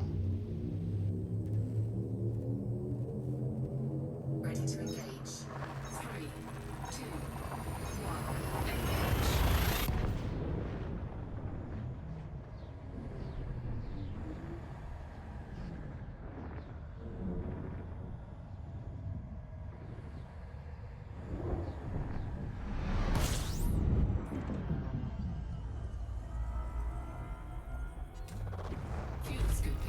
Fuel scooping complete.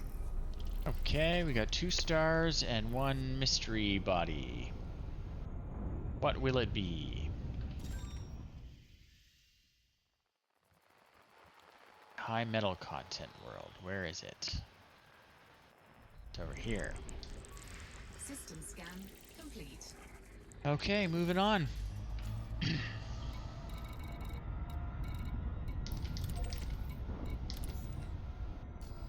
Frameshift drive charging.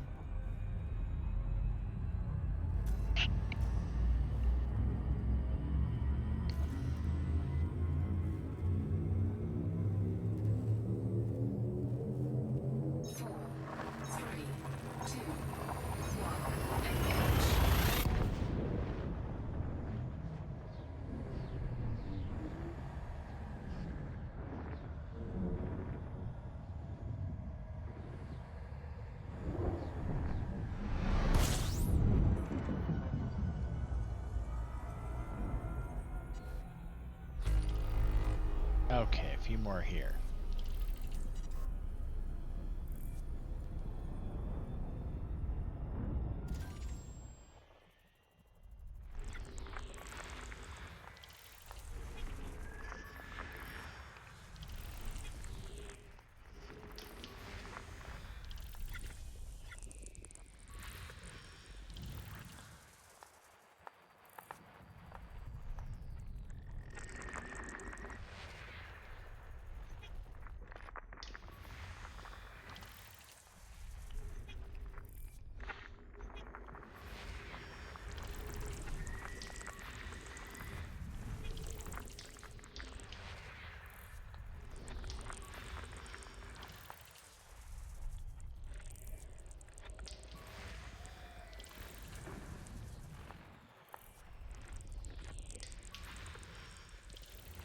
Some biological signals.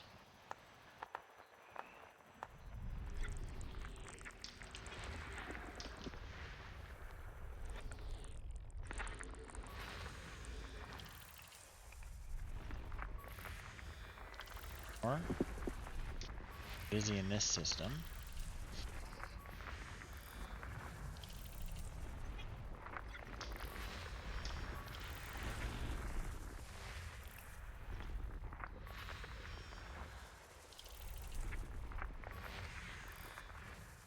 With biological signals.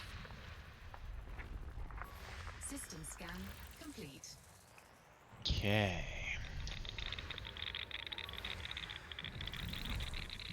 All right, so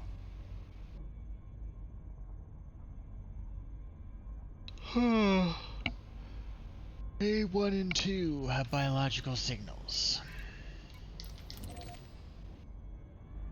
Let's land on A1.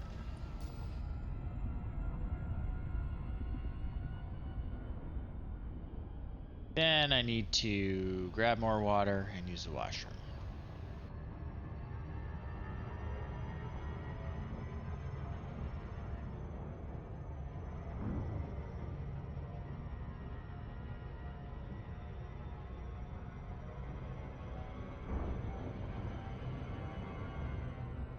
Oops. Slow down in time. I had to lead off a little speed.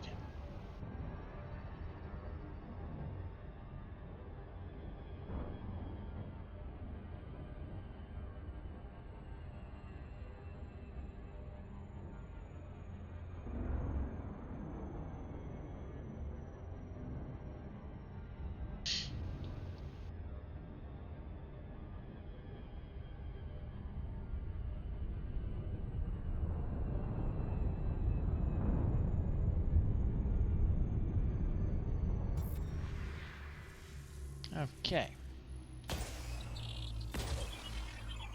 Show me what you got. Show me what you got for me.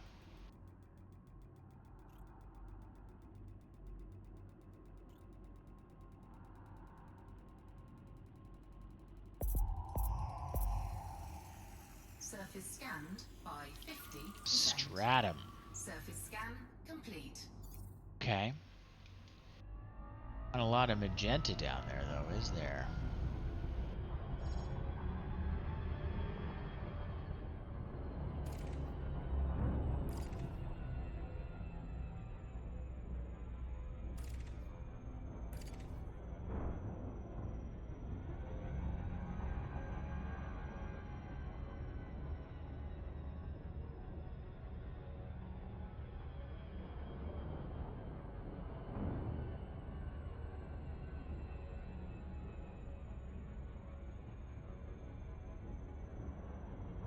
Have to be blue, I guess. I don't see any magenta. Orbital flight engaged.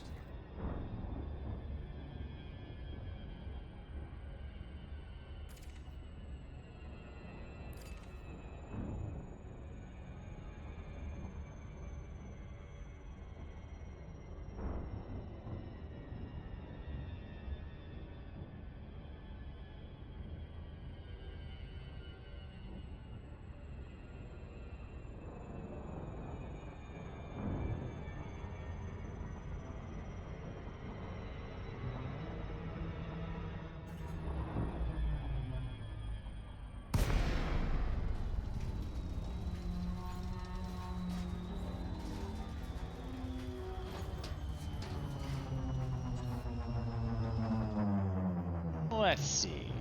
Are there any stratum down there? Look like flat rocks. Sometimes they look like pickles.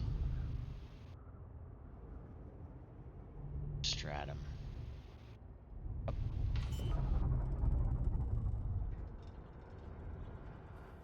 That's what those are.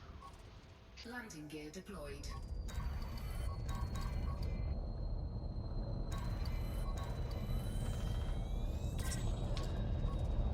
Just gonna settle in here now.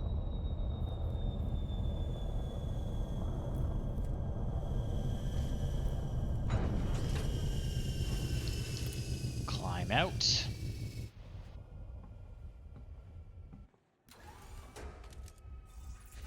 Our first steps. Sample this.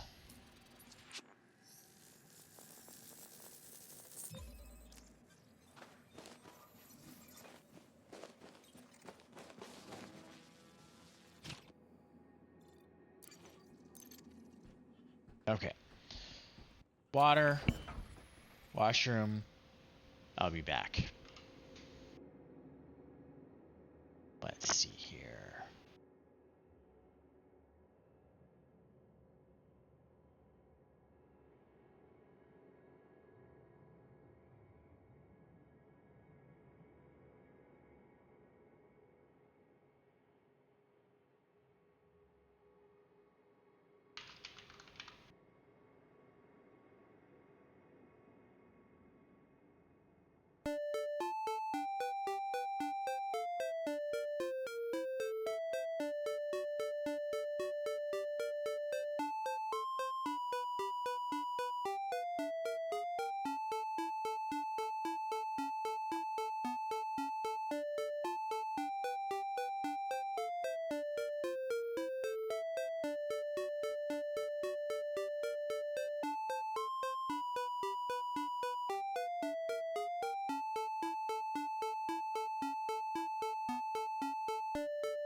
I'm back.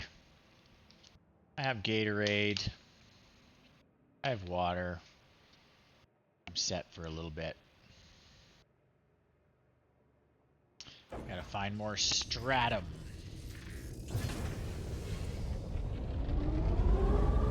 Shouldn't be hard. Just have to make sure samples are far enough away from each other. They are genetically diverse.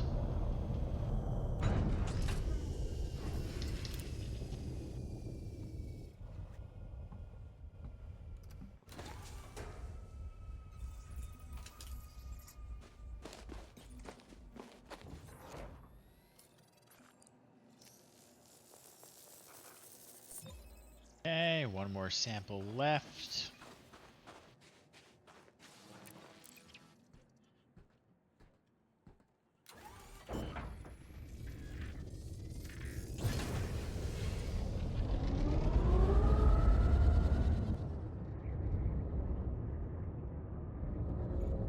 Choose these guys.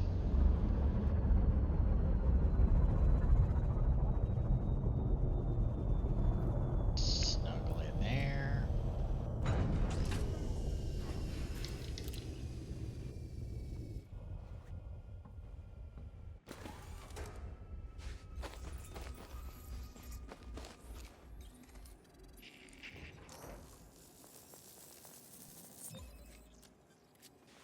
Okay.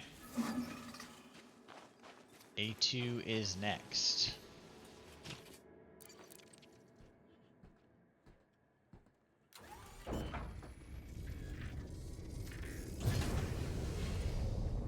Landing gear retracted.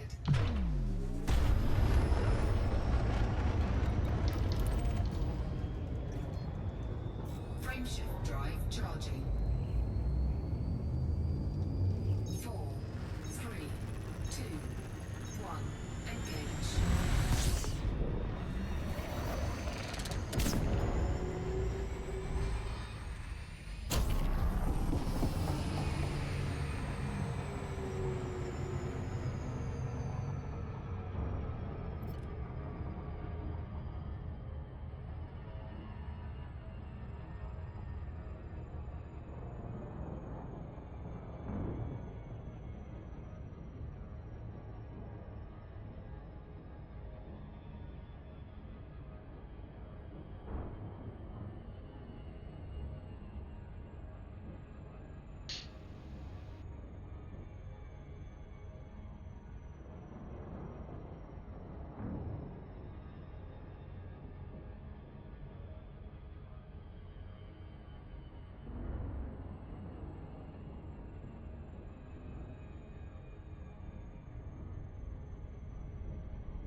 Okay.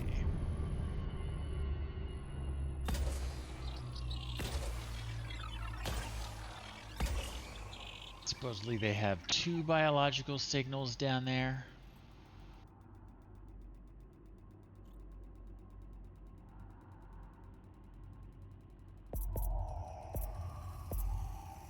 Surface scanned by 50%. Bacterium and stratum Scan complete. live in the same heat spots.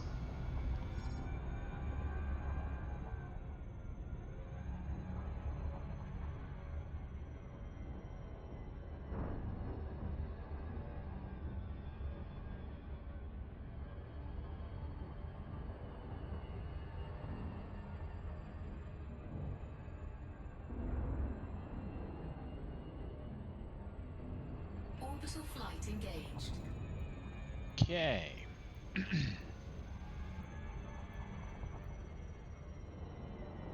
And in the magenta. Pretty easy.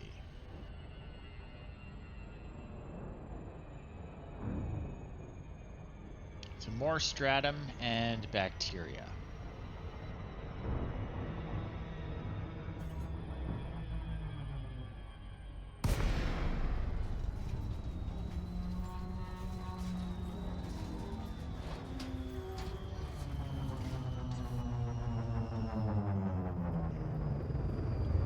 Okay.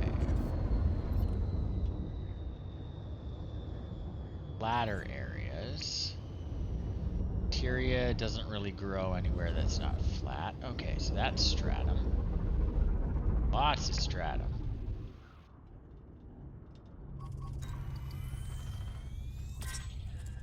Okay, please don't smack into the ground.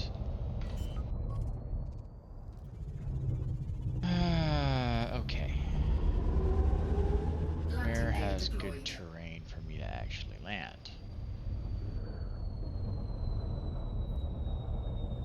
Okay.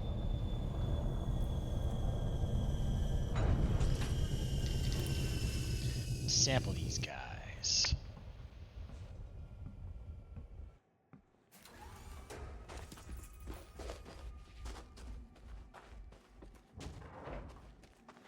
Where are they?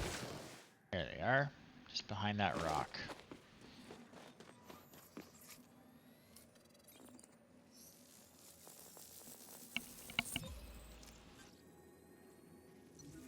Cat is talking to me.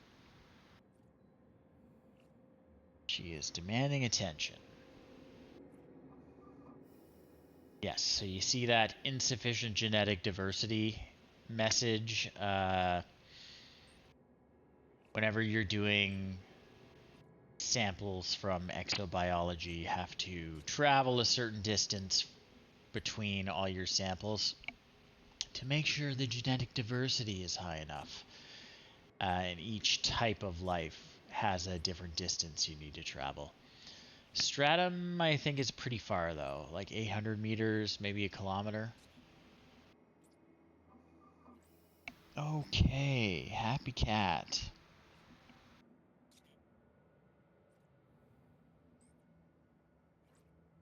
She's putting up with me talking all night, so she deserves a little attention.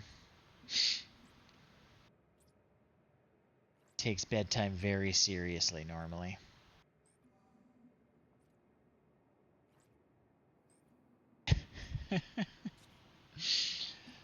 Okay.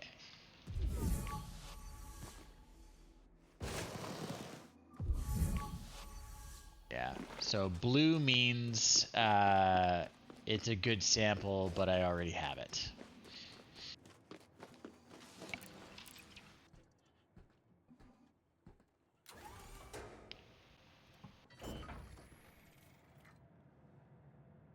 So with stratum, because you need kind of a large distance between samples, and just get back in the spaceship every time.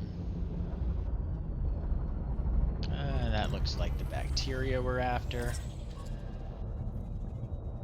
Got it all.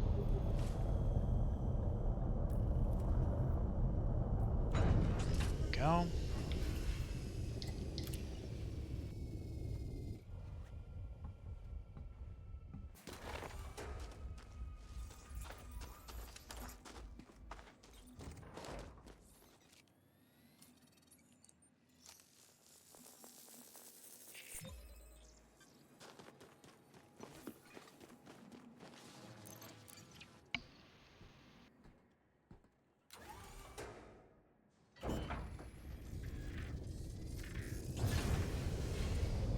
Looks like there's plenty over here.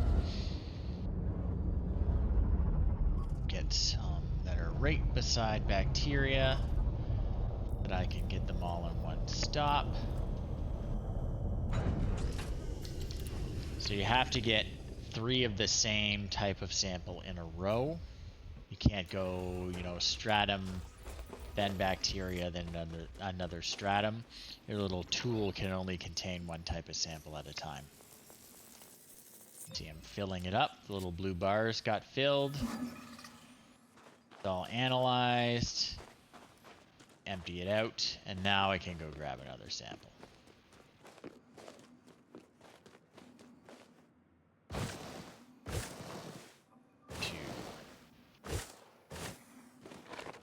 Here.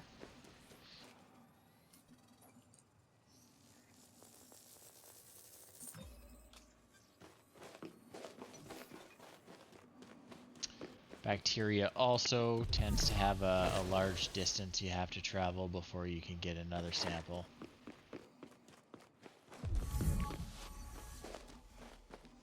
So green would be the color we're looking for. Scanner.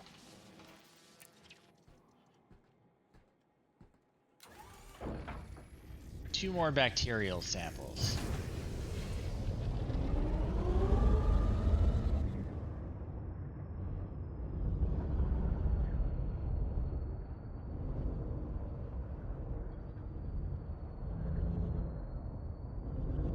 Some.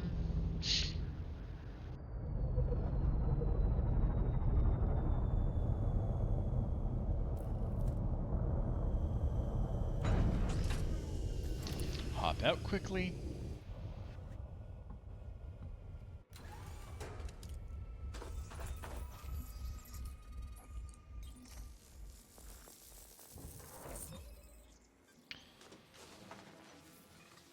And one last stop, but then we can move on. Have 3 more planets in this system with life on them.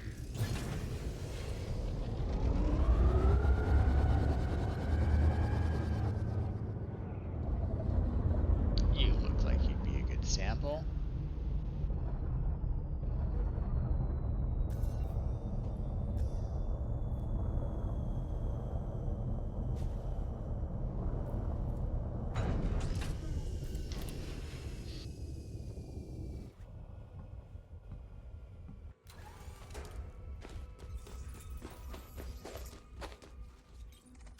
Sufficient genetic diversity.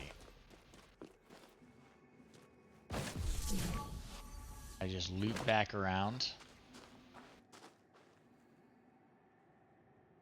Yeah. I just looped back around to where I got my first sample. Extremely annoying.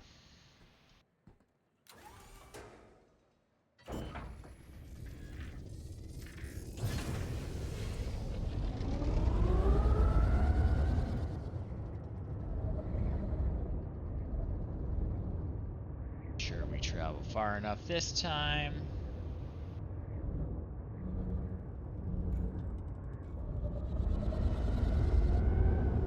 Yeah, this would definitely be far enough. Okay. You're the winner.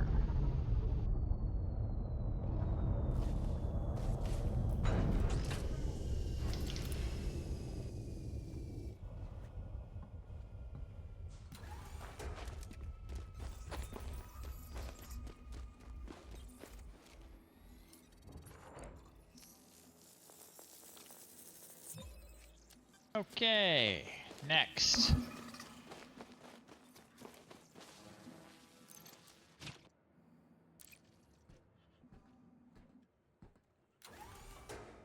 So B2, 3, and 6. Go. 2 is closest, and it is not close. Landing gear retracted. Not out of reach, but not close.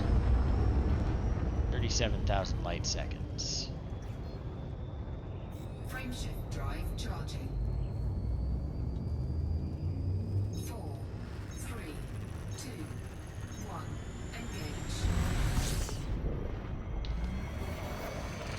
Engage. Won't take long with our super cruise overcharge.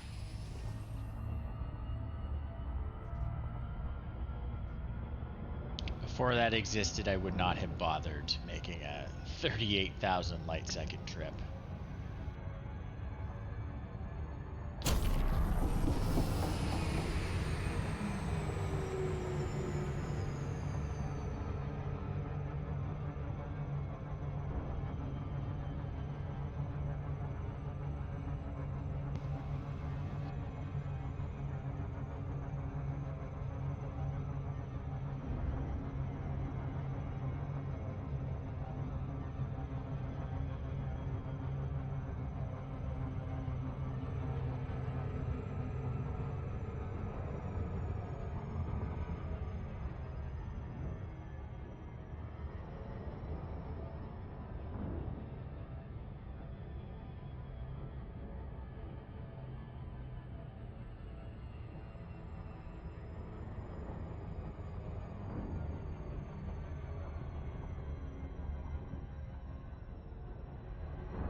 not interesting at all.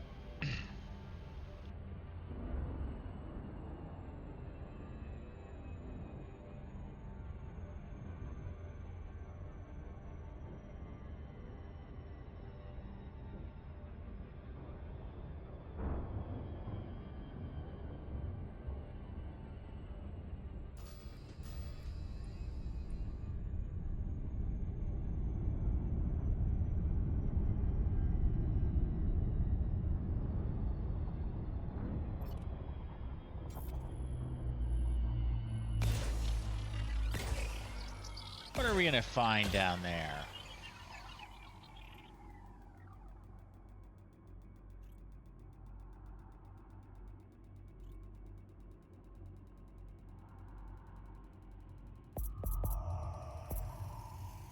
Surface scanned by 50%. Bacterium. Surface scan complete.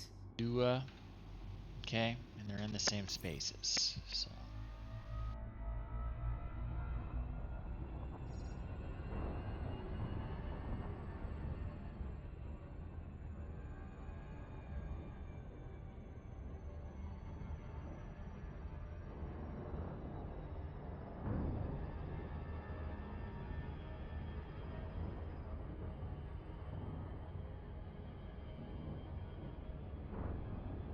Orbital flight engaged.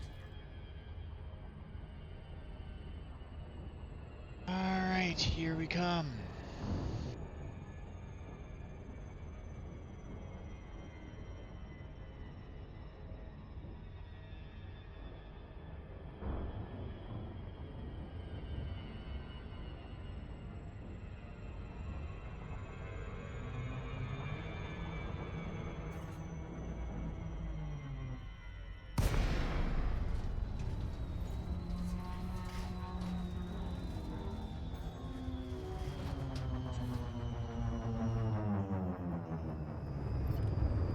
Okay.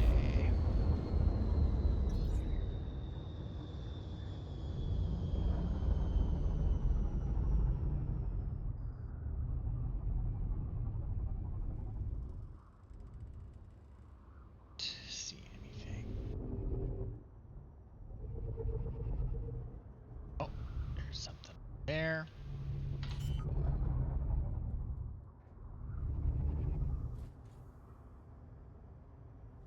Landing gear deployed.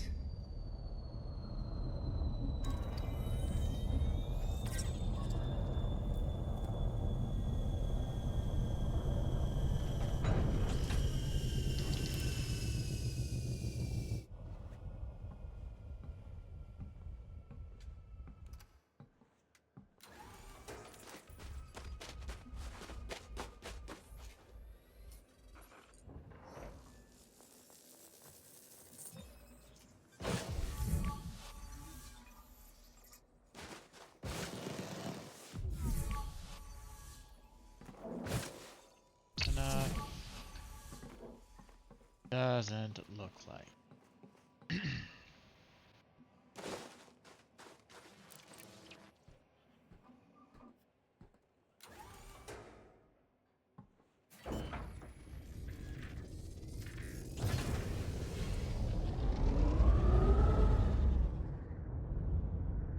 This patch will do though.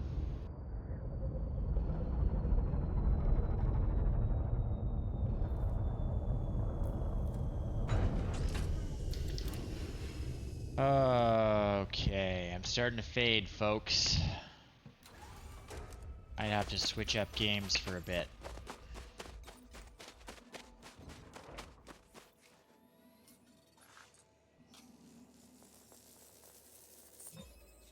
Get myself my last sample. And then we'll pick something else. Something more exciting.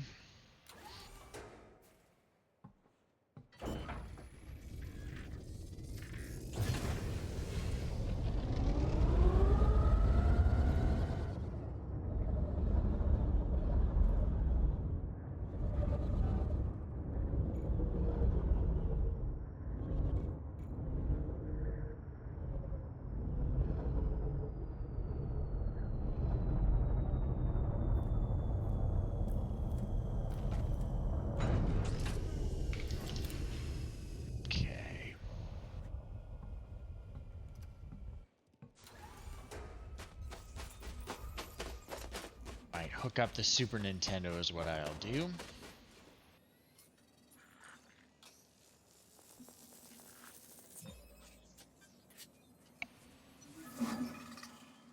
Okay.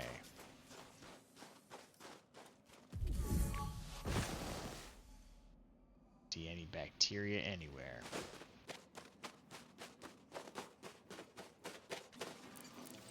All right.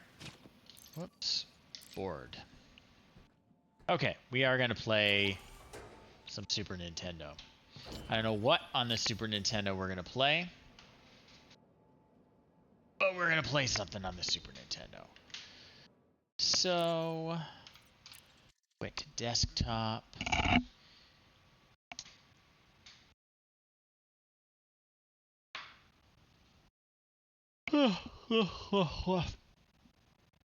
I'm going to switch over my chat to my tablet.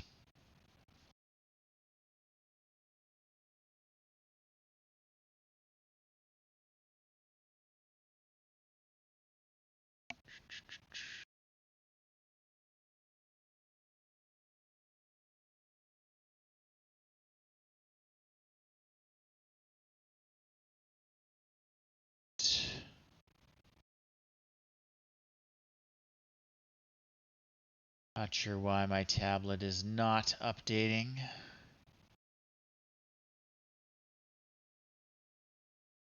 Give me a moment. Give me a moment.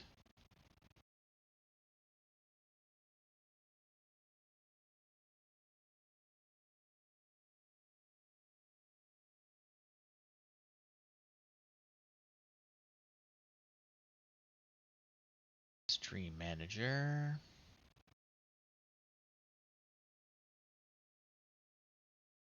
Here we go.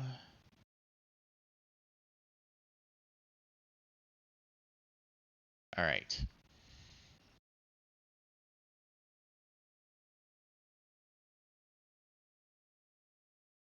Do it like that. Move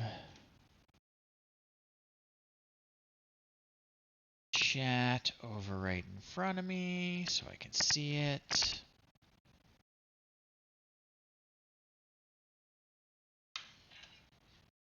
To get my phone charging on this little wireless charger over here. We are going to hook up the Super Nintendo.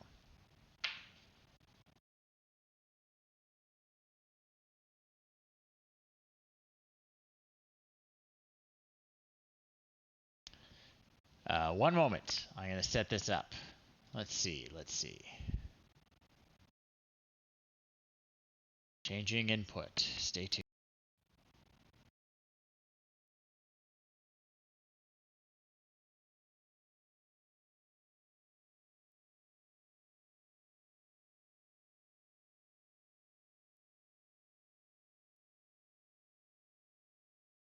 Okay.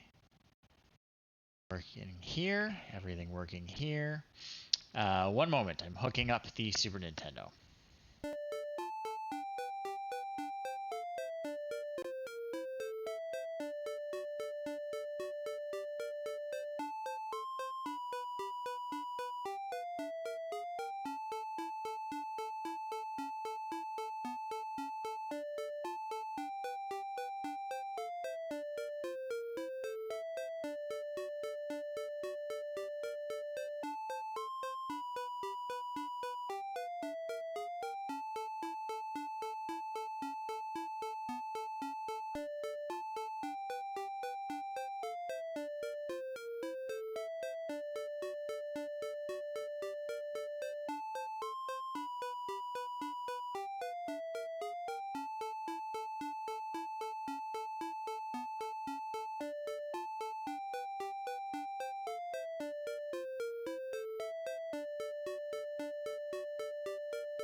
All right.